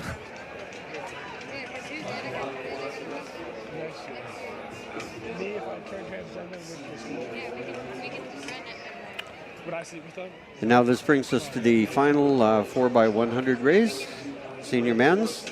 This promises to be a dandy as well.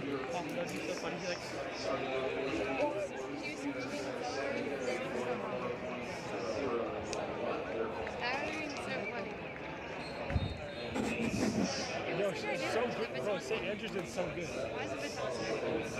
Well, that's where they put it usually.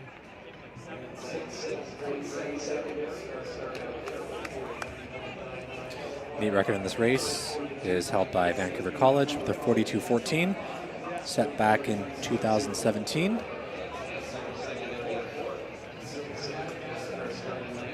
That's about a 10-year-old record. Pretty close last year. The winning time was 42-56. We've seen that quite a few mid to low times over the last couple of years. So we'll see how the teams can do this year. We've got Vancouver College, ironically, coming in with a time of 42.98. That's fairly close to the record. 43.04 for Hansworth. That's pretty close too. So there are a couple of teams there that have a decent shot at the record if everything falls in place. And of course, wouldn't it be interesting if Vancouver College breaks their own school record?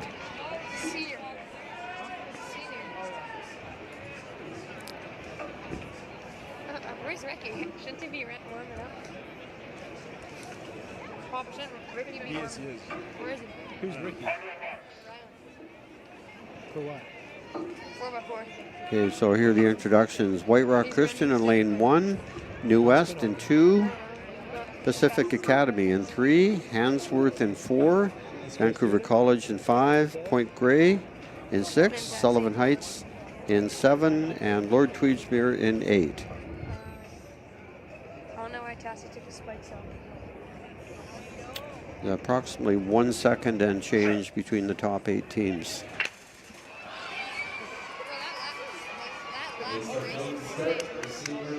Vancouver College right away, getting off to a good start. And there is a good pass right in there inside. Hansworth looking pretty strong too. But now Vancouver College starting to pull away.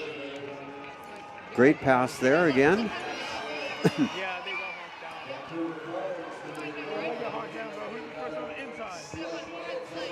It's going to come down to the final pass. Oh, that's a great pass for Vancouver College. Hansworth right there with him. That's going to be Vancouver College. Hansworth is chasing them down, but will not catch them. No, that's going to be pretty close. They're going to be in the 42s, I think. Yeah.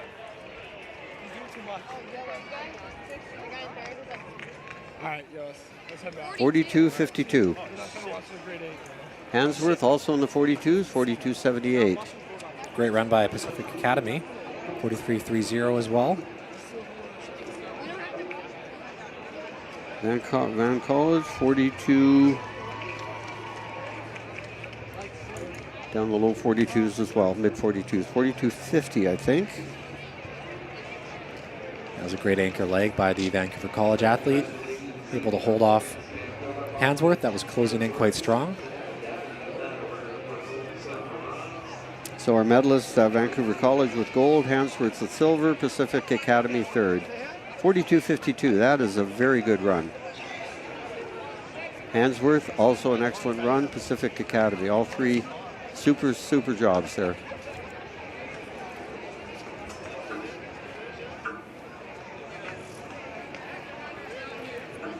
And at some point they have to put on a clinic in passing.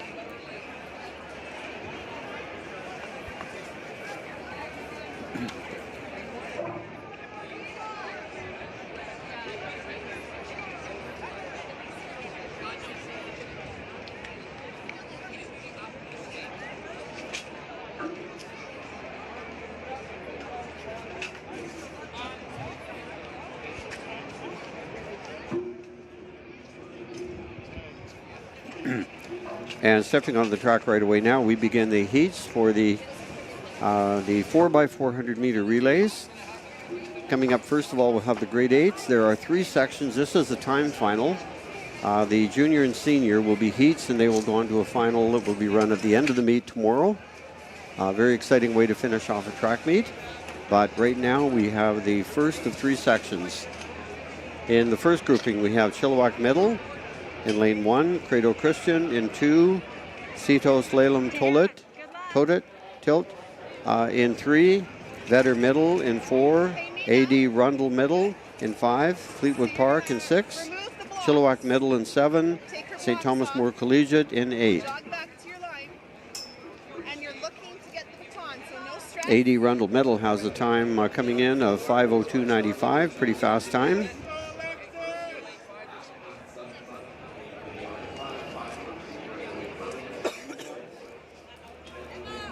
Crofton House has a record here with back in 2019, very fast 4:13.90. Nina, do you know where to cut in? There's going to be cones right across. And then you cut in when it's safe and come along in lane 1 around the corner. Unit 1.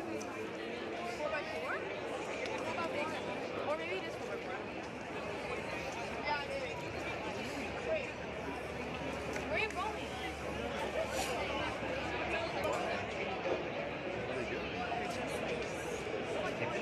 They're ahead of time.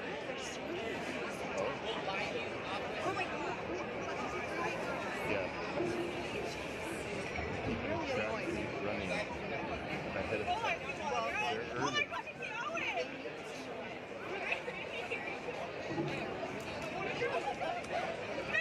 Let's go, Nina.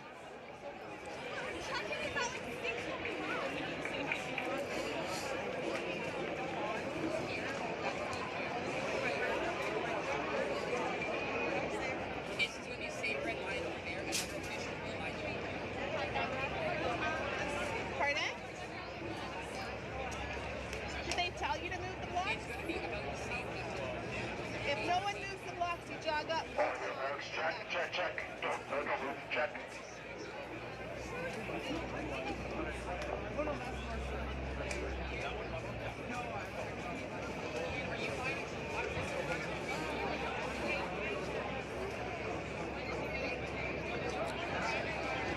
Nina, you see where the end of your zone is? Basically at the 4, just before it, right? I can't really tell you.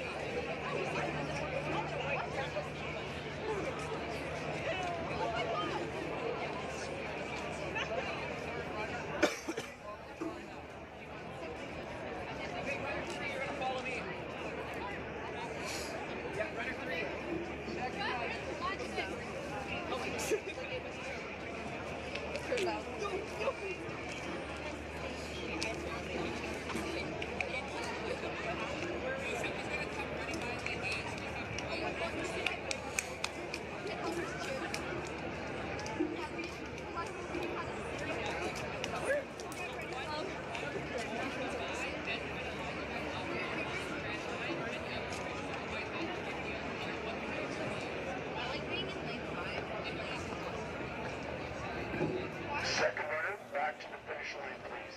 Second runners back to the finish line.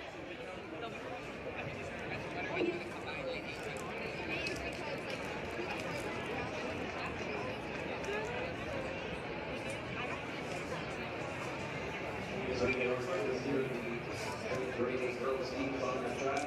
Lane 1, Chilliwack Middle School. Lane 2, Rio Kristen. Lane 3, Cetos and Layla. Better Hill with the 4. Lane 1, can you hear me? Lane 1. Lane 1. Not quite sure what the delay is, but there's just seems to be some technical difficulty before they start the race. We're just waiting on that.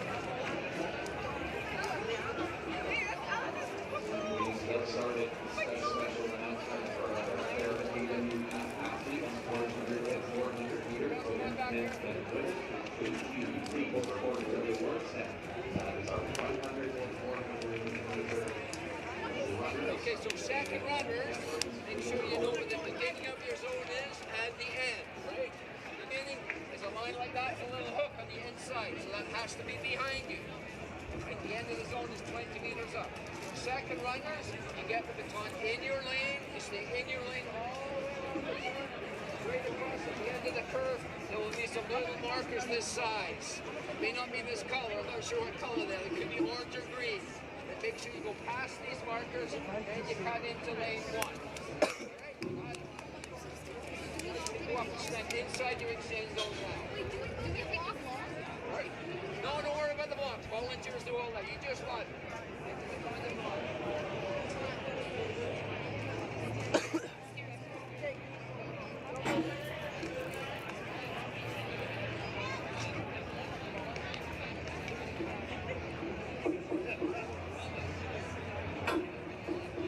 Runners, we're waiting for a block. Can't start doing a block space. Just relax.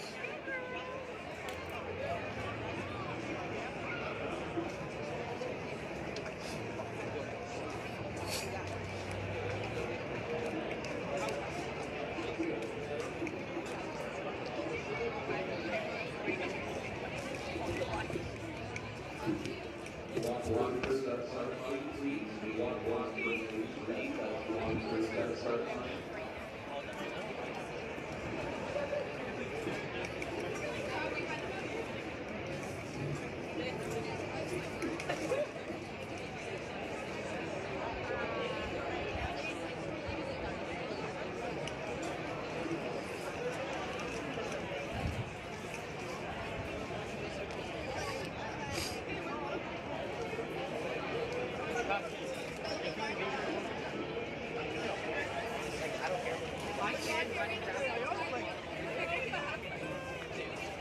I can help with blocks 1 here. It'll be shorter. Where are shorter blocks? I can take block. I do know we have to. You can't start without a block. We need all the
Caesar.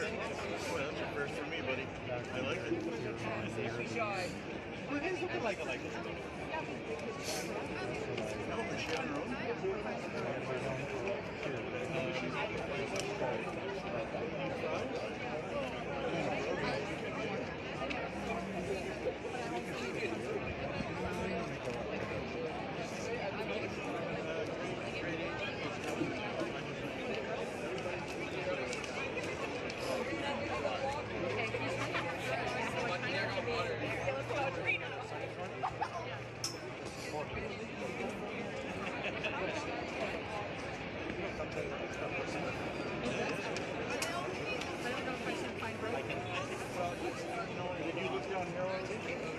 Girls, you can jog a little bit if you need to. Go forward. Meva, do a couple strides. Tell Alexis. Meva, do a couple strides. Yes, that's a good idea. Let's do a teamwork.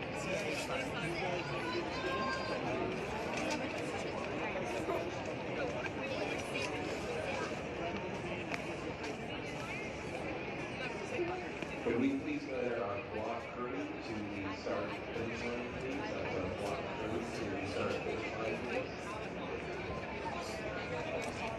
That's volunteers. I'm scared. Do this.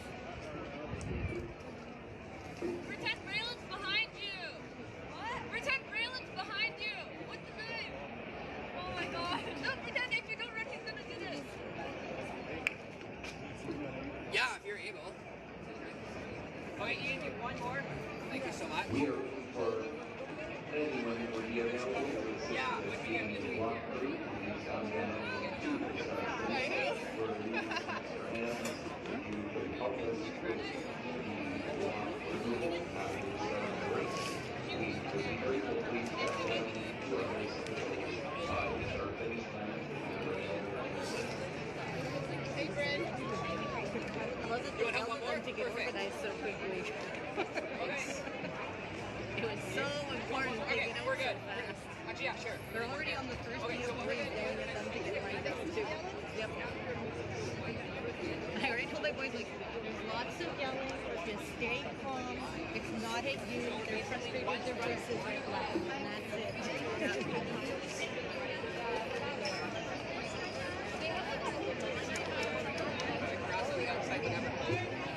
That kind of makes sense. Just enough for the track. All two lanes, one.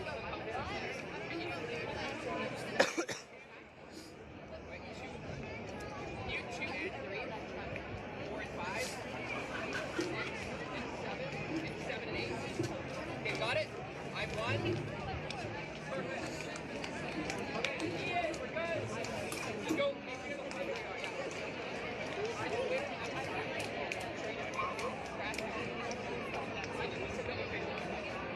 Track is closed. Thank you so much for the help. Ready to start.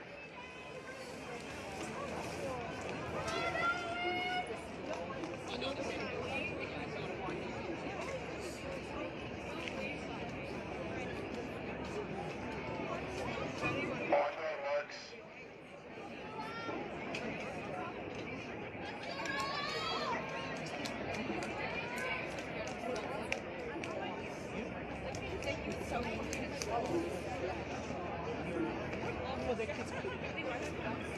Okay, the runners are now in their blocks. Looks like they're ready to go. Not quite sure what the delay was there, but happy to be back on the track now. Chilliwack Middle, Credo Christian, Stidos Lalem Totilt, Vetter Middle, AD Rundle, Fleetwood Park, Chilliwack Middle, and St. Thomas More.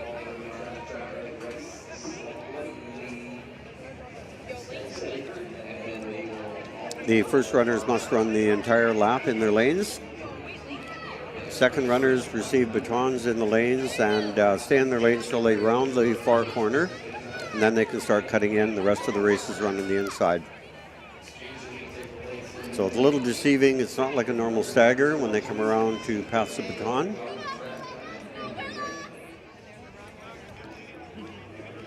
Chilliwack Middle would appear to be in the lead right now.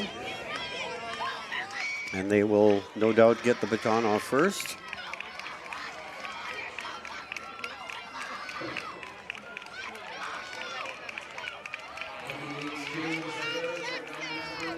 So there goes Chilliwack Middle. Cito Slalom Totolt gets the baton second. St. Thomas More out in lane 8 in the red there. Probably currently sitting in about third. Vetter Middle in the white jersey. Now they're making a run. She wants to get into that inside lane as quickly as possible. And that's the point right there where they can cut in.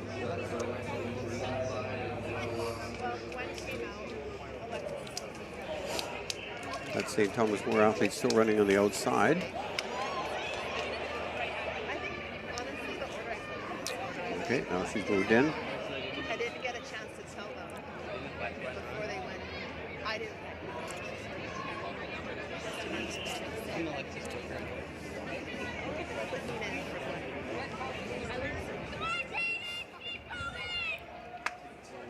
The Vetter Middle kind of starting to make a bit of a move and close the gap from Chilliwack Middle. STM making a big move at the end there to move themselves into third, a close second. Well,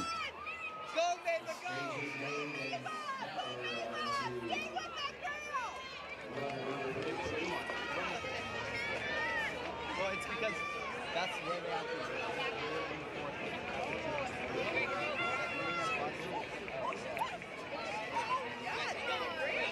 That's A.D. Rundle there. We just saw the white jersey. And that is Chilliwack Middle in the lead right now. Have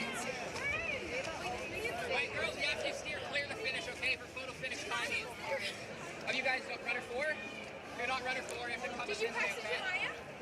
Okay, girls, if you're not runner 4. Chilliwack Middle got a pretty substantial lead here right now.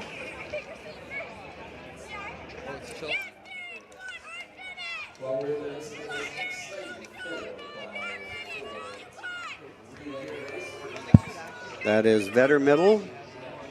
St. Thomas More battling it out now with Cito Slalom Totil.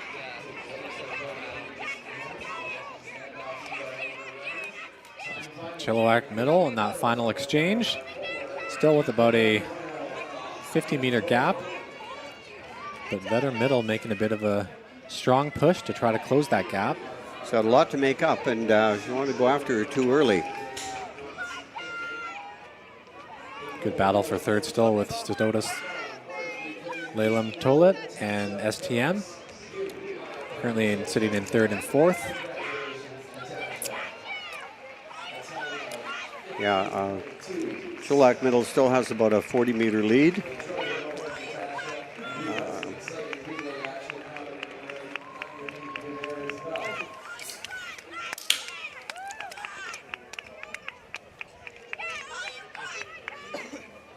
So this is Chilliwack Middle still with the lead.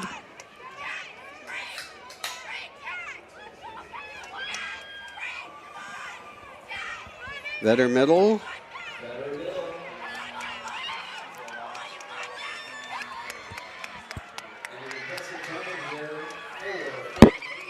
That is Cito Slalom Totilt. That's 80 Rundle making a move as well. In the white, trying to catch the third place finisher, but ran out of room there. So Chilliwack Middle will take first. Vetter Middle, I believe, was the second. And Cito Slalom Totilt finishes third. And of course, this because it's a time final, we'll have to wait for the overall results to declare a champion.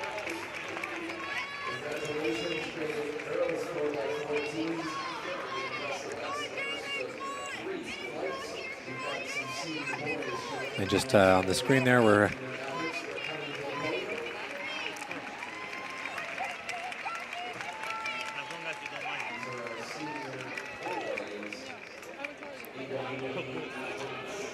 Boundaries are good. and that was the other school from Chilliwack Middle School, just finishing up the heat there. And that concludes Heat 1 of the Grade 8 Girls 4x400 meter timed final.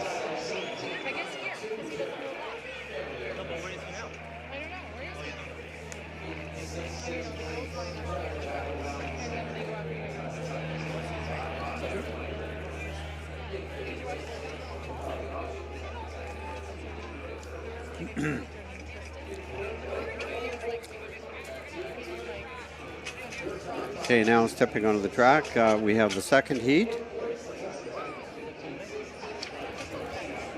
Price? Price. That's cool. Priceless.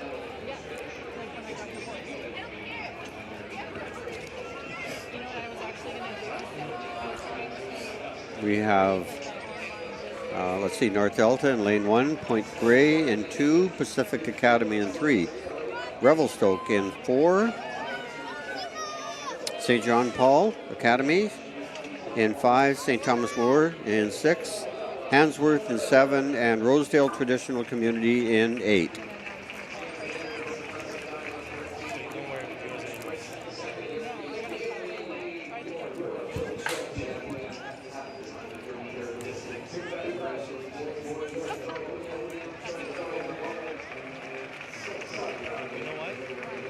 In this group, Revelstoke Secondary has the fastest seed time at 4:45.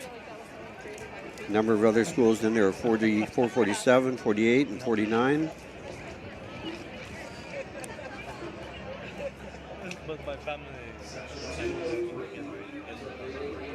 Revelstoke could be running out of lane 4 in the red jerseys.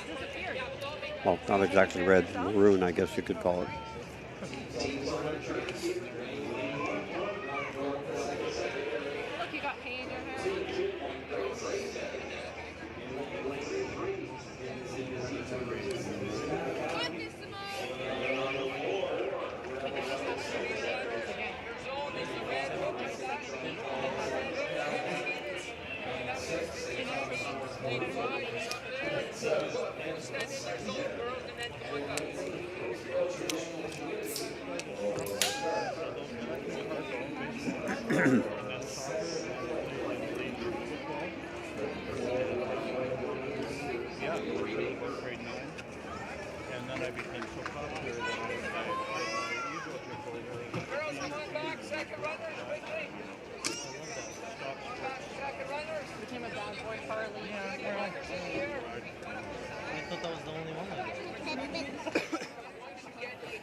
Some good lessons to learn. Alright, so they're still just getting ready on the track here, having to wait a bit longer. We're not really sure the reason, but no, I'm not sure if there's some kind of technical difficulty going on, but it does seem to be taking a bit of time in between in between races. we are a bit ahead of schedule, so some of these races are starting a bit earlier than initially scheduled.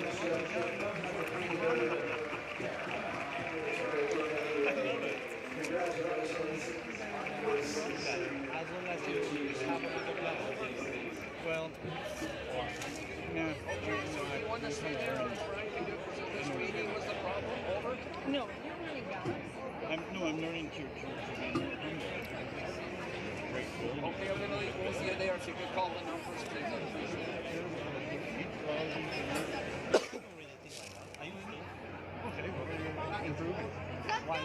Tracks closed. Stand behind your blocks. Self-development, emotional, mental. Spiritual. Yeah. On your marks. That's what I'm doing.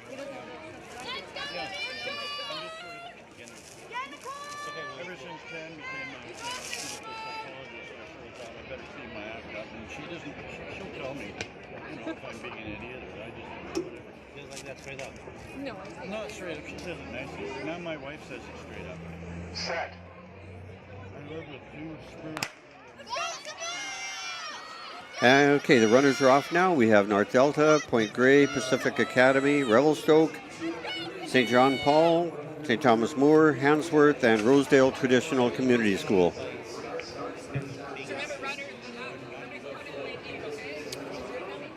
Looks to be St. John Paul in lane 5 with a early lead, making up the stagger on those outside athletes. Pacific Academy looking good on the inside too, running out of lane 3. Most of the action seems to be going on in the outside lanes though.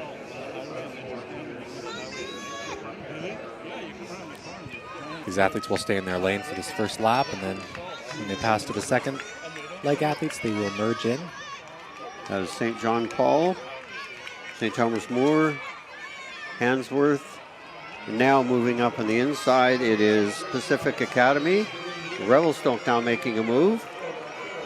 Revelstoke has the top time going into this race, and they're right up there with Pacific Academy. So a good surge at the end there by the Revelstoke runner. And they're going to be getting ready to make the cut into the inside right about now.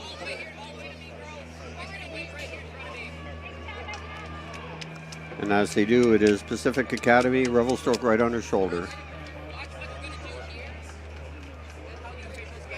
St. John Paul right up there as well. St. John Paul just taking the lead, actually. With about 200 to go. Pacific Academy, Revelstoke right behind there.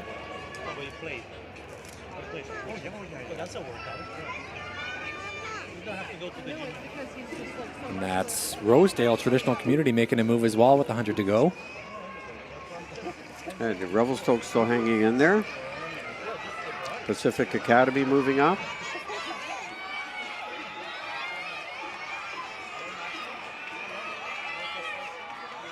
And that's Rosedale Traditional Community getting the baton off into the third leg.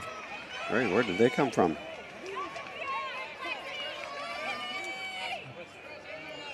Still running in her lane, so I hope she can merge in pretty soon there. Yeah, she's not running gonna too be long. running a little further than everybody else.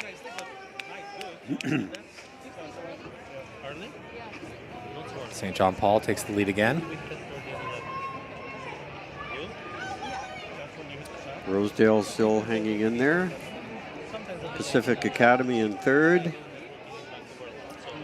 Revelstoke hanging in there in fourth. Hansworth has made a move up to fifth as well.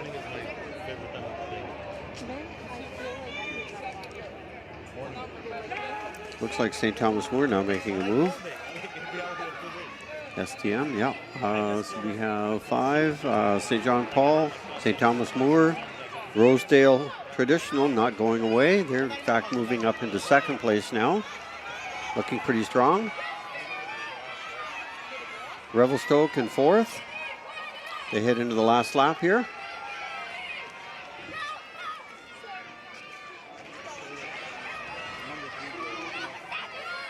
That's St. John Paul in the lead. Rosedale followed closely by St. Thomas More. The lead has changed multiple times during this race. It's a bit hard to tell.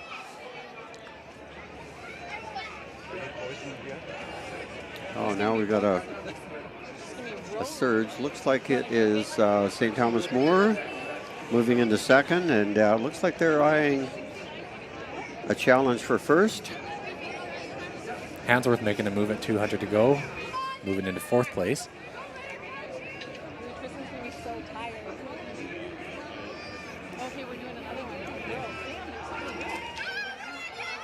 Okay, and here comes St. Paul, John Paul Academy. St. Thomas More moving up into second, and now making a run is Rosedale Traditional and Hansworth. Rosedale Traditional has moved up into second. Oh, can she catch her? Very close. Hansworth taking over third, St. Thomas More in fourth, and Revelstoke in fifth. Good finish.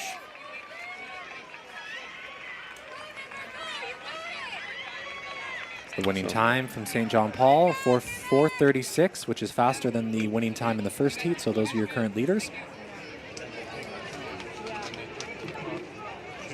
And Rosedale Traditional Community coming in with a 4:37, which is quite a bit faster than their seat time.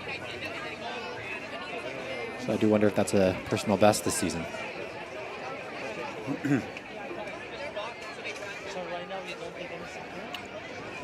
Okay, now we move on to the third and final heat. So the time to beat now is 3:36.64.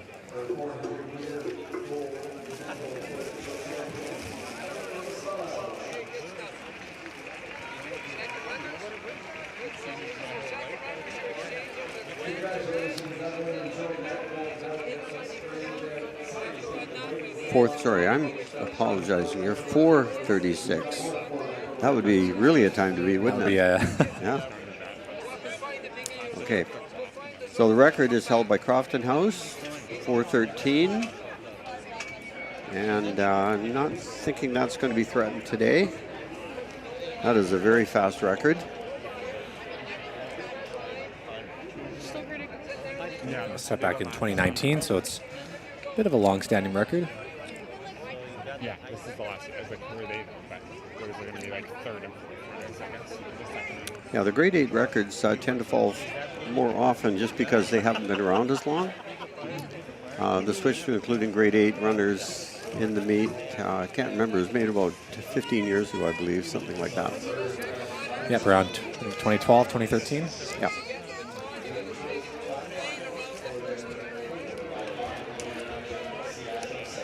And now on the track, we're getting ready with the third heat. Lane 1, we have Siaquam. Lane 2, Glenbrook. Lane 3, Walnut Grove. Lane 4, Crofton House. Lane 5, St. Andrews Regional. Burnaby South in 6th, West Van in 7th, and Kitsilano in 8th.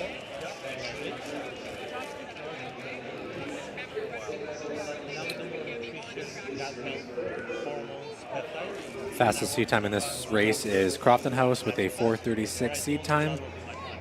However, most of the teams are within 2 or 3 seconds of that time, so this should be a pretty quick final.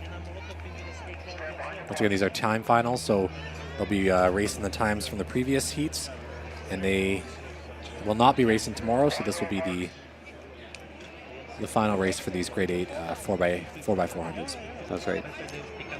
And just based on the seed times, I would hazard a guess that the overall winning times will come from this heat. I could be wrong. Several teams have had huge PBs, huge improvements on their times.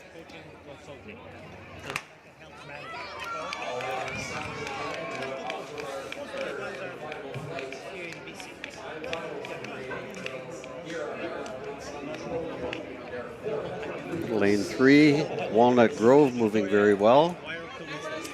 They're staying right with Crofton. Crofton is moving up too. Crofton has made up a stagger. Walnut Grove is right on their shoulder. And I think the leaders are right now those two schools. Difficult to tell in the first lap because the staggers are very different in a 4x4 than they are in a Yeah, it can be a bit deceiving, so it might look like a far distance away, but it's also, it might, isn't always the case. Yeah. Lane 2, Glenbrook moving well on the inside. Also on the outside, West Vancouver and Kitsilano running quite well. But looks to be actually St. Andrews Regional High, and Lane 5 making a strong surge at the end as well. You can see them in the blue. Getting the baton off first. That is St. Andrews Regional.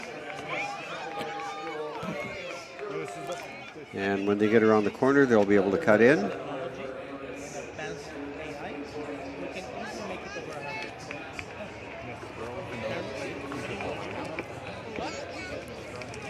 It's actually Siakam looks like on the inside on lane 1, making a strong surge into first place.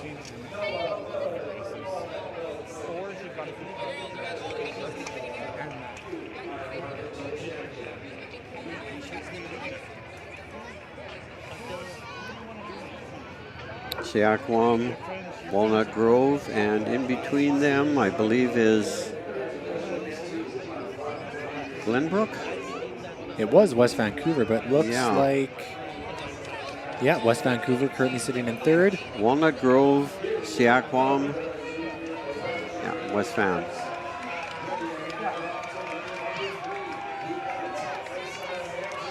Nicole at Glenbrook Middle School making a strong push for fourth as well.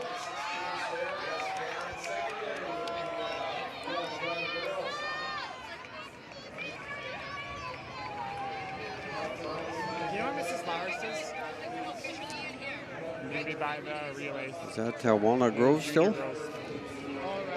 Yeah, Walnut Grove in the lead.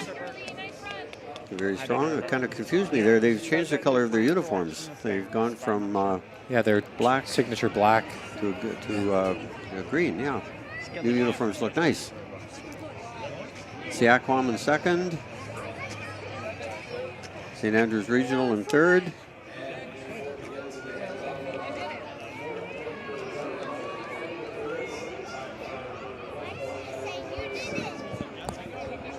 West Van now moving up. No, sorry, in lane 1, that is Siakwam. St. Andrews Regional. Walnut Grove athlete looking over her shoulder, making sure she gets that baton off first. Crofton House slipping into 4th place now. The pass work in the 4x4 is not quite as refined as it is. Can be a bit of a scramble. No. Because sometimes a bit of a roller derby. Yeah, some teams do practice passing for the 4x4. It can actually, it's one of those things where, you know, it might not seem as important, but it definitely can make or break or be the difference between kind of winning and losing races. Generally speaking, though, it's definitely not as refined. Just get the baton, don't drop it. That's the main goal.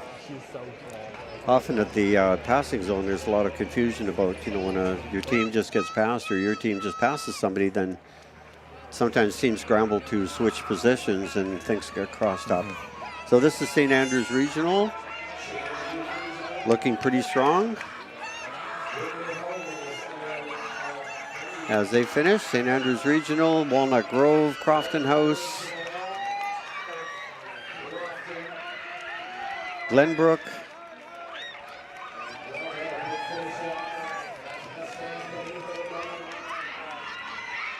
very strong there. Okay, so I think our medalists are going to come from this group. Winning time, St. Andrews Regional High, 4:24. Walnut Grove in second, 4:29. And Crofton House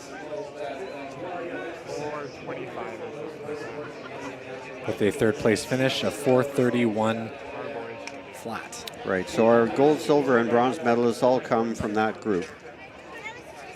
Congratulations to these ladies on their medal-winning performances. You can see they're really excited over there. Yeah, St. Andrews Regional. St. Andrews Regional has shown some real strength in the relays. I think in every single race there's been I think one team from that school, and they've performed really well. I think the junior boys, that was St. Andrews that won that. Oh, outstanding work.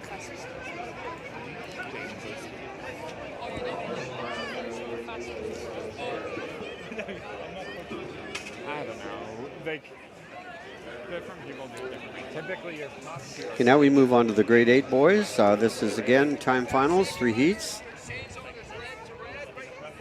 In the first group, lanes 1 and 2 are empty. We have Holy Cross in 3, Vetter Middle in 4, AD Rundle in 5, Credo Christian in 6.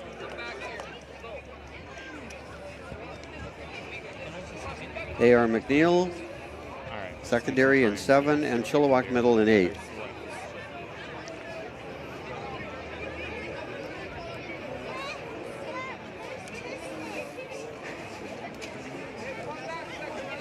Let's go, Willem.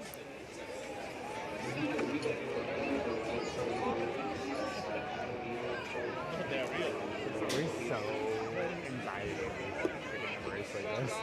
All right, Reed. From the beginning and the end of your zone, right? Okay, once you have the baton in your hand, stay in your own lane all the way around the turn. There'll be some break line markers like this side, right? Not sure the color. Just go past them and cut into lane. Hopefully James is all right. His back was bugging him. Back. Step well forward a little bit. Give yourself a safety mark. Step at least a meter past it. You don't have to be angry. No. They're in the fastest.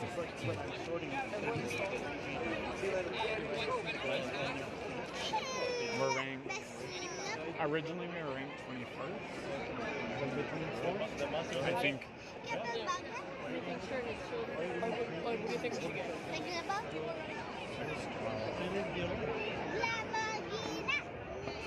If we can win this heat, that puts us in 15th. Or sorry, 8, 16, 17. If we can win that. Athletes are getting ready now to start this race. We're in this heat. Lanes 1 and 2 are empty.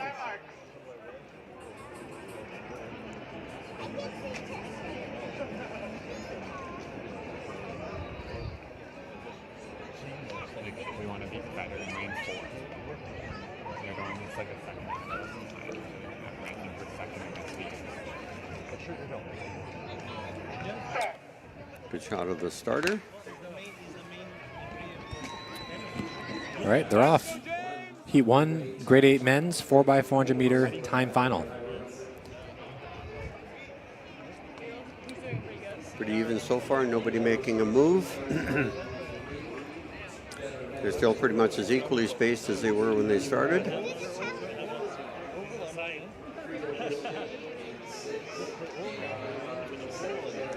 Yeah, pretty even so far, going through at 200.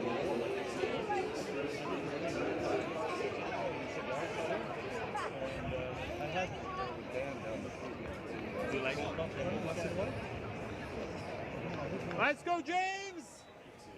Oh yeah, James! Let's go, Coley! Must be Credo Christian making a good move. AR McNeil out in lane 7. Made up the stagger on Chilliwack on the outside.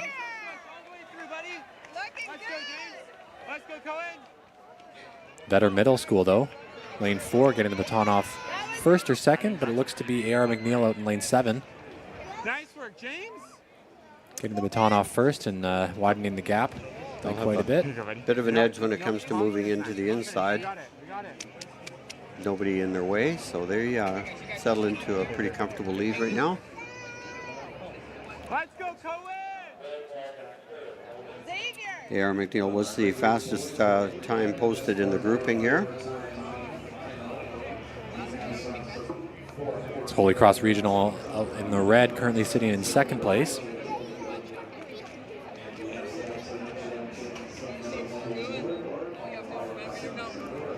E.D. Rundle Middle School currently sitting in third. In the all white there. So it is our AR McNeil with a pretty good lead. Holy Cross.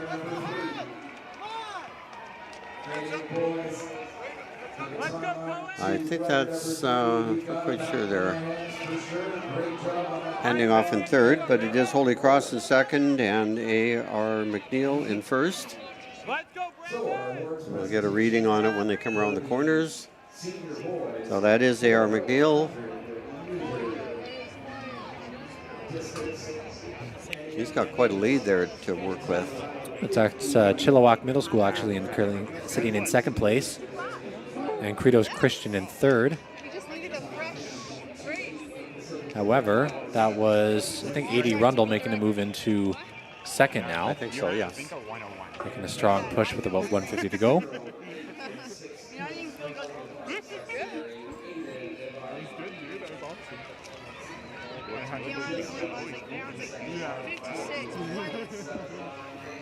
Let's go, Brandon! Vetter Middle now moving up. We should get the baton. Give me 15. Let's go, Brandon! Let's go! Let's go, Brandon! Push! All the way! All right, Blake, go, Blake! Let's go! This is within time. If he rents his TV, you guys can never Holy Cross has dropped back quite a bit. Now they're back in sixth place. So we are looking at AR McNeil. Vetter Middle now. A.D. Rundle after a very good leg by their last runner.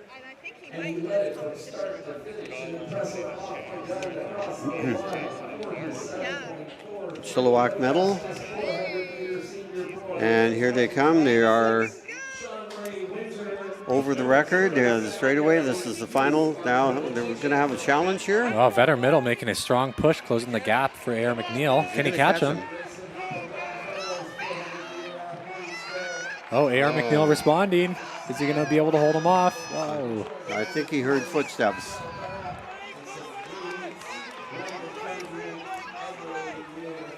Yeah, that was a good finish by the A.D. Rundle athlete, I believe it was. Yeah, A.D. Rundle. That was a great finish. And that's Holy Cross just crossing the line.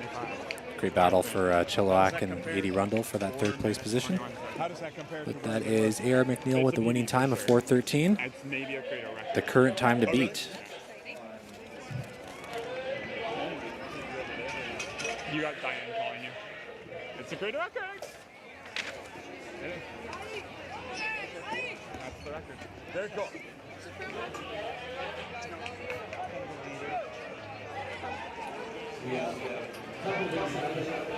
That was a really great run, though, by It was, yeah.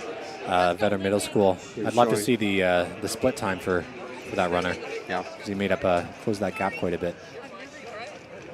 It's showing a little frustration at the end. Should have had him. Almost had him, yeah. So near and yet so far. And now we're getting into the next heat. This is Heat 2. It features St. Thomas More in Lane 1, Walnut Grove, Vancouver Tech, White Rock Christian, St. Thomas More, Abbey Christian, Glenbrook, and Siakwam.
Okay, so you found the beginning and the end.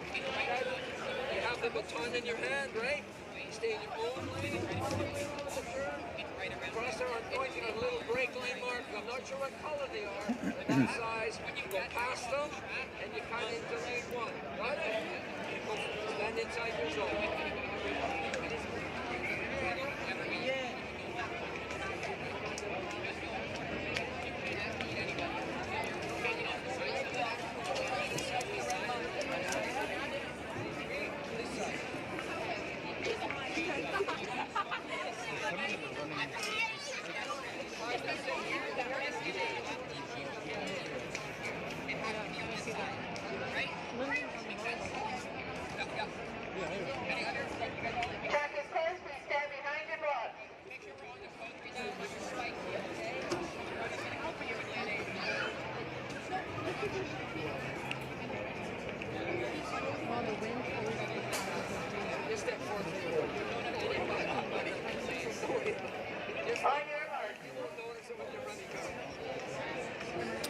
As we are getting near the end of the day, it's good to see that the weather did hold off.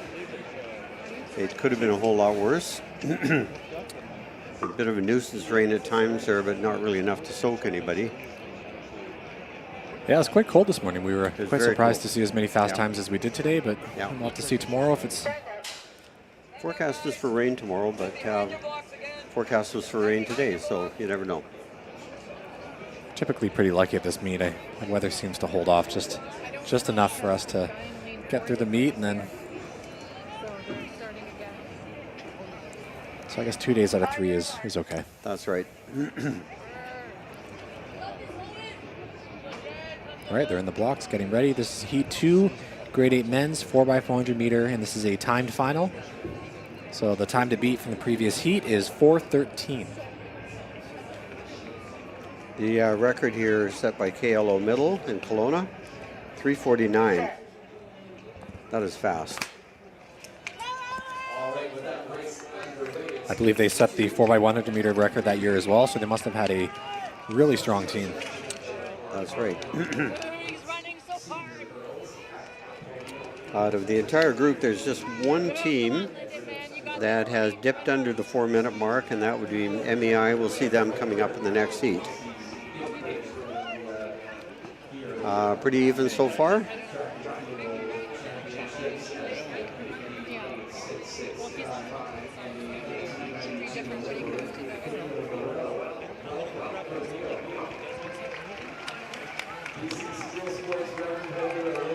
It's White Rock Christian out in lane 4, running a great leg, making up the stagger quite early. It's also Nicole Glenbrook responding quite well out in lane 7. It looks like it's going to be White Rock Christian, though, getting the baton off first. Walnut Grove out in lane 2, running well. So just as they get around the corner, they'll be cutting in.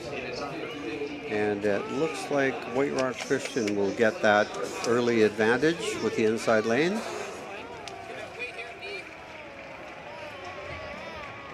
That is White Rock Christian.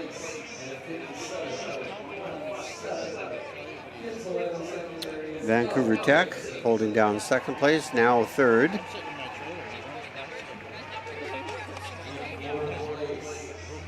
Yeah, a lot of movement there, a lot of lead changes happening.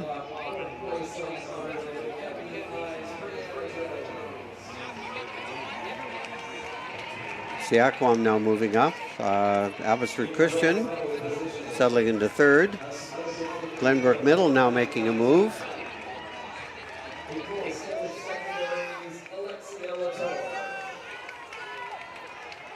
One of the athletes actually had to stop and reach back to get. Yeah, did a bit of a 360 to get that the baton off to him.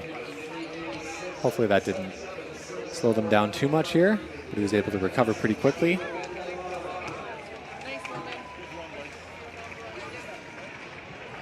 So that's White Rock Christian with the lead, followed by Glenbrook. St. Thomas More moving up, and they're battling it out for third place.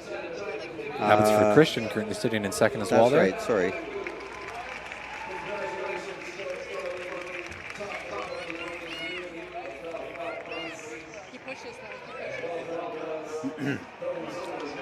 It says something for the depth of St. Thomas More. They're able to enter 2 teams.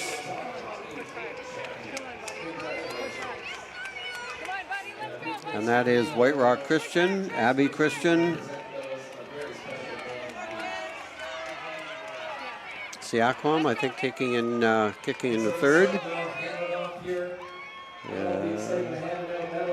Walnut Grove.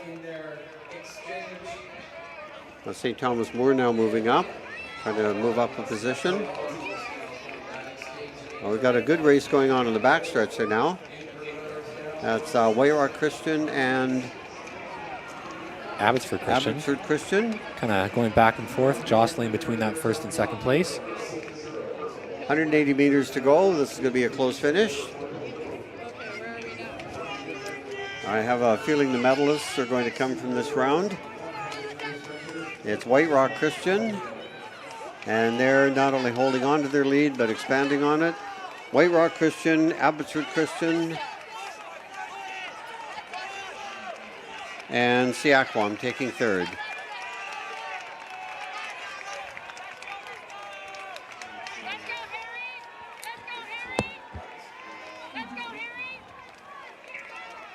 The winning time, White Rock Christian Academy, 4:03.06. So they've bettered the time from the first heat. So they are the current leaders. So the gold medal definitely goes there, and we'll see about silver and bronze. Time to beat is 4:13. Oh, sorry, we're not there yet. We're only in heat 2. Getting ahead of myself.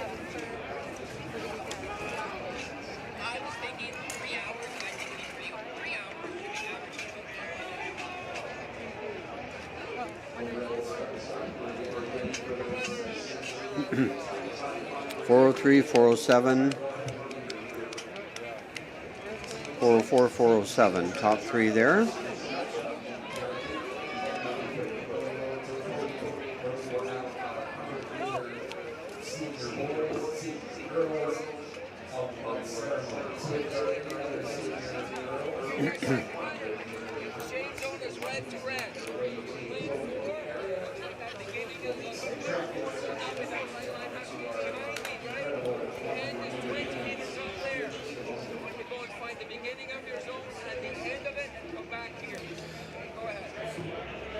All right, getting ready on the track. We have heat 3, so the third and final heat of the grade 8 men's 4x400 meter relay. This is a timed final. So they'll be racing the times from the previous heats, which is currently 4:03, is the time to beat. In this race, we have North Delta Secondary in lane 1, Sir Charles Tupper Secondary in 2, Elphinstone in 3, St. John Paul Academy in 4, Burnaby Central Secondary in 5, Mennonite Educational Institute in 6, St. George's School in 7, and Pacific Academy in 8.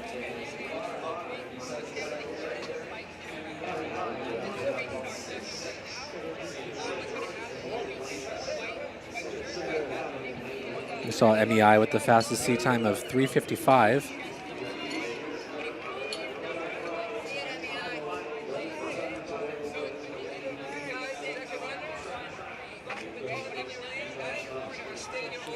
Pretty close to that meet record of 3:49. So we'll see what they can do in this race today.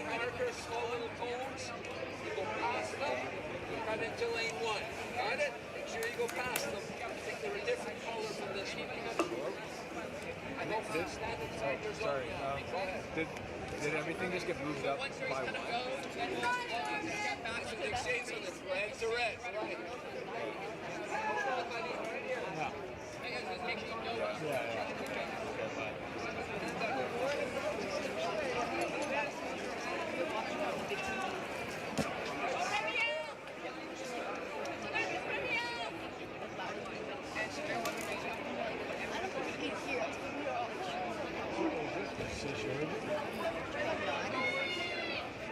Track is now closed. Please stand behind your block.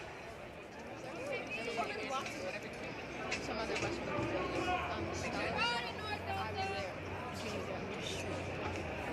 On your mark.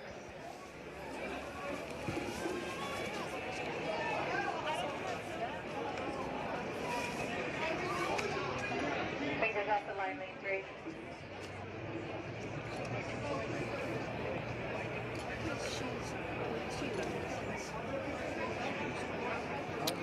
Here we go. The runners are in their blocks now.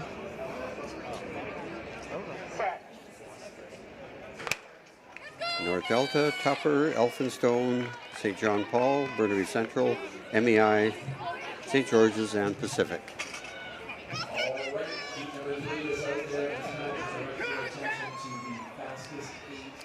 Burnaby Central making a bit of a run already, coming out of lane 5, I believe.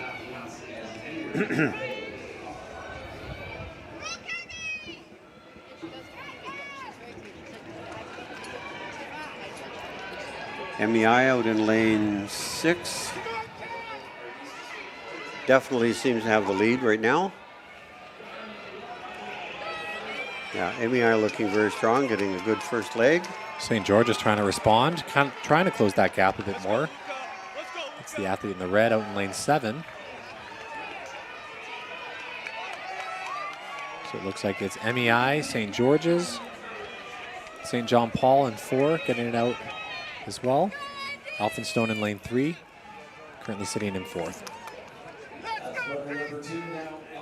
MEI is going to get the inside edge right away.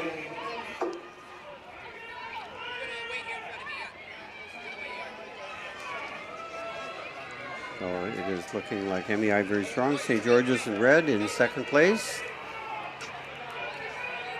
And St. John Paul Academy holding down 3rd. Elphinstone in 4th.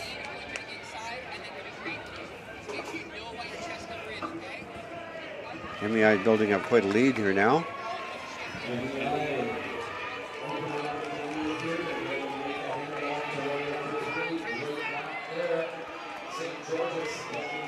And it will be Mennonite or MEI handing off first.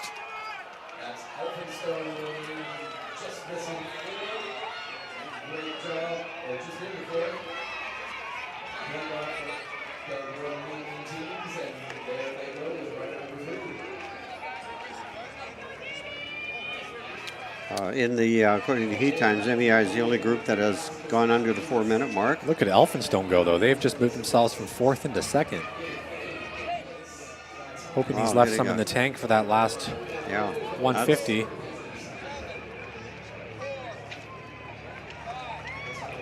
It's tempting to go all out and catch them early to give them something to think about, but sometimes that doesn't work. But it's still MEI with a very healthy lead here. Elphinstone looking solid in second, though.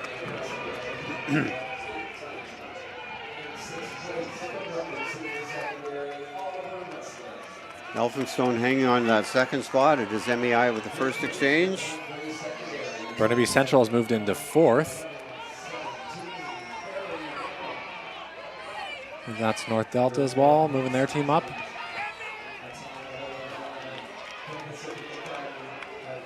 But still MEI with the about a 80-meter lead. So they've been keeping their lead for most of this race. Still looking really strong.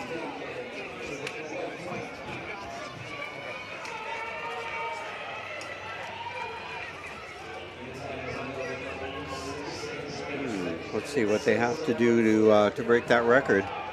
They're going to be fairly close. I don't know if they can do it. It's 3:49 is the record that they're looking at.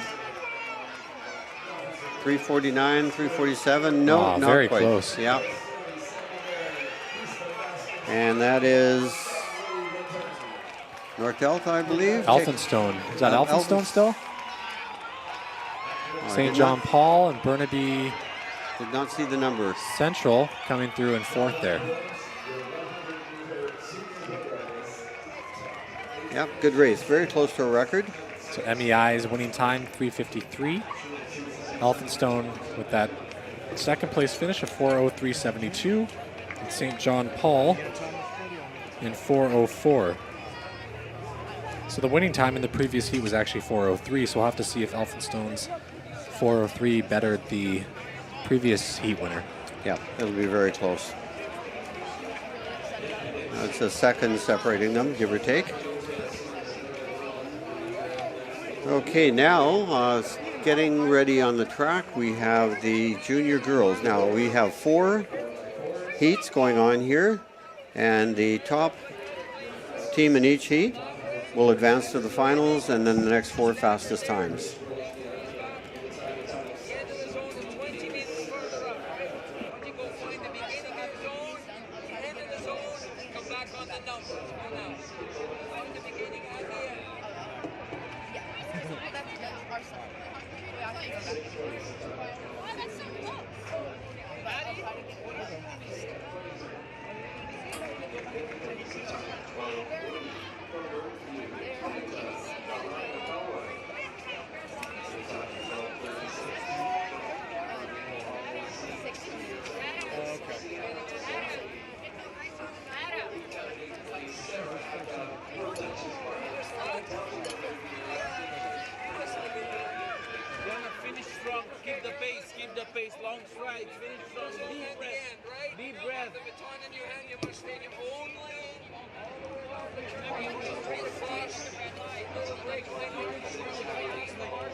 All right, getting ready on the track, we have Heat 1 of the Junior Women's 4x400 meter relay. We will have 4 heats in this category. The top finisher from each heat will move to tomorrow's final. It'll be the final race of the day tomorrow, and then we'll be taking the next 4 fastest times. In Heat 1, we have RE Mountain Secondary out in lane 1. St. Thomas More in lane 2, Nanaimo District in 3, Argyle Secondary in lane 4, Seaquam Secondary in lane 5, Holy Cross Regional in lane 6, Alberni District in lane 7, and Lord Byng in lane 8. So this is Heat 1, Junior Women's 4x400 meter relay.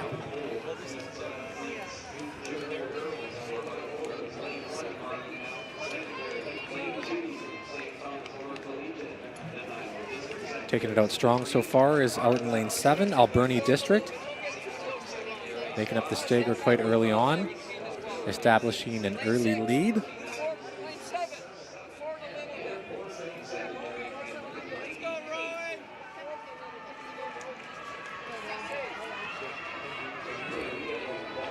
These athletes will run in their lanes for the first leg. We'll pass off to the second runner, and the second runner will cut in at about 100 meters in, and the rest of the race will be run within lane 1.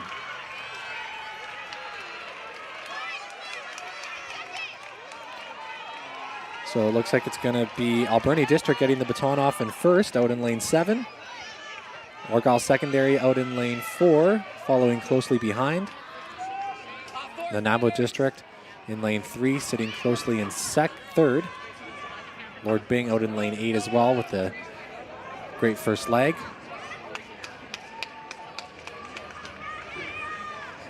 Ari Mountain has currently moved into third, running a great leg. Moving into second, now moving into first. Blowing by Alberni District in the Nanaimo District. So she's having a fantastic leg here.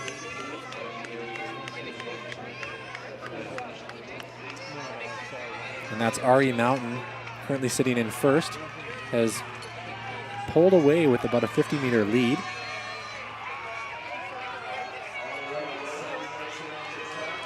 And that's Ari Mountain getting the baton off for the third leg. Alberni District still sitting in second. Lord Byng in the gray uniform there. Still running in lane 3, but currently sitting in third. And St. Thomas More making a nice move, currently sitting in second. Currently making a move past Alberni District. Ari Mountain looking pretty strong there. Nanaimo Districts moves into second. But right now it's Ari Mountain with a commanding lead. Once again, these are heats, so all they need to do is finish. Doesn't matter about time, and they will automatically qualify for tomorrow's final. Ari Mountain has shown some real strength in relays. They've had some excellent teams. This is the third runner. We'll be passing off to the fourth and final. Still about a 40-meter lead.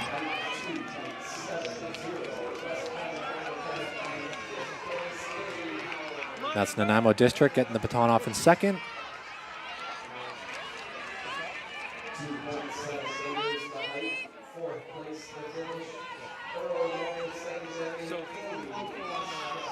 Looking pretty strong, Ari Mountain. Quick look behind, just making sure she has enough space. And that's Holy Cross Regional has moved back into second, battling it out with Nanaimo District. So that's Nanaimo District, Holy Cross, fighting for that second position. I was really looking over her shoulder now, checking. Okay, can I relax? Yes, I can. You can relax, but don't relax too much. Yeah, that's right. Oh, yeah. Whoa. Oh, pick it up, yeah. Don't relax that much. Yeah. That's right. A big smile on her face when she realized, I better kick it up a bit. So Nanaimo District now takes over second, and Holy Cross in third. So that was 4:18 for Ari Mountain with the winning time. Nanaimo District clinching that second spot, and Holy Cross with a great run for third. Lord Byng coming through in fourth.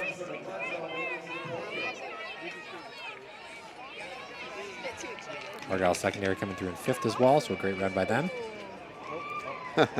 Big smile on her face. She knows what happened there. Here it comes. We'll see a repeat. Well, at least she was aware of that. She was, yeah. Yeah.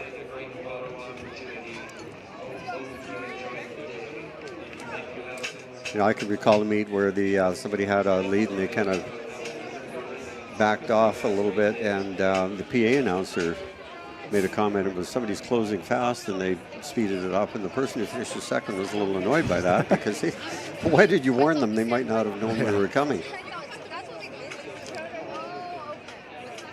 And when you're in Nanaimo, they had the giant screen, probably bigger than the one you see across the far side of the field, but they had it stationed right at the end of the track, and the runners, when they were coming around the straightaway, could actually see themselves without having to look over their shoulders. It was kind of cool.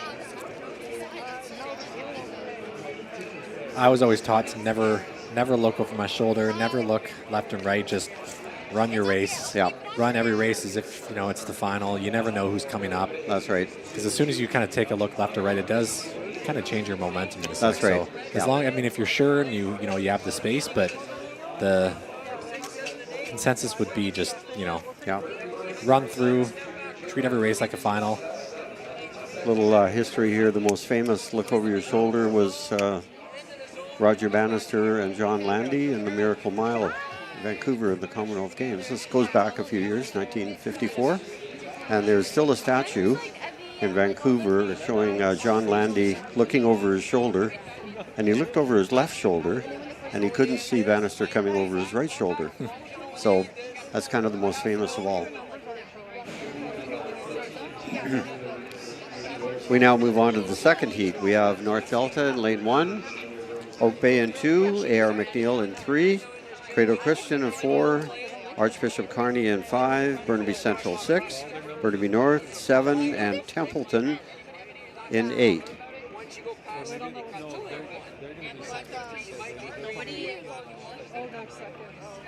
Stand inside your zone.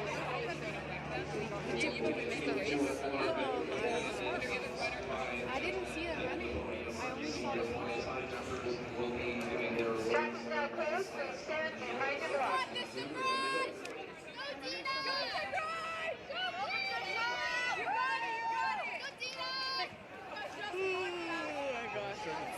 you watch me run my car? You got it. It's really good. I passed 3 rows. You walked? Yeah, I'm walking. Because you gotta push left and you gotta push. I'm like, okay, I'll push. Fastest seat time in this heat comes from A.R. McNeil. They've run a 4:19. Again, reminder the record is 4:01:01 from Ari McMath back in 2019.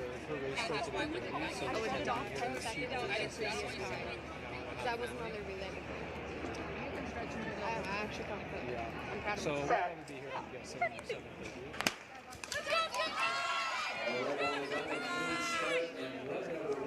I do the 4x4. I'm just in Oh, right. Out in lane 5, Archbishop Kearney I'm usually on the car running strongly, get some stretches to do. making some ground on the inside. The first 4 lanes, everybody's still pretty even there, but Archbishop Kearney is the one making the biggest move right now. I literally up like so much. Like I went to the physio tent, but I went to physio before, so I find it incredible. if it hurts too much. On the outside, Templeton Yeah. looking pretty good. Burnaby North, the white jerseys, they're going to probably get the baton off first, although Archbishop Kearney looking pretty strong.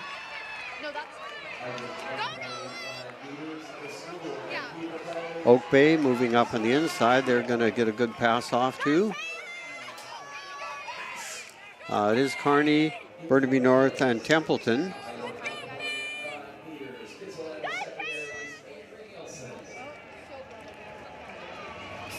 Cutting isn't even that bad.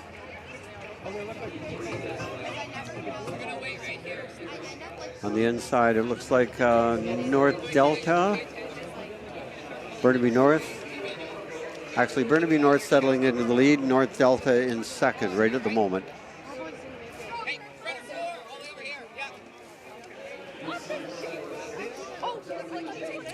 Looks like A.R. McNeil now moving into third. Oak Bay holding fourth. Credo Christian.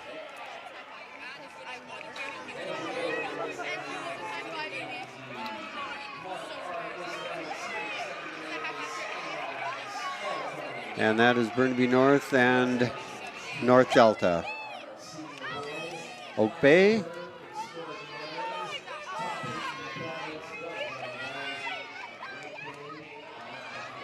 Oak Bay now holding third right now. So we have Burnaby North, North Delta,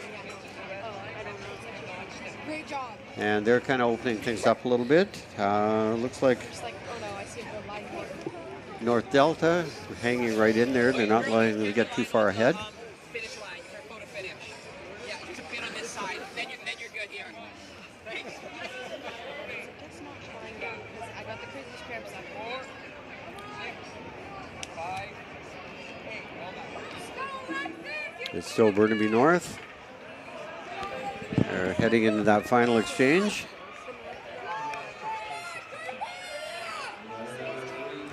Opening up a bit of distance with North Delta. A.R. McNeil holding down third, and Oak Bay making a bit of a run. It is North Delta. Sorry, Burnaby North, North Delta, A.R. McNeil, and now moving into third place is Oak Bay.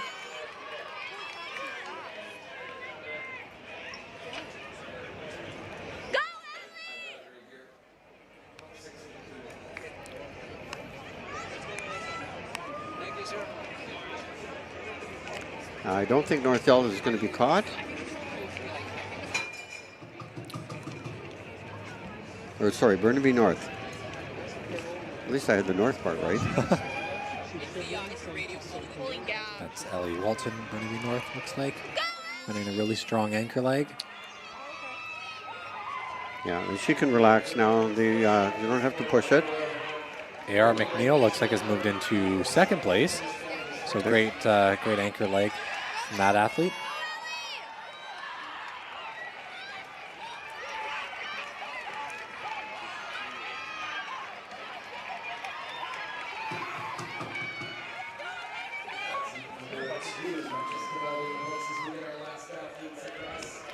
Okay, that was a good race. We'll check and see what the winning times are for Burnaby North, I think. Looks like 4:15 for Burnaby North. 4:15:38.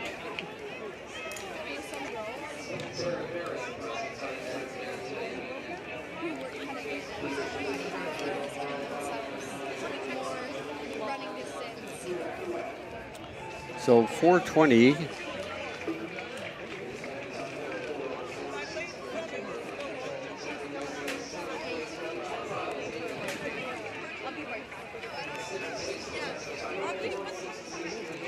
That's kind of time to beat right there. 4:15, 4:20. Sorry, 4:20, 4:23. Remember, first place automatically qualifies. Doesn't matter what the time is. And then after that, next four fastest times. So with four heats, that could be tricky.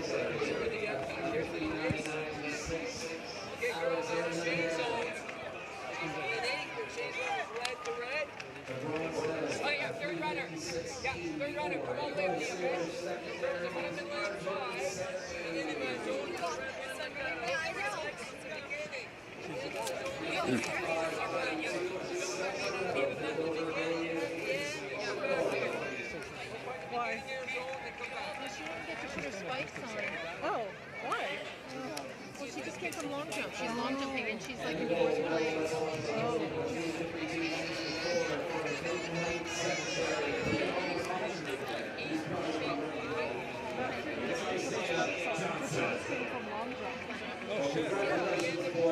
So what is she in? She's in her running specs or jumping specs? Give it away too soon. Okay, coming up in the next heat, lanes 1 and 2 are empty. This is heat 3. We have White Rock Christian in 3, Crofton House in 4, Kitsilano in 5, West Point Gray in 6, Dover Bay in 7, and RE Mountain in 8. West Point Gray Academy has a 4-minute 18 time. Dover Bay 4:21. They're the teams to beat. Kitsilano right up there with the 4:22 as well.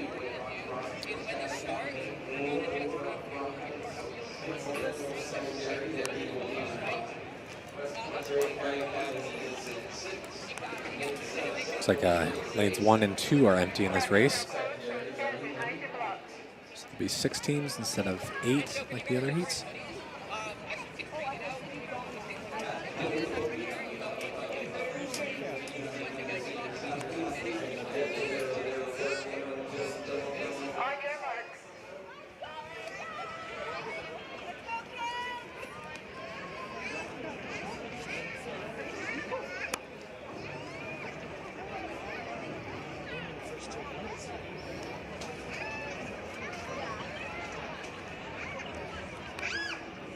I offered her my hoodie, and she's like, "Yeah, we're going soon." I'm like, "You're not."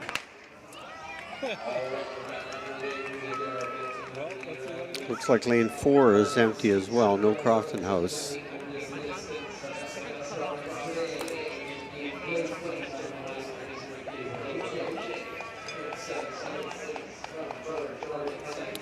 Dover Bay making an early move. West Point Grey Academy just on their inside. They're keeping up with them. The action mostly seems to be on the outside.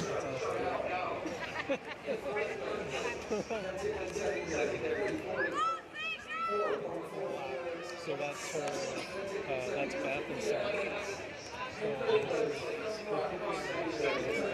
And out of lane 7, Dover Bay appears to have the lead, but again, the stagger is deceiving. Kitsilano making a nice move in lane 5.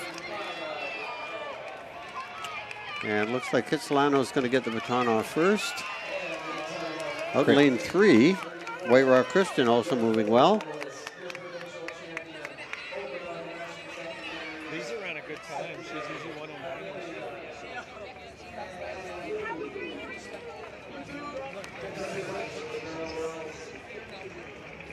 Liza ran a good time, although it's kind of like a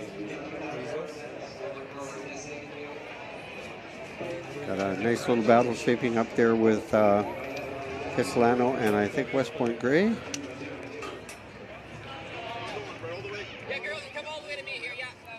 Or White Rock Christian, I think, currently sitting in second. Okay, that's right, yeah.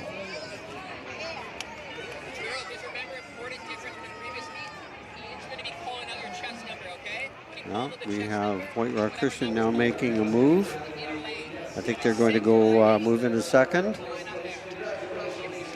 West Point Grey in third, trying to close the gap. Kitsilano taking second place now, so it's now White Rock Christian, Kitsilano, West Point Grey.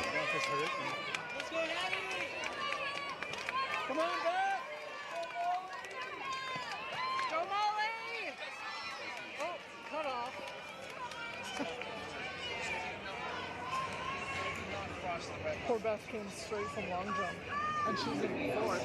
Okay, come around the corner, we'll get a view of the front. Okay, so this is Kitsilano in first, West Point Grey in second, Dover Bay,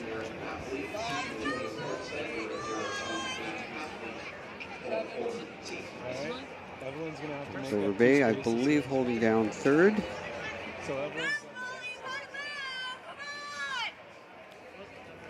she's going to have to make up 2 spots here. So Kitsilano. West Point Grey, though, making a nice move, moving into first with about 100 to go.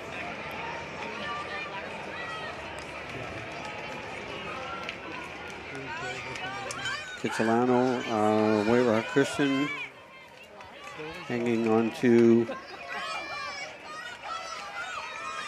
let's see, it's hard to read there. They're in third or fourth. They're very close right now. This is the final exchange.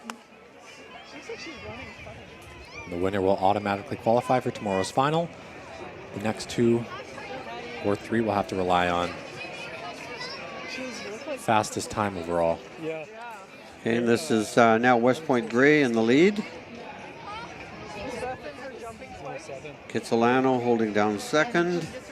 White Rock Christian in third.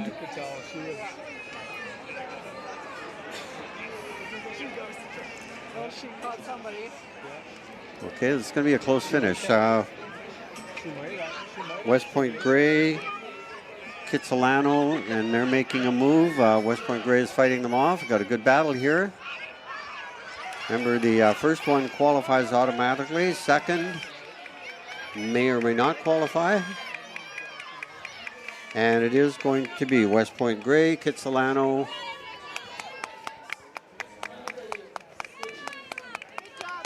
Good job, And I didn't quite catch who third was. West Point Grey for sure, Kitsilano second. I think White Rock Christian taking third.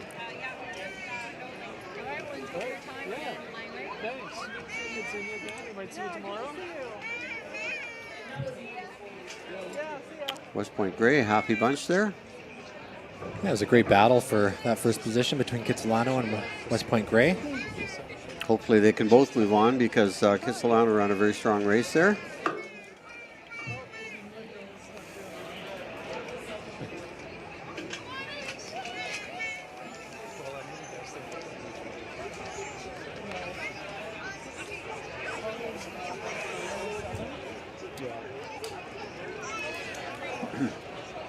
West Point Grey, Kitsilano in second. Did you hear back from This is where it gets interesting here. 4:20. 13 was the second place time in the last heat. This is 4:20.37, so that's going to be very close. Kitsilano, right on the bubble, right there.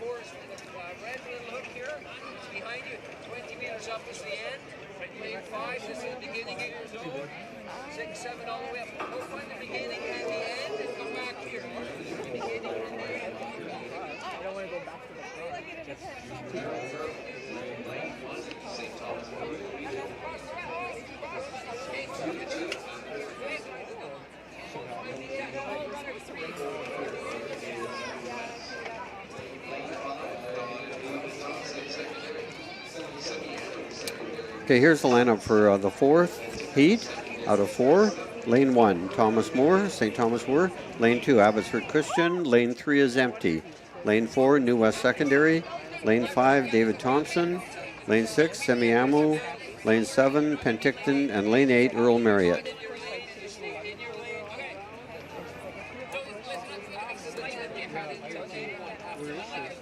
This is the fourth and final heat for the junior women's 4x400.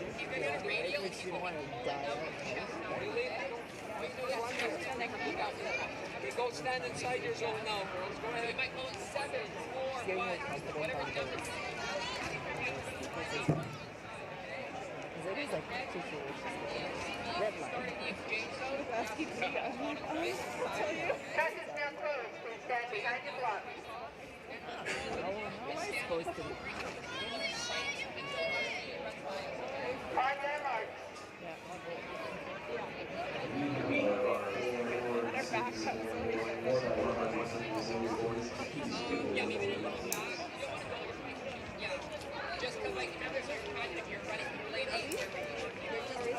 Just looking at the Jumbotron on the far side of the track, that's a pretty clear resolution. That's great for fans. I hadn't noticed that this whole meeting until now. Yeah, that's the people in the stands are seeing what the people at home are seeing.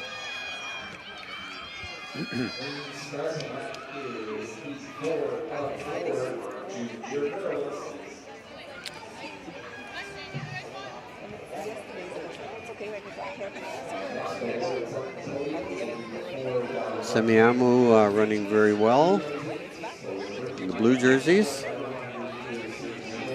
Again, they're all still in their lane, so we'll get a better reading when they come around the corner.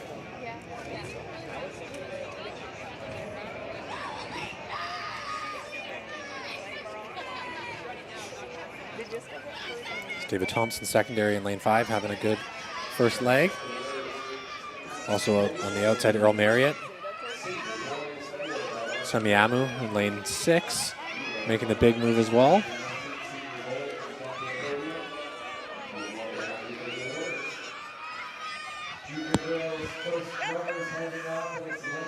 And looks like it's going to be Earl Marriott in lane 8, getting the baton off first, followed very closely by Semiahmoo.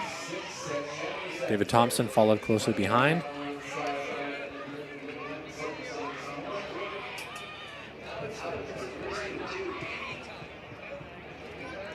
So Semiahmoo makes the is going to make the cut first of all. So Thomas Moore closing the gap as well. They actually have the fastest seat time coming into this race, so they're getting back into contention. David Thompson holding down third right now. The athlete from Semiahmoo already started to look over his shoulder. Might be a bit early for that. Got a very close race going on here, though. We head into the second exchange. David Thompson now making a move, catching up to Semiamu, taking over the lead. Earl Marriott in third. Abbotsford Christian also making a good move there. So they got a good battle going on there.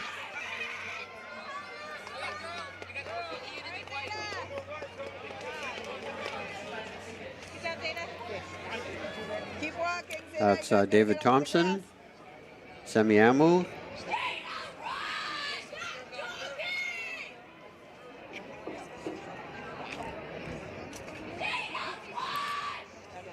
And on the outside, Earl Marriott still hanging in there. Abbotsford Christian, very tightly knit group there. This is still anybody's race. Abbotsford Christian now moving into third. And it looks like she's going to make a go at the lead. Running a pretty strong leg. She has to make quite a big turn to get to the outside to get by these girls, so that takes a bit of energy. And it is Semiamu battling it out with Abbotsford Christian. All boils down to the anchor leg now. St. Thomas More right up there still. Yep, they've placed themselves back into contention. Currently sitting in third, running in just the outside there in red.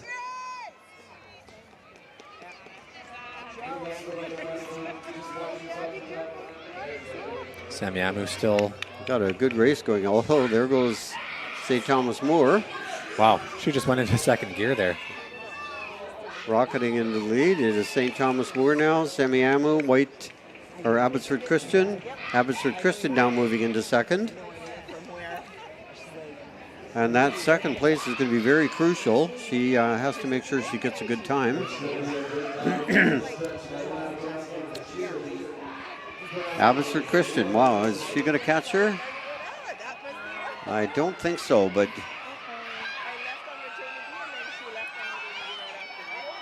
making a valiant effort. It's going to be St. Thomas More, Abbotsford Christian, Semiamu, Earl Marriott, David Thompson, Penticton.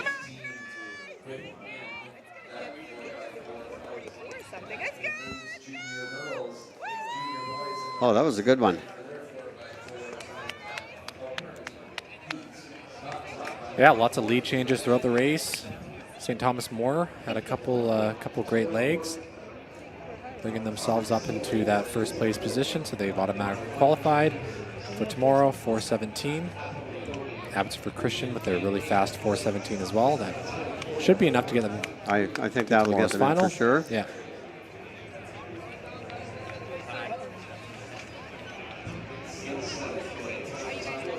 And we see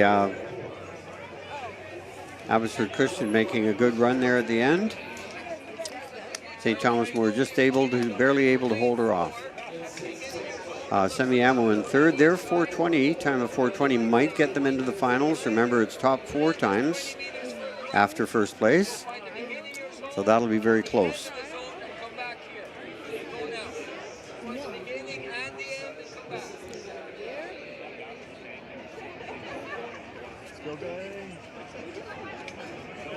And that concludes the junior women's category.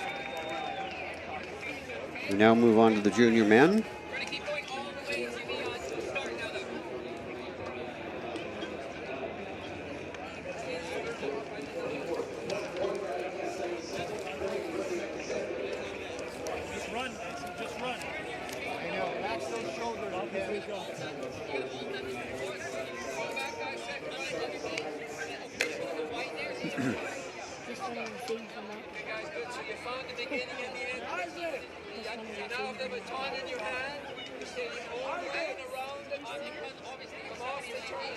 Now stepping on the track, we have the first round of the junior men. Same scenario. It is first place qualifies automatically, then next 4 best times. In our first grouping, we have Lord Tweedsmuir in lane 1, Reynolds in 2, Pacific Academy in 3, Lord Byng in 4, North Delta in 5, AL Fortune out of Enderby in lane 6, Burnaby South, and Burnaby Mountain in lane 8. The record in this event is held by Walnut Grove 3 years ago, I'm sorry, 3:31.77. That's a very fast time.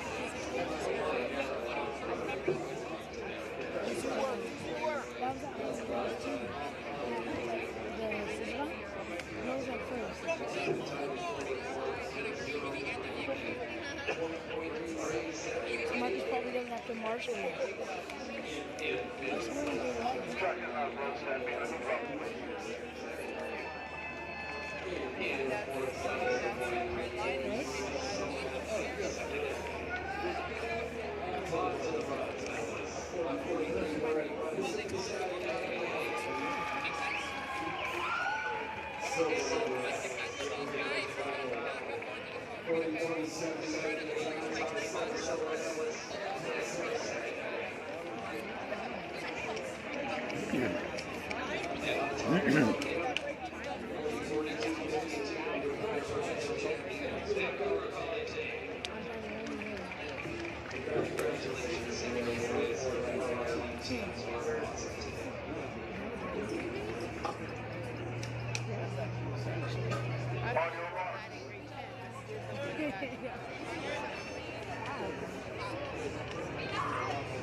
Okay, the runners are off. Heat 1, junior boys.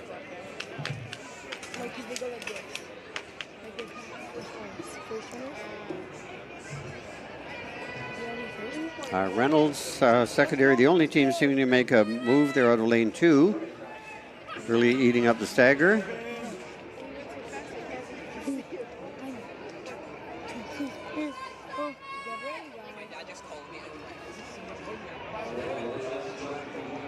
Yeah, it is Reynolds coming around the corner in lane 2, way out on the outside. Burnaby Mountain is going to be in good position when they make the handoff. But it will be Reynolds making the handoff first. Burnaby Mountain. A.L. Fortune from Enderby.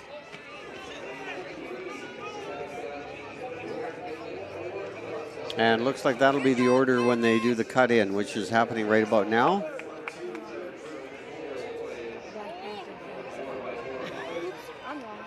That is Reynolds, Burnaby Mountain, and A.L. Fortune.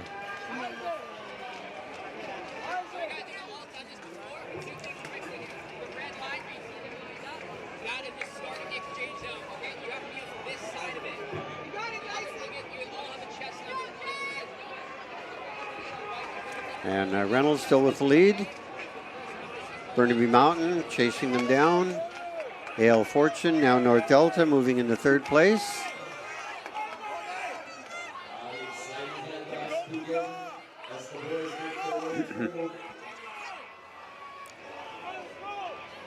Reynolds with pretty decent lead right now. Burnaby Mountain hanging in there with them, but got a bit of ground to make up. Then it's a good spread now from there to, let's see, Burnaby South, I believe.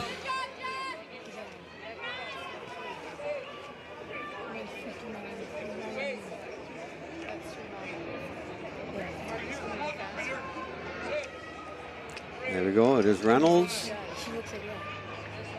Burnaby Mountain.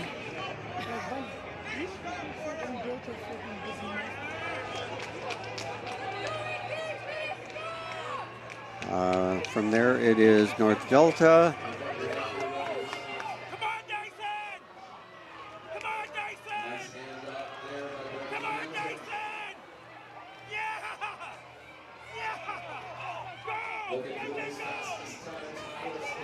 Lord Bing now making a move. Move up into 7th place. 200 meters to go, though. Reynolds has a huge lead. Burnaby Mountain. Those teams will not be caught.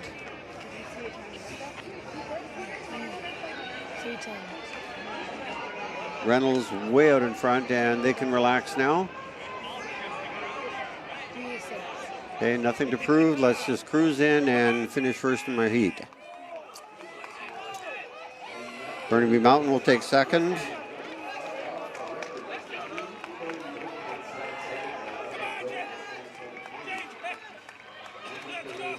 North Delta will take third. And a bit of battle there for fourth and fifth.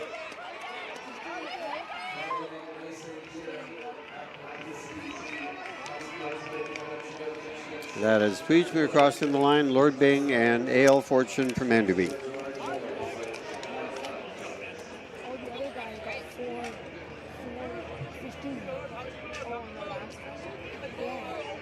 Reynolds came through in 3:34.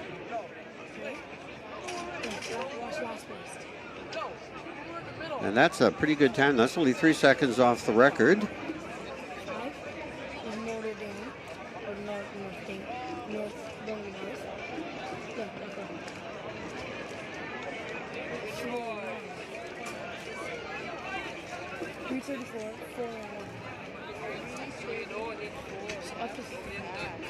That means they're all running like less than a minute.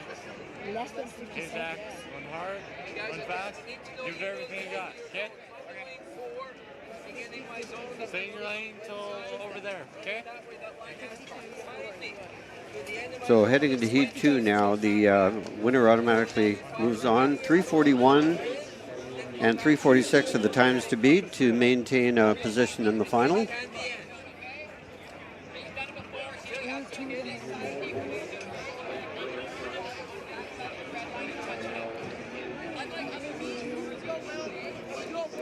Good race by Reynolds, and Reynolds ran a pretty controlled final leg. They knew they had it, so they eased off on the gas pedal just a bit.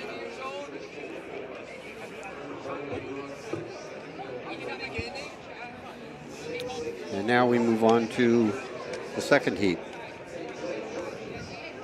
We have St. Michael's University School in lane 1, Vancouver College in 2, Oak Bay in 3, Abbey Christian in 4, Burnaby North in 5, West Van in 6, St. George's in 7, and Vernon Christian in 8.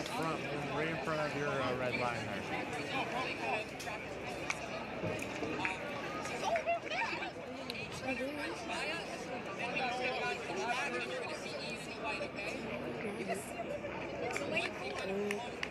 Second runners now, you have the baton in your lane, right in your zone. You have to stay in your own lane around the turn. When you come off the turn on the straightaway, there'll be these brake line markers. You go past them, and you come into lane 1. Okay? They may be a different color. Okay, go stand inside your zone now. So is there a qualifying or is just everybody's every time?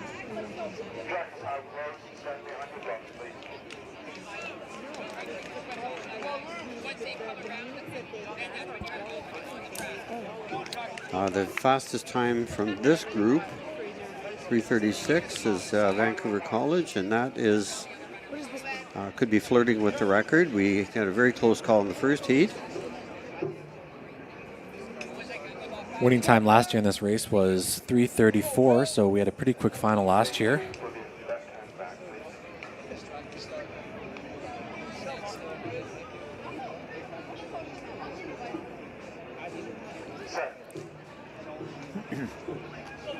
Vancouver College always has a strong relay pool with both the sprint and the 4x400s. And that's Vancouver College out to a really strong start. Out there in the yellow, making up the stagger quite quickly.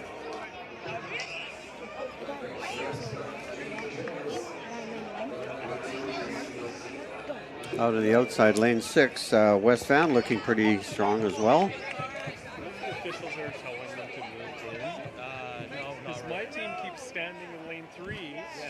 And it's going to be close between West Van and Vancouver College, getting off the first exchange.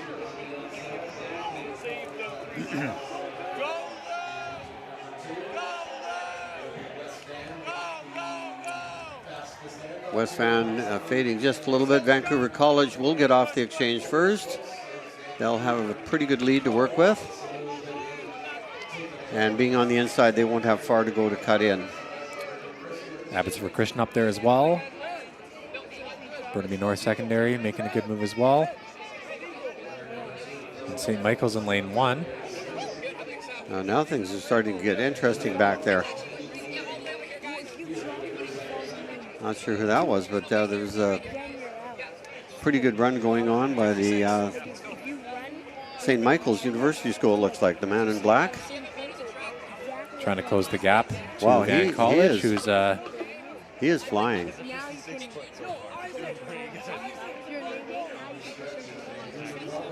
Vancouver College, he's not going to be caught, but he sure made up some ground.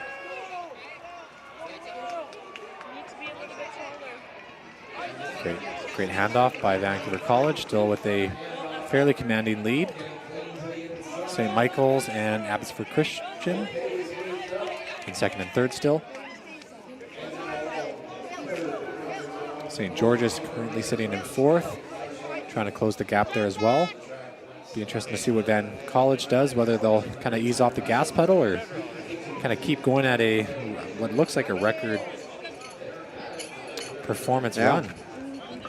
Yeah, it's pretty quick, all right.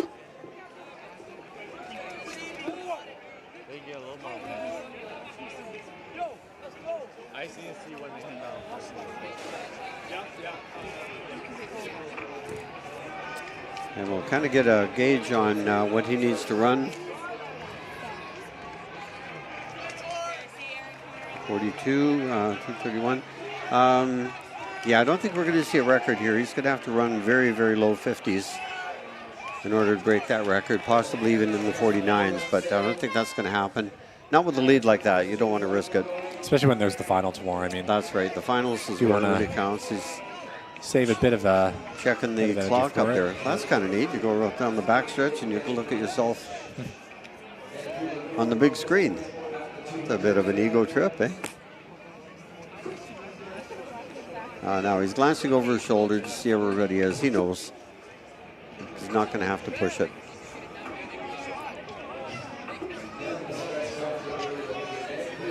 And now he's really looking over his shoulder. And Abbey Christian now moved into second. 337. Abbey Christian is going to come through in about 343.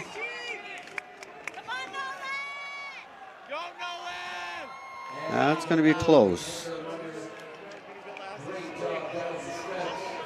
Great finish there by West Vancouver. Vernon Christian School. And Burnaby North rounding out the field.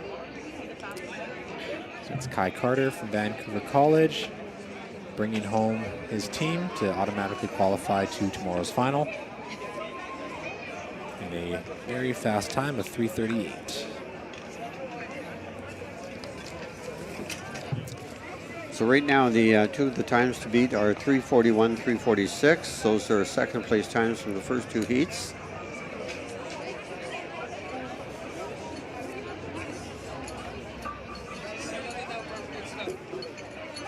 .343 also. I'll keep an eye on those times. We're heading now into the third heat. And we have St. Andrews Regional in lane 1, Alberni District in 2, Penticton in 3, RE Mountain in 4, GW Graham in 5, Fleetwood Park in 6, St. George's in 7, and Burn Creek Community in 8.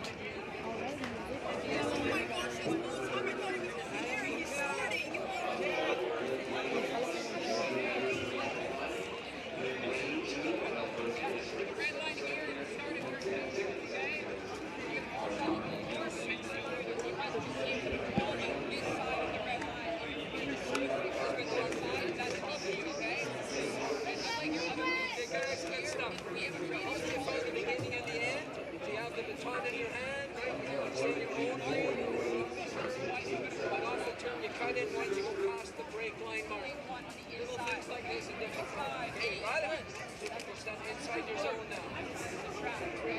And once the inside see the baton take off, remember everybody shift into lane 1. You have a stretch in 5, you're going to run left and shift to lane 1, okay?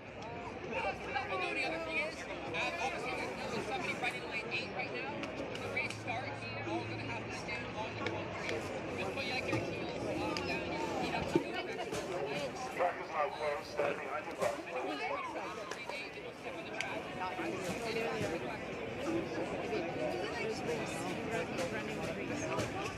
Oh, yes?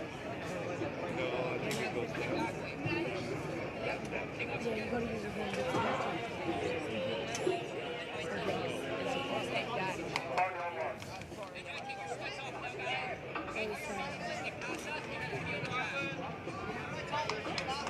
Just make sure you guys are not stay if you're running lane 8 where you want to be, okay? Just take a step back. Thanks, guys. Kind of,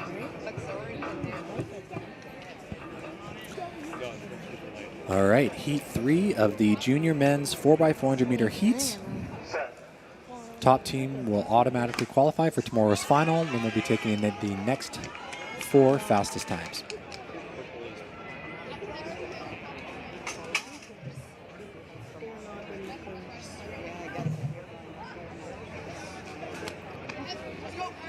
Pretty even through the first 200. Alberni District making up the stagger quite early on as we get through 200 meters.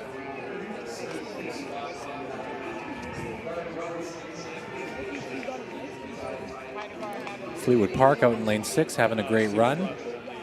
Burn Creek Community Secondary out in lane 8 looking strong as well. GW Graham lane 5. Penticton Secondary looking strong as well, looking to get that baton off first. But it does look like it's going to be Fleetwood Park with the baton off first. GW Graham as well, Penticton, Burn Creek all really closely followed behind. That's Fleetwood Park coming in with a 3:44 seat time, one of the fastest in the heats.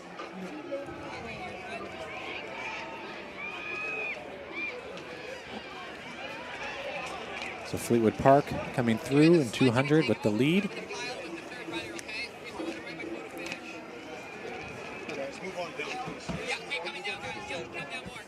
And that's St. Andrews Regional High, followed closely in second, trying to close the gap.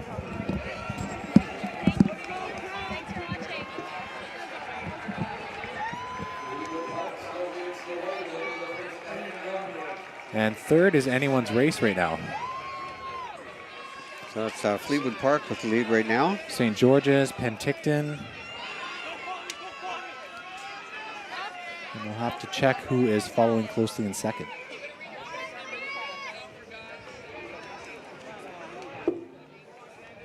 That's St. Andrews Regional High, currently sitting in second. GW Graham, and they're being chased down by St. George's. GW Graham currently sitting in third. Still anyone's race as we head into the final exchange. Top team automatically qualifies for tomorrow's final. So placement is very important as well as time in this race. St. Andrews Regional holding down second. GW Graham and St. George's. Fleetwood Park's going to be very, very tough to catch. Yeah, they're coming in with one of the faster seat times, so they're trying to make their mark here. They're looking pretty relaxed, and not sure. St. Andrews Regional, they're kind of looks like he has the sights at him, but I don't think he's there's a chance of catching him. There's too much distance to make up. So Fleetwood Park looking very strong.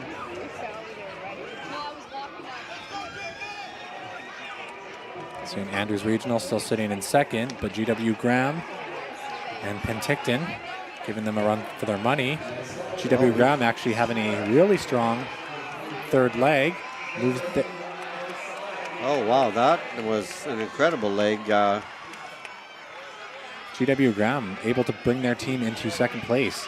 Now, I wonder that move might have, we'll have to wait and see, of course, for the final race, but that move could have put them into the final. It'll be very interesting to see. Winning time by Fleetwood Park, 3:37. GW Graham coming through in 3:43. Yeah, that could very well move them into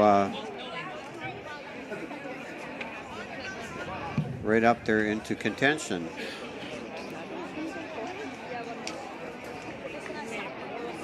So we have 4 teams, 341, 343, 343, and 346.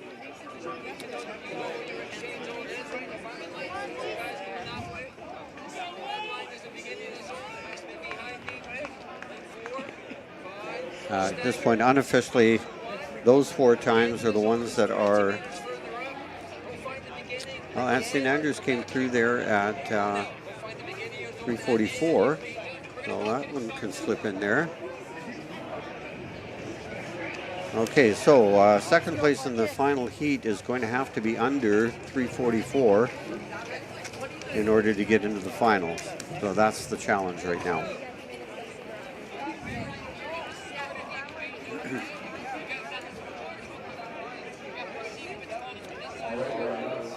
Moving to our final section now. This is heat 4. Lane 1 is empty. We have Windsor in 2, Sardis Secondary in 3, Charles Best in 4, White Rock Christian in 5, Yale in 6, Grandview Heights in 7, and Seaquam in 8. So Windsor,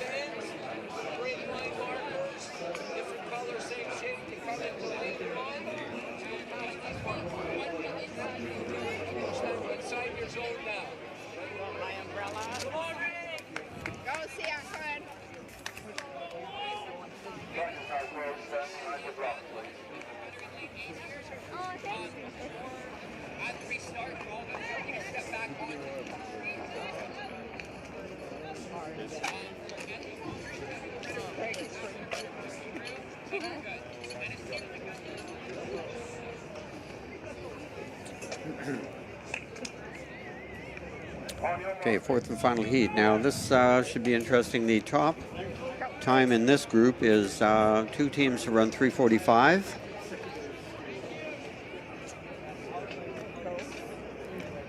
And I would imagine most of the teams here are going to improve on the seed times.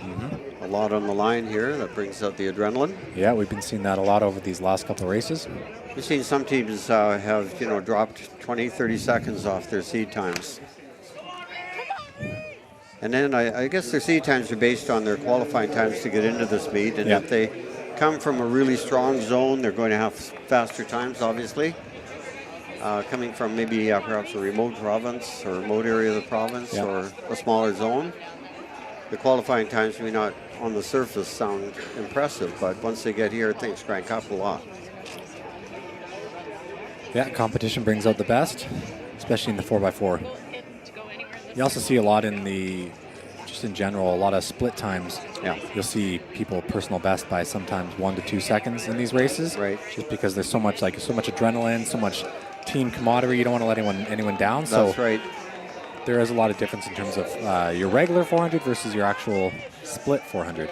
That's Grandview Heights off to a really good first leg. Lane 2, Windsor. Grandview Heights has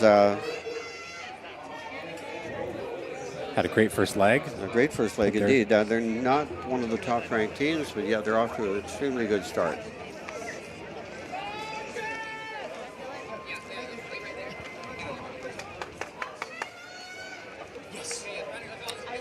Now in the lead there is Windsor. Pretty good seed time coming in. That's Windsor. Seaquam. Charles Best now moving up. Sardis. Charles Best getting a very good second leg. And it's still Windsor, Charles Best.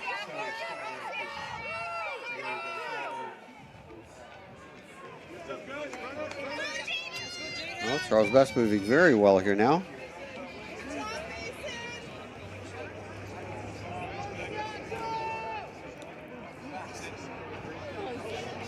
Again, Charles Best, not one of the higher ranked teams coming in here, kind of the middle of the pack, but they're leading the way right now. So it's Charles Best, Windsor, and I think it's Siakwam holding down third.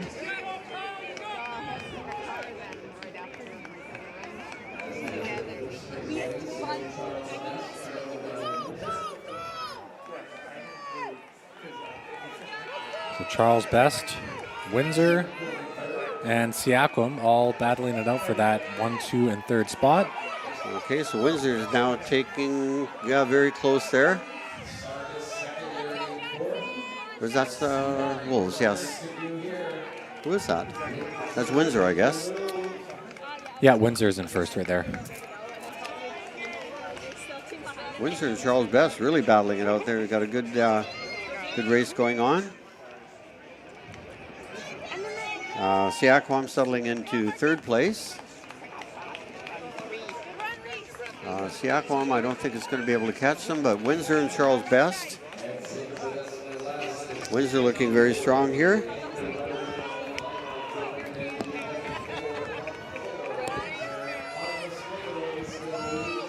Dylan Marchand Esparza from Charles Best. Running pretty strong leg, but it is going to be Windsor, Charles Best, Siakwam.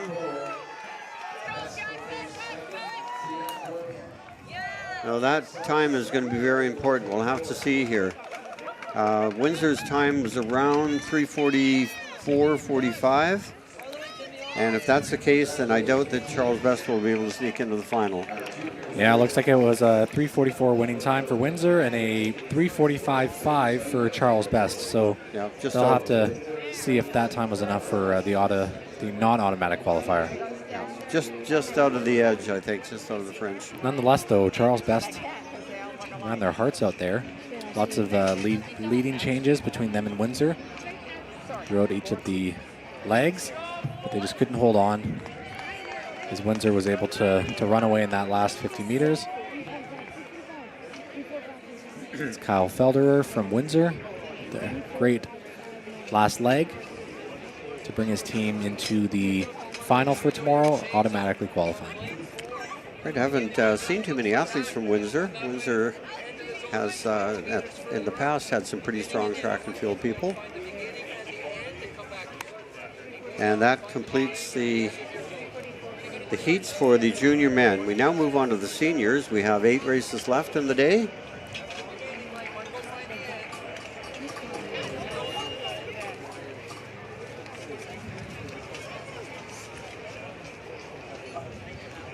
And stepping on the track now, we have the senior girls.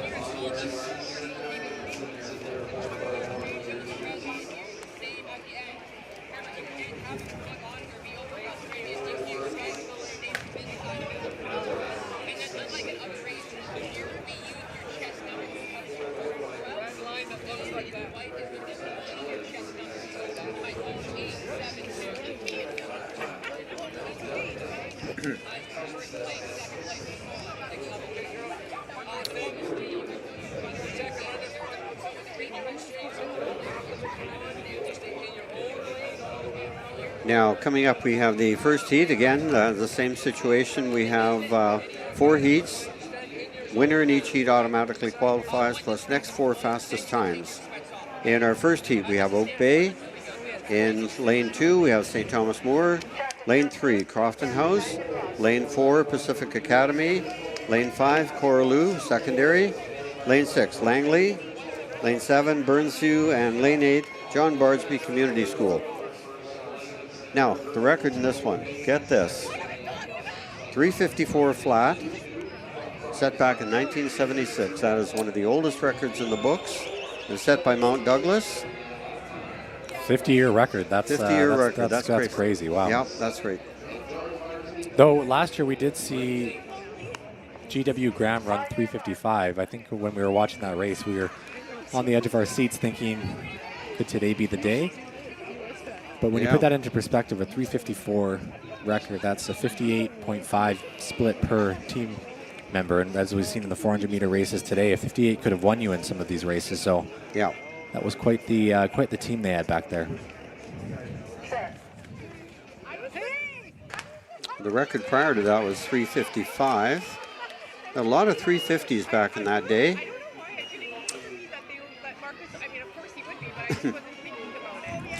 I don't have a list of, oh, I might have a list of who was on that team.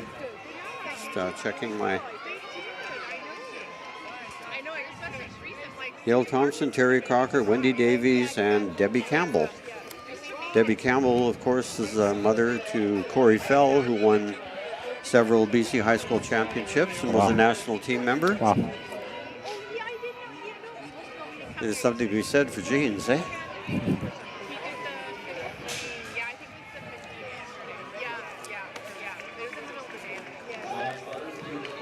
Crofton House out with I think an early lead out there in lane 3. Also out in lane 8, John Barsby running a great leg, but it looks like STM is actually making a move into getting the baton off first. Out there in lane 2. Oak Bay is right up there as well. Yeah, I was just looking at my history book. Back in the early 70s, there were quite a number of teams, through the 70s, quite a number of teams that ran in the 350s. Wow. Crofton House now moving into the lead. St. Thomas More settling into second, and Oak Bay into third.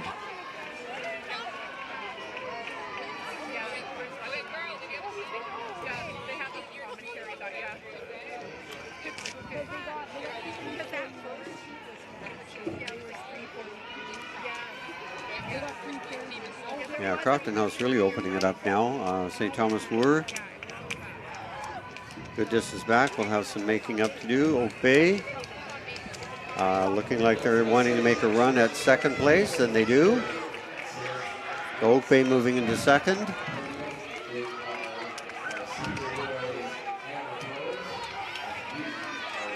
Getting off a good exchange there and holding on to that second spot.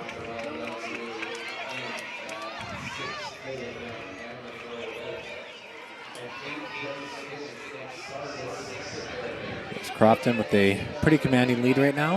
You can see St. Thomas More following closely behind, trying to close the gap.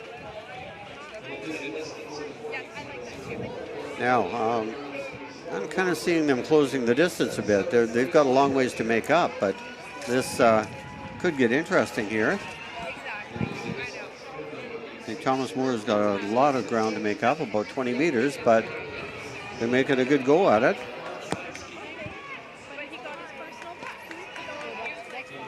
Crofton House comes in with a 4:11 seed time. That's pretty fast. And, it's going to be close. St. Thomas More almost caught up there.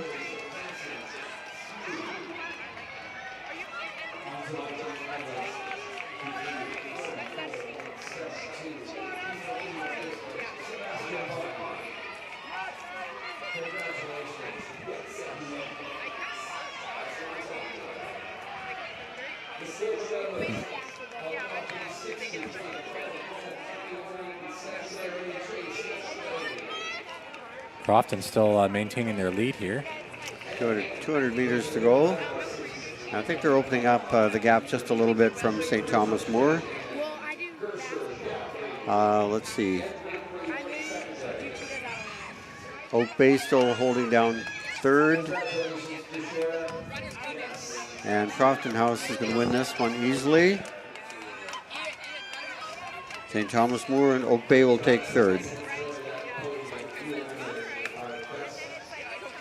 And that's going to be Crofton with the winning time of, looks to be around 4:09. And St. Thomas More coming through in about 4:14. So those are your top two finishers. Crofton will automatically qualify. Here comes Oak Bay.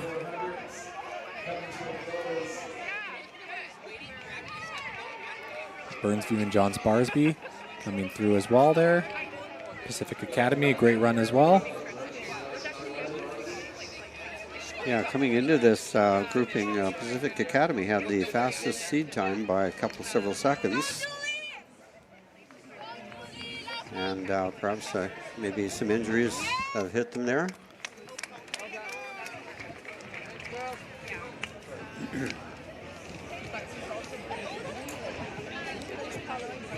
And there we see the athlete from Crofton House, Portia Cho, finishing off.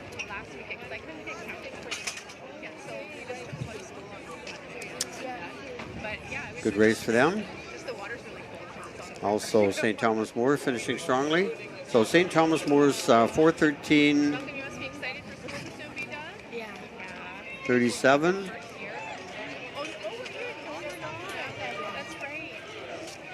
4:22. We'll keep track of those times. You know your exchange zone. So your exchange zone, if you're in lane 4, beginning looks like that, with a little hook running that way, so it's behind me. Lane 5, 6, 7, and 8. One. The end of the zone is 20. We now move on to the second heat.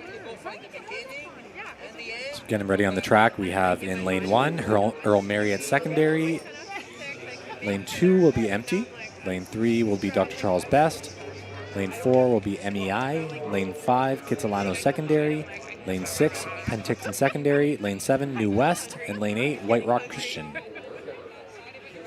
Looks like Kitsilano Secondary coming in with the fastest seat time of 4:08 and MEI at 4:14. So keep an eye out on lane 4 and 5.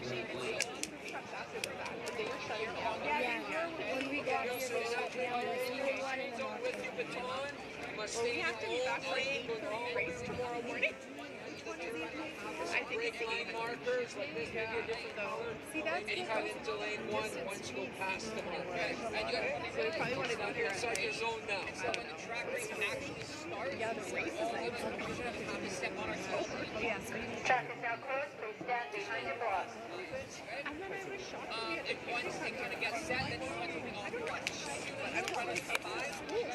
Like, okay? Yeah. I just drove expensive gas to get here. Now I'm paying again. Yeah. On your mark.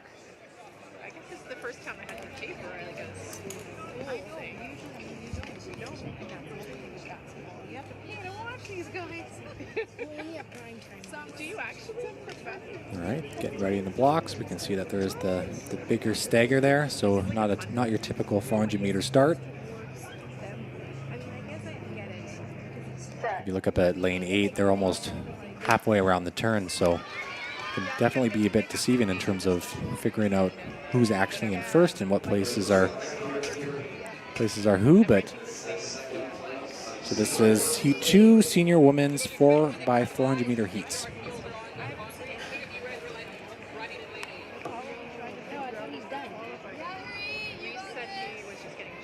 Lane 5, Solano looking pretty strong. They seem to be made up a bit of room there. MEI looking really good as well on the inside. Yeah, Starting to make a move with about 150 to go. Just passing that Kitsilano and Penticton runner.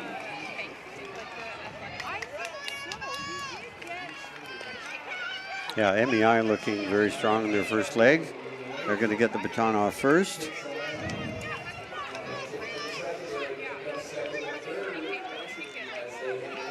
And it is going to be MEI, Kitsilano, Penticton.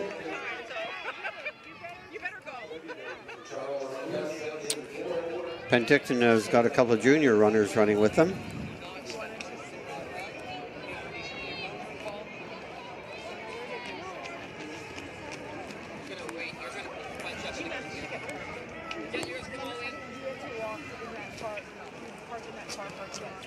It's MEI still in the lead. Penticton is moving into second. Kitsilano and Charles Best closely behind.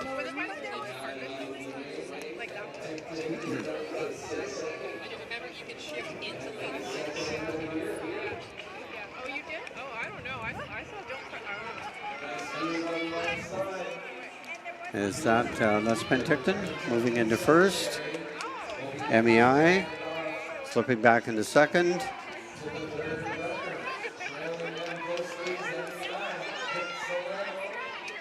Penticton off to the races now, trying to keep building on that lead. MEI probably not going to let them go away.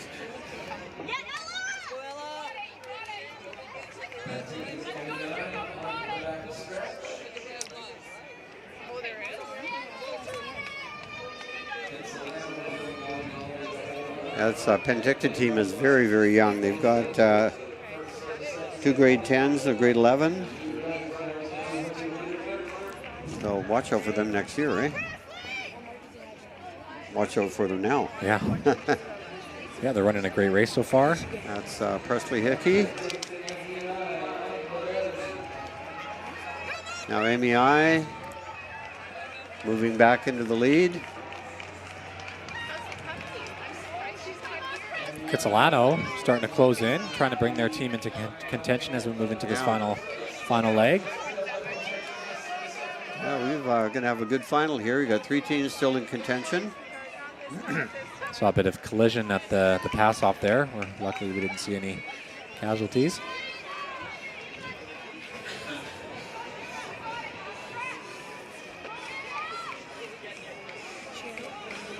That is Brianna Jones closing off for MEI.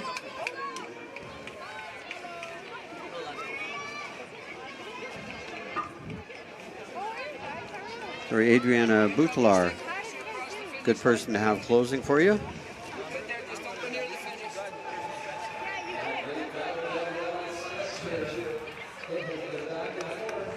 Kitsilano making a move as well, though.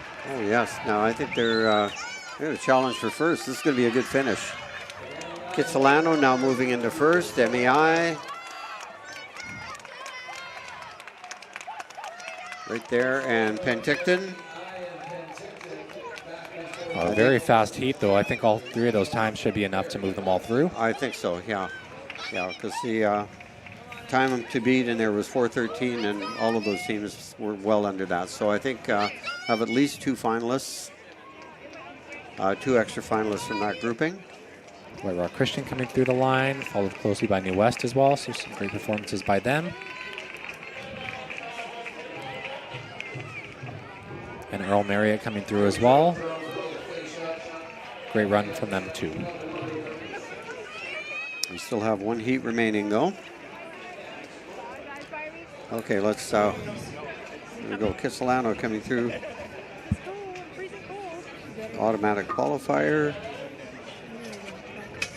MEI will finish second and Penticton in third. Okay, we'll see the results quickly. 406.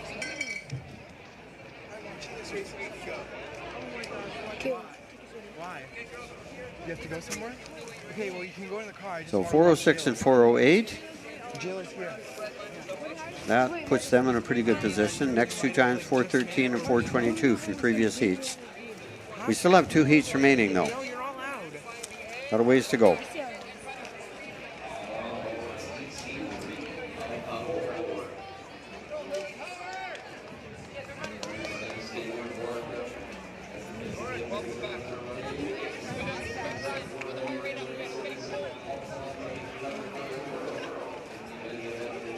All right, getting ready on the track. We have the third of 4 heats for the senior women's 4x100. We have Crofton House in lane 1, MEI in lane 2.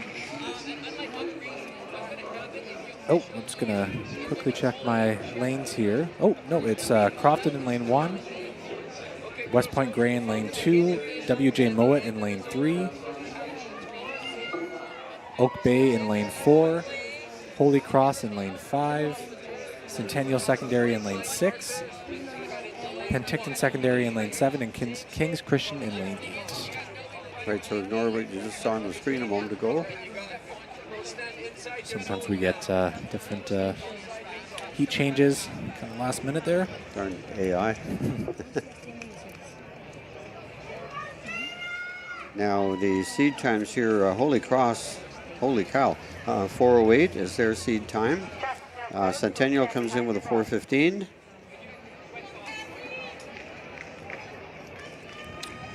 And Sheila Dennis is listed as their anchor runner.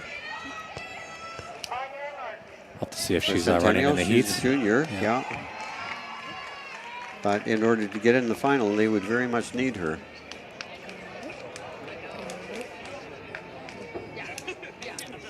Saw her in a situation at a high school meet earlier in the year where she was running anchor leg for Centennial's senior team. She is a junior, and she had about 60 meters to make up, and she actually caught up to just about caught up to within about 2 meters. Turned in a 54 flat. Wow, very impressive. Yeah.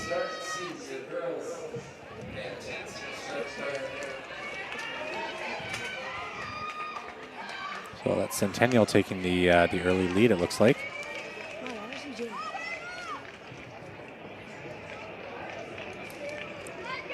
Holy Cross looking good out there in the red. Oak Bay, WJ Mowat running really strong as well.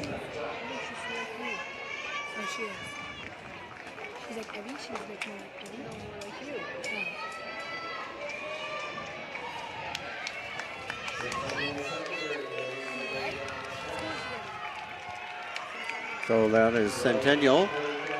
Looks like they're going to get the baton across first. Oak Bay moving up. Holy Cross.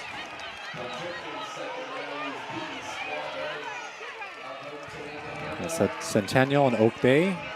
Great first run by that Centennial athlete.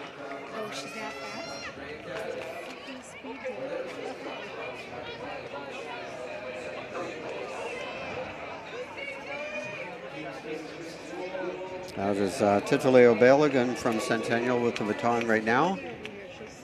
And from Oak Bay, it is Claire Babiak.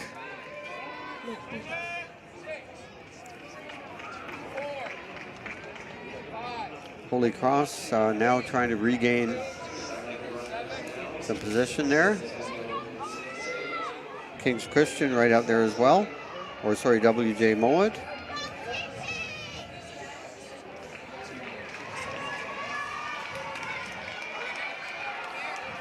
So that is Centennial and Oak Bay closing ground.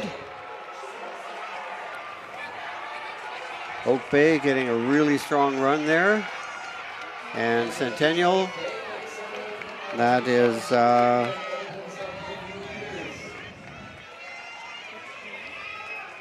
Oak Bay, Centennial, and Holy Cross.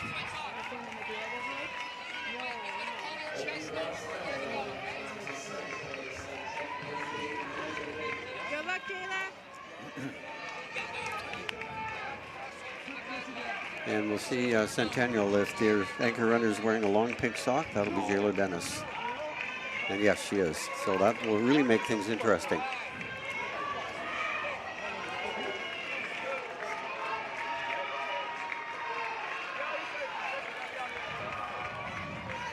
It's Oak Bay still sitting in first. Holy Cross making a big move, trying to close that gap as we head into the final leg here.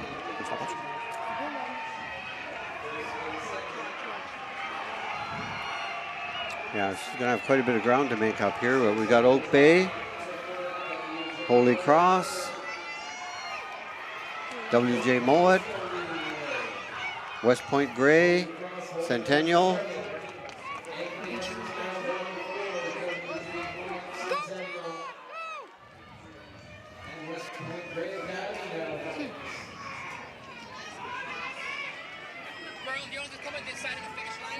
Yeah, Jayla Dennis can be somewhat of a miracle worker when it comes to relays, but I think this might be a bit too much to ask here. She's making a big move down that backstretch. Yes, she is. Holy cow. Yeah, that's a lot to gain, though.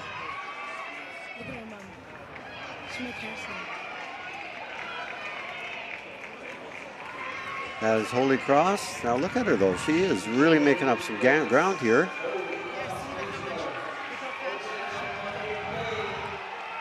Holy Cross running a great final leg there, separated themselves and able to come through at about 4:08.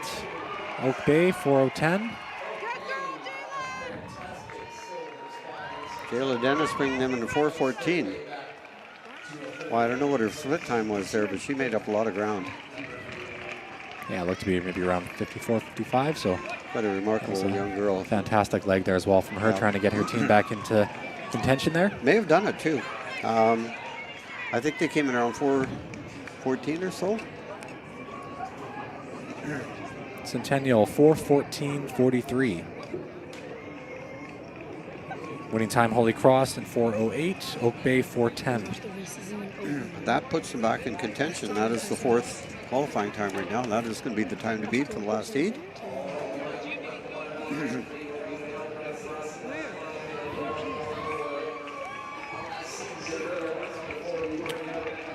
Yeah, so just looking at the heats coming up here.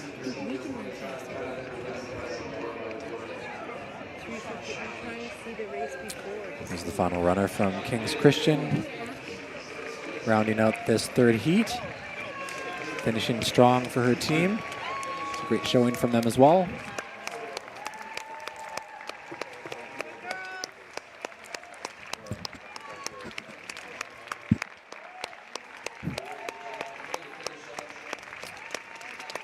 All right, and that concludes Heat 3 of the Senior Women's 4x400.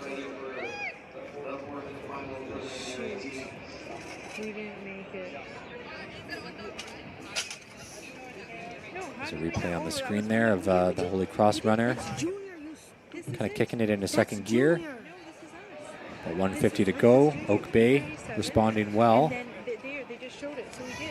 Both teams running pretty quick times. Those are almost two of the faster times we've seen today.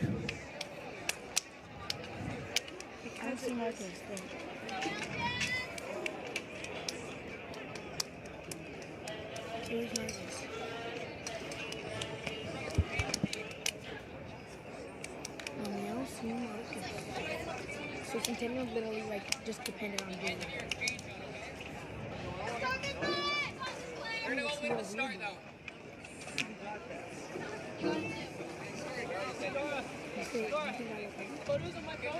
Now we move on to Heat 4, this final.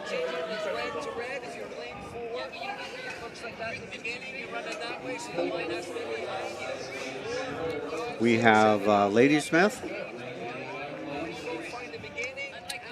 Finally, we have Ladysmith in lane 1, Nicole Salish in 2, Langley Christian in 3, Elgin Park in 4, Point Grey in 5, Siakwam in 6, and Gladstone in 7. Lane 8 is empty.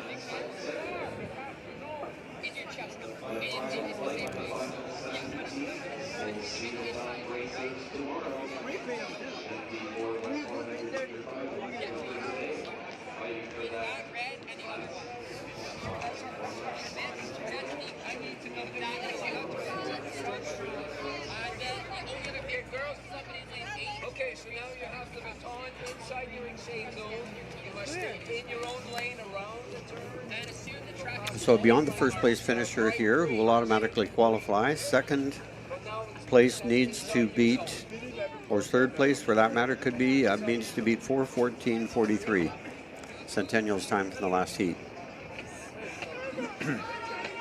4:06, 4:08. Looks like they've qualified automatically. 4:13. That's pretty safe.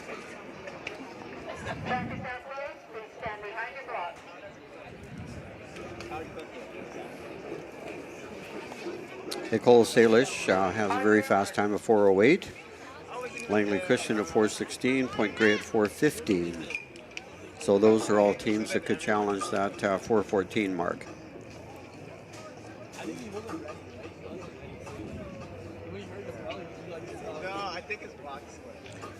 Nicole Salish is being anchored by Alexa Latore. We saw her run earlier, outstanding 400 meters earlier today.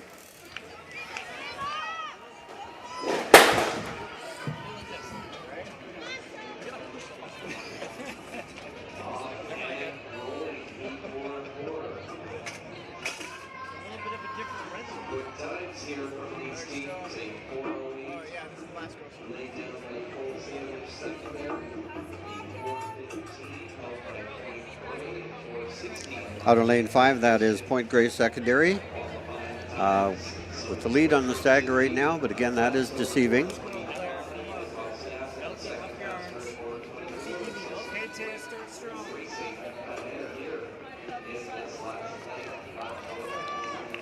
So Point Grey is definitely going to get the baton off first here. Out in lane 6, the Aquam will probably get it off second. And on the inside, lane 2, Ecole Salish.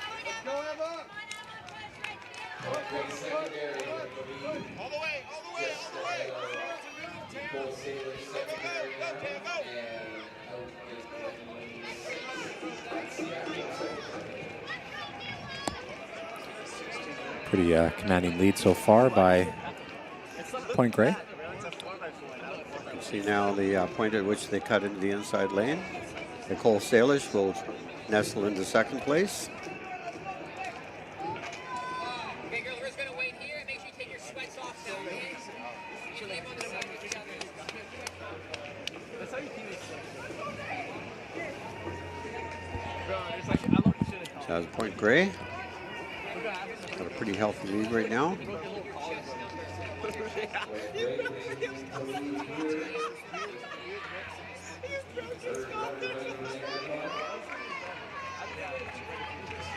At least you made it worth it. Nicole Salish will take the baton second. She handed off the baton quite a ways back of the start line there.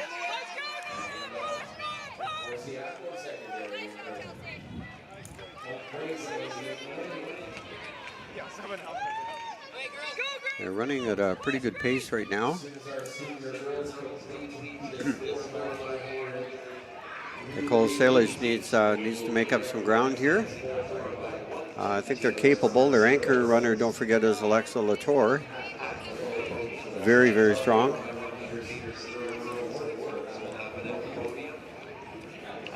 Yeah, she's kind of starting to close the gap a bit, but Point Grey still running quite strong here.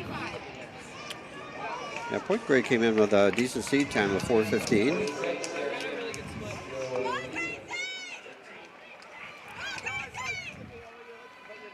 Nicole Salish has got some distance to make up here. That's the Aquam in third.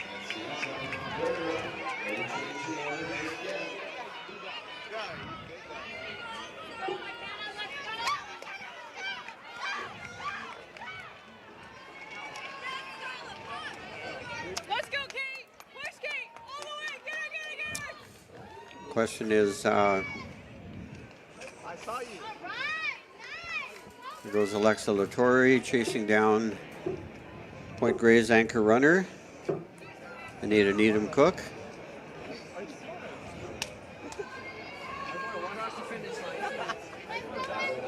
And here she comes. No doubt here, Alexa Latour burning it up.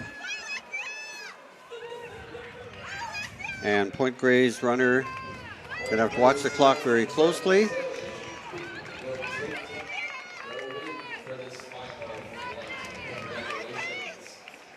They're doing about 4:11, 4:12, so Yeah. a very fast time for both these teams as well. And I think Point Grey is going to slip into the final at that time.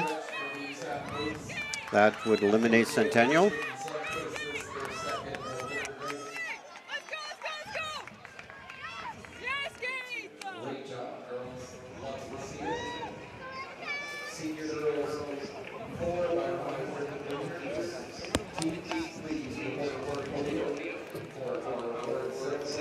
Elgin Park rounding out that field there, and that closes off the 4x400 meter heats for the senior women's, and we'll be seeing those top 8 fastest times in the finals tomorrow to close off the meet. Always an exciting way to finish off. From a fan excitement point of view, and also sometimes meet championships, team championships are decided by those relays. Yeah. Yeah, those are great. Can't remember if you get more points for relay than regular event. I think they're all the same. Yeah. But like you said, though, a lot of the times it comes down to those first or second or third, even sometimes 8th place. If you're need 1 point to surge ahead from the team's points, that can make or break it. All right, so Point Grey comes in there and just eliminates Centennial by 2 seconds. Very close.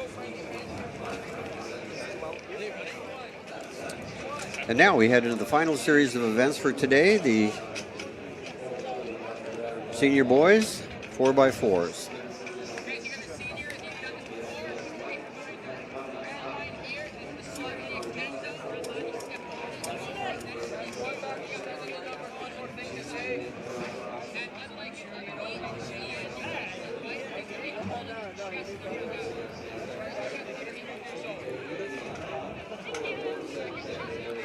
All right, so getting right on the track. The men's 4x400, they'll have 4 heats as well. Similar fashion, the top finisher from each heat will automatically qualify to tomorrow's final, plus the next 4 fastest times overall. We have in the first heat Burnaby Central in lane 1, Holy Cross Regional in 2, RE Mountain in 3, Siakwam in 4, Oak Bay in 5, Coralo in 6, West Point Grey in 7, and Kitsilano in 8.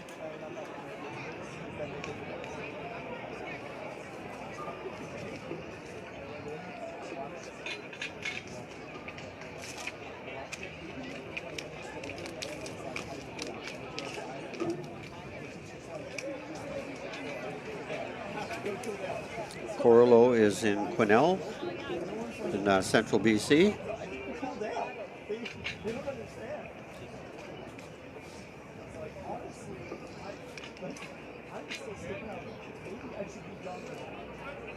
Track is now closed. Stand behind your blocks, please.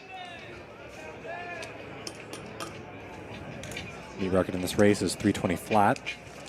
Another interesting, both the senior men's and women's 4x400 meter records are both almost 50 years old. Set by Burnaby Central back in 1982, so that's 3:20 flat. Just for context, that would be a 50 flat split by each runner. Yeah, Burnaby Central was, at that time in history, was one of the powerhouse track and field groups in BC. Coached by the immortal Ken Taylor. He had more championship teams around that era than you can imagine. Oh, wow. Great motivator.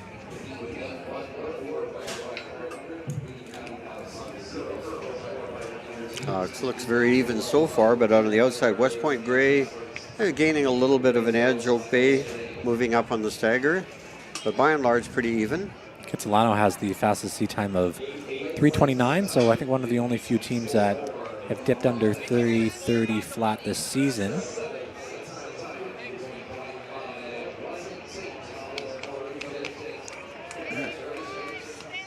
So out on the outside, it is West Point Grey, Kitsilano, Oak Bay, and Siakwam moving up on their inside.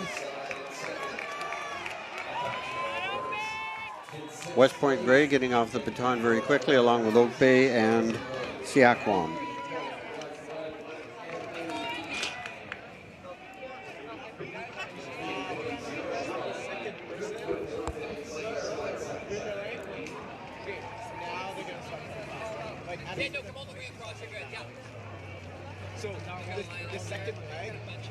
Cutting to the inside, now that is West Point Grey with the lead. Oak Bay right in there, and also Siakwam, I think, in second place right at the moment. You can see in the back there, Burnaby Central and Holy Cross, both in the red uniforms, followed closely in 5th and 6th. It looks like it's going to be West Point Grey coming in with the lead into that third exchange. West Point Grey, Oak Bay getting the baton second. Great finish by that Oak Bay athlete to put his team into first there.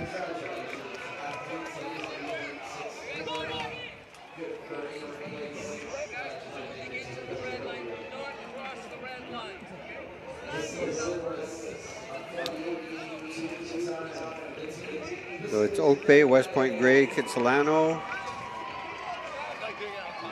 and Siakwam. Holy Cross, Burnaby Central battling it out behind them.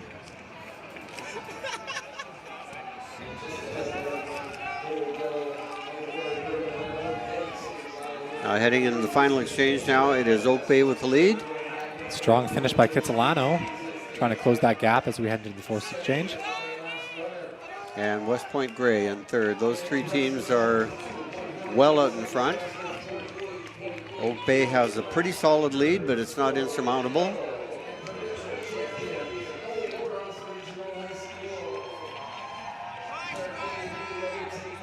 Kitsilano looking strong.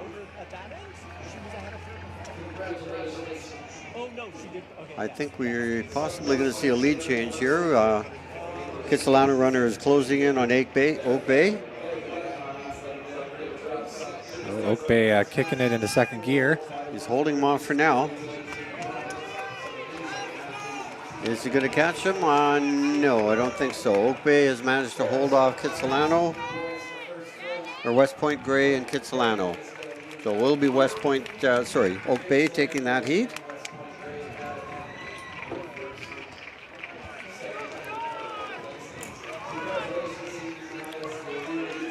Oak Bay with a 3:29.40, so dipping under that 3:30 mark, which is a great way to start the 4x400s here. Kitsilano with a 3:30 flat. West Point Gray 3:31.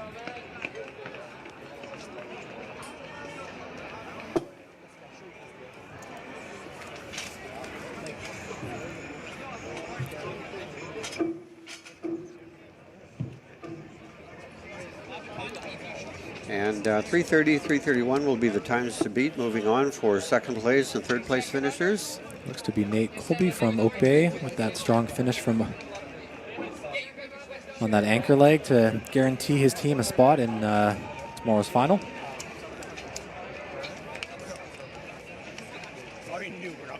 What? Yeah, me too.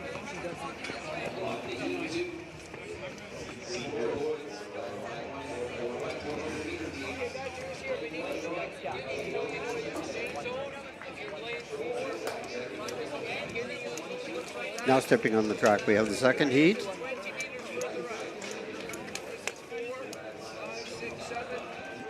We have Ale Fortune from Enderby in lane 1, Chilliwack Secondary in 2, Ecole Salish in 3, Grandview Heights in 4, Gladstone in 5, Caribou Hill in 6, and Handsworth in 7. Lane 8 is empty.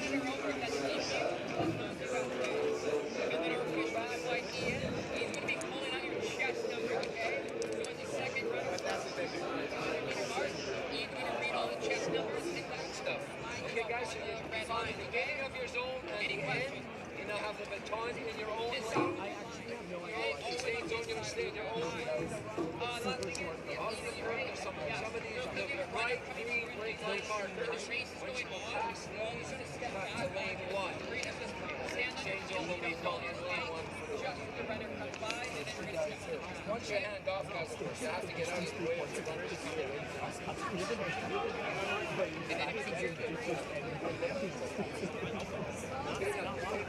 Go now, guys. She's good at getting up her zone. I'm pretty sure she's running sure. Okay, great. Yeah, just like on the outer line of lane 8. Did you apply? You wrote down your stuff. Oh, no, someone will get you in a second. All right.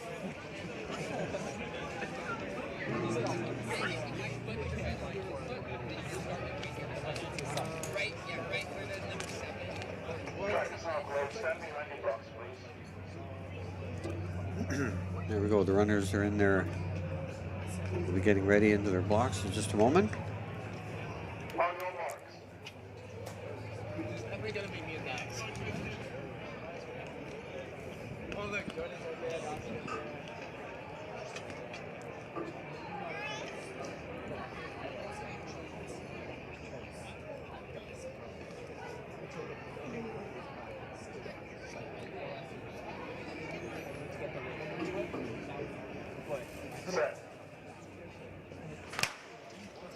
And we're off to a fair start.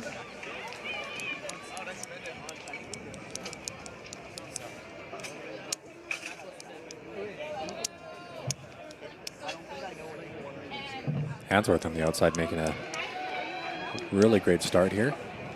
Yeah, I think they have the fastest seat time overall. Yes, I believe that's correct. So it is Handsworth out in lane 7, looking very strong. Handsworth actually won the relay last year with the 3:21. It's one of those times where I think in the middle of the race we thought, oh no, they're going to break the record. This could be it. So it could be some of the returning members. So definitely a strong history of 4x400 meter teams. That's right. So the record held by Burnaby Central dates back to 1982. 44-year-old record. Yeah, we've seen a couple 321s, 322s, but that 320 mark is a pretty tough feat.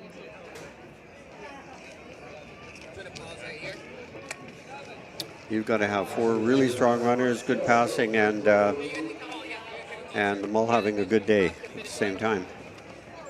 Because a lot of these runners as well, have run multiple events by, when we get to the finals. So it is difficult to, even if you have a team that can all run, 50 flat, that, there's exhaustion, tiredness, fatigue. Then there's counterbalanced by adrenaline. A.L. Fortune holding down 3rd place right now, or 2nd place. That is Hansworth, still out in the lead. Grandview Heights in 3rd.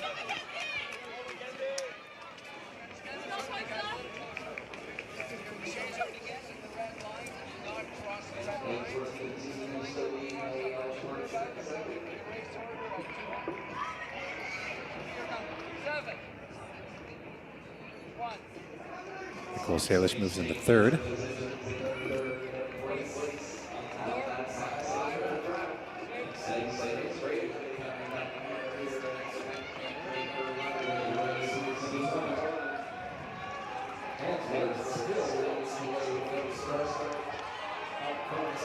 A.L. Fortune still hanging in there in 2nd place. Looks very strong. And here comes Grandview Heights taking over 3rd. Nicole Salish in 4th.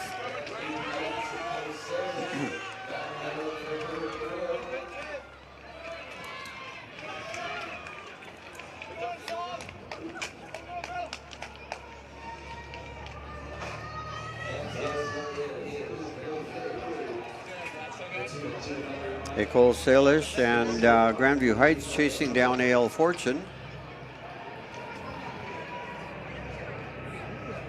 And there goes Grandview Heights.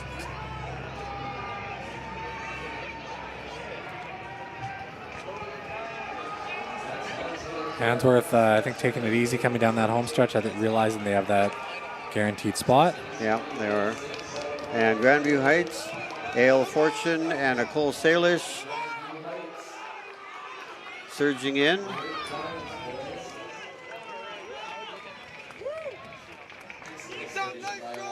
So Hansworth 332, Caribou Hill 336, Nicole Salish 336, A.L. Fortune 336. So very close between those 2nd and 3rd and 4th spots.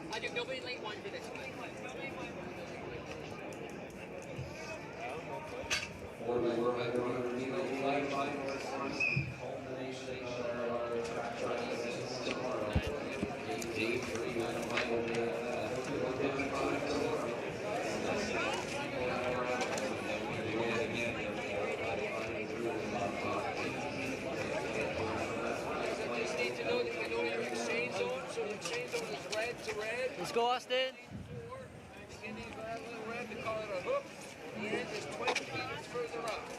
Line 5 at the beginning, good job, 7 and 8. Okay, just 2 races remaining for the day. At the end of your zone, then come back here. In our 3rd heat now, we have lane 1 empty, lane 2 New West, lane 3 Killarney, lane 4 North Delta, lane 5 White Rock Christian, lane 6 Lambrick Park, lane 7 Pacific Academy, and lane 8 Okanagan Mission. Fastest group in here is White Rock Christian 330, Pacific Academy right behind it a 332.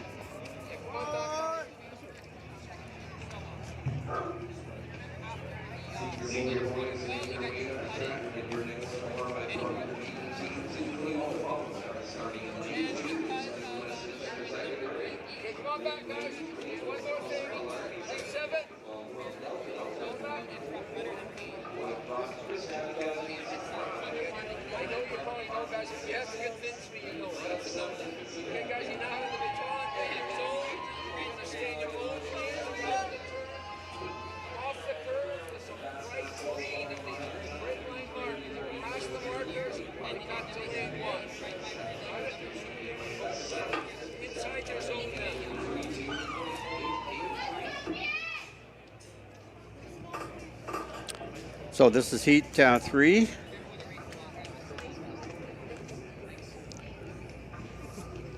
One more to go after this.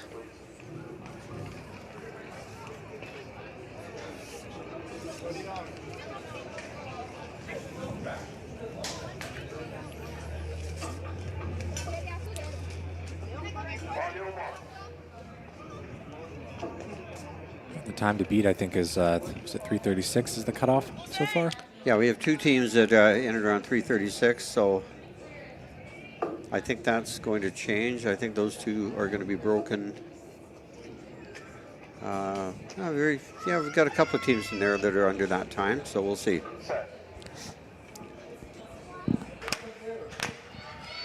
Oh, we got a improper start of some kind. Hopefully not a false start. We don't typically see that at the 400-meter sprint level. Start isn't as important as the 100 or 200, so it may have just been a starter issue. Okay, guys on the infield here, just inside, I need you to step back a little bit. Lane 8, second runner. I need you to stand still. Yes, that's you. Yeah, stand still during the start. So please. Guys, just remain steady until the gun goes. We'll do it again, no charge. On your marks.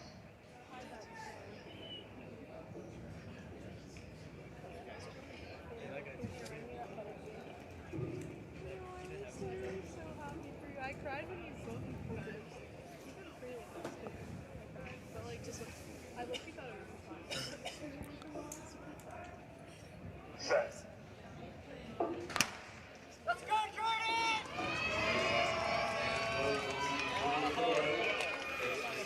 Very even so far.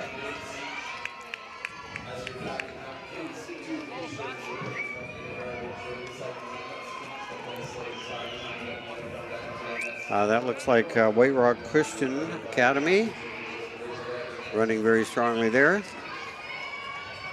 Making up staggers. Looks like they're going to come around the corner in the lead.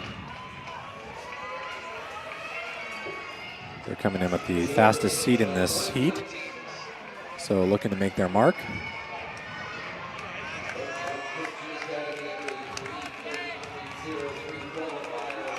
Out in lane 6, let's see, Lambert Park is looking pretty strong as well. Lane 5, or lane 6, lane 7, Lambert Park, and Pacific Academy.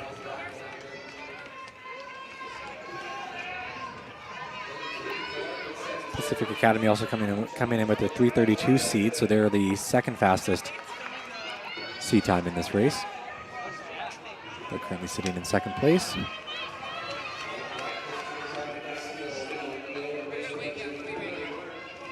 Killarney and New West currently sitting in third and fourth. Lambert Park closely behind.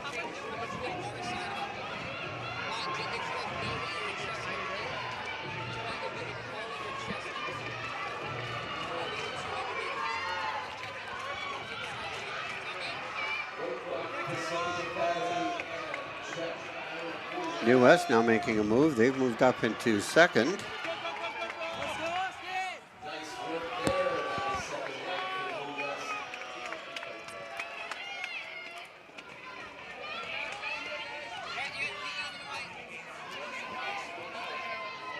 Now they've settled back into third. Out in lane 7 is Pacific Academy. New West now in third. Right behind them is Killarney.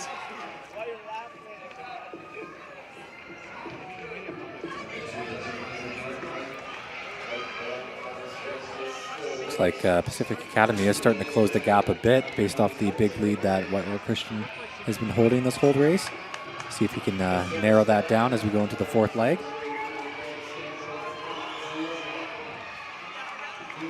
So it's going to be White Rock Christian, Pacific Academy, New West.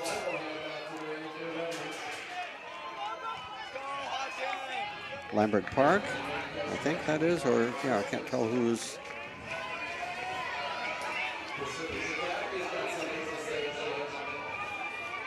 think a couple of them have changed colors. The athletes are not wearing matching uniforms. Kind of throws me off a little bit. So White Rock Christian running a very strong race here. And I'm just guessing ahead of time somebody is going to be displaced by Pacific Academy. So it's White Rock Christian, Pacific Academy.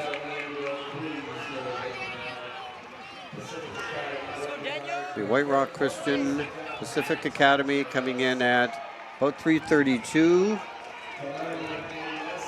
So they're going to likely displace someone. Great run there by Killarney, just edging out New West for that third spot. New West coming through in fourth. See Okanagan Mission finishing great there as well. That was a great final leg by Daniel Kerlick from White Rock Christian Academy. Held off the Pacific Academy anchor runner Christian Negato as well. Kind of looked like he was going to take him over at one point, but that was a great hold off and secured his team and to the finals for tomorrow.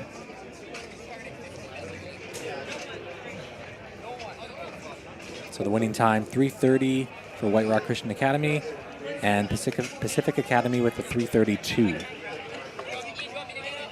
So those are your top two finishers. White Rock Christian Academy will automatically qualify for tomorrow's final, and Pacific Academy will have to wait and see for this final heat. Now the time to beat to displace somebody in this race is going to be 3:36. And that'll be interesting because we have the top team in this group is a 3:29, and after that we've got a 3:36, 3:40, 3:42, 3:39, 3:37. So 3:36, one of them, there are actually two of them at that time, we're looking safe right now. Appreciate it. But anything can happen in this final. And we have lane 1 empty in heat 4, W.L. Seaton from Vernon in 2. Lane 3, Point Grey. Lane 4, W.J. Mowat. Lane 5, Charles Best. Lane 6, Oak Bay. Lane 7, Fleetwood Park. And lane 8, St. Michael's.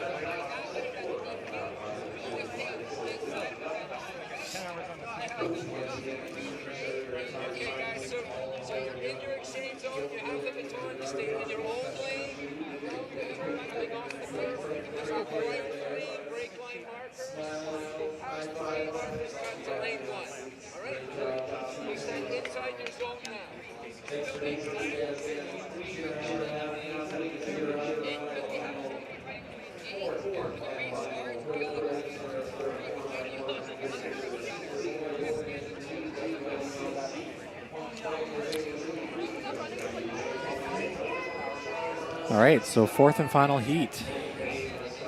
Here we go, final event of the day.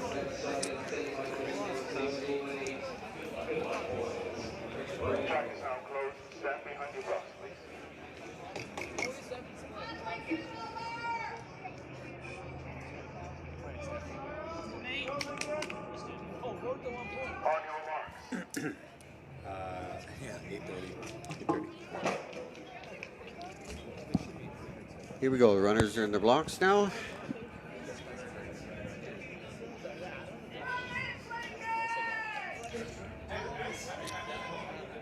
You know it's late when they're turning the stadium lights on. That'd be kind of cool to run this race in the dark. And here we go.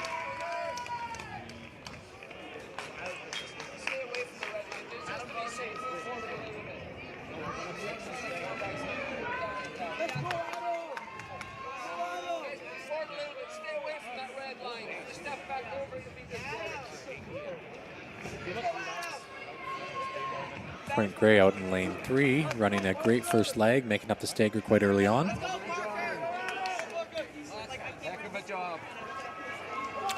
Yeah, Point Grey is the fastest seed time in this grouping. St. Michael's out on the outside. They're going to get off the baton fairly early. Lane 3, Point Grey, will be right up there as well. Charles Best hanging on. Fleetwood Park as well out in lane 7, getting right up there as 2.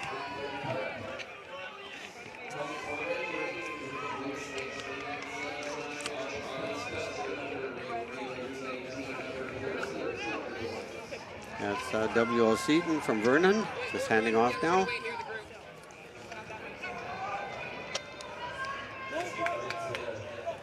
Point Grey leading right now. St. Michael's looking pretty strong too.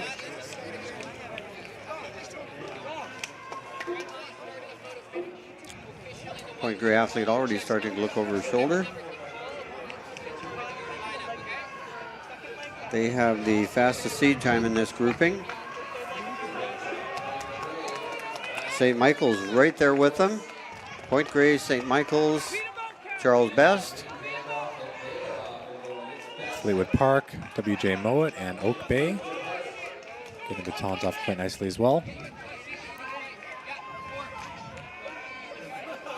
We had one of the athletes running way outside there. I'm not sure why.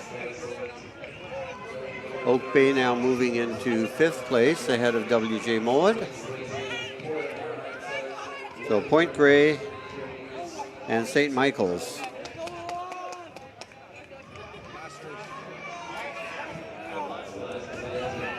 Interesting, Point Grey came into this race with a seed time of about 18 seconds faster. But yet, here we have St. Michael's leading.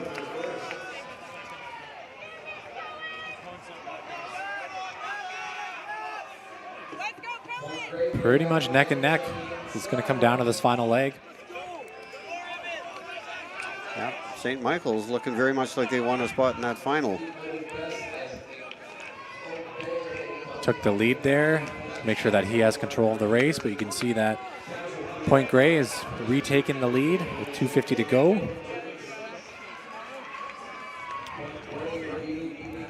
Coming up from behind is Fleetwood Park. I think they've got a little bit too much ground to gather or to catch up on. Going to be an interesting finish here. Remember, the time to beat is 3:36 to squeak into the final here.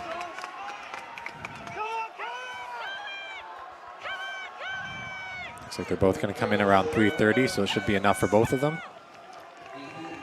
3:31, 3:32. Yes, it looks like St. Michael's will squeeze into the final there as the 4th qualifier.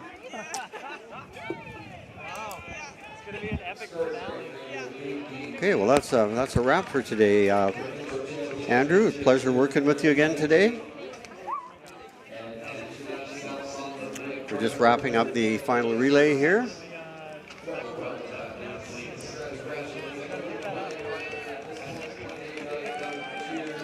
W.L. Seaton coming through, finishing off the heat 4 of the 4x400 heats.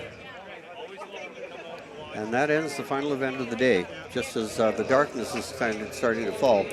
So we will be picking things up at 8:30 sharp tomorrow morning and getting underway again bright and early. So this is Roy Boss and Andrew Boss signing off for the day from McLeod Stadium in the Township of Langley. We hope to see you again tomorrow morning.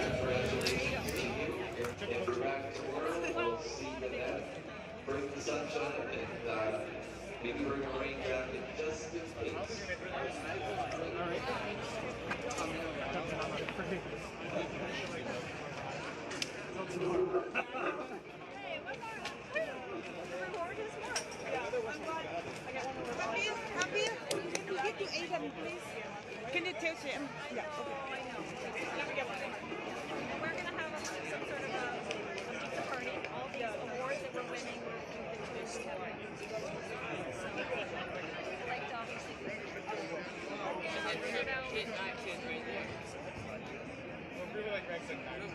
something that she's okay.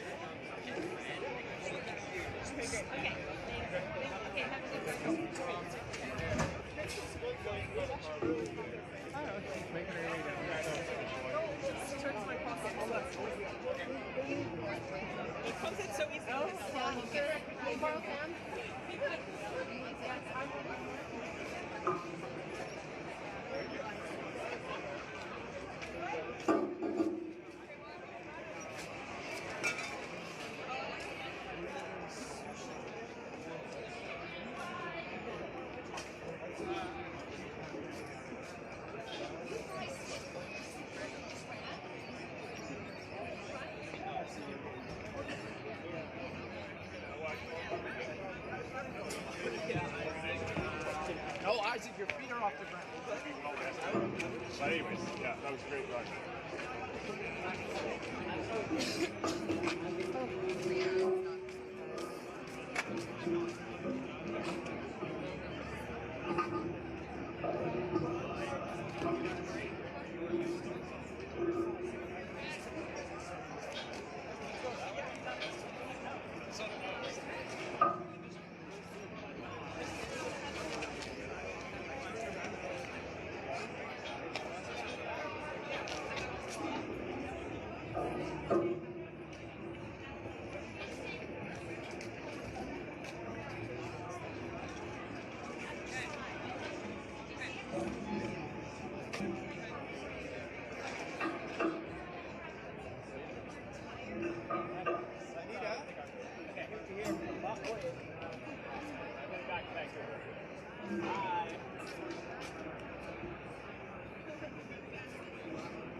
But I've noticed like as soon as I fall asleep, like I can actually get mine super low.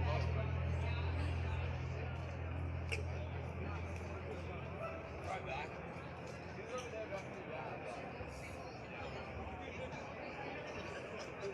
Like, so if you end up ordering, just do that. Otherwise, if you don't do that, we can get you food, but it'll be a little while. Nice. Poker costs. Even though my spare. Okay, so get your.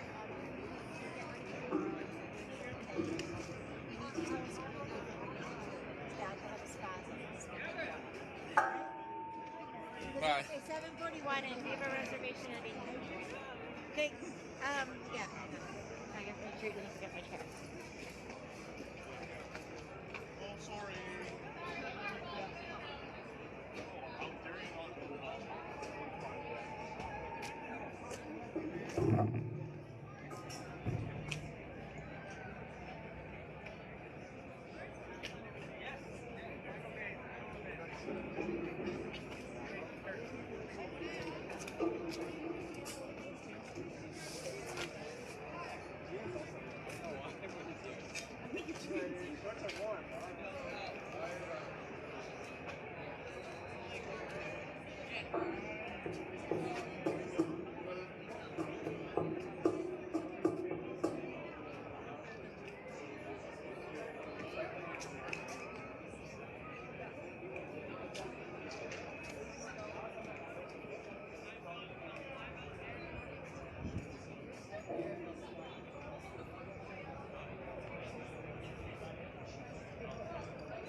Yeah, that's fine. Yeah. Why don't we grab a Yes. The BC High School banner.